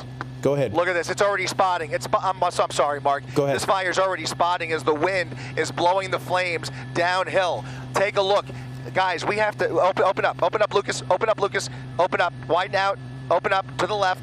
If you live on Curson Avenue, Curson Place, Curson Terrace, it is time to evacuate right now. Stanley Avenue, Bonita Avenue, Vista Street, it is time to evacuate now. This fire is just about 100 feet from the end of Curson Avenue, and this entire area is going to be evacuated momentarily. You saw that fire helicopter fly through the shot. It gives you a little bit of the idea of scale because that helicopter was a dot when it flew through the foreground of that fire. This is a large fire that is spreading exponentially here in the last couple of minutes. If we can widen out a little more, you could see it now taking more of a vertical position up the canyon from top to bottom. It's spreading in multiple directions. It's moving uphill with the terrain, and you have spot fires being blown towards Hollywood. This is a fire that is literally right in the smack dab in the middle of the Hollywood Hills, due north of Hollywood Boulevard, no more than a mile off of the boulevard, and it's already spotting. Look at that, a big spot fire right there in the middle of your screen. Go ahead and push in right there. And that spot's big flames growing right there. That one spot is going to go up and grow exponentially here as we keep an eye on it, and it's going to continue to blow. These winds are going to continue to blow this fire towards the city of Hollywood. This is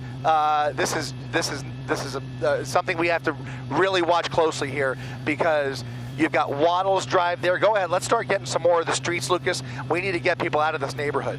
We need to get people out of this neighborhood. This is devastating to watch. We've already seen so much destruction. I just can't imagine. I can't process having another fire and another swath of homes in danger. But I just want to take a moment to announce that LA Unified Schools, all LA Unified Schools, will be closed tomorrow. So we want to get that information out there. All right, so can we get the satellite view? Is it possible for your camera person to give us that satellite daytime view just for a second, so we get a sense of the overlay, the overlay. Give them the overlay if you can. If not, no big deal. Yeah. All right. I'm sorry, Mark. It might not be available right now. I apologize. But just look at that spot fire. Look at that spot fire that sparked up 30 seconds ago, and look at the size of it now. It's over 200 feet right now. It started as a little speck. Go ahead and push right in on that fire, right there, middle of the screen. Go push right in there.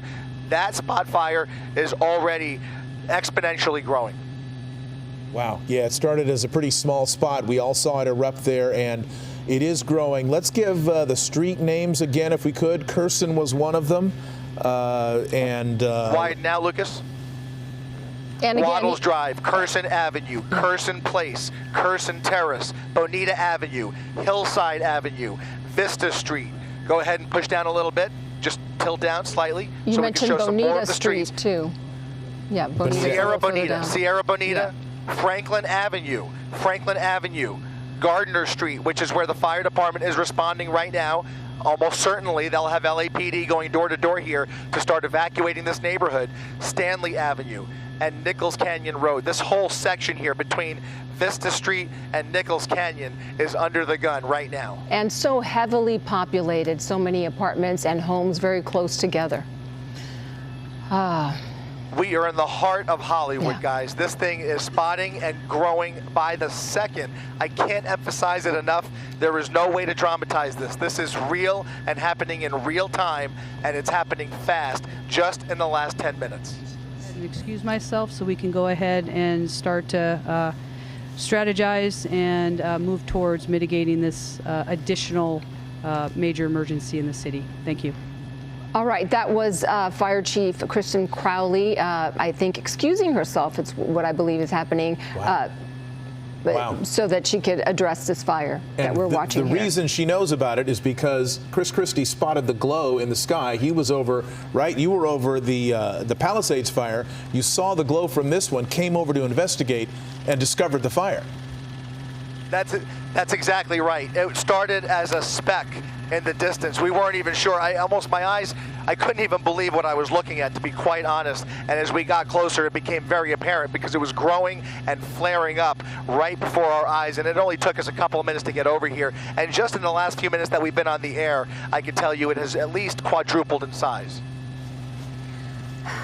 And with these winds, even though they have died down, and we've been hearing that they were scheduled to die down a little bit after 6 p.m., they are still blowing. They're still blowing. And even if it's 10, 15 miles an hour, the embers can fly and start new fires very easily, as we've already seen when you showed us that spot fire. Chris. I'm sorry, one more time, Giovanna, I apologize. It was not a question. I was just commenting that it is such a dangerous situation because the winds are still blowing and embers will fly, and it is just so easy. We've seen over the last couple of days how easy it is for embers to fly to different areas and start spot fires and set homes on fires. It's just a very scary situation. And that's exactly what's happening. And that's why it's already, look how close it is now to Waddles Drive. There are houses on the other side of the fire. We are now slightly on the west side, looking more towards the east, and it's already starting to encroach on the end of that street. I can't tell if SkyMap is exactly lined up.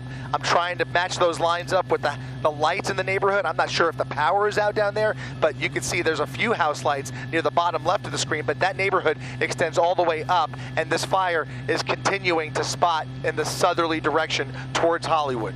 Yeah, Chris, really quickly, we want to give people in the area who are facing this an idea of where this fire is so that they can then make a plan for what they're going to need to do, because they are going to need to leave this area. What we're looking at, basically, it's Waddles Garden Park kind of is where this area is. This is Curson Avenue that you were talking about. That's the bigger street, and then Curson Place here. Waters Drive off here to the left, Curson Place, and going down, and all down here, that's Hollywood.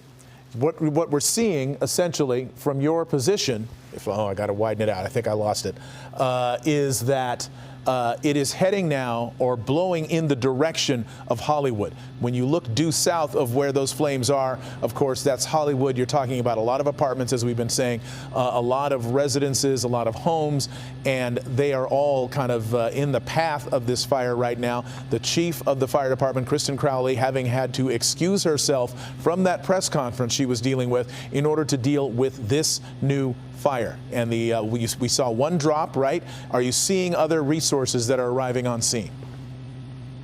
I can tell you they are now attaching a number of units from all over the city, as well as the San Fernando Valley, and LA County Fire is now dispatching a number of units to help out the city of LA. Resources are stretched so thin that they are requiring all hands on deck for this one. Anybody available is going to be heading to this fire as it's continuing. Just in the last few seconds while you were talking there, Mark, look at this thing blowing up. It is blowing up and spotting ahead of itself as the wind is literally shoving it south. I mean, these winds are still coming through here at a decent clip. I don't have an exact reading on the wind speeds up here, but it is blowing flame and smoke directly over Hollywood. I can tell you in the next couple of minutes, Hollywood Boulevard is about to be enveloped by that smoke. Look at that plume of smoke being blown from north to south, and the entire section of Hollywood that we're looking at here is about to be blanketed in thick smoke. All right, we're just getting word from Dallas that the wind right now is blowing at about 15 to 20 miles an hour, with gusts at 28 miles an hour, which is enough, certainly, to send embers, you know. Yeah, and we're still obviously under the red flag conditions, which we have been talking about. Those are going to stay up for at least another 24 hours. The view on the left is from our LAX camera, and the view on the right, of course, is from Air 7. Chris Christie in Air 7. Monitoring this fire that has broken out in the Hollywood Hills, just above Hollywood. It's in a canyon, a recreational area between Runyon Canyon Park and Nichols Canyon Road. And it is basically the upper Waddles Crest Trail that kind of intersects this area.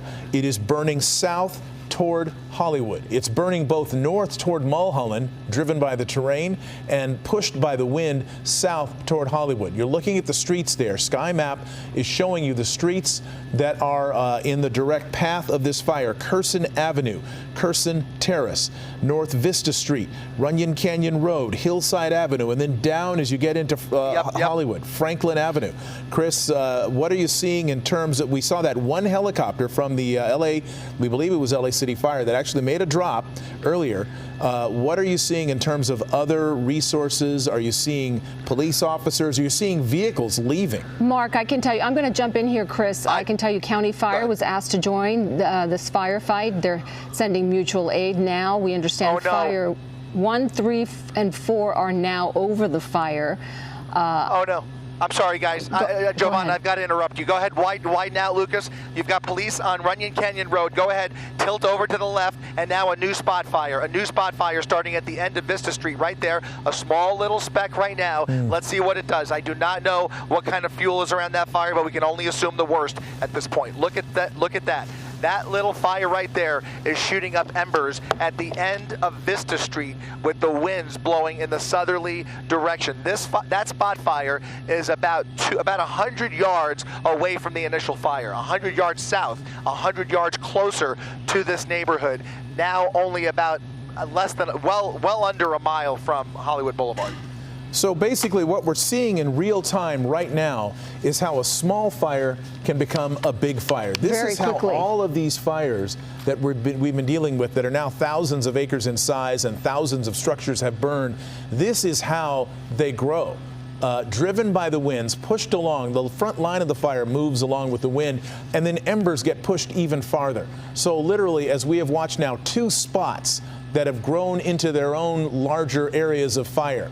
And so we're seeing this spot that is moving it farther now past Curson Avenue, Chris, and you are watching this in real time along with all of us as we do see police responding to the area, trying to get people out. 1 hour.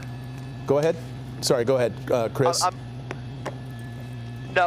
I'm sorry, Mark. We're just doing a little housekeeping up here. We're still keeping an eye on the fire. Didn't mean to interrupt you there. We're still watching that little spot fire as well as the main body of flames just north of it continuing to spread. It's going to merge now with that hot spot here in the next couple of minutes. It's paralleling Curson Avenue. I can only hope that the folks along Curson Avenue are heeding this and watching this or getting word of this somehow. It's unfortunate because the sun has just gone down and now this is going to become a nighttime operation for as long as this endures. But this has now spread. This fire itself is at least 50 acres as we look at this in just the last few minutes. Go ahead and widen out a little bit and you can tell, Mark, just in the last few minutes since we first came now, you can see the size of this fire from top to bottom there, now paralleling Curson Avenue, getting closer to Sierra Bonita Avenue, closer to Hillside Avenue, closer to North Vista Street. That's where that spot fire is, just to the north of North Vista Street. All right, and what Giovanna was trying to mention to us earlier is that the city of LAFD is asking for 15 additional engines from the valley or the city. They are just arriving on scene now, and they're trying to get more resources in there as quickly as they can, because this is a nightmare scenario for the fire department. Is that another canyon? A fire has erupted somehow in another canyon, and it's being driven by the winds. I have a good map that shows it. All right. It sure is. That wind is blowing the smoke and the flames in one direction now. All of the attention is going to be to the south of this fire. As much as it was trying to creep uphill, you can see it's starting to teeter out a little bit in the terrain. The wind is overpowering this fire, and now it's those spot fires that are going to tell the rest of the story, blowing directly into Hollywood. This fire is now blowing directly through the Hollywood Hills and soon into the city of Hollywood. You can see the large amount of smoke here that is coming from this fire emanating from the Hollywood Hills just to the east of Nichols Canyon, just to the west of Runyon Canyon, just west of Runyon Canyon Road there. On the bottom left-hand corner of your screen, that's Hollywood Boulevard right there. Chris, stand by. We're going to begin Eyewitness News at 6 o'clock right now. And it's been an unprecedented 24 hours in Southern California. We are seeing some of the most destructive fires to ever rip through LA County. Good evening, I'm Ellen Leyva. I'm David Ono. The latest fire broke out a few minutes ago in the Hollywood Hills, so let's get right back to it. And there you see that fire. It's exponentially growing, and just in a matter of minutes, Chris Christie, start our coverage. David, you are looking live at a Hollywood Hills fire that is yet to be named, but has been burning for the better part of the last 20 to 30 minutes now. LA City Fire just wrapping their hands around this one, trying to get as many resources from across the city and from across the county into position. LA County Fire helping out here. I can see a whole line of fire trucks now speeding down Mulholland Drive, which is near the top of your screen, as the winds blow this large fire upwards of 50 to 60 acres directly towards Hollywood Boulevard.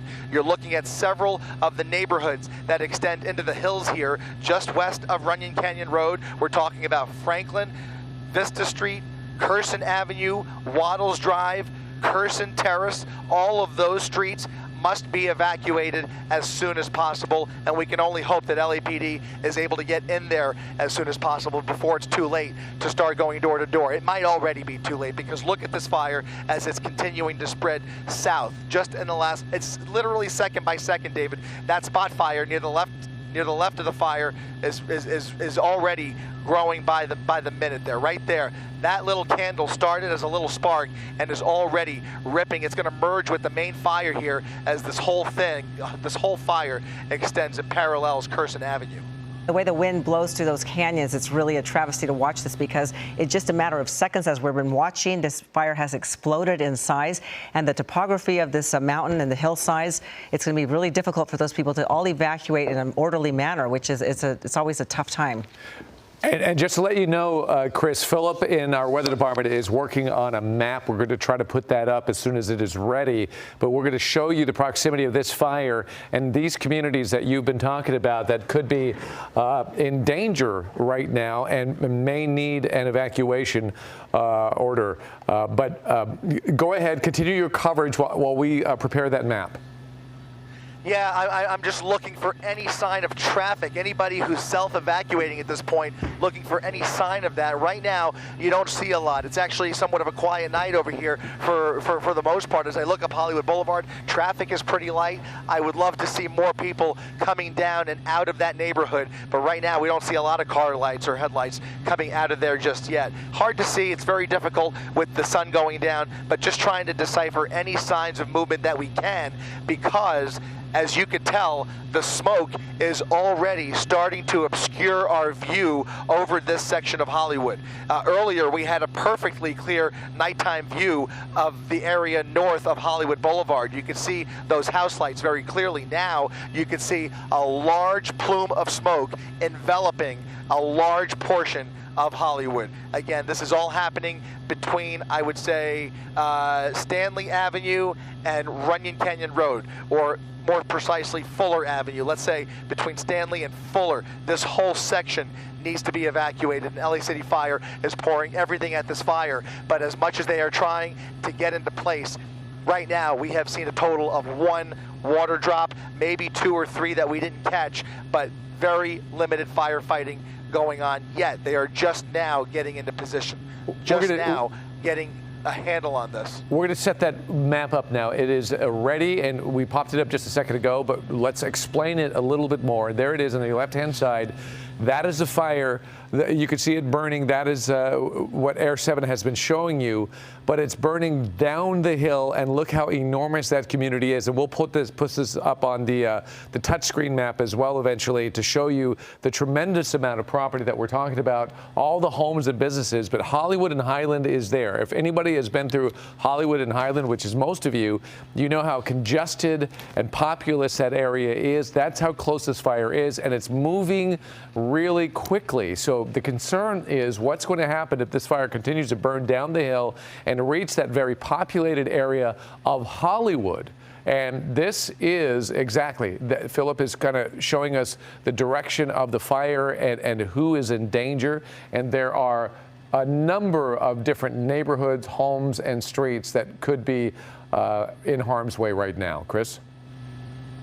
Yeah, it's continuing. It's continuing to spread south, but also there's a little bit of a flare-up now on the west side of the fire. You can push in right there, Lucas, and you can see a new head to this fire almost. So you've got the southern head right there. Over to the right, if you tilt over to the right, you can see another head to this fire as it creeps up this hillside here, which is just blanketed with very thick fuel and lots of trees just ripe for burning. Go ahead and widen out, and you're getting a better idea of just how close this is now to Curson. Curson Avenue was the closest street when we first arrived. Now Curson Avenue is in the thick of this. What I'd like to do, Johnny, if it's possible, can we get over to the west side to see how close it's getting over to these houses? I fear that there may already be houses that are within feet of the flames here, David. Chris, I have another map for you that we could pop up. We could even split screen it if you want inside the booth. But here's the touch screen, and this is what we're looking at. I'm going to expand out a little. This Waddles Garden Park, this is where the fire is right now. It is burning in this direction. If I expand out even further, this is Curson right here. And look at the homes that are along Curson. But let's say, hypothetically, if this fire continues to burn in this direction, which is where it's going, look at everything that's in its way from these big properties, but getting down to Curson, and then you start getting into this massive amount of a populated area. And for perspective, we talked to you about Hollywood and Highland. I'm going to move the map over. Right over here is, let me expand out a little bit more. There's Highland, and Hollywood Boulevard is right here. So the fire is here. It's burning in this direction, and all of this populated area, Hollywood Boulevard, Sunset Boulevard, Highland Avenue going up and down, all of this could be in danger. Chris, I'm going to throw it back to you. That's right. You can see Air Resources pouring in here, trying to get water on this fire. They're going to start with the leading edge here, but that might have been just a recon flight. Not sure if he made a drop or not. I didn't see it. Did you see it, Lucas? I can't tell. But go ahead. Now that we're on the west side of this fire, you can see the distance between Curson Avenue and the closest flames here. So fortunately, the neighborhood along Curson has not yet been touched. The wind is blowing parallel to Curson, more directly towards Franklin and towards Hollywood Boulevard. So that's the main body of fire there. Let's go ahead and widen out again, Lucas, and show the proximity to Hollywood Boulevard from this angle. You're going to get a better idea of the geography here as that fire is being blown downhill through the Hollywood Hills towards Hillside Avenue, towards Gardner Street, where LAFD is responding, towards Vista Street, Sierra Bonita, and ultimately Hollywood Boulevard is now no more than 3/4 of a mile, maybe only a half a mile away from the leading edge of this fire. But it's not spreading like a normal fire, it's spreading like a Santa Ana fire because it has been spotting for the last half hour steadily. Dry brush there, so much fuel there for it to burn. It's incredible, Chris. We're going to bring in Margaret Stewart from LA City Fire on the phone to let us know more information on this. Margaret, are you there? Hello? Hi there, Margaret. It's Ellen and David on. Yes, what can you tell us about this fire, this one that has broken out in just the last few minutes? Yeah, so we need to get the word out to all your viewers that we have an immediate evacuation order in place in the Runyon Canyon area. So the east border is the 101 freeway, the north border is Mulholland, the west border is Laurel Canyon, and the south border is Hollywood Boulevard. Can you say that one more time? I'm so sorry, but one more time. We're slowly writing it down, but yeah, thank you. Absolutely. And we are working on a map as we speak, and so we'll have that up shortly. So on the right, so the east side is the 101 freeway. Okay. To the north is Mulholland. Okay. To the west is Laurel Canyon. All right. And to the south is Hollywood Boulevard. Wow, and that is a lot of people in that vicinity. Yes, that is incredible. Iconic parts of the Los Angeles community that are now in danger. So that is the evacuation zone. We're going to start to isolate that. We'll make our own maps as well. But, okay, resources now. Obviously, this is of grave concern. We're watching this fire before our very eyes move very quickly. What are you putting on this fire to put it out? I'm sorry, you got cut off a little bit. Okay. Tell us about your manpower on this particular fight. What are you putting on it? So we have over 20 additional fire engines that are en route right now and on scene. I'm sorry, this is a very dynamic situation. We've got 27 fire companies assigned to this incident, and we have air resources that have redirected. As we mentioned, this is obviously an explosive fire that has just blown up in Runyon Canyon, and it's in a very dangerous place. So we really cannot emphasize enough. Our law enforcement partners are activating, and we need everyone within that box. I'll repeat it again. On the east side is the 101 freeway. To the north is Mulholland. To the west is Laurel Canyon. To the south is Hollywood Boulevard. And I will say to our view, go ahead. I would say we understand that this is a heavily populated area, so we ask people to grab exactly what they need to get out the door. This is not a time to delay. This is not a time to try to use a garden hose to protect your home, as we've already seen what can happen in the Palisades. We need people to swiftly, calmly, and safely exit the area, and currently just head south. Okay, head south. That's good information. Okay, so I've got a map here. And we'll be happy to come back with more updates right now, okay? And we should tell our viewers at home that if you know people that are living in this area, perhaps they're not watching, they're unaware, give them a call, let them know to get out of that area as soon as possible. Yeah, communicate as much as you can. At lafd.org/news, we will very shortly have an interactive map that will depict the evacuation zone. lafd.org/news. Okay, Margaret Stewart, thank you so much from LA City Fire. Thank you. Wow, this is incredible. Now, I'm sorry, I might need a little help on our map over here, but I'm trying to decipher the evacuation zones, and I'll have that for you in just a second. In the meantime, Chris Christie is watching this fire as it continues to move. And Chris, have you seen homes go up yet? Right now, no homes have been touched, but I fear the first group of homes that are imminently in danger and will be touched in the next several minutes are going to be the Franklin Lakes area. The Franklin Street. Go ahead and tilt over there towards the neighborhood if you can. Yeah, there's the water drop. They're starting to put out some of those spot fires along the western edge, but go ahead towards the leading edge where the wind is blowing all that fire. Franklin Avenue is basically where this fire is heading, and you can see Vista Street and Hillside Avenue are going to be the first neighborhoods that are the first group of homes that are going to be affected here momentarily. They have to evacuate right away. You heard the order go out live on our air just seconds ago. There is an immediate evacuation order for this entire swath of Hollywood in the Runyon Canyon area. This is happening fast. It's happening in real time. This fire has exploded, and I mean it has exploded tenfold, at least tenfold in the last half hour. It is exploding as it makes its way towards the south, towards Hollywood. Fast this fire has spread, and again, to reiterate Margaret Stewart saying that just take what you can, whatever you need, immediately get out. Just take your medications and just get out of the. We've seen too many times people getting stuck in these canyons and in these windy streets and not being able to get out in time.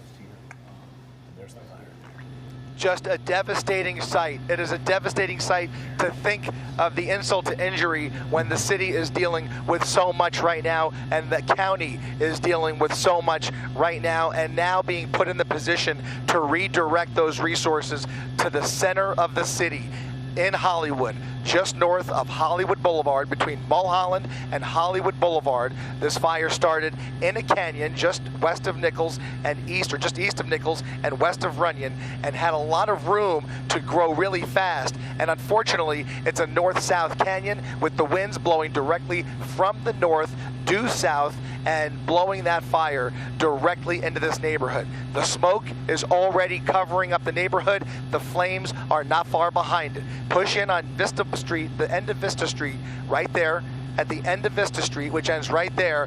Now that spot fire, that leading edge of the fire, is no more than a couple of 100 feet away from Vista Street and Runyon Canyon Road. Incredible. We want to show you a shot, if we can, from our downtown camera to show you how large this fire is. That on your left side of your screen is a shot from our downtown camera looking at the Runyon Canyon fire. I guess it's called the Sunset Fire now, and just how fast that has grown. I am stunned by the speed. We should expect it at this point. It shouldn't be shocking. We can only be grateful that this is starting tonight and not last night when those winds were much faster. Things have tapered off, but they've only tapered off moderately, guys. We are in a major fire danger until Friday. These winds are still blowing through here. And if you live in a flat area, or if you even live in the San Fernando Valley or areas across the basin, and you walk outside right now, it may not feel super windy. You may feel the breeze. But in these canyon neighborhoods, in the Hollywood Hills, the hills alone have a tendency to create their own weather. And the speed of the wind here, the wind molecules are bouncing off those hillsides at a much faster rate and create a lot more wind than you feel if you're in other parts of the city. If you live in the hills, you know what we're talking about. Things were exceptional last night, but if you lived in the hills, they were downright scary because it felt like an actual hurricane moving through the area in the middle of the night. Right now, things have tapered off, but you can see the direction of that smoke. The wind is blowing all of that smoke in a lateral direction from the north to the south, directly into the city of Hollywood. As I look out now, go ahead and wide out now, you can see a lot more traffic forming on Hollywood Boulevard to the right side, Lucas. You can see Hollywood Boulevard coming up along the right edge of the screen here. A lot more cars starting to make their way through here, but I think they are those are almost onlookers that are trying to catch a glimpse because they're stunned about what they see as they look up into the hillside here. Those roads need to be used by evacuees and fire crews to get into this neighborhood and start fighting this fire somehow, some way. Yeah, on the best of days, those streets are crowded and congested anyway, so it's a terrible problem here. David, you have that map? So many businesses have proactively closed their doors today because of the situation that's going on across the city. Even restaurants and commercial businesses that aren't even near the fire have taken the advice of city leaders and closed, or at least closed early today, to allow for the movement of emergency workers to get through the city and respond to these fires. And this is exactly why, because now you have a brand new fire start that could be as serious as anything else we have seen in the last 24 hours if it does not get under control. And we can only hope and cross our fingers and pray that they can get as many air resources on this as soon as possible and continue to drop water on this fire. They've already done it. You've seen a couple of water drops already, but it is a fight against Mother Nature because the winds are ferocious and they are blowing through these canyons. Very, very tough situation. All right, Chris, we're going to split screen your shot with what we've been able to decipher on our touch screen right over here. I want to give you an idea of the communities that are being affected and should be evacuated as soon as possible. It's a little bit of a tricky area when it comes to this evacuation zone. I'll start with the easiest part. First of all, here's where the fire is. I'm going to move it. I'm going to open it up just a little bit. That's where the fire is currently burning in this direction. This is the canyon it's in. Do you hear anything that I'm This is Hollywood Boulevard, right down here. Sorry about that. Let me move it up. This is Hollywood Boulevard that comes right along here. That is the south side of the evacuation zone. So everything above it is being evacuated. Let me expand out a little bit more, move it over a little bit more. Laurel Canyon, which is right here. This is Laurel Canyon. That is the western edge of the evacuation zone, so anything on this side of the Laurel Canyon. And then if we get to the top, Mulholland Drive, which is right over here. So it's basically this area right here. So I know this is a little bit complicated, but let me just lay out a few of these communities that you have probably heard of before, like Mount Olympus, Hercules Drive, Achilles Drive, Willow Glen, and then Nichols Canyon, Waddles Drive, and then all the way to Hollywood Boulevard, just north of Hollywood Boulevard. So this whole strip of homes right here. Look at all of these homes that you're talking about that should be evacuated. And if they haven't heard about the evacuation and you somebody lives there, get a hold of them. You're talking about North Orange Grove, Nichols Canyon. You could see it is much more populous than the outer map would show. There's homes all along the way. Hercules Drive, Electra Drive, look at all of these homes up in the hills. In addition to that, look at all the fuel that's around all of these homes that could catch on fire quite easily. So these communities are in danger right now. The Hollywood Hills, classically the Hollywood Hills, but also leading down into Hollywood and Hollywood Boulevard. And if this fire continues to go, here's Hollywood Boulevard. Let's say if it continues to travel south with the pushing of the winds, then you're getting into Sunset Boulevard, Santa Monica Boulevard, et cetera, et cetera. The heart of Hollywood, the heart of Los Angeles right here is now in harm's way. That's why we're watching this closely. Chris, I'm going to throw it back to you. Actually, David, we're going to toss it over to Dallas Rains, meteorologist Dallas Rains, tracking these winds. And Dallas, what can you tell us about these particular winds in this area? Ellen, it's still a Santa Ana wind. What we were talking about, as Chris was mentioning, remember that, yes, we're not in those howling, powerful winds that we had yesterday, but it's still a red flag warning for Southern California. And the winds that are blowing through the canyons here in Hollywood Hills are at about 25, 30 miles per hour. Occasionally you'll get a gust, and they're still from the north and northeast blowing to the south and southwest. So that's what they're dealing with. And I was checking just a few minutes ago. The relative humidity of the air at tonight is 8%. So the air gets drier and drier when normally at night the humidity goes up a little bit. But that is not happening in this situation. So this fire, driven by terrain, of course, initially, as Chris noted, starts moving up the hillside, but then those winds come over the top of the hills, out of the north and northeast, driving the fire toward the south. Red flag warnings are going to stay with us. When we look at the wind profiles right now, they're pretty much as we thought they would be this time yesterday. Everything is down, but it's still a Santa Ana wind blowing through those canyon passes. You can see Santa Clarita there at 25, not 45, thank goodness. Up in Pasadena, they've dropped off to about 10 miles per hour in the city. And of course, no wind down in the South Bay of any significance. But even in the Palisades, we're getting 15 to occasional pulse winds up to about 30. Now, where the winds are really howling tonight, stronger because they're closer to that area of low pressure, are out in the IE. Look at the winds being recorded right now. Out at San Bernardino, we saw wind gusts of 45. Their humidity, 14%. Also through the canyons down in Orange County, we're still seeing winds up there, 25, 35, even 45 miles per hour. Humidities again at about 10, 15%. Here's kind of an overall view of how dry the air can be in these canyons. 10%, that's at Burbank Airport, and as I mentioned, 8% up in the canyon. Really, really dry air, which is typical for a Santa Ana event. The winds are blowing from the landmass, the continent, out to sea. So you don't get any moisture from the ocean at all. We'll continue to watch this for you, Ellen and David, and track the weather conditions for you throughout the evening. All right, Dallas. Okay. Well, this latest fire is mandatory evacuations taking place. Of course, a lot of people exiting this area. We want to get a look at the traffic with Chris Christie overhead in Air 7. Give us a little bit of insight into how bad it is right now and how soon these people need to get out. And it looks like we're starting to call this fire the Sunset Fire. I hope I'm not in error about that, but it looks like that's the name they're giving it, is the Sunset Fire, Chris. You are correct. It is now the Sunset Fire, and it is getting closer and closer to this neighborhood along Vista Street, just north of Franklin Avenue. Fire helicopters flying through the shot here, and I'm paying particular attention to that brand new spot fire right there on the leading edge. Now, the rest of that fire is going to merge with it anyways, but that's a brand new spark that just happened a moment ago.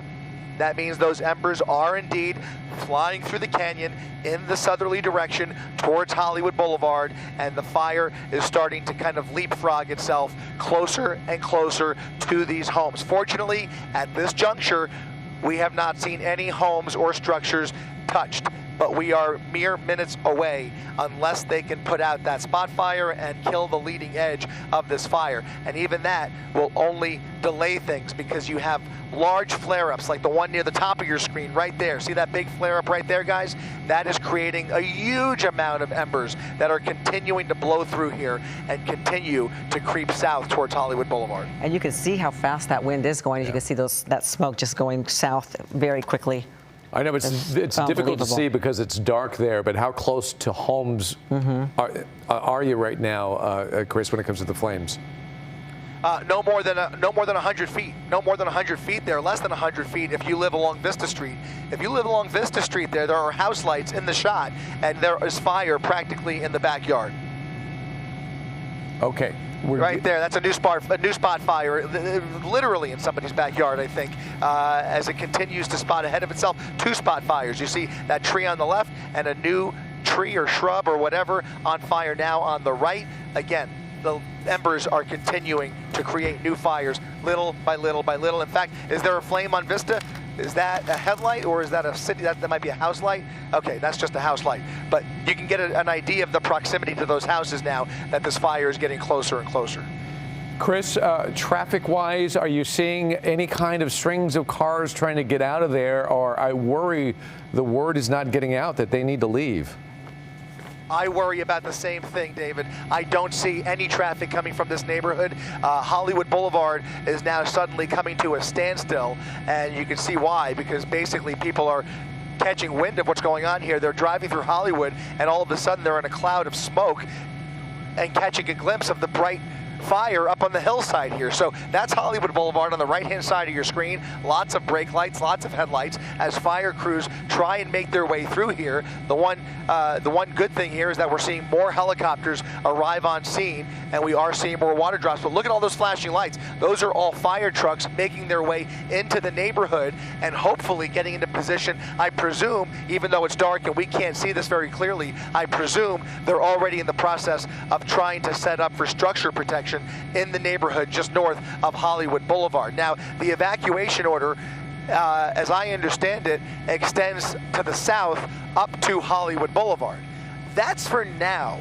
If this neighborhood catches on fire, expect that to grow. And I mean, if this becomes an urban fire in the middle of Hollywood, you know, God help us, but this evacuation area could grow and could grow in short order, like within the hour. So let's keep a close eye on this and see how they do protecting these homes right here. But once these embers start flying into that neighborhood right there between Sierra Bonita Avenue, Hillside Avenue, and Vista Street along Franklin Avenue, just north of Hollywood Boulevard, then we have real problems. We'll see. It's getting closer by the minute. Showing on the left side of the screen the traffic on Hollywood Boulevard, and you can see the palm trees there really blowing there. So we could give you just an indication of those winds are still very strong. We do have a point of origin that CAL FIRE is talking about. It's a 2300 block of Solar Drive in Hollywood Hills, and that acreage right now, they're saying 19.8. Of course, it's been growing as we watch, so it's more than that, of course.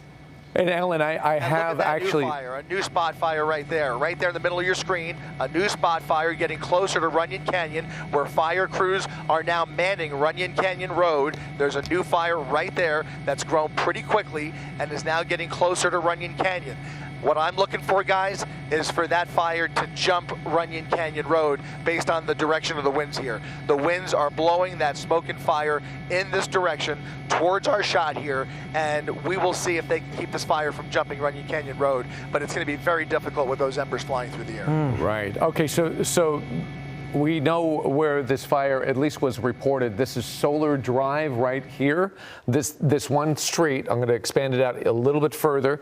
And the reason why I'm showing you that, the point of origin, 2300 Solar Drive, that could have been where somebody spotted it and reported it, or it could have been where it started. But this is Solar Drive, okay? So now I'm going to kind of push out a little bit and give you a better idea. So this is the point of origin. And then we're showing this fire went all the way down this canyon, and now all of this is on fire. As Chris was just saying, Runyon Canyon is in trouble right over here. All of this is now on fire, and this is a matter of minutes we're talking about as it continues to go in this direction south. So for some reason, it started right there. Ellen, I'm going to throw it back to you. All right, we got to tell everybody that we're going to stay on the air here on KBC7 or ABC7 and not go to World News tonight with David Muir because of the nature of this breaking news. So you can stick around and we'll find out more about this fire that is rapidly growing. And so we want to keep a close eye on this, of course. All right, Ellen, thanks. And we're going to stay on top of our coverage digitally. On the air until 7. On the air until 7 o'clock as we continue. And let's throw it back over to Chris Christie with more as this fire continues to spread towards Runyon Canyon Drive. Yeah, and unfortunately, the further the fire continues to spread southward, so does that smoke, and you can already see it more and more by the minute. A lot of that thick black smoke now drifting right over the Hollywood area. This entire area is now being blanketed by really thick and unhealthy smoke. Obviously, it is time to get out. If you live anywhere in this area, you can take a look at Hollywood Boulevard along the left side of your screen here. Lots of traffic starting to build up there, and even on Franklin Avenue, as those are more than likely evacuees. Those are probably folks already trying to get out of here. Some of it is passed through traffic. Some people use Franklin Avenue as a shortcut through Hollywood to get around Hollywood and Highland, but you can see traffic up and down Franklin Avenue is now bumper to bumper as folks try and flee away from this fire.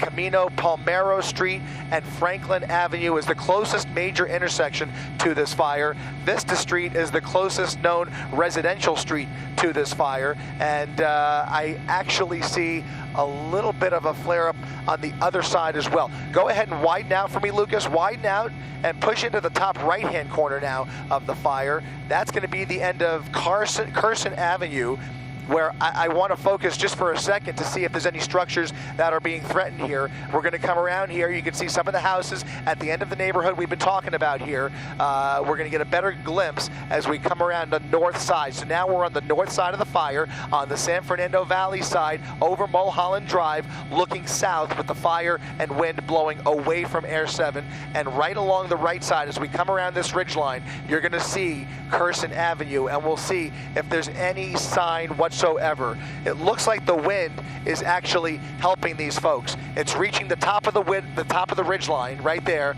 and then it would have to go downhill, which is not convenient for the fire, right? Everything's blowing in the other direction, and fire likes to go uphill. So the folks along Carson Avenue have the luxury of being below the fire instead of above the fire. So Carson Avenue on the right there is down the hill from that flare-up right there. So we're going to continue to watch this section right here as more flare-ups develop, more spot fires develop, and we'll keep a closer eye now. Look at it, there's another flare-up right there and a spot fire in somebody's almost feet away from somebody's backyard. Go ahead and widen out a little bit. You can see a home right there. Let's go ahead and throw up go ahead and throw me the parcel. Show me the parcel, Lucas. We want to get some addresses out there. It's going to be right behind Carson Avenue here along the 2000 block of Carson. You can see the home, 1984 Carson Avenue, with fire just feet away from the rear of that home. Okay, so I've been able to isolate Carson Avenue here on our touchscreen as well. You can see where the fire is burning in this canyon here. This is Carson. This is the street that Chris is talking about. And you can see all the sizable homes that are along Carson Avenue as the fire continues to creep towards these homes right here. These are the ones in imminent danger right now. But as that fire rolls in different directions, of course, there are other communities in danger as well. As you can see, highly populated. The further the fire goes down the canyon, the more homes that are going to be in trouble. Chris, I'm going to throw it back to you as you watch this fires progress.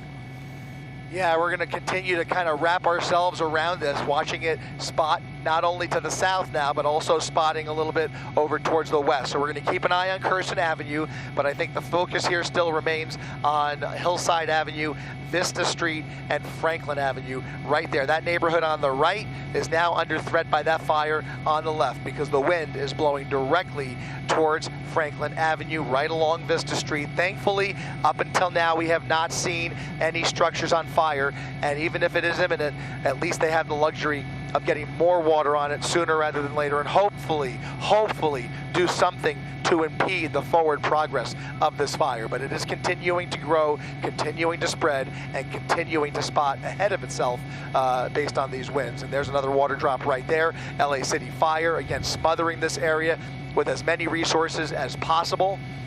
This is now the priority at the moment. Of course, they can multitask and they can address multiple emergencies at the same time, but it is a good time to pray for our city. Yeah.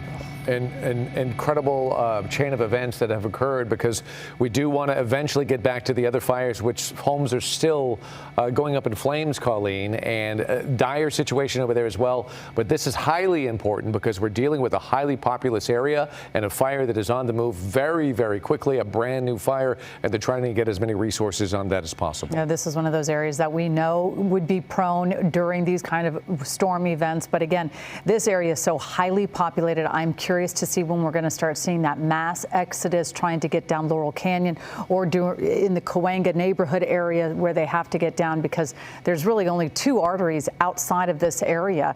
They're going to have to go Laurel Canyon, or they're going to have to go down to get to Cahuenga.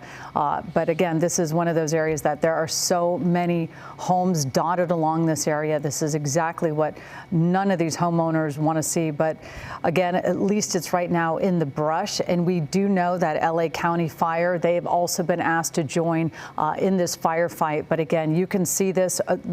Thank goodness the winds seem like they're slightly calmed down compared to what we were seeing hours earlier, when, you know, the flames would start and then they would be horizontal, laying flat and just really blowing through this area.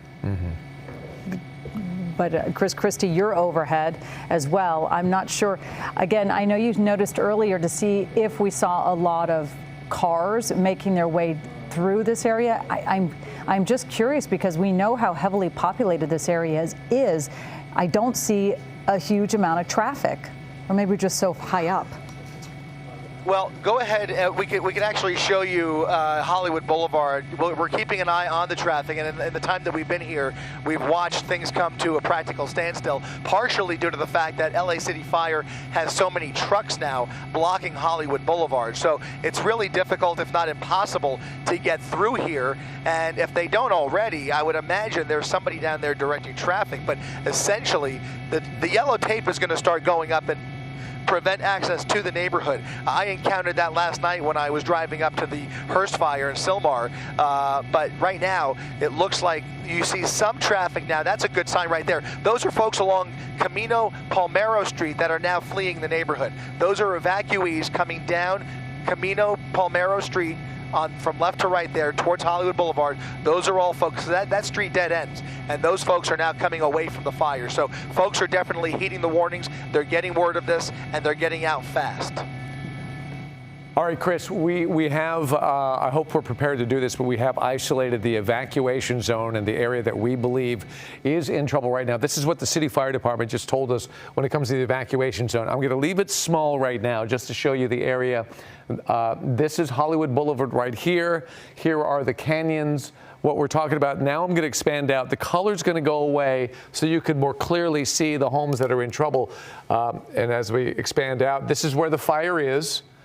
And then you see Outpost, you see Runyon Canyon right here, Nichols Canyon right over here, Jupiter Drive and Hercules right over here. All of that, if you live in this area, you need to get out. Willow Glen, Carmen Crest, Cahuenga Boulevard, even parts of Cahuenga Boulevard are being evacuated, but the fire is heading in this direction towards Hollywood, this being Hollywood Boulevard. And as I'm going to expand out again, and you can see the tremendous amount of people that live and work right here in Hollywood Boulevard. This is where the fire department is staging structure protection right now and trying to get as many people or units involved in this firefight as possible. Now, let me point this out, because I'm getting some texts and emails as I'm going to shrink it a little bit.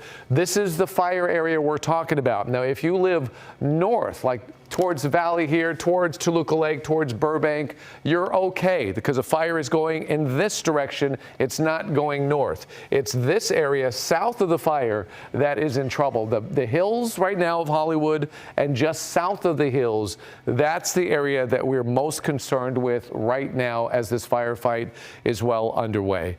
Colleen, I'll throw it back over to you. Yeah, David, we're taking a very good look at that map. Is really, really helpful to kind of give an idea of where this fire is located, because we know the Hollywood Hills, they are very, very congested, and that's the luxury and the wonderful thing about living in the Hollywood Hills. You can see Hollywood Boulevard right there. You can see all those cars. It seems like, you know, fire officials have been saying, please stay off the roads unless you need to. Be on the roads, and this is one of the reasons why. You never know where a fire could pop up, and then you have evacuees trying to get out as quickly as possible. I'm not sure how many people in this area decided to be proactive and get their ready, set, go plan in place. But again, this is one of those areas where I'm always concerned about. I know many of us have lived in these areas. A lot of us currently live in this area. It's very close to everything, and that's why this area is very congested with a lot of homes. But again, Runyon Canyon, we all enjoy Runyon Canyon, and you can see Runyon Canyon right there is on fire, and it's wonderful to see the air support allowed to help in this firefight this evening, because we were not so fortunate last night to have air support. And yes, Chris, actually, we do see your sky map on, which is great to see. I know I can hear you ever so slightly, Chris, but we're looking at the manual. These are some of the evacuation, the orders that are now underway because of this Sunset Fire. We just want to highlight some key areas. If you live near Laurel Canyon Boulevard to the 101 freeway, Mulholland Drive to Hollywood Boulevard, those are the borders of the evacuation zone. It's largely around the canyons, up in the hills, and then south towards Hollywood Boulevard. That's the area we're talking about. If you live, in those hills particularly, that's where there's a lot of fuel, and that's where this fire broke out, and it's consuming property really, really quickly. Although, if we can check back in with Chris, to this moment, though, you haven't seen any buildings on fire yet. No buildings that we have observed, but there are now 2 major flare-ups. There's one in the foreground here, right there in the center of your screen, and if you tilt up just a little bit, Lucas, you can see on the other side of the ridgeline, there's another flare-up on the backside, on the other side of that ridgeline. Those tall flames are what really create the most danger, because that is creating embers that are already flying at a higher altitude than lower shrubbery and things like that. So you have really tall flames starting to flare up as the fire encounters some thicker brush. Hopefully these people have some degree of brush clearance, but in these winds it really doesn't matter. I can only say that, again, thankfully, if this was 24 hours ago, we would already be in trouble. Now they have a little bit more time to prepare to get out, and the fire department has a little bit more time to try and get in front of it. But it is a wait-and-see game at this hour. Yeah, absolutely. Chris, we are going to be talking on the phone with Phil Mercado. Phil, we understand you are being evacuated right now. Where do you live in this area that is in the evacuation zone? We are just off of Curson Avenue, north of Hollywood Boulevard. How did you find out about this and how quickly did you have to react? Well, the crazy thing is my husband and I have 3 kids, and I was out with 2 of them, and we were on our way home, and a friend over in Nichols Canyon called us and asked if we got the warning to evacuate because she saw a fire on the hill across, and so I called my husband and our son, who they heard some helicopters, but they thought it was L.A. They didn't think anything of it, and I told them that they had to evacuate. Yeah, and were you at all, when you saw the Santa Ana wind event about to happen over the last few days of monitoring it, did you at all put together a ready, set, go plan or have any bag or anything? Or is this one of those things where, many of us live in this community and then you kind of just hope that nothing happens? It was a little bit of both. We just knew that we needed, laptops and phones and some personal stuff that we kind of had at the ready, and we backed all of our cars in case we had to make a speedy exit. And, I thought actually through the evening we would probably have to do it just because the winds were so crazy. But luckily nothing happened last night. And unfortunately now it's happening. Yeah. And this is a brand spanking new fire that we were hoping wouldn't happen. We have enough to deal with, obviously. I'm assuming you then got out and you're safe right now. And what was that experience like getting out? Did you run into traffic? Is the rest of your community responding? Yeah, so, we're all on a good community WhatsApp up here in Curson Canyon, and everybody, it was just basically blowing up. And telling everybody to get out. And, I was a couple of blocks from home when I got the call from our friend. So I was able to see the fire, which is crazy. We got our pets, we took our cars out, and we evacuated. Thank goodness. And you have a place to go? We do. Okay. And by the way, that does beg the question. We don't know if there's an evacuation center set up yet for the folks in this community. As soon as we get that information, we'll, of course, turn it over to you. But the first and foremost, they're trying to fight this fire. What if this fire is not contained soon? What are we going to lose up in the hills where you live? Well, sadly, it's fairly concentrated, and, we are perched down here at Ogden and Sunset right now, so we actually have a pretty good view, and you can see the planes dropping the water, and it seems to mitigate it for a little while, and then all of a sudden you'll see some other areas that, spark up again. So sadly, our street, which is right off of North Kherson, they were dropping water on our neighbor's house, so I'm sure our house is affected by this. And you can basically see all of Runyon Canyon just glowing right now. No kidding. That's so eerie to see. What about the weather where in your area? Are you feeling the winds kicking up in this area? We know how sometimes night comes, the winds kick up, and these areas, they take on their own weather as well. It seems like the winds really did pick up. I mean, this afternoon, things seemed to calm down, and then the moment the sun was starting to set, it seemed like the wind started picking up, and it's pretty windy right now and chilly. And how are your kids responding right now? Being well, they're resilient teens, and they are all surviving because they have their devices, and they're checking in with all of their friends that are asking if we're okay, and so they seem to be doing okay. And we keep telling them that as long as we're all okay, it's just stuff. So we're as long as we have each other, we're all good. Amen. One last question for you. Sure. Have you lived in that home very long? Since 1997. Oh, wow. And this is the second time that we've had to evacuate. There was a small fire up above us years ago, but easily contained, nothing like this whatsoever. Wow. Well, I'm sure there's lifelong memories in that home. Hopefully you'll stay safe. Phil Mercado, thank you so much for talking to us. You've been a wealth of information. Perfect. Have a great night. Thank you. Be You safe. too. Danny Romero, meteorologist Danny Romero, is tracking the situation going on right now. And most importantly, Danny, those winds and how powerful they are, we need them to die down. Yeah, well, the good news is they eventually will. Right now, though, Dave, we got this great profile set up here. Our weather producer, Philip Wilburn, really keeping an eye on these things for us. So the Hollywood fire here is the one we're talking about right now. At the moment, we're seeing the wind still in that double-digit range, although in the lower end of that 11, 10 miles per hour through the next few hours tonight.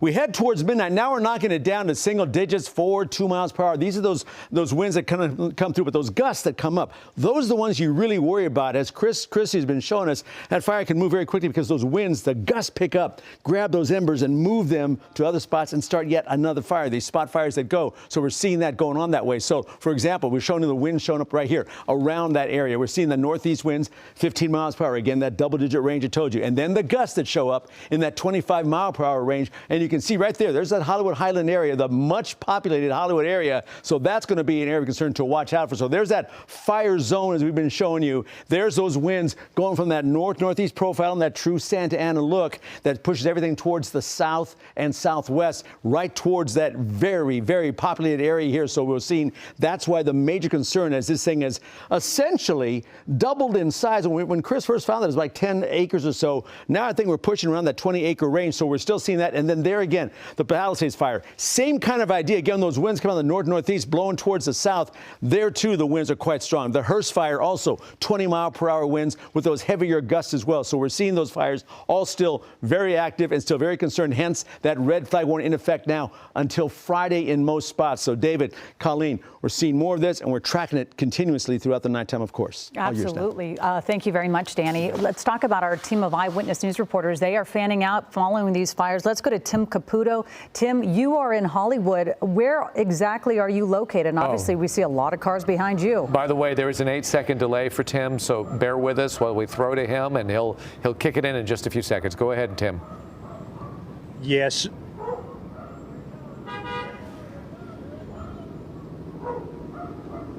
Yeah, cell phone service has been spotty, especially in the hardest hit areas. We're on Franklin Avenue. If you know this area, you know this street gets particularly busy, but nothing quite like this. Because of the evacuations, this road is absolutely smacked with cars practically in every direction. As we were coming in from the Glendale area, you could barely get up the street here, and now you have all these cars heading out. And you could see why over my shoulder there.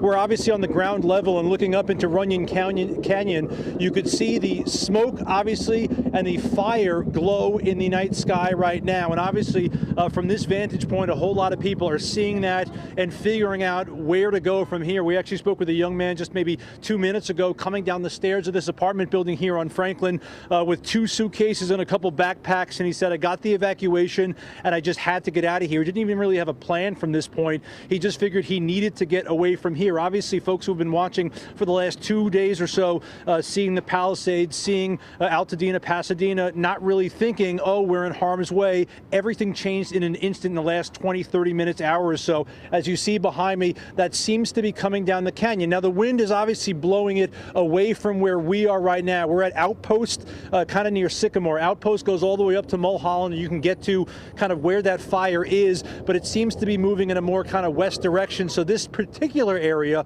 might not be specifically at risk, but I'll tell you, for the folks who are grabbing their luggage, for the folks who are getting in their cars, they don't care if it's a little bit that way, because if this is even remotely at risk, they are getting out of this area. And you see behind me all this traffic coming up and down the street. A lot of these folks, and there are hotels over here as well. We've seen a handful of people grabbing all their luggage. One guy told me he was checking out early because he just needed to get out of here, and rightfully so. We'll look to the left here in front of the hotel. You have a number of people who are kind of grabbing their luggage, grabbing their things, and leaving here. As we look down Franklin towards Highland, it is completely packed with cars trying to get out of here. That's why you're even seeing cars essentially take every single route they can out of here, because if you're trying to get to Highland to get out of Dodge that way, it is packed, it is slow moving. So we have all these people essentially trying to get out of here because of the fire. And even if you're not looking right at the fire, you could actually see the glow coming off the smoke as you look up into Runyon Canyon. And if you know the area as well, it's not just homes here. While there are a lot of homes as you get up into the hills, these are a lot of apartments, meaning it's an awful lot of people. So once they get in their cars and they start moving out of here, you have this big influx of people getting into their vehicles and trying to leave. And that's why you have all these traffic jams here in Hollywood of people trying to get essentially any direction away from Runyon Canyon. It is slow moving, but certainly people grabbing their things and going. They're heeding those warnings. They're doing it early, but it's obviously going to take a long time for those folks. All right, Tim, thank you. Monitor the situation. A lot is going on, and we want to check back with you because that is tremendous, that traffic to get out of there. I'm worried about the gridlock and folks eventually panicking. We don't know. We don't want to happen today what happened yesterday when folks just decided to leave their cars. That would be a disaster, especially in Hollywood. Monitor the situation. We'll get back to you. One quick note, we might have said this before, but LAUSD is canceling all classes tomorrow, January 9th. Because of the fire danger throughout Southern California, throughout Los Angeles. No. So if you have a child in LAUSD, you will not go to school tomorrow, and they are waiting. They will determine tomorrow on whether or not you are going to go to class on Friday. In the meantime, we do have a phone interview for you. Yeah, with Hervé Levy, the general manager of Magic Castle. And thank you so much for joining us, Mr. Levy.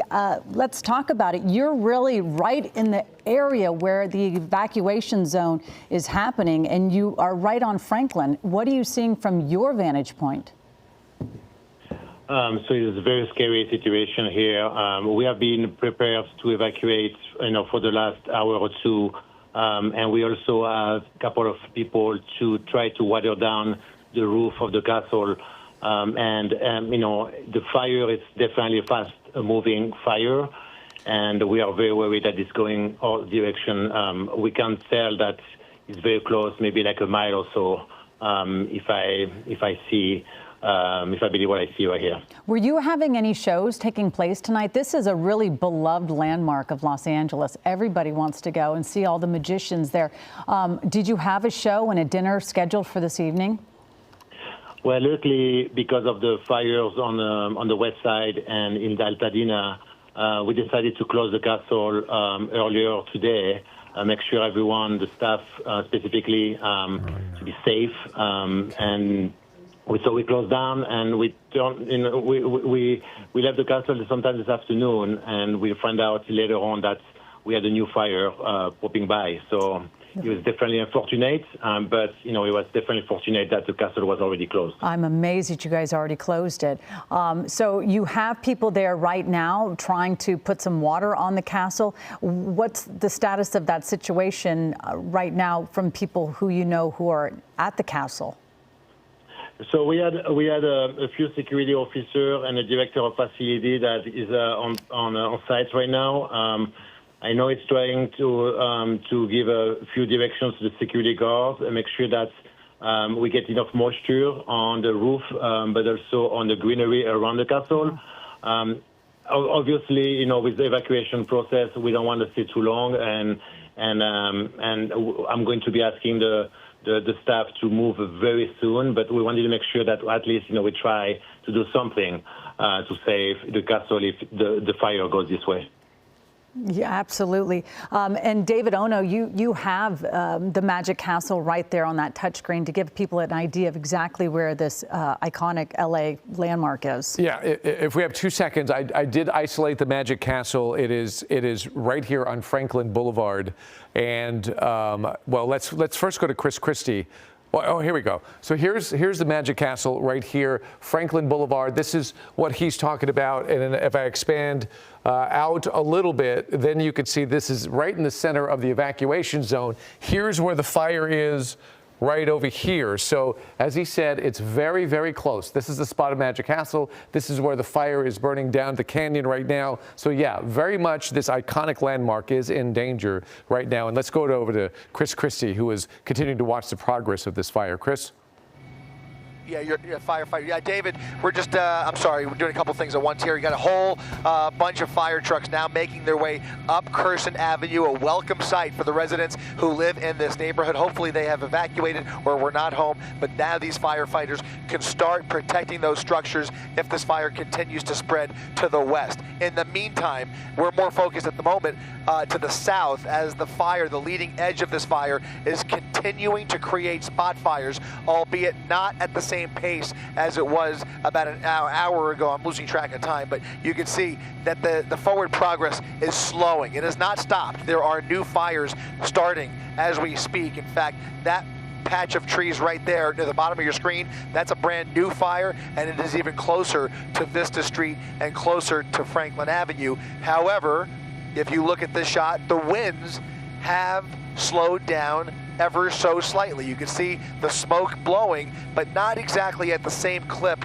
as a little bit earlier. And maybe that is helping out the situation quite a bit. But in the meantime, it is still spotting, it is still blowing. They are still dropping water on this fire, trying to cut it off at the pass, essentially. But this entire neighborhood still should be leaving right now. The reassuring thing is when on your past shots just a few minutes ago, they are hitting this thing from the air, which is something that we didn't have access to yesterday. So hopefully that is making a dent, as well as all the ground crews that are moving into place. So what is your assessment, Chris, before we lose you? What is your assessment on how this fire is suddenly going? Because there was grave concern during the 5 o'clock hour when this first broke out. I think the concern is very much alive. However, the forward progress is slowing. They have dropped a lot of water on the fire, but that leading edge, that group of flames right there, is very unpredictable and is still at risk of spreading throughout this neighborhood, potentially. But don't take any chances. Definitely heed the warnings. Absolutely, and there's so much fuel. As you can see, tremendous amount of trees, and if you're familiar at all with the canyons, you know what the potential is if that catches on fire, which is it absolutely is. I want to go back to the general manager, Mr. Levy from the Magic Castle. Has the Magic Castle been ever threatened by fire like this before that you know of? And give us a little bit about the history. So the Magic Castle was founded back in 1962, and we had a fire in 2011, but that was not a hill fire. It was a fire that was from an accident, roof accident And some of the building burned down, but we were able to save a lot of the art thanks to the firefighter at the time. They were able to secure a lot of the artwork and the pieces, valuable pieces that Magic Castle is famous for. But we never had any kind of other fires such as this one. This one is really scary. Yeah, it's frightening. We get it, and so many other people are under duress as well. Thank you for heeding the warning, letting us know that you're taking this seriously. Any final words before we let you go as this fire approaches the whole Hollywood area? Just stay safe. Don't try to be a hero. Really try to evacuate when the city asks you to evacuate. It is very serious stuff. So please be safe. Your family needs to be safe as well. Absolutely. Mr. Levy, thank you so much for calling us. I was just there at the Magic Castle about 3 months ago with the family. It is a great time. And you've been there as well. They're calling. You've enjoyed yourself there. Thank you so much. The best of luck to you. We'll check back with you. I appreciate it. Thank you so much. Bye-bye. All right. Well, now we're going to go back to Tim Caputo. Tim, you're pretty close to the Magic Castle. You're on Hollywood Boulevard. Are you on Franklin? And he has an 8-second delay as a reminder. So, Tim, take it away.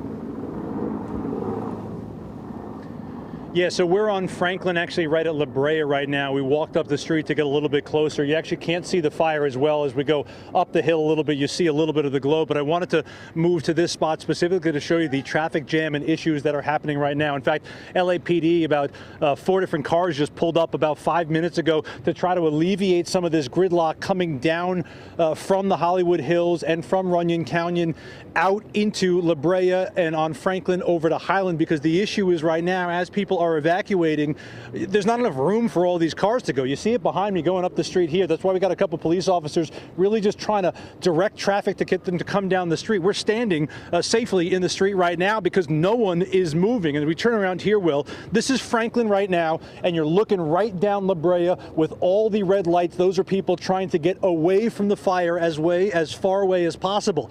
Now, keep in mind, just about 10 minutes ago when we spoke with you, we were physically on Franklin, maybe 4 or 5 blocks in that direction towards Highland. That was jam-packed going that direction as well. Folks here trying to get out really any way they can because of the evacuation. We see over and over again, check out behind me, guys with backpacks, with duffel bags, with suitcases. They're trying to get out of town. Some people, whether they're leaving hotels or leaving apartment buildings, are trying to leave. We spoke with you a second ago. Can I ask you a question? Yes. You were staying here and you're leaving because of the fire? Yeah, I mean, I live here. I've been here for 21 years, but yeah, it's time to get out, I think. When you see the fires all in the other places, whether it's Pacific Palisades or Altadena, were you thinking, let me pack a bag now, or did that just come in the last couple hours? It came in the last couple hours, yeah. Even though, I've been waiting for Runyon. I've lived here 16 years, this place, for finally have a fire, and I guess it finally happened. When it comes to grabbing things, just essentials, personal items, that kind of stuff? Yeah, like passports and checkbook and mementos. I've got some of my mother's things. She passed about a decade ago, and other toiletries, I guess, in case I got to stay somewhere. When it comes to traffic getting out of here, have you kind of navigated how you're going to get out of here, seeing how busy it is at the moment? I'm getting out here on foot. My car's right there, so there's no way I'm getting out of this anytime soon, I don't think. So you're going to walk out of here and figure it out, even though the wind is kind of pushing it a little bit farther west? Yeah, I was watching you guys on TV, the live stream, and I'm like, I feel all right, but people are going to be, people be mad if I don't get out of here. I don't need people from back home getting mad at me for not getting out of here. That's the smart move. Right, I appreciate it. right. Thank you for your time. Interesting point, too, because some of the folks we spoke to out here said, yeah, the wind isn't pushing the smoke in this direction. We were in Altadena most of the afternoon, and it's obviously been really smoky. Here, it's not that bad. You do notice a breeze out here. That's one thing I did notice right when we got out of the car here, is there is a pretty steady breeze. It's not windy, but it's certainly breezy, adding fuel to those flames, and that's why I think a lot of these folks, especially after the images we've seen over the last 24, 36 hours, people here are realizing it's not worth it to stick around or to hang around a little bit extra to maybe make it if the fire goes in the other direction. So that's why we're seeing this. But as you guys mentioned, we're looking down La Brea. Right across here, the cross street is Franklin, but we did have LAPD show up a short time ago to try to help with the traffic a little bit, because you have a whole lot of people in these cars especially coming down from the Hollywood Hills trying to get as far away from this fire as possible, in addition to the folks who live in the many apartment buildings right here off of Franklin and Hollywood who are just too close for their own comfort and trying to get as far away from this fire as possible. Obviously, this is a developing situation with these cars moving.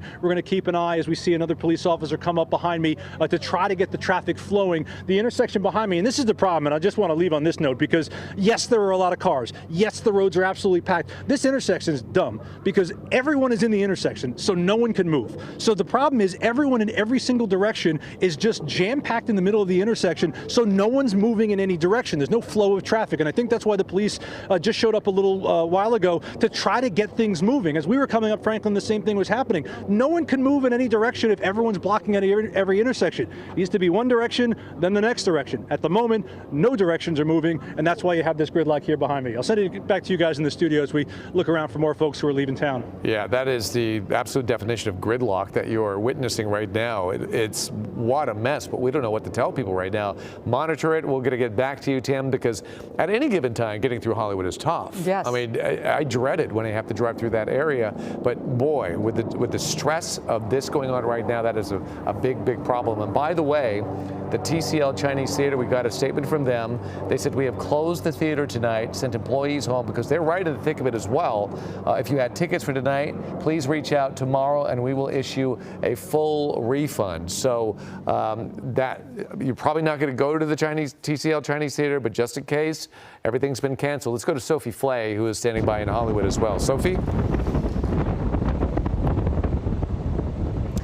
Yeah, David, I'm at the intersection of Hollywood and Vine on the top of a residential building, and people in this building are evacuating. As I was coming up to the roof to kind of get a better look, people were saying they had their bags in their hand, they had their pets on leashes in their hand, and they were getting ready to go. I want to show you a better look at what it looks like behind me here. Again, towards Runyon, you can see the orange glow. It's really unthinkable to see this so close to, Hollywood proper, really the city of LA, just getting closer and closer. I am near the Capitol Records building. We are far away from where these flames are right now, but it's really unbelievable to see it glow. I want to tell you again the evacuation borders. The boundaries are to the west of Laurel Canyon Boulevard, to the north of Mulholland Drive, to the east of the 101 freeway, to the south of Hollywood Boulevard. And coming from Glendale, from our station in Glendale over to this area of Hollywood, the 101 freeway was jam-packed. People are following these evacuation orders and warnings, and they're getting out of here. They're packing bags and they're heading out. Sophie, I can hear, I know that you're on an iPhone, I believe, but you can hear the winds right where you are. How does the weather feel? I know last night you were right there on the front lines of the Eaton fire where it was really powerful last night, but how is it feeling where you are now? Yeah, Colleen, actually, Tim was saying earlier that it was kind of a light breeze. Up here, it is really windy. Again, it's good to see that these helicopters are out here now, hopefully getting over there to assist with this firefight, but the wind is strong up here. There's about 12 floors in this building. It's very strong. That's one of the things that really screams at us right now is you're standing at a little bit of an elevation, but think about being up in the hills. Those winds are howling right now, and that's part of the problem. Sophie, you're doing a great job out there. Thanks for that. We're going to check back with you. We do have a Jacob on the phone with us. He is an evacuation from this Sunset fire. And Jacob, can you hear us? I can hear you. Great. What was your experience like when you were told to evacuate, and what did you see? I mean, I was keeping an eye on the news all day, so the moment that Hollywood was mentioned, I just ran and started packing. So I was able to get me and my cat and my partner out before the actual evacuation notice came into full effect. But yeah, I was scrambling a little. That was very smart thinking. So where do you live in the area? You don't have to actually say your exact address, but where in the evacuation zone do you live? I'm just outside, so by Franklin and Western. Mm-hmm. So yeah, just a little east of the 101, but close enough to where it would become gridlock if I wait too long. I was going to say, did you experience the gridlock that's happening right now? Oh yeah. How did you get through it? And what did you think when you ran into the mass amount of people trying to get out? Yeah, I mean, the way that we were heading, I headed basically as far east or southeast that I could go and then hopped onto the 5. So most people weren't heading that way en masse. It was, I guess, just felt a little heavier traffic than usual, but there were already roads closing down. I saw that they were like dealing with power lines and everything. So it seemed like I was getting out right before stuff really started to go intense. Yeah, well, good thinking on your behalf. You know, for people who don't live in this area, can you explain the challenge for people to get down and get to an area to evacuate? Because the canyon, there's some narrow roads there. Yeah, I mean, the roads are very small. Like you said, it's from when cars were small and then they got big and then small and then big again. And it's basically a neighborhood with almost exclusively apartment buildings of various sizes. So it's small roads and very densely populated. And it's also, you know, a like major tourist spot and just major spot in Los Angeles in general. So it's already hard enough to move around as is. Did you have a sense that this would be happening to you during this wind event for the last couple of days? I mean, I'm generally pretty anxious, so it was always in the back of my mind. But to be honest, kind of no. I knew that even though it's much closer than I've ever seen before with all these fires, it's still, especially when I'm, you know, in the middle of Hollywood, it doesn't really feel like, oh, that it's going to happen right here until all of a sudden I go out onto the balcony and there's flames on the side of the hill. Yeah, and so how long do you think, you know, are you preparing? Are you going to a friend's? Are you getting a hotel? What does this night look like for you? I'm really lucky. My family lives in Long Beach, so me and my partner are just driving our way down there right now. You're very lucky to have family in town. That is a great situation. Will you be careful? I'm glad you and your partner and your animals made it out safely. And thank you so much for taking the time to talk to us on the phone right now. Yeah, of course. Thank you. Best of luck to you, Jacob, and thank you so much for calling us. It is incredible what we have been dealing with when it comes to these fires. The last 36 hours or so of these winds have been incredible. So let's go to Danny Romero right now to get an update, because Danny, we've been talking about this for several days now, but we were thinking that the winds would start dying down tonight. Is that holding true? Yeah, yes and no. I mean, there's certainly less than they were, you know, just like you mentioned before, howling just yesterday, 24 hours ago. Now we're kind of down, heading towards kind of the lower end of it, but we're still seeing some of those stronger pockets. They're going to have the occasional stronger gusts. So now we're seeing some single-digit readings. That's good to see. But here you go. Pacific Palisades still at that 20-mile-per-hour range. That's going on. We're showing those areas up around Pasadena. Still, you can see the purple indicating the 40, 50-mile-per-hour winds right here. So that's still an area of concern that we're going to be really watching through the nighttime hours. Overall, we tend to see a bit of a decrease in those winds during those early morning hours. But for right now, we're seeing those winds still strong in these pockets all over Southern California. You're still going to find many areas where those winds are still going to be howling, still really causing concerns. And not so much the sustained winds, but those gusts, because those just kind of pop up and really kind of make things really grow. For example, this fire we're talking about, Hollywood, the Sunset Fire, we're calling this. You know, Chris Christie found this, and it was about 10 acres when he spotted it. And last reading I saw, we're already doubled that within like an hour or so. So again, those winds, north, in that profile, Santa Ana profile, northeast winds blowing towards the south. So all that smoke heading towards this part of Hollywood. So up there in the hills, we're seeing that fire with some vegetation there to fuel it, to keep it going. So here's a setup now for the Hollywood area specifically. So now down in single digits here, 7 o'clock hour, staying right around that range. But here's the good sign, David Colleen. We get towards tomorrow morning, drive time. Now we're down to 2-3 miles per hour. That's nice. Then you see a start of a rise a bit, somewhat by midday or so towards the afternoon hours. So these winds are still not done. We're still seeing some major concerns there. As far as the Palisades fire, there too, the winds there a bit stronger. We just showed you a second ago. So here's the pattern setting up. We're going to see a little bump up here in the 20s again, 9, 10 p.m. or so. And then that decrease during those overnight hours. We head down to single digits by 7 a.m. tomorrow morning drive time. And then kind of hovering in that 5-7 mile per hour range. For the Eaton fire, same idea. For now, winds are still in that 20, 23, 40, 24 mile per hour range through the 7 o'clock hour. But subsiding down single digits overnight, early morning hours, a bit of a bump up around sunrise into midday as well. But again, nowhere near as strong as they were over those last few days when it just really ramped up. But that said, besides those winds, the low humidities, that red flag warning is going to hold in play pretty much till Friday in all the areas you see there in the red. So a little pocket is out of that red flag warning now, but pretty much everybody else still under that red flag warning until Friday. We're looking at about 6 p.m. or so. So the conditions being the winds, the low humidities, and the temperature's not too strong during the daytime, but it's more about the humidity and the winds that are really causing this red flag warning to stay in effect here until now Friday. So we saw another day of this. The winds, again, I showed you, subsiding somewhat tomorrow, but still of concern will be those gusts that do pop up. So those are still going to be in play throughout. So that red flag going to stay in play until the end of the week. So Dave and Colleen, we're going to see it kind of stay that way, and we're going to track this through the nighttime hours, of course, all the way through, and we'll kind of watch the pattern as it subsides somewhat. And we have to watch those gusts to pop back up again. Absolutely, All right, Danny. Thank you so much. And really quickly, we want to let you know that UCLA, they're canceling classes Thursday and Friday. We're just learning that they made the decision to curtail campus operations.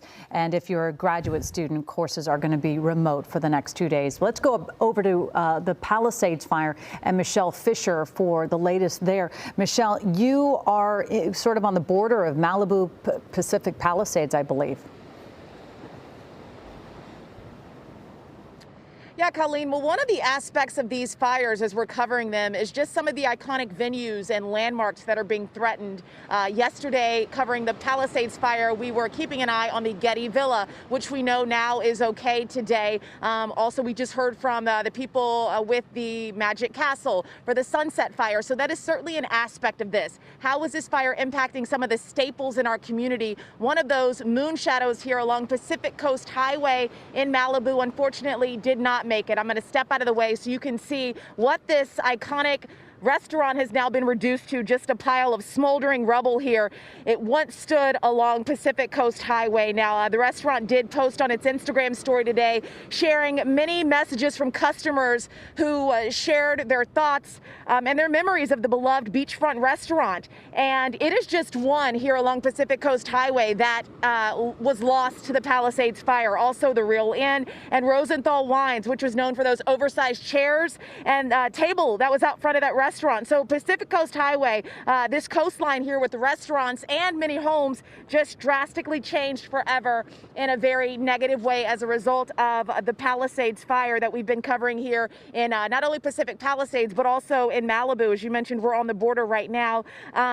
So when they say more than 1,000 structures, I think our first thought sometimes is it's homes, but this kind of points to the fact that it's also restaurants, and many of them beloved by the community. Another thing I also want to point out, especially as people are evacuating from their homes in the Hollywood area, is a reminder about looters. I think when I was last on air around 3 or so last night, my photog and I saw someone with a backpack going into a home along Pacific Coast Highway here.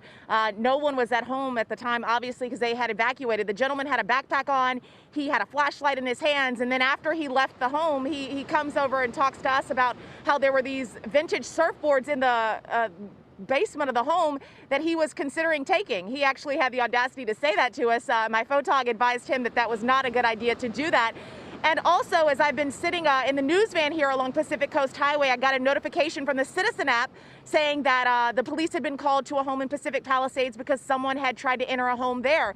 So that's certainly a reality that we want to remind viewers of is, unfortunately, sometime when there are evacuations like the ones happening right now in the Hollywood area, criminals decide to go into these properties because they know that no one's going to be home, and they decide to loot and take things, which is an unfortunate reality of some of these situations. So just a reminder for those who are evacuating to lock up your properties as best you can, because people do use this as an opportunity to go in and loot and take things, and that's not what you want to come back and find. If your home is still standing, you don't want to come in and find that someone has gone inside and taken your beloved belongings, for sure. So that's the latest here along Pacific Coast Highway in Malibu. I'll go ahead and send it back to you guys in the studio now. Yeah, Michelle, you make a great point. It's absolutely disgusting that these opportunists will take advantage of people who are losing so much.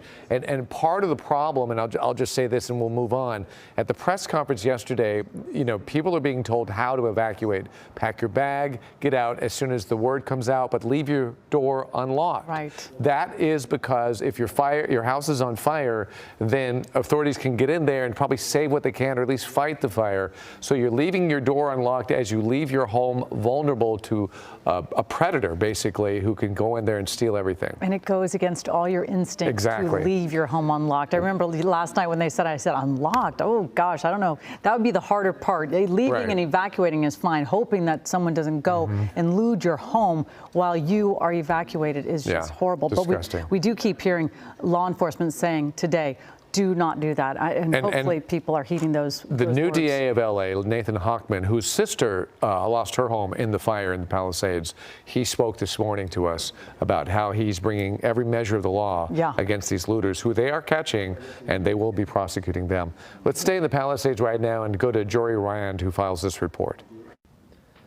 Guys, this house is still burning. We had to move a little bit to the side because there are a series of loud explosions coming from inside that inferno of a garage. I think there's a couple vehicles in there. The gas tank might be exploding, but some of them have been extremely loud, and it is now fully engulfed. And you can see that while the front of the house, the garage is nothing but flame.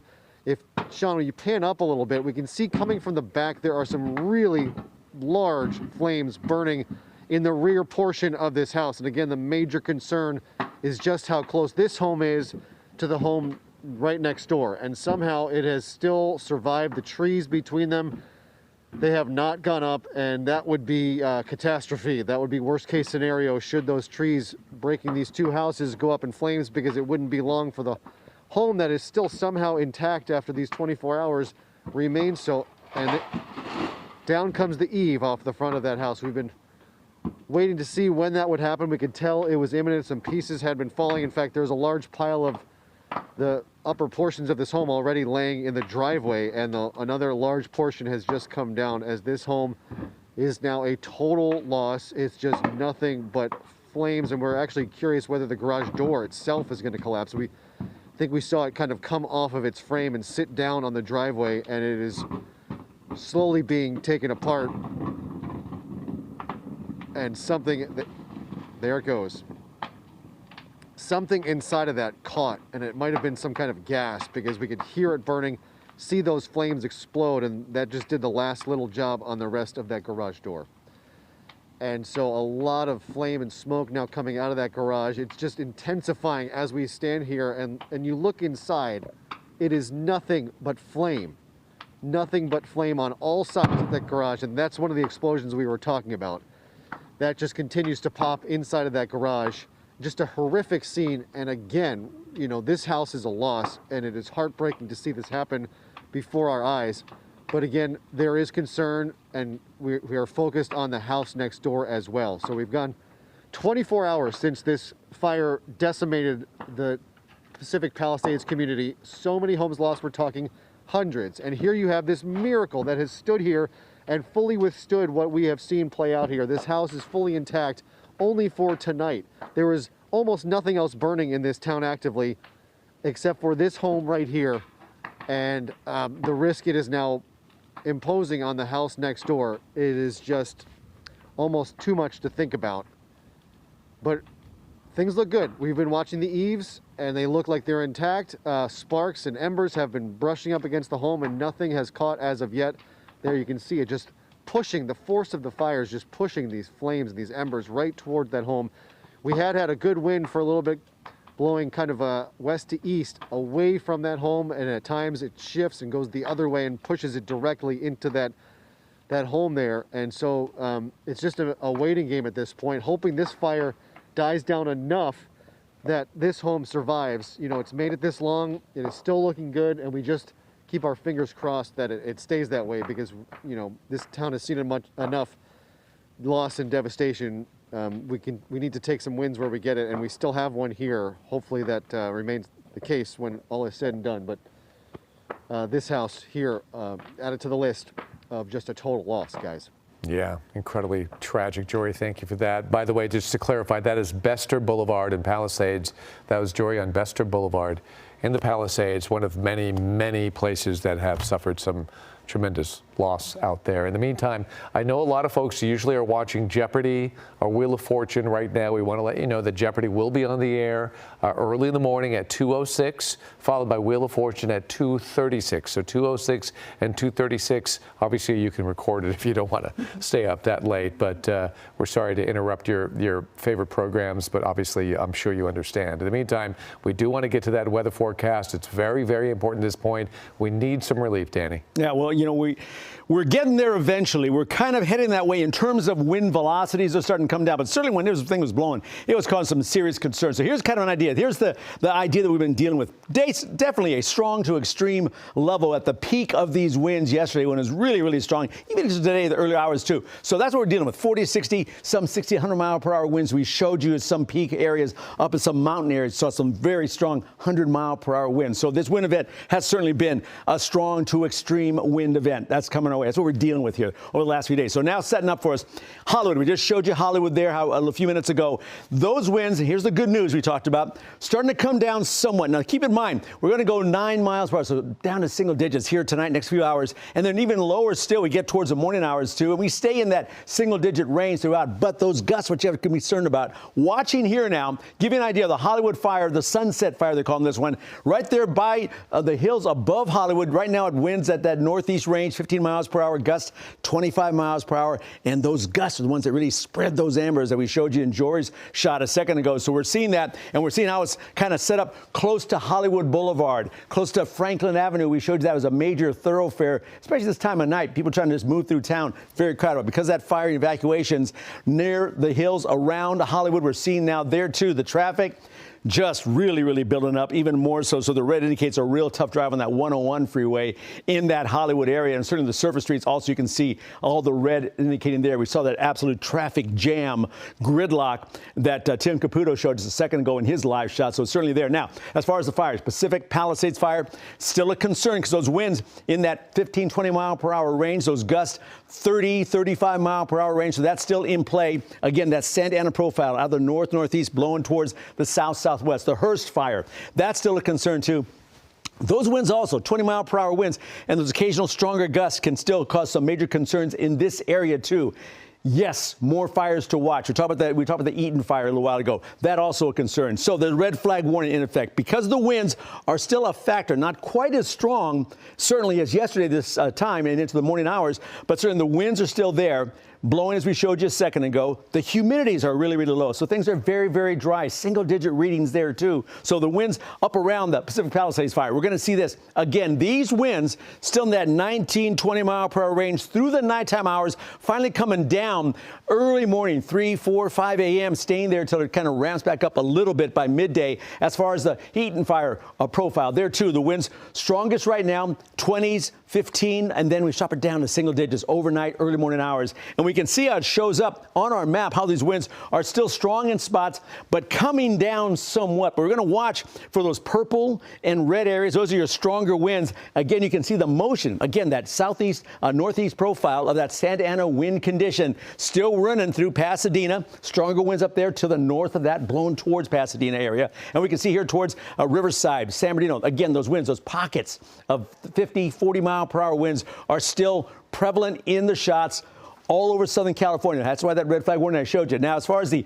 air quality is concerned, as you might imagine, around that fire zone, especially around Pasadena, look at that. That's unhealthful air for everybody in the red, and so that's really a concern area. So, man, as best you can, stay indoors. Don't get outside if you don't have to, and just really be wild. Now, here's what's shaping up for us. We got this reason for all these winds. That low pressure to our east and our south, right next to this ridge of high pressure, you get those gradient winds. You kind of squeeze out those winds there, and that's what really ramped things up for us here with this Santa Ana event. Although now we're on the back side of it somewhat, but still all these areas, especially you see those reds and yellows, right there, you're going to see it pop up again by tomorrow at noon. So we're not quite done with this yet, and we can see them really ramp up through the afternoon, evening hours tomorrow.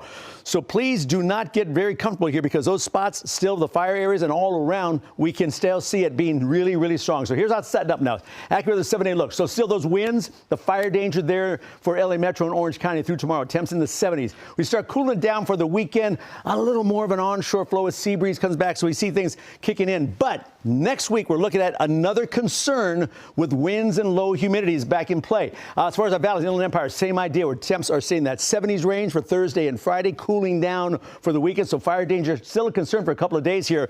A slight break for the weekend, and then again, cautious next Monday and Tuesday. More winds ramping up one more time. Beaches are going to have that fire danger still in place, certainly next couple of days. That offshore flow is strong. And then we go more of the onshore flow to cool it down somewhat Saturday and Sunday. But we're going to watch the winds kick up again to start next week as well. Mountain spots, certainly the winds are very strong there. There's mountain passes going 40, 50 mile per hour winds for a couple of days. Nighttime temps just really cold, teens and 20s there. Somewhat mild weekend, and then the winds back in play again next week. Same thing for the high desert. We're going to go 60s for the highs. Palm Springs, low desert in the 70s, but those winds also strong Thursday and Friday. Somewhat subsiding on the weekend, and then back in play next week once again. All right, David, Colleen, it's yours. All right, Danny, thank you very much. Well, we're still following the Eden fire. That one really was dramatic last night. Leanne Suter, she's back on it. She has the latest details from Altadena. We're going to try to give you guys a better idea of the extensive damage that we're seeing here in Altadena, and the best way to do it, we feel like, is to try to drive through it and show you some of what we're seeing. We're starting on Olive Avenue, just south of Altadena Drive, and right away on this corner, one of the first homes we see as we head down. The camera's going to be moving a little bit as we drive along. Photographer Brian Miller is going to try to show you some of them. Here's another house, house after house. Across the street as he moves, here we go. Again, it's just home after home here in this neighborhood of Altadena, and it continues. It's hard to even count how many there are, and it goes like this for blocks. It's a scene that we have seen repeated time and time again in Pacific Palisades, but here in Altadena, much of the same. Again, here, more houses that are down. You can see some of the telephone lines that are down, and I see some residents starting to come out. And this way we're looking more, again, more homes that are down. I'm going to see if we can make it this way and show you some of the homes. I know that there's an area here that was completely, one of the streets looked like, I want to make sure we clear everything and we're not in any danger with any of this stuff. All right, here we go. This is, again, we just turned on to another side street, and you can see all of this damage. I mean, it's just mind-boggling how much has been lost here. And as I said, this continues down the side streets. On that side, we turn over here. Here's Wagner Court. Again, you look down in that direction, there's more people. Let me see if we could talk to this woman by chance. If we can talk to one of the residents. Would we be able to talk to you just really quickly? No, I don't. Thank you. Again, one of the residents coming in to see what's lost. And as I said, this entire street, everything in here completely destroyed.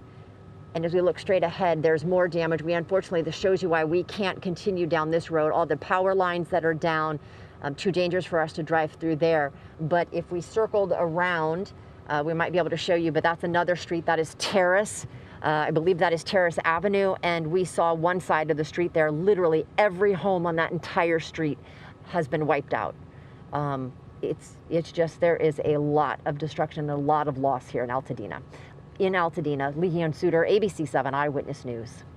Incredible. Leanne, thank you. And, we were talking while that was rolling, and it reminded me so much of Lahaina, when you go through the Lahaina right after the fire, and it was just giant swaths of block after block of these residential neighborhoods that are completely gone. But the feeling of going into these neighborhoods, when you see that, your heart just sinks. You covered the Lahaina fire. You remember what that feels like when you keep going, You almost can't believe it. It has to feel so surreal. Yeah, and in the snap of a finger, it all just disappears, and that clearly is what happened in multiple communities. In fact, we want to bring you back to the Palisades now, where there has been tremendous loss, and Jory Rand has another location for us to look at.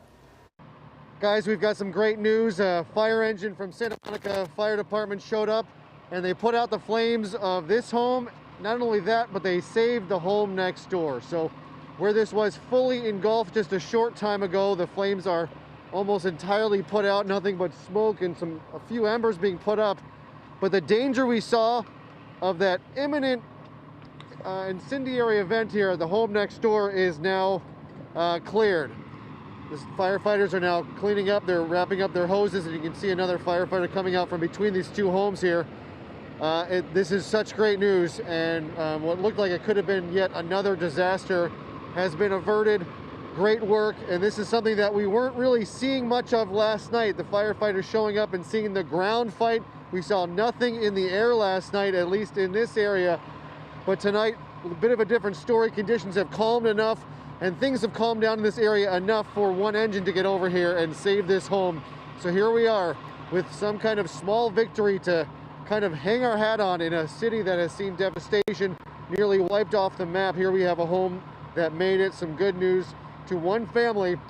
You know, it's little solace for the rest of the town, but at least we take the little victories where we can get them. And here tonight, this Santa Monica fire crew did a great job, and we have one here to report tonight.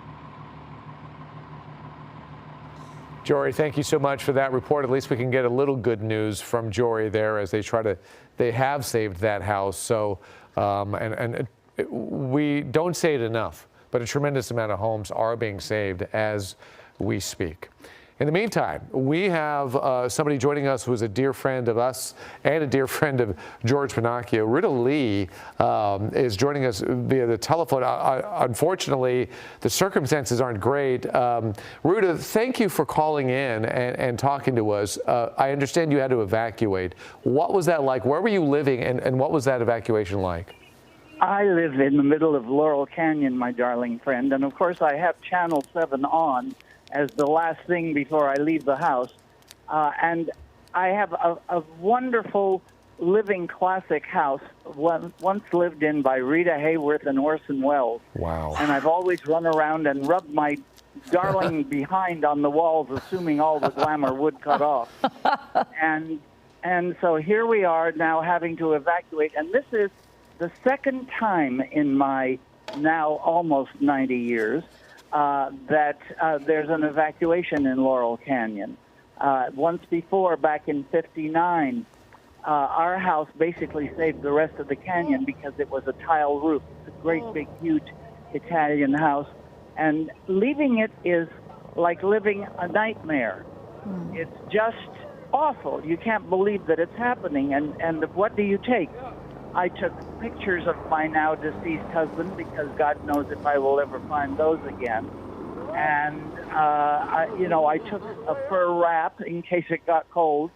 And we took food for the dogs, and wrangling the animals to get them together and get them into cages and into the car is not the easiest thing in the world.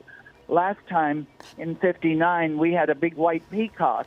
And that was a funny sight to see those tail feathers hanging out of the car window as we tried to get all of our animals safe. That's the most important thing, is that life, whether it be human or animal, be saved. Absolutely.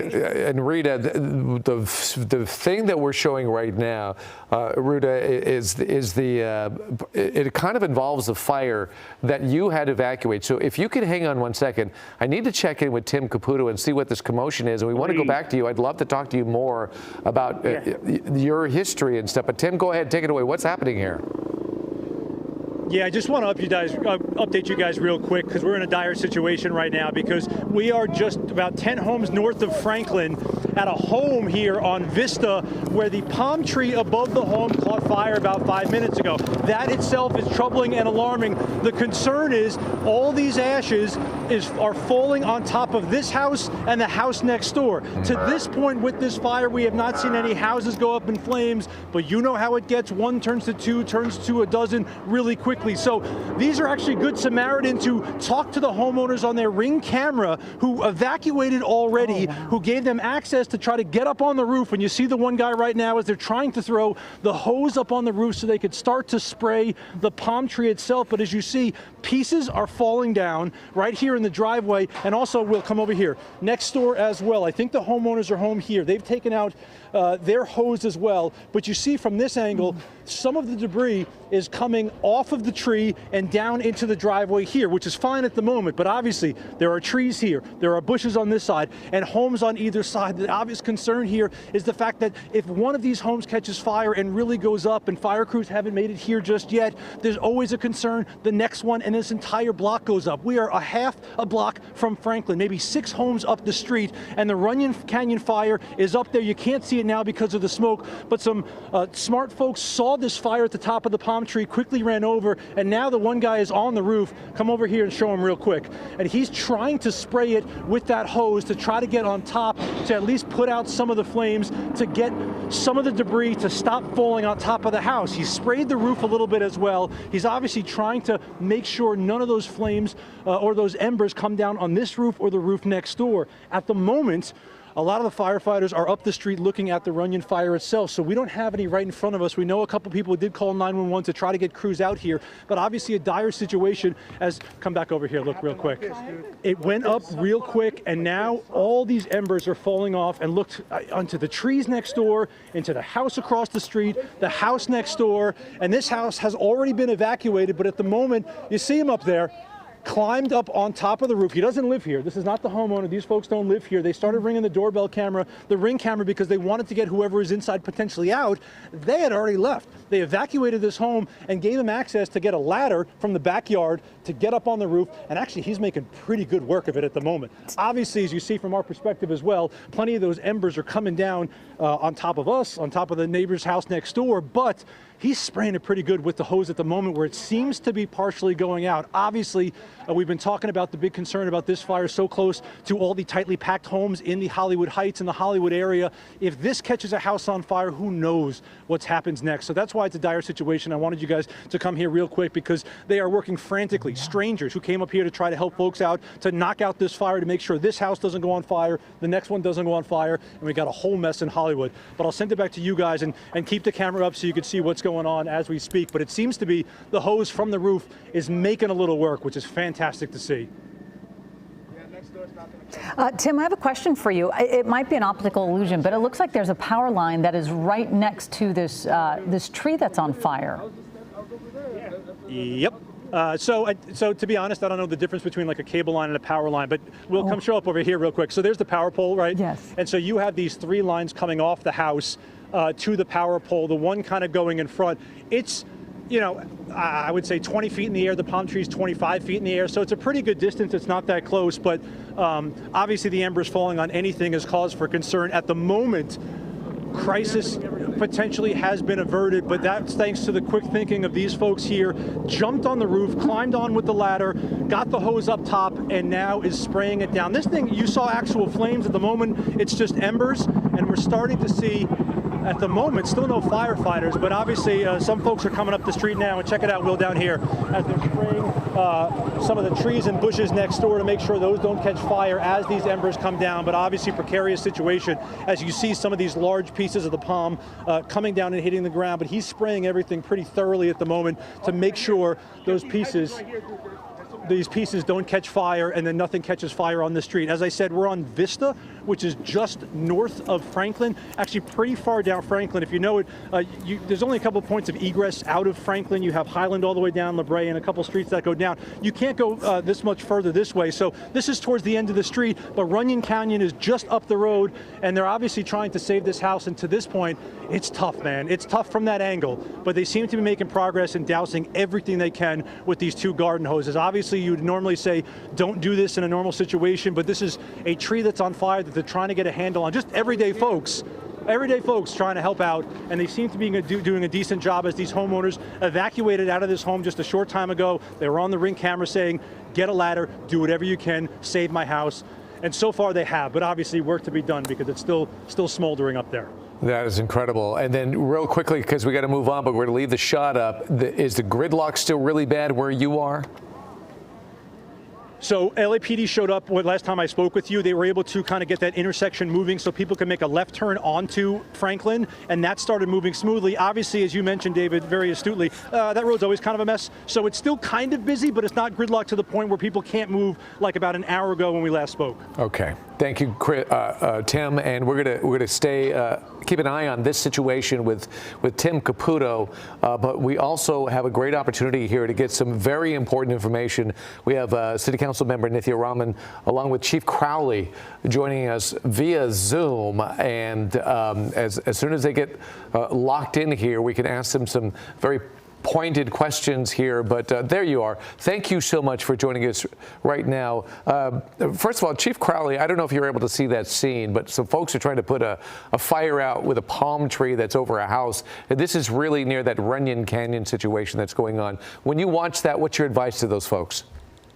Right. So we don't want any of our constituents within an active fire area to put themselves at risk, first and foremost. Many people, if anything we could take away from this thing is to ensure that they're listening to our evacuation orders, and they have already gone out. We pushed those out right after the incident occurred, which was at 17:34 hours. So we took immediate action. We had our resources arrive on scene.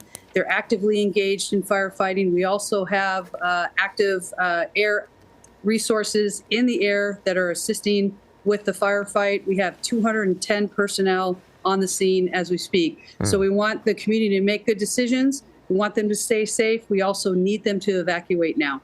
Absolutely. Chief Crowley, earlier today you were talking about how it's still a long night ahead. These fires are dynamic, and you did say how appreciative, with the winds dying down, we could have the support of the air firefight happening as well. What did you think when you found out about this fire starting? Because you're already pretty thin right now with fire personnel. Right. So you hit it spot on. Our air assets are limited by how much wind is out there, so sometimes they have to be grounded because of that. The good news on this particular fire is that we have our air assets in the air actively fighting the fire, and this is a huge and important resource that we can fully utilize at this point.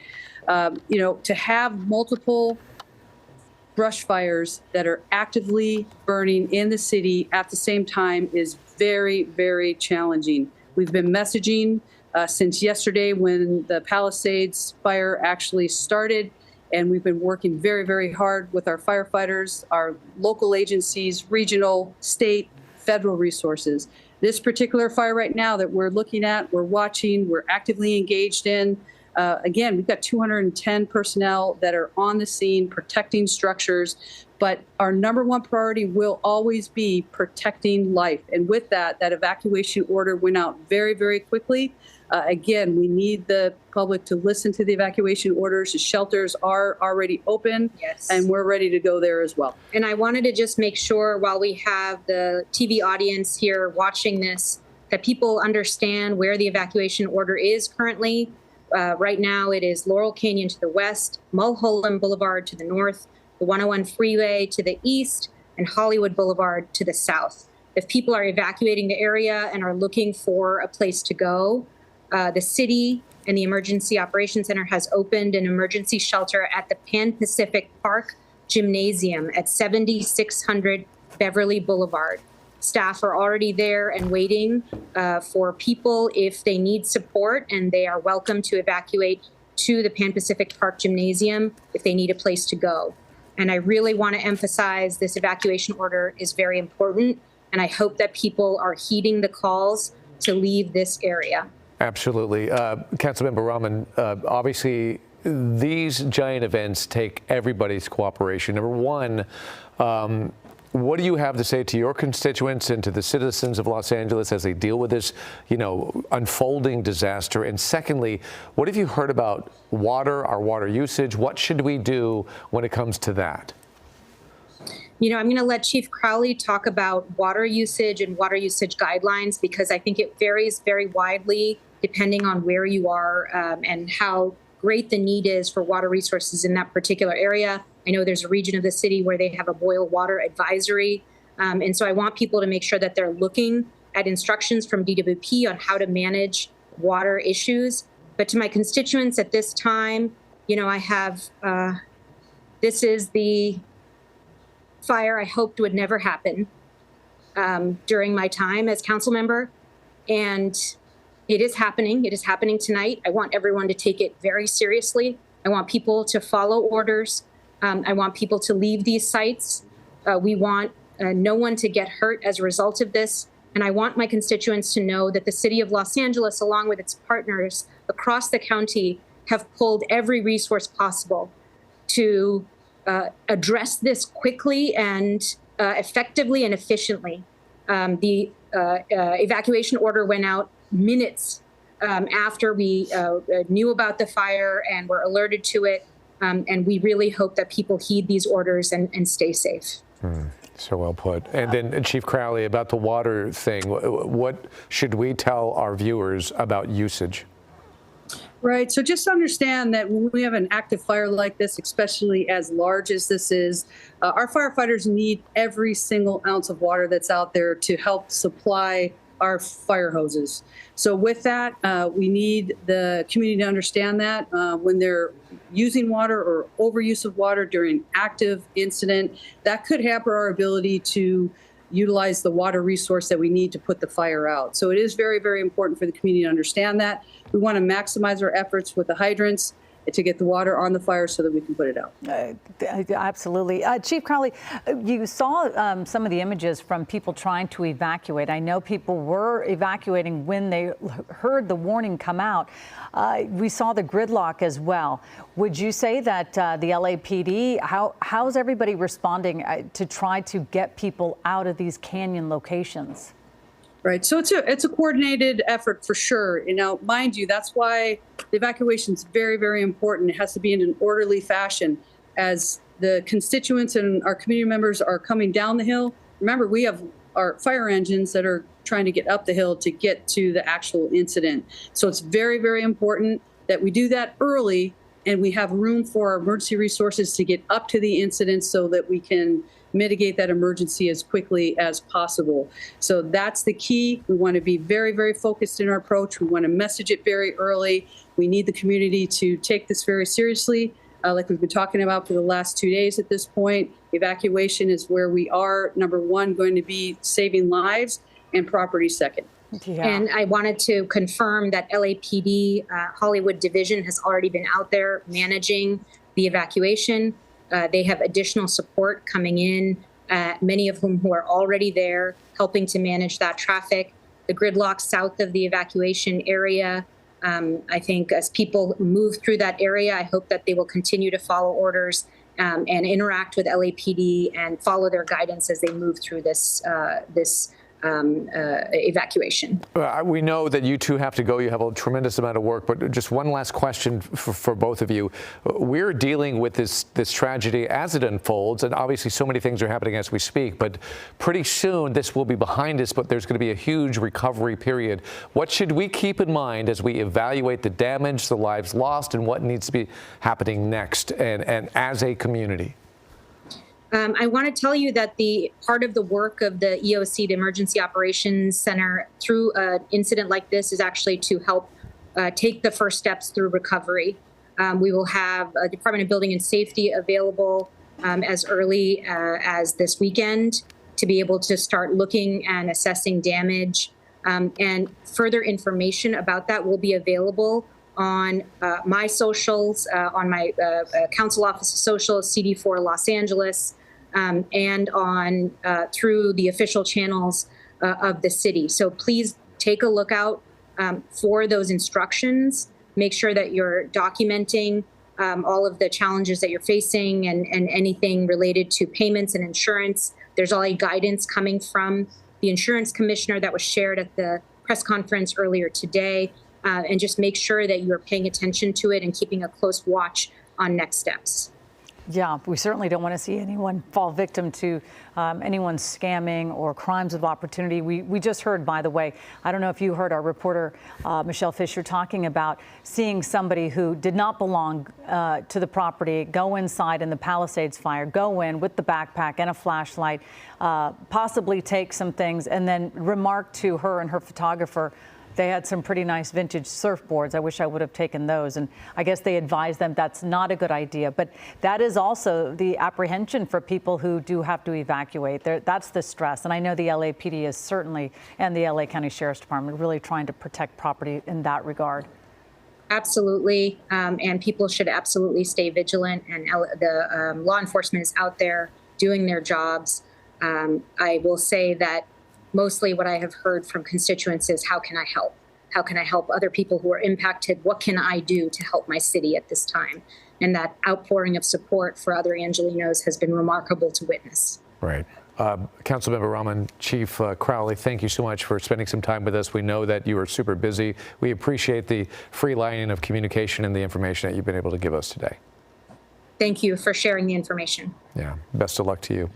So that's some good information, but also it does remind us as a community we do need to work together. We need to abide by these evacuation orders. We need to stay out of the way for emergency personnel.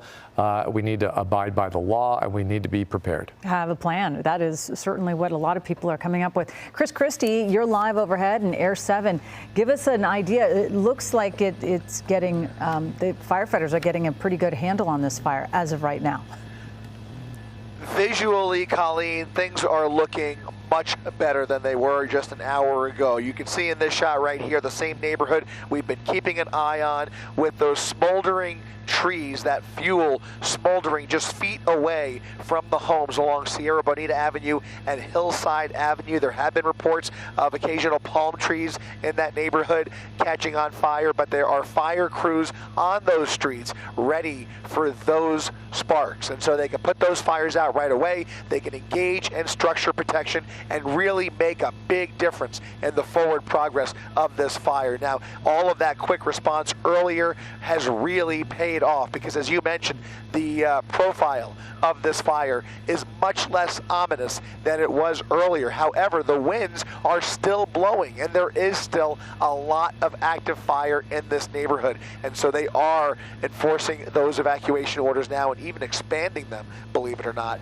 because they are not confident that this is over. Those winds are still coming through at a decent clip, 20 to 30 miles per hour at least, and that is cause for concern in this neighborhood. And the proximity to Hollywood Boulevard and the rest of Hollywood is of paramount concern and a top priority for the fire department and, of course, just everybody.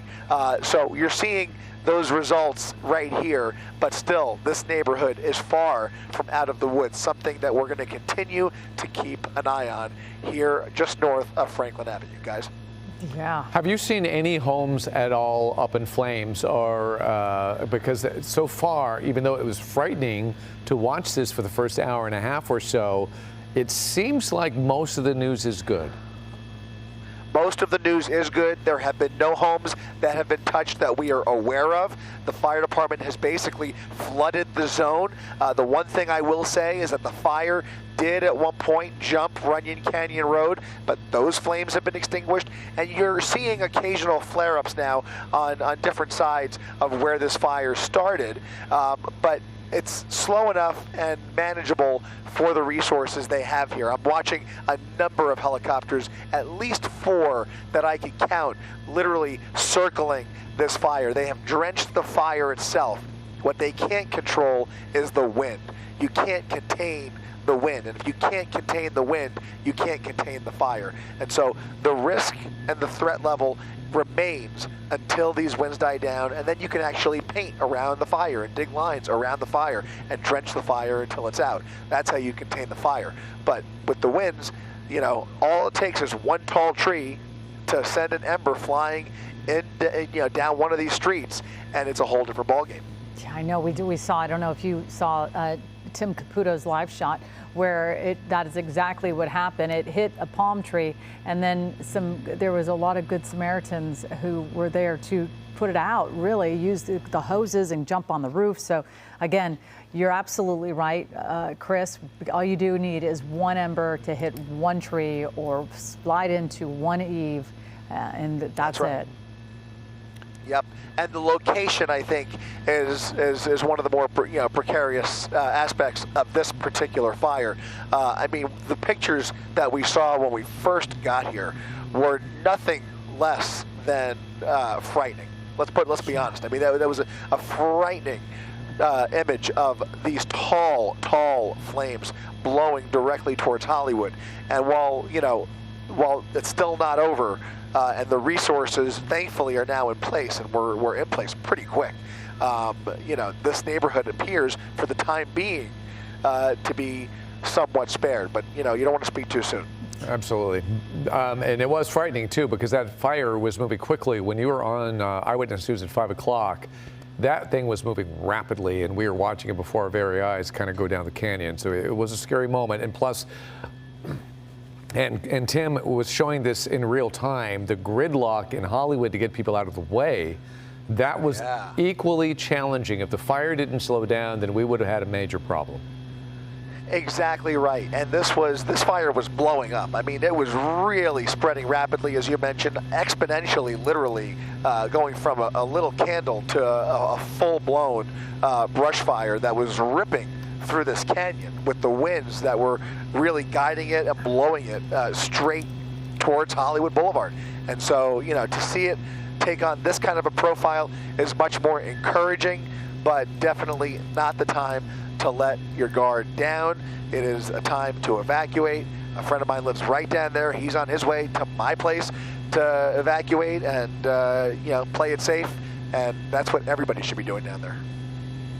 All right, Chris, thank you so much. Stay with us because we're approaching the 8 o'clock hour, and we want to let our viewers know that we're going to stay with the coverage of this multitude of fires that are burning across Los Angeles right now, and very much still a dire situation.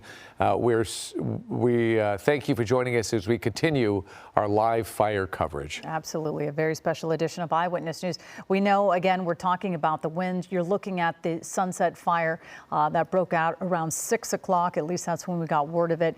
And Danny Romero, a whole lot different tonight with the wind situation, because at least we can have the air assault taking place, because they were grounded last night, which really prohibited and hindered the firefight. But tonight, at least the winds are calm enough for those helicopters and those tankers to drop some water. Right, certainly calm enough for that to happen, because they were just howling so much last night they couldn't get up. So that part of the wind profile is good to know, but there's still the wind concern for what it does to the fire. Give you an idea of the Hollywood fire we're talking about right now.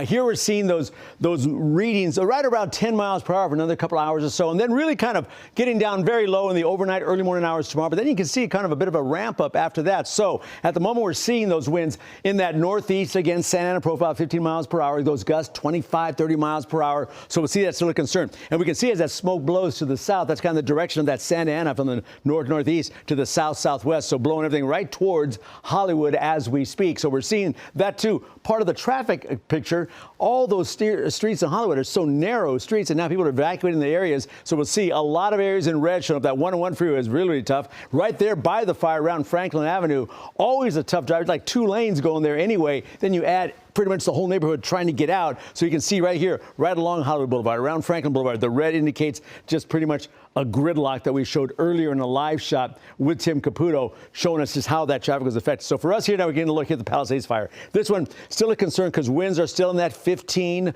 20 mile per hour range. Those gusts, that's the dangerous part. Those gusts going 35 to 50 miles per hour, fanning those flames even more, spreading those embers, as we mentioned. The Hearst fire, somewhat less of a concern, but still we're going to watch that because those winds in that 20 mile per hour range, that's still a danger. It's a lot less than yesterday. Yes, not just the firefighters, airborne units get up there, but there's still enough wind to cause concerns and certainly to keep this red flag warning in place. So it's a combination of the winds and the very dry conditions, low humidities. That's why this red flag stays in effect, and in fact extended in most areas from Thursday now to Friday at 6 p.m. So all the areas in the red you're seeing under that red flag warning right now. So those are still areas of concern for firefighters moving forward, and we'll see how it tracks over the next couple of days as things start to wind down somewhat. So to give you an idea, how about another one? Palisades fire. Again, we showed you right now those winds still in that 10 and 20-mile range, and it's going to hold that way for another couple hours approaching midnight or so. Finally, early morning hours, we get down to single-digit readings early morning, 6 a.m., 9 a.m., and then start to ramp back up again. Also, for the Eaton fire, there too, the winds right now in that teens, 20s range with the occasional stronger gusts, but yes, calming down in the overnight hours. That's good news. You see a bit of an increase, though, as we head towards noon, 2 p.m. tomorrow, but toward the back end of what is now these firestorms all over SoCal. So to take a look at the winds here around those fire zones, you see now down single digit, 10 miles per hour. But look at these pockets here. Areas of that red and purple, those are 40, 50 mile per hour gusts still. So we're still going to watch for those areas of concern. Again, that Santa Ana profile, north-northeast winds blowing towards the south, southwest. But those pockets of really strong winds are still in play. So not everybody's out of the woods as far as that's concerned here in the nighttime hours. So we're seeing this still an area of concern around the IE out towards Long Beach. We see some of the Inland Empire areas showing some of those pockets again of those stronger winds that are still in play. The air quality is certainly impacted in those fire zones, especially around that Pasadena zone. They were seeing that air quality in that really unhealthful way. The red indicates unhealthy air for everybody. So again, as best you can, stay indoors in those parts of that fire zone. So looking ahead, here's the relief we're going to get finally, but not quite yet. So AccuWeather 7-day look shows the temps a warm-ish in that 70s range, but the wind's still in play, 25, 30 miles per hour. That fire danger there Thursday and Friday. But then the weekend comes, a little relief, a little more of an onshore flow to cool things down just a bit. But then look at this. Back again, winds in play, fire danger concerns to start next week one more time. Mud Valleys, Inland Empire, same idea setting up for us. A couple of warm days, windy days still there, although, of course, they're coming down, but still a fire danger concern. Thursday, Friday, a little break, a little exhale for Saturday and Sunday. But then hang on Monday, Tuesday, concerns in play again as winds again ramp up towards some concern levels. For the areas on the beaches, coastal spots, there too, even down by the ocean, it's still some very dry air, and those winds are still with that offshore flow going Thursday and Friday. A bit of a break, a little marine layer influence for the weekend, but then winds again ramping up again to kick off next week for those coastal areas. How about the mountain spots? Well, of course, the mountain spots, winds are still very strong. They're 40, 50 mile per hour range, tapering down by Friday and into the weekend, a sunny, cool mountain weekend, but then winds again start making their way, mountain spots especially, but the temperature is really, really cold, especially at nighttime. We're down in the teens there, a 15-degree low one night there. How about the desert spots? The high desert goes 60s for the highs, 70s in the low desert. Winds still strong again tomorrow. Those gusts in the desert spots in the 30-mile-per-hour range. A bit of a break for your exhale on the weekend, and then hang on because winds in play again to start next week. Caution, caution, caution. All right, guys, go ahead. Absolutely, Danny. Thank you very much. Okay, well, we're going to still keep our eyes on the Eaton fire. We know Leanne Suter, she was there last night. She is again there tonight. She's in Altadena. We do have, again, the signal problem, so we have about an 8-second delay. But Leanne, give us the very latest from where you are right now. Maybe Leanne's not. No, it's 8-second delay, so let's... We are following some of the LA County Fire Department crews that have been going from house. Yeah, we've been following one of the LA County fire crews up here in Altadena. We are on Mendocino near Santa Anita Avenue. They are going from house to house here, trying to turn off all of the utilities. That is a major issue in all of these burned houses. So they've been able to get their tools, and they're coming in and shutting off the gas lines. And they're doing that so that none of these fires can reignite or spark some other blaze. We were just a short time ago up at a home that had burned on one side, one house burned. Firefighters thought they had a handle of it, and then unfortunately some of the embers caught the next home on fire simply because there was a gas line still going. So as you can see the crews in there, I mean, dangerous work, but there's just not enough utility crews to go around to all of these homes. Astounded, dumbfounded almost by the amount of houses we have seen up here that have been burned. There are neighborhoods that have been leveled here in Altadena, and this is one of those areas. We just came off the Fair Oaks near Mendocino here, and literally it's from the corner to the corner, the entire block. All of the houses have been burned. This is just one of them here that they are working on. And these appear to be very large homes up here. I'm going to have Brian pan over here this direction just to show you that you can see these huge fireplaces. You can see how large this house was at one time, and there's just literally nothing left here. And the crews, as I said, going from burned home to turn off of these utilities up in this area. And I just want to stress it. I can't begin to stress it enough, I should say. We were up here last night, up in Altadena. We were directly by Eaton Canyon and watched this firestorm roar through the area. When I left for the night, I knew that it would be, lots of areas would be at risk because of those winds. I never in my life expected it to be this bad. I knew we would lose some homes, but there are dozens and dozens of homes that have been lost up here. Yeah, I mean, it's neighborhoods, as I said, and it's heartbreaking for those of us that live up in this area. I've been here for 25 years. I've lived in here. Let's go, Brian, we'll go across with them and watch some of the wires that have been down. I've lived up in this area for 25 years, and I've never seen a fire do this. I've never seen a fire come this low or down into the city, what everybody calls the city area of Altadena and Pasadena. These aren't areas that you traditionally consider at risk for wildfires because it is so far down from the foothills, but that's exactly what happened because of those winds. The embers pushed, or the winds, I should say, pushed those embers for blocks, for miles, and this is what we're seeing. We're just seeing neighborhoods destroyed. We're showing you one house here on the corner, right across the street, same scene of all these homes. And so we've been seeing a lot of the Pacific Palisades about how neighborhoods have been taken out. And I'm going to tell you, it's the same scene up here in Altadena and in parts of Pasadena in terms of how much damage there is and how many homes have been lost. And then, of course, on the Eaton fire, as we tragically know, 5 lives were lost. They simply couldn't get out of the fire in time last night when it first broke out, and so we have lost 5 lives. That is absolutely heartbreaking and devastating. And you can see the crews going in right now, you can see how the fire, I mean, it just continues to burn because those are the gas lines continuing to burn. And there is no way to stop that fire without turning off the gas lines. So these guys have been coming in and realize that their tools will do it. So this is tremendous work on their part. This is LA County doing this work. We have seen crews in from Arizona. I have seen crews up here from Nevada. There have some from northern San Diego County. We saw Rancho Santa Fe, Rancho Santa Margarita. It's amazing to see those extra crews coming in. The help certainly is needed. Especially, I was shocked to see the ones from Arizona and Nevada. They drove through the night, they said, to get here once they knew that the help was needed, trying to reach this area as quickly as possible, and they've been out. Again, here in the Altadena area, Eaton Canyon area, they have been stationed kind of in quadrants of the city and then going from kind of patrolling just to make sure nothing else erupts, no other hot spots erupt. So that's what they've been doing for now. But this is the latest here in Altadena. I would real quickly just want to say. Oh, man. We lost her signal right when she was going to say something.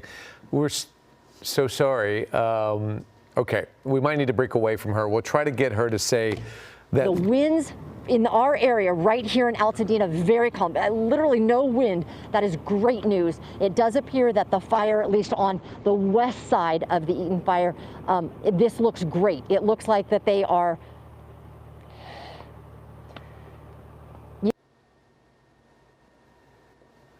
All right. We're so sorry. Leanne, I think we got that final point there. She's not going to hear me for 8 seconds, but thank you so much, Leanne. The good news is she's saying that the winds have died down quite a bit. We're having some signal issues, Leanne. We'll go back to you in a little while. We're going to move over to Hollywood now, and Tim Caputo, who has been watching the Sunset Fire. Tim, a lot calmer now suddenly. It's unbelievable because after 40 minutes of essentially 2-3 hoses from different houses, you see the top of the palm tree mostly out at this point. It actually looks pretty good, all considering what it looked like when we last spoke about 40 to 45 minutes ago. It was actually a number of good Samaritans who were up here in the street who grabbed the hoses from this house. They actually talked to the homeowner on the Ring camera to get access to not only the ladder there, but also the hoses to get on top, because those embers were falling on this house and essentially falling on the neighbor's house. Tony was one of those guys. Tony, step on over for a second. You said you walked up, you saw the balcony, a couple homes up, and what was it? The balcony was on fire? Yeah, so the balcony was on fire, and I went around the back to grab the garden hose, and luckily they had the Ring camera as well, and they were like, hello, what are you doing? And I'm like, your house is on fire, I'm trying to save it. So they were grateful, but you know, just coming out here as a community, just trying to put fires out. We see a couple of your friends here, maybe not even friends, just some folks who were doing the same thing. Absolutely soaked. You guys worked on this for a good 40 minutes. Yeah. What was the strategy? It seemed like you couldn't reach it. Yeah, the pressure was pretty low on the hoses. A lot of nozzles aren't on properly.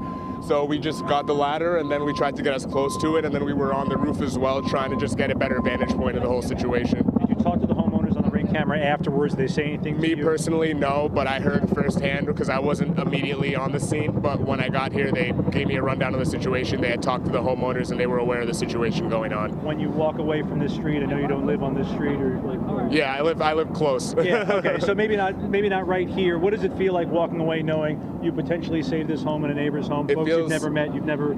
It feels good, just because, you know, in the Palisades fire and the Eaton fire, I'm close to working over there, so it's just devastating with all of the apocalyptic scenes that we see, especially on the news, with the fires and the families that were affected as well. So it's just great that we were able to save this one house. It's one of many that are hopefully not in the path of destruction, but we know a lot of houses were lost in this. So Tony, thank you. Hell of a job. No problem. Incredible, guys, because they had hoses from 3 different homes, obviously the home itself, but you see how tall the palm is. They couldn't get up there, even with the ladder, because they're essentially shooting straight up in the air. But because they were able to get on the roof and get on the neighbor's roof, they were able to get it from a couple different angles. There are some embers up there, but if you recall from just 30, 45 minutes ago when we last spoke, those embers were falling on the trees, on the bushes, on the neighbor's house. Crisis seemingly averted, at least in this area, although the bigger picture is a bit daunting, especially when you look up the street. The kind of glow is starting to get a little bit closer to where we are. Just about maybe 2 blocks from where we're standing is the bottom of Runyon Canyon. We've personally noticed in the last 20, 25 minutes or so that glow seems to get closer. We even saw through some of the trees up there some of the flames itself. That's why you see even more fire trucks have come up the street we're on. They've actually backed up the street to try to get the blaze before it reaches these neighborhoods here. Obviously the big concern, once it catches one home potentially, and hopefully it doesn't happen, these are close together, these are big homes, and we've seen what happened over the last 24, 36 hours. That's what they've been trying to avoid. Even the good Samaritans who have been out here doing one heck of a job saving this particular house. Boy, I tell you, Tim, if I were that homeowner, I would be praising those people for doing such a great job. Absolutely. I know a lot of people have been coming together. Even we saw earlier today with the Palisades fire, good Samaritans, neighbors, they see somebody who needs help, and they certainly hope that courtesy is given to them and that consideration. But incredible, David. Oh, yeah. It's a great work out there, Tim. We'll check back with you. At least it's calming down quite a bit. Jason Patel files this report with an update from Eaton Canyon. You know, a lot of concern and worry about whether or not the insurance is going to pay. I just got my motorcycle back from a complete rebuild, and it's sitting in the garage burnt to the ground, which is pretty sad. But we did take all of our family pictures and a few valuable paintings out last night, so, you know, all the stuff that's here is replaceable. People are not, so. Very lucky. So having the family is the most important thing. What about you? I know you said it almost looked like a movie. What was going through your head? I mean, like it's like it doesn't connect. Like the brain isn't like processing as real life. It'll take a second for that. But you know, like apparently my bedroom was the first to catch, and I've just moved out, and it's just hard to see, like, you know, that it's all gone. What about you? What goes through your head? Yeah, I'm still kind of off and kind of like do what I can mode, but it's you know, I've lived in this house like my entire life, so it's kind of jarring to see it gone. Like I just didn't think it was gonna happen. And last night we went to bed thinking that the fire was not gonna hit this neighborhood. We thought it was gonna go the other way. and the wind switched, and so it's kind of a sucker punch, really. And you said this home has been around since 1997? We've owned the home since 1997. It was built in after 49. World War II in 49. 1949, yeah. And so your kids grew up here, right? Absolutely. We moved in the year we got married and had our family here for... I'm 24 now. 24 years. What's next? Do you have another home to go to? Do you have family to go? What's next for you guys? We have a lot of offers pouring in of places to stay, and it's really encouraging. We definitely have insurance. We plan to work with them and maximize the amount of reimbursement that we can get, and we will definitely rebuild. The question is, what does that look like? And that, I think, is where the fear is that process. But we're in the insurance industry. We know that if you've got good information in front of the people at the right time, they will do the right thing. So we plan to leverage that to the maximum. And what do you think when you hear that, your neighbors were trying their hardest to try to save your home? It makes me want to cry that, for one thing, that we were not here with them shoulder to shoulder, but that they cared enough. And it doesn't surprise me because we've lived with them for decades and we know what kind of people they are. So to have, to hear that just kind of both reaffirms it, but it also, in the midst of the dark hour, puts a little ray of love and hope. It's not surprising at all that our neighbors all pitched in, and all the way down to just using buckets of water. We have block parties. We all know each other. We all have each other's phone numbers. And you walk up and down the street and you get greetings and hugs from so many people. It's one of the best streets in Altadena, in my opinion.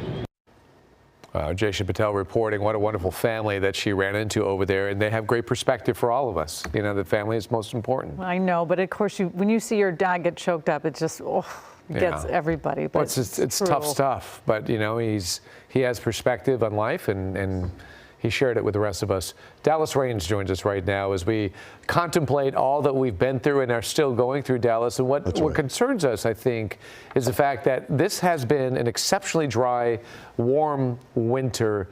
Is it not over? I mean, is this what is in store for us? Great question, David, because that's something we try to figure out when we look at the climatology of what's happening and what may happen over the next couple of months. Because remember, the wettest part of the season is right now through about the first part of March. But when you have the La Nina, if you remember back in October, we were talking about that. I was doing a forecast for a below normal rainfall season, and that would enhance offshore winds and Santa Ana type events. Well, that's pretty much what's happening. Doesn't mean we will not get any rain at all. As a matter of fact, in some of the super long range models, which are, you can take with a grain of salt sometimes, it does show some rain coming into Southern California about the middle part of the month here. But again, when you look at Santa Ana winds, here's something that a lot of folks didn't know when I was talking to people around. They think that the Santa Ana winds are the strongest in September and October and more numerous, and that is not true. What happens is during these October winds, we've had a dry summer, of course, which happens every year. And then when we do start to get the Santa Ana winds, they can be hot and dry, but they don't have the wind velocity that you normally have in the wintertime. So that's why you see on the scale, there are actually more Santa Ana winds in December and January than any other time in Southern California. And they can be the most ferocious. Let's quickly look at some of the wind fields that we're talking about over the Hollywood area. Now remember, these are surface forecasts, meaning the winds right at the surface, and they're fairly light over the next 12 hours or so. But if you get up there in the hills, maybe anywhere between about 400, 500, 600 feet and up, the winds, you can double that. So we're still getting 15 to 25 mile an hour winds blowing at times, and they do pulse now. This is the pulse part of the Santa Ana wind event where it'll be perfectly calm and you're going, oh, this is over. And then all of a sudden, boom, you'll get that east, northeast winds that can feed, especially through these canyon areas. Those are the areas that are vulnerable to the fires. When you look at the situation, perfect example If, for instance, you lived from Santa Monica down into the South Bay, notice there are no canyons here. This is what's called a coastal plain. So if a fire is started in this area, it just doesn't have that big swooping effect, the Venturi effect that we call coming through the canyons. If you live below a canyon or in a canyon, those are the areas that are most vulnerable. If a fire is generated during a Santa Ana wind event, you can be in real trouble, and that's what we see tonight. Now, overall, the winds are dying down. That's pretty much as we had forecast. The center of that low pressure is moving on out to Mexico tonight, and that changes the wind patterns, the pressure patterns, and therefore we start to see a break in that. However, when you have fires already going and you have light northeasterly flows even through tomorrow and into Friday, they keep the red flags going. The reason for that is because we already have fire. And then when you add to that dry, even if it's not a strong Santa Ana wind, say the winds are blowing 15, 20 miles per hour, that is still a problem. But thank goodness today, what we saw was the establishment of the helicopters that can do drops of heavy drops on these fires. We saw that tonight in the Hollywood fire. Here's a shot of the Palisades. Still some gusty winds there. They will be the last to see those winds back off because there are canyons there above Malibu, and that's why you see the strongest winds there. Out the Eaton Canyon fire, I don't think we're going to have a lot of problems. Every once in a while, there'll be a little burst of wind out for our friends in the Eaton Canyon area, north of the 210 freeway, La Cañada, those areas, but nothing super strong like last night when we were still getting those 40, 50, and even 60 mile per hour winds. If you live down the 10 freeway south, as you can see, how the winds just back off out of the canyons, strong. You get down to the coastal plain, Manhattan Beach, Hermosa, you don't have to worry at all. And that also goes for Carson. Then once you get below the canyons, guess what happens in Santa Ana? They start to blow. We saw wind velocities last night in Fremont Canyon that were over hurricane velocity. And it's been a very strong event. The wind fields have not been any different for our friends in the IE or down in Orange County. But thank goodness they had no fire started at all. And so therefore, they had some damage from trees and down limbs, but nothing like they had up in LA County because the fires were started in a powerful Santa Ana wind event. Air quality, as you may know, has been pretty bad because we're seeing a lot of particulates drift out of the atmosphere, even down to the surface from Pasadena to East LA, and then a little bit out here in the fire zone where we're still seeing particulate matter from the fires settling down to the surface. Look at the satellite view. It's a tremendous one tonight, and we've been tracking this area of low pressure. Remember last night, it was right here, just spinning around, powerful winds. Well, tonight it has moved down through the Sea of Cortez and is moving out of Southern California. We still have a strong ridge of high pressure, and that stays with us for the next 2 or 3 days. So offshore flow remains, high fire danger still, but we just don't have those powerful Santa Ana winds that will be coming through. Thank goodness. There's 8 miles per hour down at Santa Ana. That's 12:10 tomorrow afternoon. A little gust or two coming through some of the canyons up above Pasadena, but nothing super strong there. Here's 7-day forecast then. High fire danger continues, but wind velocities are way down. We're going to keep the red flags going Thursday and Friday. A little onshore breeze, a little humidity on Saturday as temperatures cool. All right. It's one of those seasons, David and Colleen, where the Santa Ana winds can return. And look at that on the 7-day. Monday and Tuesday, another blast of Santa Ana winds. Will they be as strong as what we went through? No way. It's not going to happen. But it'll be a moderate event, and anytime we've had a bad fire like this during a strong event, it's frightening, of course, for all of us. All right, at the beaches, 3 to 5 west-facing beaches for surfers coming up the next couple of days. Cooler at the beach in the weekends. Gusty winds in the mountain areas. Still strong up there at about 6,000 feet through those passes. They'll back off a little bit as we head toward the weekend, and another event on Monday and Tuesday.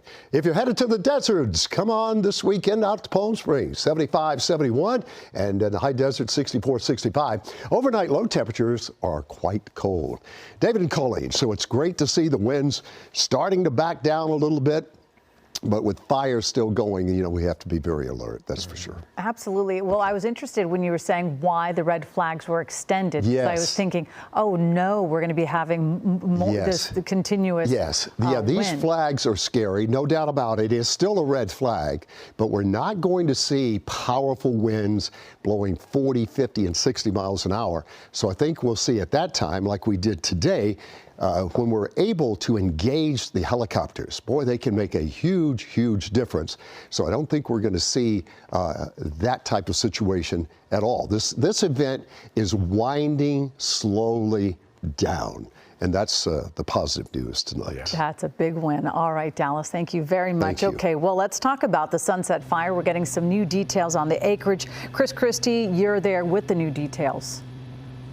Yeah, that's right. The official acreage now, as we were kind of estimating earlier, is now officially at 50 acres. That is the Sunset Fire at the end of Sierra Bonita and Vista Street here in Hollywood, just north of Franklin Avenue, where you can see a lot of healthy, thick fuel continuing to smolder and still creating occasional spot fires that are concerning. In fact, just a few minutes ago, a brand new spot fire started almost a couple hundred yards away from where all of this firefight is taking place over on Nichols Canyon Road. A new fire started. They quickly tackled that with a couple of water drops, and that fire has been mitigated, but it was right next to a home along Nichols Canyon Road. In the meantime, you can still see some flare-ups occasionally here in the Runyon Canyon Road area, just off of Hillside, but so far, the fire department is keeping this fire at bay and continuing to babysit this neighborhood just north of Hollywood Boulevard.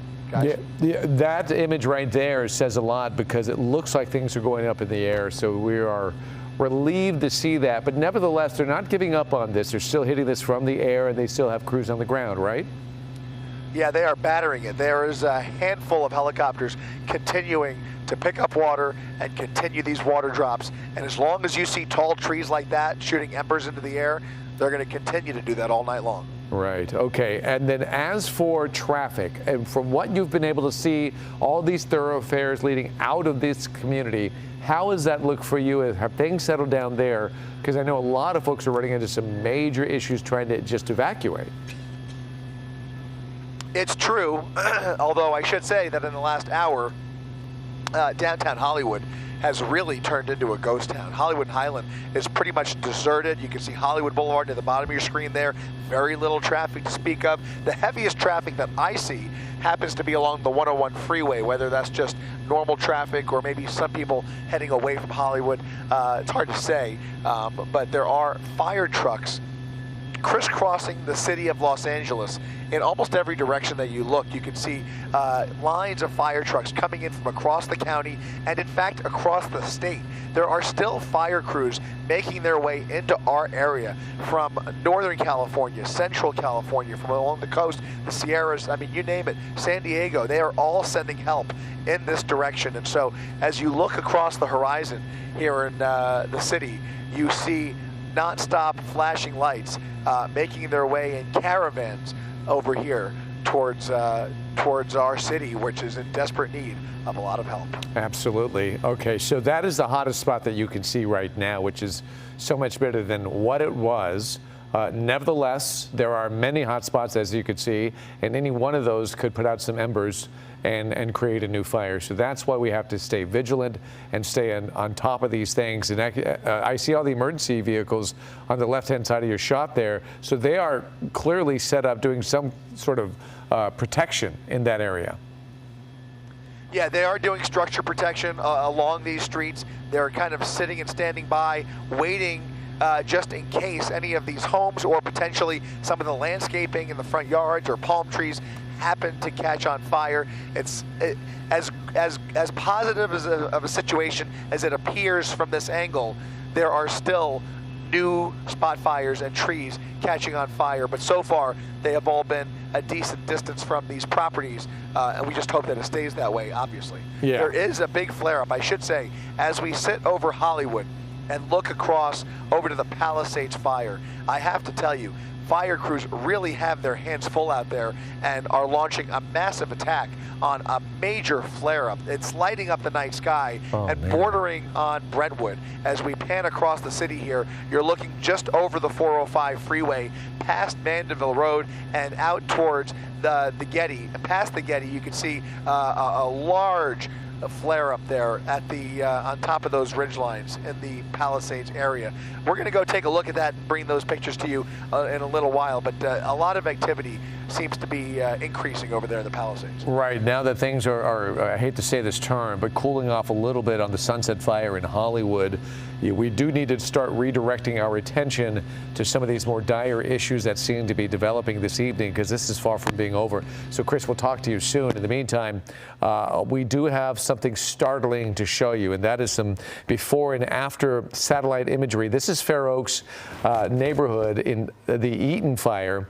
So we're going to show you what this looked like prior to the fire. Each one of these slides runs about 15 seconds, and then that's the after. And look how quickly this fire rolled through this area. This is on last night, January 7th, and you could see this entire area engulfed in flames. It's how quickly the fire spread, but it also gives us an indication of what we're going to see when we can assess the damage.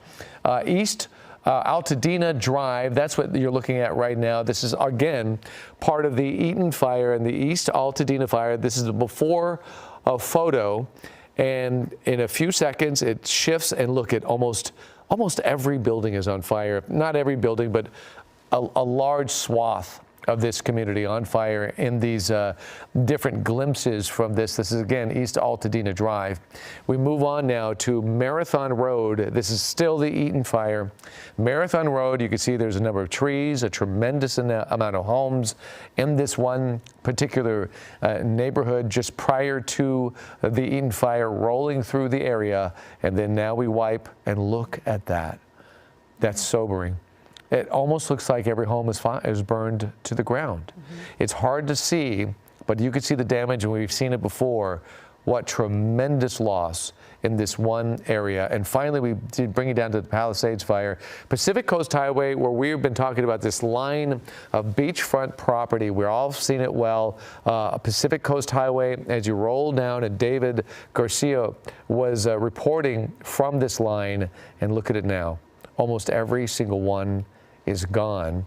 David Gonzalez reported from this, but all of those homes are gone, and he was there earlier today. Michelle Fisher showed us the video of it on fire last night, and we knew something extreme had happened, and there's proof of it. That is the Palisades fire on Pacific Coast Highway. Colleen, these are sobering images from the satellite showing the amount of devastation that's out there, but also giving an idea of how bad the total is going to be. It really does. And, you know, again, last night we were talking about it. Remember when Michelle Fisher was driving through the Palisades fire through Malibu, and we couldn't gauge, are those beachfront properties? And then she replayed the video. And, you know, you just couldn't help your stomach sank when you saw all these sort of iconic, these are multi-million-dollar properties. And then we couldn't see anything in the Eaton fire. We just knew something was happening, but we couldn't get the amount of the totals. But now to see neighborhoods leveled, it is so heartbreaking to see. We're staying with the Palisades fire. Jory Rand hasn't filed this report from the scene.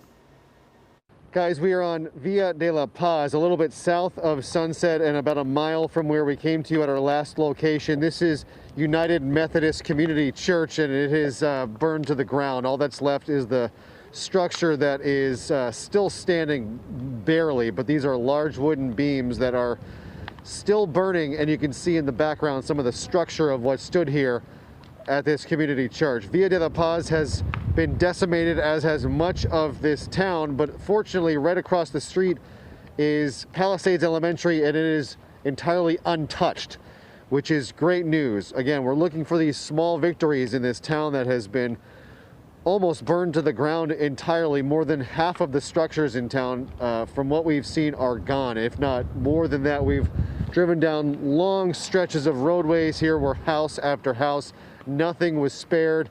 It is really a nightmarish apocalyptic scene here, and we can feel the heat still pouring off of this structure as it kicks up more embers. It is still blowing, nothing like what we saw last night, but it is still blowing pretty strongly, and that is increasing the danger once again of those last structures that have not burned from flaring up again tonight.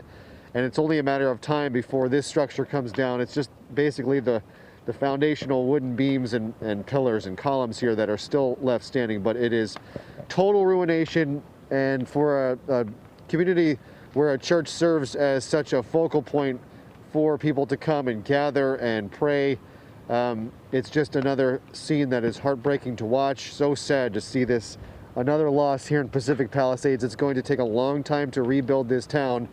It's going to look a lot different after the sun comes up once again, and then years from now, where we will be in terms of what is Pacific Palisades, where will it be, what will it look like, and who will still live here, especially given how California insurance companies have pulled out their coverage, and it makes it a lot more difficult to build a home here, especially after they have suffered such devastating loss. So it's just, it's hard to grapple with such widespread loss and devastation. You can't drive down any road in this city without seeing something that has been lost, and in some areas the entire community, neighborhoods have been burned to the ground. And just another example right here for this church, guys. Great, thank you very much. Boy, you are talking about when we can see some victories, and it's certainly good because you've just seen so much destruction. We're talking with Los Angeles Fire Department Margaret Stewart. Margaret, thank you so much for joining us again. I know we spoke to you last night. We're seeing we have live images over Pacific Palisades right now. We're seeing a lot of fire personnel. We're seeing all the damage there, but now our Air 7 is also focusing on the Sunset fire.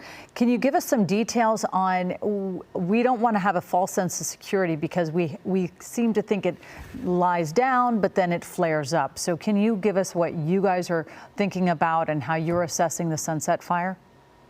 Absolutely. I agree wholeheartedly with the statement of not getting a false sense of security. Obviously, we're in a much better place than we were, 2 hours ago. The airdropping helicopters were able to make a continuous assault. We had both our aircraft and some from LA County, and they are the ones that really do the bulk of the work on this type of a fire. We have crews on the ground that were working the vegetation along the edges of Runyon Canyon, as well as structural defense, and they were also doing some door-to-door evacuations in the area immediately south of the southern entrance, so from Franklin north between Fuller and Vista.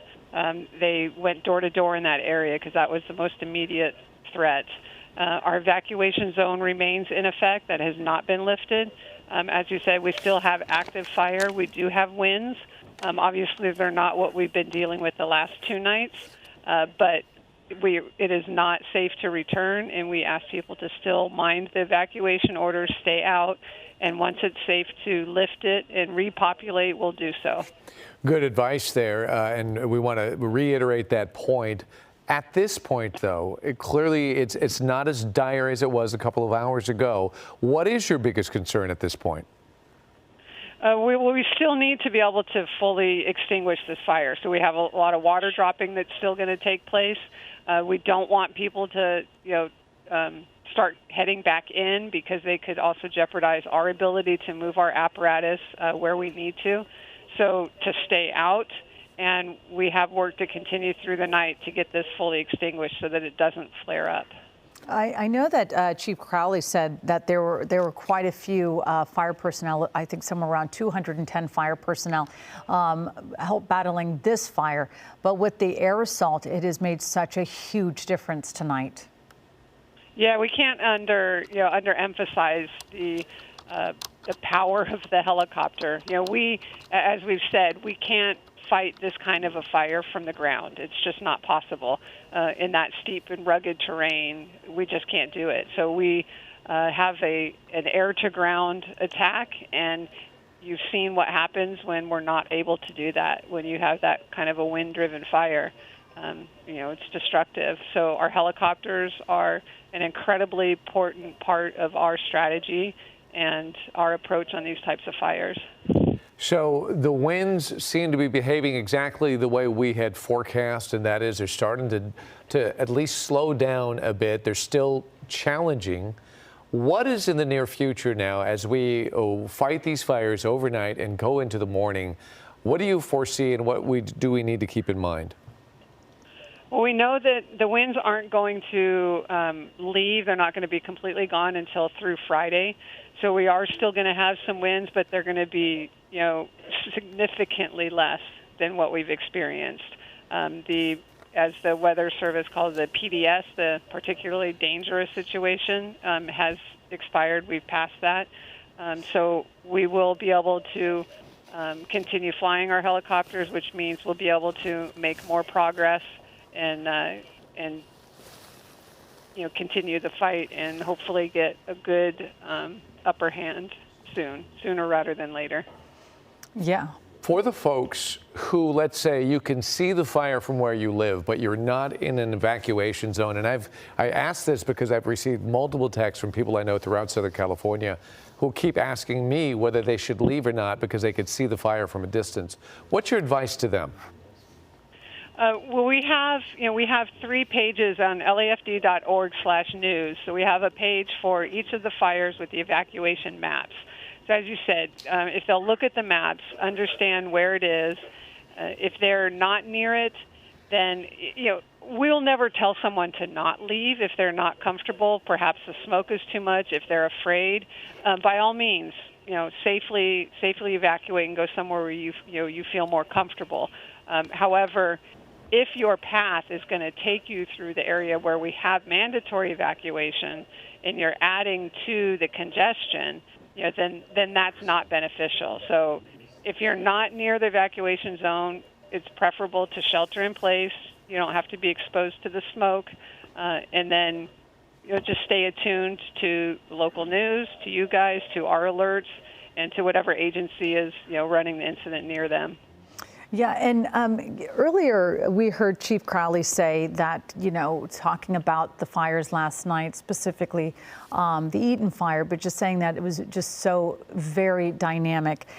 Can I ask you, after sort of, I don't know if it happens right now, but when firefighters start debriefing on what worked, what didn't work, do you have any sort of takeaways? Obviously, it would have been just wonderful if we didn't have such strong winds last night and there could have been the helicopters dropping a bunch of water on it. But is there any other takeaways we knew that these red flag warnings were coming as they sort of start really trying to dissect how they fought these fires? Well, anytime we have an incident, we call it a hot wash, or you can call it an after action review, an after action report, and we'll evaluate all the actions that were taken throughout the incident. They'll write up a report, any lessons learned. As you mentioned, we knew these winds were coming, and we were prepared ahead. We've been messaging the community for the several days prior to this, asking them to be ready, set, go, to be prepared for an evacuation. We were warning them of these winds. We had augmented staffing pre-positioned in the fire-prone areas. We had additional pilots hired, dispatchers, brush patrols. We were prepared.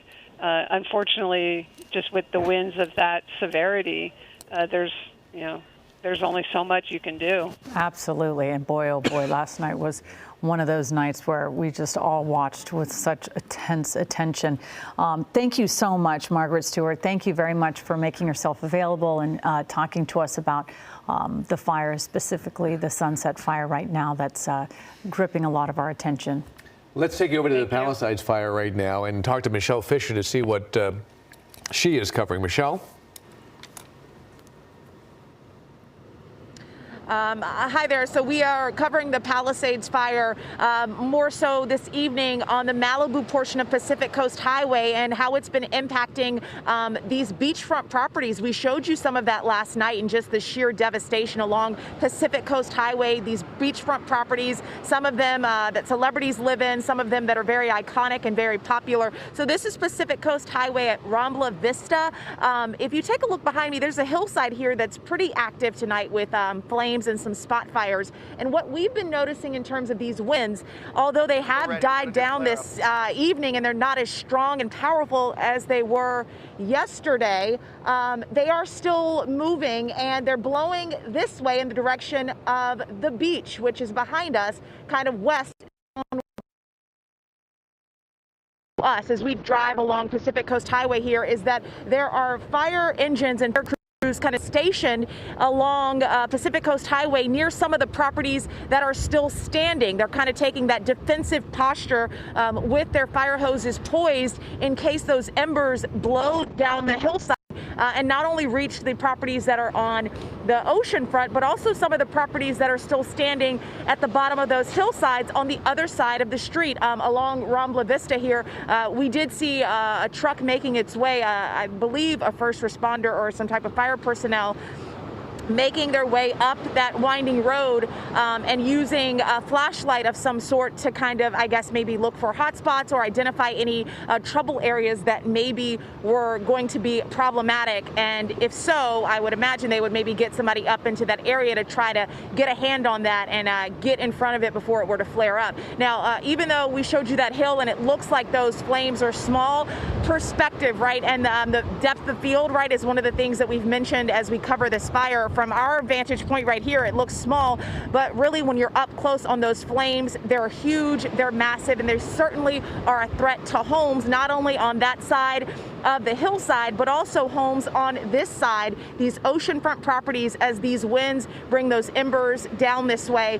It is something that we've seen play out last night. Entire blocks of Pacific Coast Highway just leveled and decimated. Really sad images to see.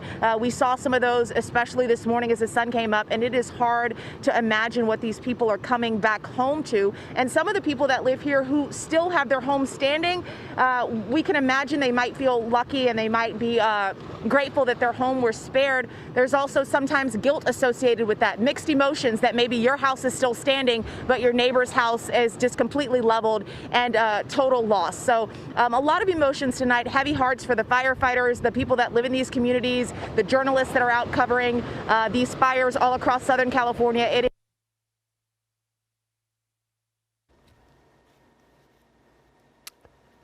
we're so sorry.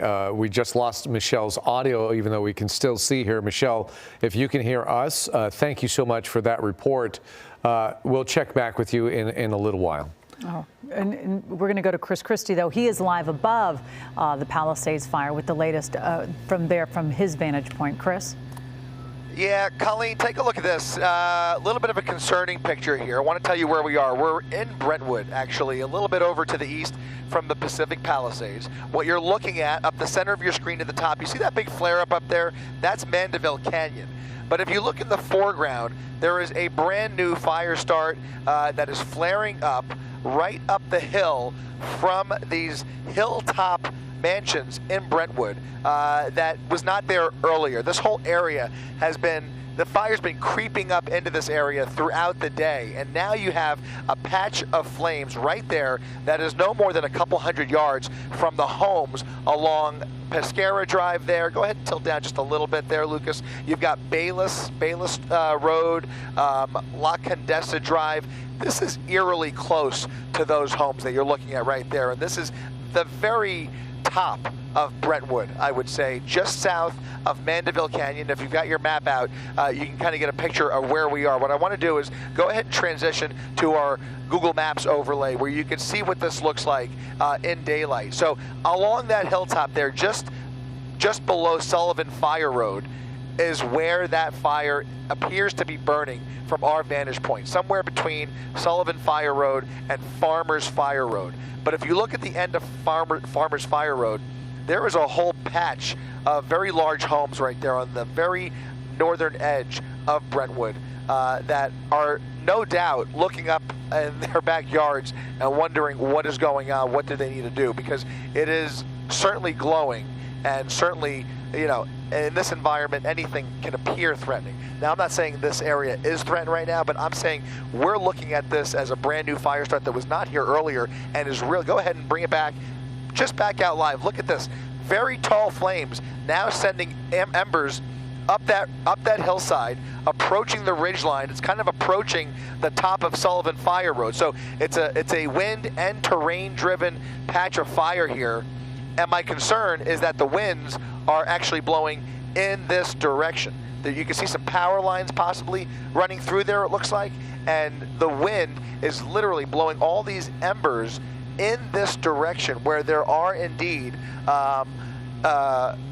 there is indeed a neighborhood on the northern edge of Brentwood. This is Bayless Road, La Condesa Drive, and Pesquera Drive at the bottom of Farmers Fire Road. So we're going to keep an eye on this. There was a helicopter in the area, guys, that made a pass a little bit earlier, about maybe 5 or 10 minutes ago. Did not drop any water. My guess is that they may be preparing to do exactly that. They're probably picking up a new refreshed load right away. But we're going to keep a close eye on this one. Absolutely. Chris, thank you very much for that live report. Let's go to Altadena and Brianna Willis from our sister station, KFSN, who's helping out with our team coverage on the fires. Let's take a look. Yeah, again, we're in Altadena tonight covering this deadly Eaton fire. Right now, I want to show you, firefighters are right now coming past this street right now. Obviously, resources stretched completely thin. They're just completely passing what you can see here, this devastation. This home right now on Norwood Place and Mendocino Street, the latest to go up in flames. Now, we've been here trying to figure out, get a sense of this home. It appears to be a family home. It appeared to be 2 stories. We saw some bikes, some toys that are just now completely reduced to rubble. Obviously, complete devastation here. We've been here really throughout the day talking to residents, some people coming to see if their home is still standing, others not so lucky. This home, now the latest one to go up in flames. So we'll continue to monitor these conditions, but for now, I'll send things back to you guys in the studio. In Altadena, Brianna Willis, ABC 7 Eyewitness News. Brianna, thank you for that report. As you can see, it still remains a difficult situation in all the fire zones where homes continue to burn tonight. So we want to make sure that you understand fully that the danger continues. Time lapse there of the fire in towards Runyon Canyon, burning towards Hollywood. And let's go now to Dallas Raines, who is standing by right now as he prepared. Sorry to do this to you, Dallas, because I see him. I don't think he was prepared, and I think he's having a quick snack. But our apologies, Dallas. I mean, you're on all the time. It's the behind the scenes that everybody wants to see, I just Dallas. taken a bite of a protein bar. So I saw it. I saw you unwrap it. Thank you very much. Did you have a question, David? Or well, I just wanted to get an update because we're continuing to watch the fact that I don't want to lose the fact that there are still homes burning tonight. As we speak, people are losing their homes and properties, and so we don't want people to relax and think that suddenly this thing is over, but it's far from over. No, absolutely. And what we do here in the Weather Center is we talk about the meteorology, about what's going on. So we're very concerned with humidity levels in the atmosphere, dew points, how fast the winds are blowing, will they break down, get slower? And that's where we're kind of concentrating on. But if you'll remember, the bottom line is the red flag warnings remain in effect all the way in through Friday. So what that means from the weather side, you cannot let your guard down, but we can take a little breath due to the fact that we don't have those powerful hurricane force winds, and we're not going to see anymore. They're not going to happen tonight. They're not going to happen Friday. And even with the next event that I'm forecasting to come in next week, they're not going to happen then either. So, but we still have gusty winds, especially for our friends out in the IE. They are a little bit closer to that low pressure, which is down over the Sea of Cortez. So their wind velocities are still up, and they will remain that way for tonight and tomorrow, with wind gusts up to 25 to 35 miles per hour below those canyon passes. Okay, for the Palisades, again, gusty winds at times. You can see that 18 to 20, and you say, well, that's not anything like we had, and that is true. But remember, as David mentioned, it's very dry. Some of the humidities, even in the evening hours, are like 10, 12, 13%. And we already have fire burning. So if you have a little gust of, say, 25 or 30 miles per hour, that can be dangerous. That's why the red flag warnings keep going. But the wind profiles are going down, and that will continue to happen as we head on into the next 48-hour period. That time we'll see the red flags discontinued across Southern California, thank goodness, but we may see them again next week. So the center of the low, if you remember, last night was here, right over this area, so it was close to us, and that was producing very powerful winds coming through the canyon passes. The difference between this low and this big high. So remember, the winds blow out of a high into an area of low pressure. And then we look on the big picture. This is what's important climatologically. We are in a winter, not like the past two, where high pressure is dominating the West Coast. We have this huge ridge of high pressure along the West Coast. You can see the flow of air there. And not only does the flow of the air coming offshore like we've had, it also blocks the jet stream. So it makes the polar jet go up and over the ridge of high pressure.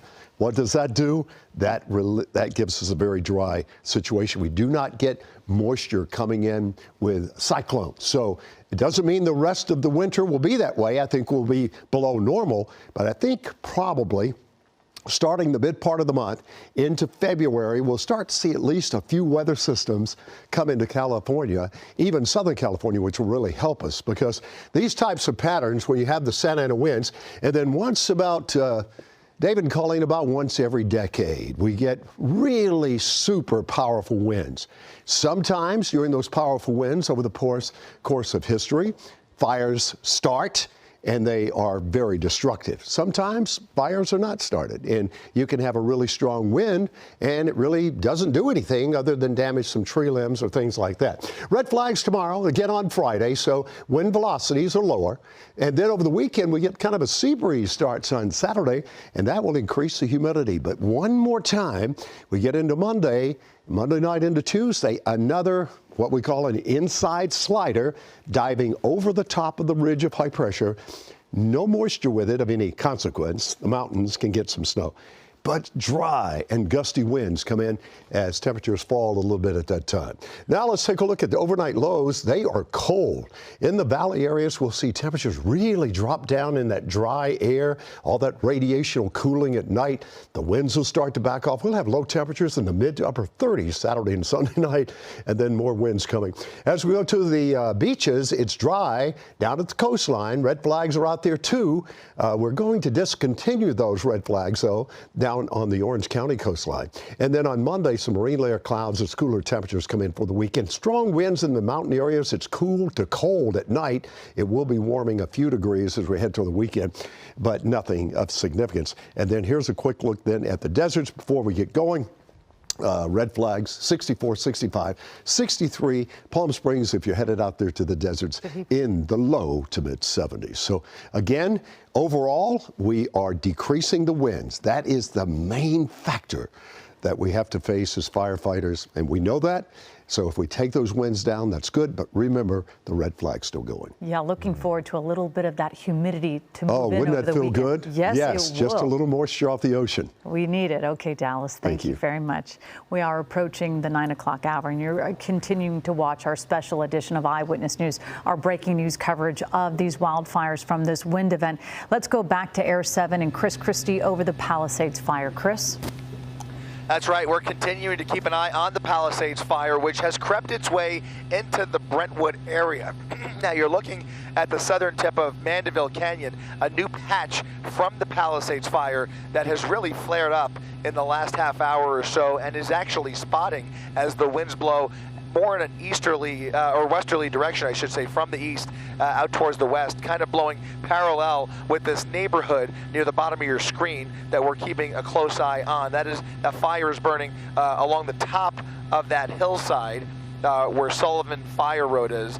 And at the bottom, you can see several, we can go ahead and throw up our Google Maps overlay there, and you can see what this looks like during the day along Bayless Road, La Condesa Drive, Pescara Drive, Raywood Drive. This neighborhood right here is at the bottom of that hill where Farmers Fire Road begins. So between Farmers Fire Road and the hilltop where Sullivan Fire Road is a pretty large patch of flames that is continuing to blow from east to west, but still concerning nonetheless. As we come back out live, you can see just how close it is to this neighborhood. Still frightening to see.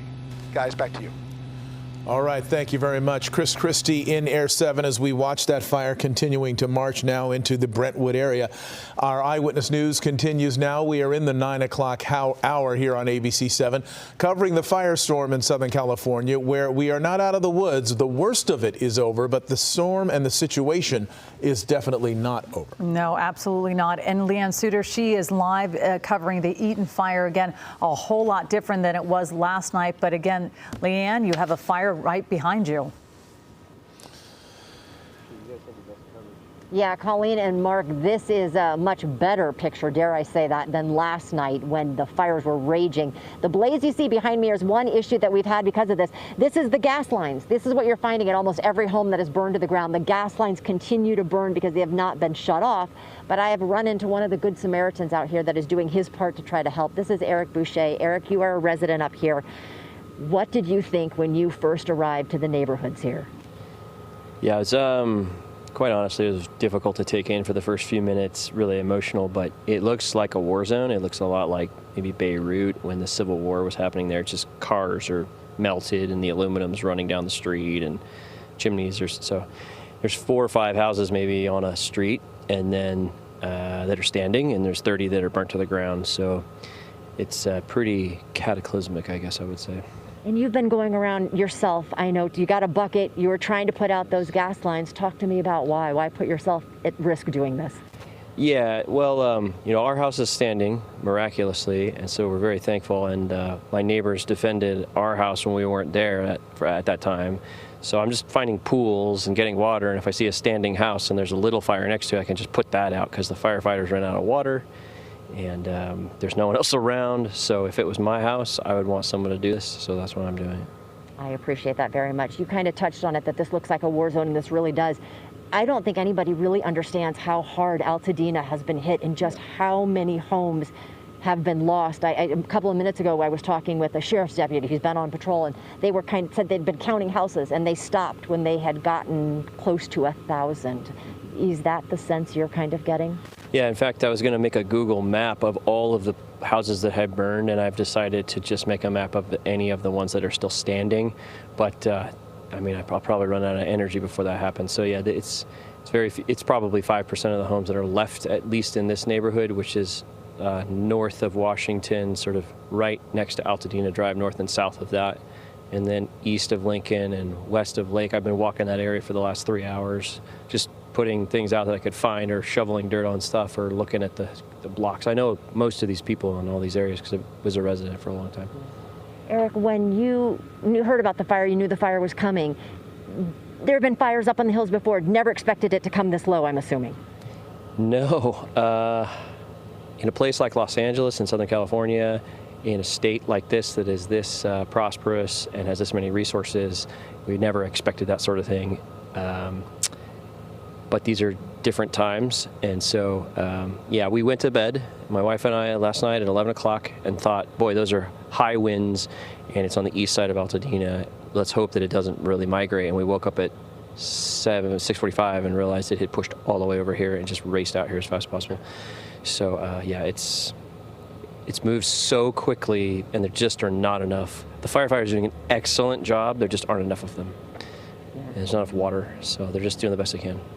And I hear that in your voice, how difficult it is. And we have people coming through here. I see residents and whatnot coming through, move out of the way here. I hear that tiredness. I also hear the heartache in your voice. Still kind of hard to process all of this. Yeah, it is. You got some weird people around, and then you got some people that have lived here for a really long time. Most of these guys are tourists, but yeah, there you go. That's great. And that's what we hate to see. I mean, that's really the concern, that you have these looky-loos potential. I mean, there's a lot of concern about looters. I mean, I know that's a fear of yours. Yeah, I guess, look, if you have any friends that you know that live in the area, call them, text them, are you all right? I wouldn't hold out hope for your home, honestly. Just be thankful that, people last forever, homes come and go. So just encourage them, try to support them, give them a place to spend the week or month. This place will take a long, long time to get utilities back, so they're going to need a lot of support and care for a long time. So be ready to help them for a while. We have renters at the place that we have now, and they had to move out, and we're just going to give them the rent back and just say, hey, look, you don't want to live here. You need to, you got other places to go. You go there for a while, and we'll take care of it. But encourage and support the people that you know that live here.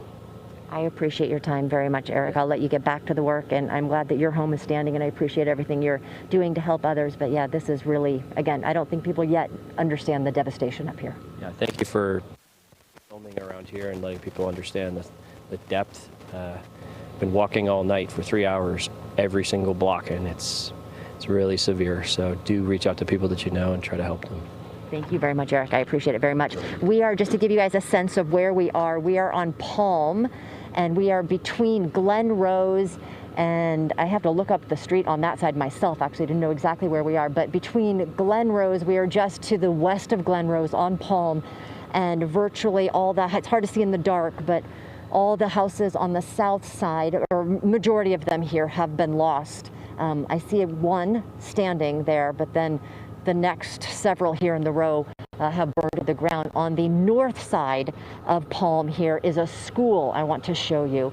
Unfortunately, this has suffered extensive damage, and I know that this is a very popular school up here. It is the Odyssey Charter School South, and Brian's going to show you some of the damage up here. This is still smoldering, but a large portion of this school burned to the ground. So that is going to obviously present a lot of challenges for all of the kids in finding places for them to go. I'm looking at the map just to give folks a good idea of where we are. Again, we are on Palm, and we are between Glen Rose and La Corona Avenue.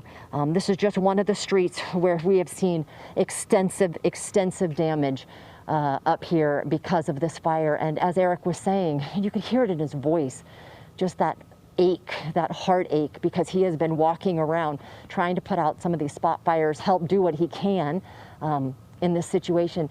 And the destruction is extensive. I mean, it really is extensive. We were driving along Altadena Drive in particular, and there we were going between Santa Anita and Marengo, and that's another street. Just house after house after house that has been destroyed. So the tally is going to be quite immense, I believe, in this. We know that 5 lives were lost in the Eaton Canyon fire here, and that in and of itself is beyond tragic and beyond horrific. So many residents, when this first broke out last night, they had absolutely no warning. I mean, they literally were running for their lives, and some didn't make it as they tried to get out of here. But again, it's hard to see at night here just how bad the destruction is and just how many homes are lost. What I can say in terms of some good news in all of this, right now there are no winds.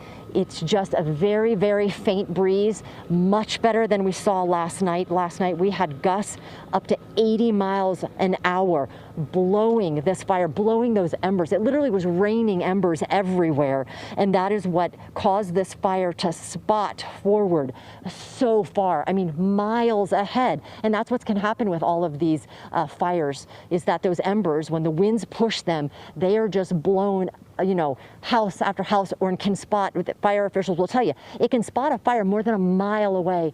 And that is what has happened, is that it blew these embers ahead, and it started to catch one house on fire, then another one, and then another one. And so many of these homes up in this area of Altadena, these are all historic homes. Many of them have been here since the 1920s, 1900s. So they are built with old wood. They have those kind of exposed eaves, and that's what makes them such a risk for a wildfire. But what is so unusual about all of this is that this isn't an area you traditionally think of as a wildfire area. In fact, it's not considered to be in a wildfire zone because they are so far down from the foothills. And this wasn't what anyone, again, was prepared for it to come this far. Hey, Brian, I'm going to show you this. Here's a prime example. This is what amazes me. So this gives you a really clear idea of the power and the heat we're talking about. As you can see, it's a vehicle. We understand that. This is the part that you can't see, or you can see. This right here, this molten, it looks like, maybe molten plastic something. It's not. It is metal.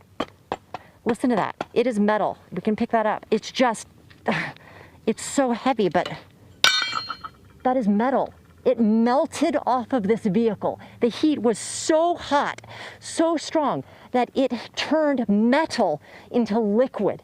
And that is why nothing could survive in this fire that raged through this area. This is another home. You can see the chimney that is standing there. Yeah, it's just absolutely heartbreaking to see this. And we've seen it as it continues to burn in the Pacific Palisades, so many homes there as well. But I will just say, for those of us that live up in this area, that live in Pasadena and Altadena area, I've been here for more than 2 decades. I have never seen something like this. And when I came this morning for the first time to see what happened, to see it in the daylight, heartbreaking doesn't even begin to touch on it, because I didn't expect this. I thought that maybe we'd have a couple of houses, you guys. I never thought that it would be block after block with house after house after house after house destroyed. Not what I expected, and it is so heartbreaking for so many up here. And as you know, officially, this fight is not over up here. So it is going to take a lot of time to finish, to get containment on the fire here, but more than that, it's going to take a long time to everyone to rebuild and regroup and try to figure out what's next. Live in Altadena, Leanne Suter, ABC 7 Eyewitness News. Leanne, thank you for that live report. We want to get to some breaking news right now. This is a new fire. This is in Studio City. This is off of Sunswept Drive and Vanetta Place in Studio City. You're looking at a house, perhaps 2. Sunswept Drive. That are on Sunswept Drive. We do have Chris Christie there setting up. You see the LA City Fire Department that is there. It looks like a hose stream is on that house, but another fire is broken out. Scene, yeah. It looks like there's a couple. They're near each other. There's 2 fires. This is very concerning to see this right now. We can sort of hear you, Chris. I'm not sure if you're trying to talk with us, but we are letting you get set up while we cover this fire that this is breaking news right now. Yeah, Colleen, sorry, I think we're having some ICOM issues, but this is a brand new fire. I count multiple structures on fire here. There is a house fire along Sunswept Drive. There are 2 buildings right there in the foreground. If you look, there are embers blowing in the opposite direction. Go ahead, widen out just a little bit. They're getting water on the fire, but there are embers blowing uphill, and now a new fire. Go ahead. Over to the left, there's another structure catching on fire near the top of this hill. This is directly up from Vanetta and Sunswept Drive. You can see the fire in that patio starting on the left-hand side of your screen. Some brush in the middle. There's another house that hasn't been touched yet, but there are 2, I think that's 2 houses that are now on fire, well involved. LA City Fire just getting on scene, getting water on the fire. I wonder if we are going to see them drop some water over here, but this is a completely separate part of town. We are in the San Fernando Valley on the Studio City side, kind of right at the edge of Studio City and Sherman Oaks, I would say. And this fire is going really, really good. I almost wonder how long this has been going on. There comes the water drop. They are now dropping water. We were on our way back to Van Nuys Airport to refuel from the Palisades fire when we caught wind of this one here, which is really rip-roaring at a pretty steady pace and flying up that hillside with those embers already starting secondary fires. I don't know if you can, hopefully you can hear me.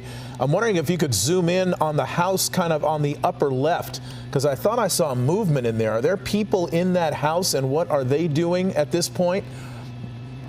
It's hard to tell. Yeah, we're going to push in there and see what we can see. I don't see any movement inside the house. It's coming right up. I'm almost positive it's on the property line. It's just coming right up against the edge of the home. It looks like a little patio back there maybe, but really, really, really close. They have some protection there, but again, with the winds the way they are, it just takes one of those eaves or pretty much anything outside that house to catch on fire, and all of a sudden you have another structure fire. It's definitely flaring up there. In the meantime, we're keeping an eye on this one as well, which apparently I'm being told, I want to confirm this, it looks like this started a little bit earlier, almost about 20 minutes ago. They've been fighting this fire for about 20 to 25 minutes, so they have probably been on scene just a little bit under that, but look how fast this house fire has exploded into multiple structures that are now going completely up in flames. Wow. We don't know if this is connected in any way to any of the other fires that we have been seeing. You know, on a typical day in Los Angeles, you have a couple of house fires.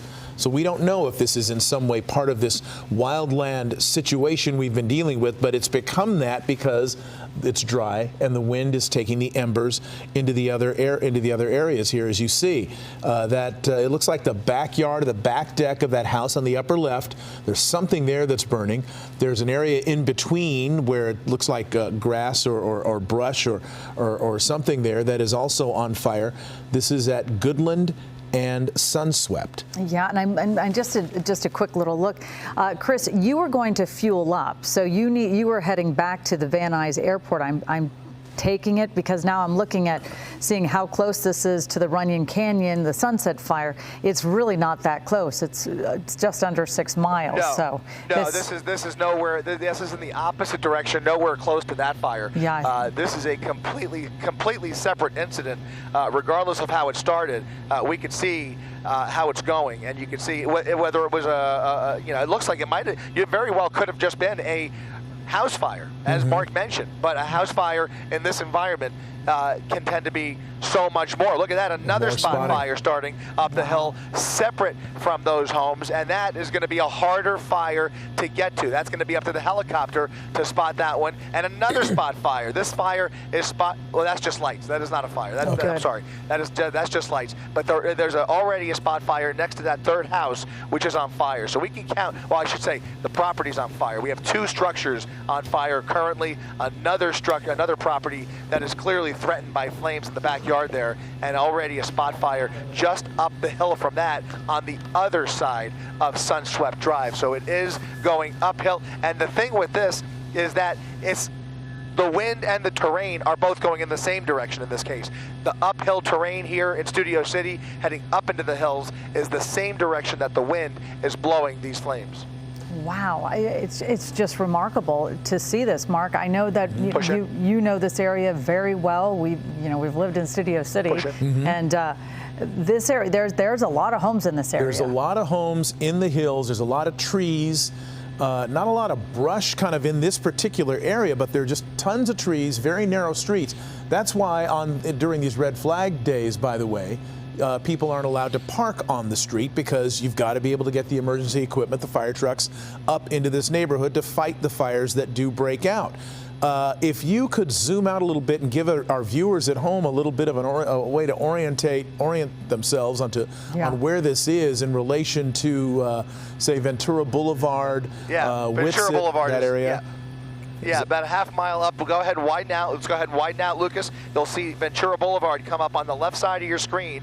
Not too far, but not too close either. Probably about a half a mile, I would say, up from Ventura Boulevard, which is on the right side of your screen, right there. No traffic on Ventura right now. They only have a few engines. I'm almost a little bit surprised that there's not more reinforcements already up here, but they're probably gearing up for that as we speak. But as we know all too well, resources are stretched thin. It's really worth repeating. Now go ahead and push right back into the home right there, and you get a sense of the amount of brush, a lot of really thick, heavy fuel right behind this house, which is really what's fueling the spreading of this fire. Whether it started as a house fire or not, it is now a brush fire that is wildly spreading here up the hill. So we've got already, again, 2 structures, a third one threatened, and more spot fires. All right, and I've got it, I think, on our map right here. It's Sunswept Drive, and the intersection, or the other street that's nearby, is Goodland. So it looks like it's basically right here. And zooming back out, you've got Ventura Boulevard here, that's Whitsett.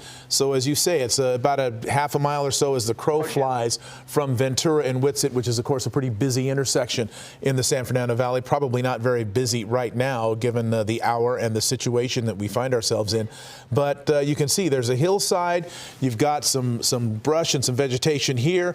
Homes all along these streets, very narrow streets. And hopefully the people who live in this area have been adhering to the red flag rules for parking and allowing those fire trucks to get in there and do their work, letting those firefighters get in there. But that one home, it looks it's pretty badly damaged. I mean, I would guess to say it's pretty much destroyed. You can see it fully engulfed in flames. And Chris, again, that the smaller structure right to the left of it looks like it might be a whole different home. It doesn't. At first, I thought it might have been attached, but it looks like a different home. Same here. Yeah, this is two separate house fires for sure.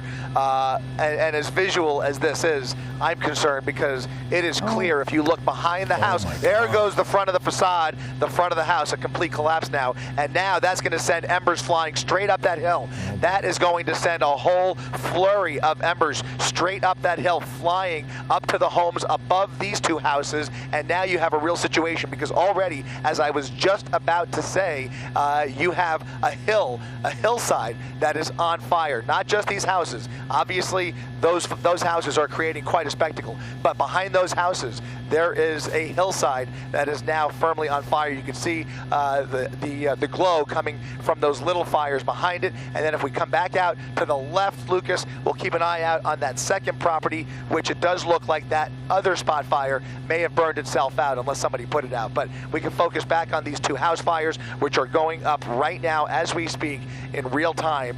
These two, obviously, a complete loss. I just am concerned about the houses above it, uphill. All right, and as we do that, if we need to warn the people in the area, as we did with the Sunset Fire, let's start thinking about those houses that are going to be uphill or downwind of this house, which is at Veneta Place and Sunswept Drive. The people who are nearby who might want to think about moving on or getting their belongings out of their homes right now, given that this new fire has erupted in Studio City. If we zoom out a little bit, if it's possible, let's maybe take a look at some of those other streets and give a bit of a warning to the people there. That looks like it's Goodland Avenue, more of Sunswept Drive, and yeah, just people who are in that area, basically looking up towards the top of the screen. That's Avenida del Sol, Alta Mesa Drive.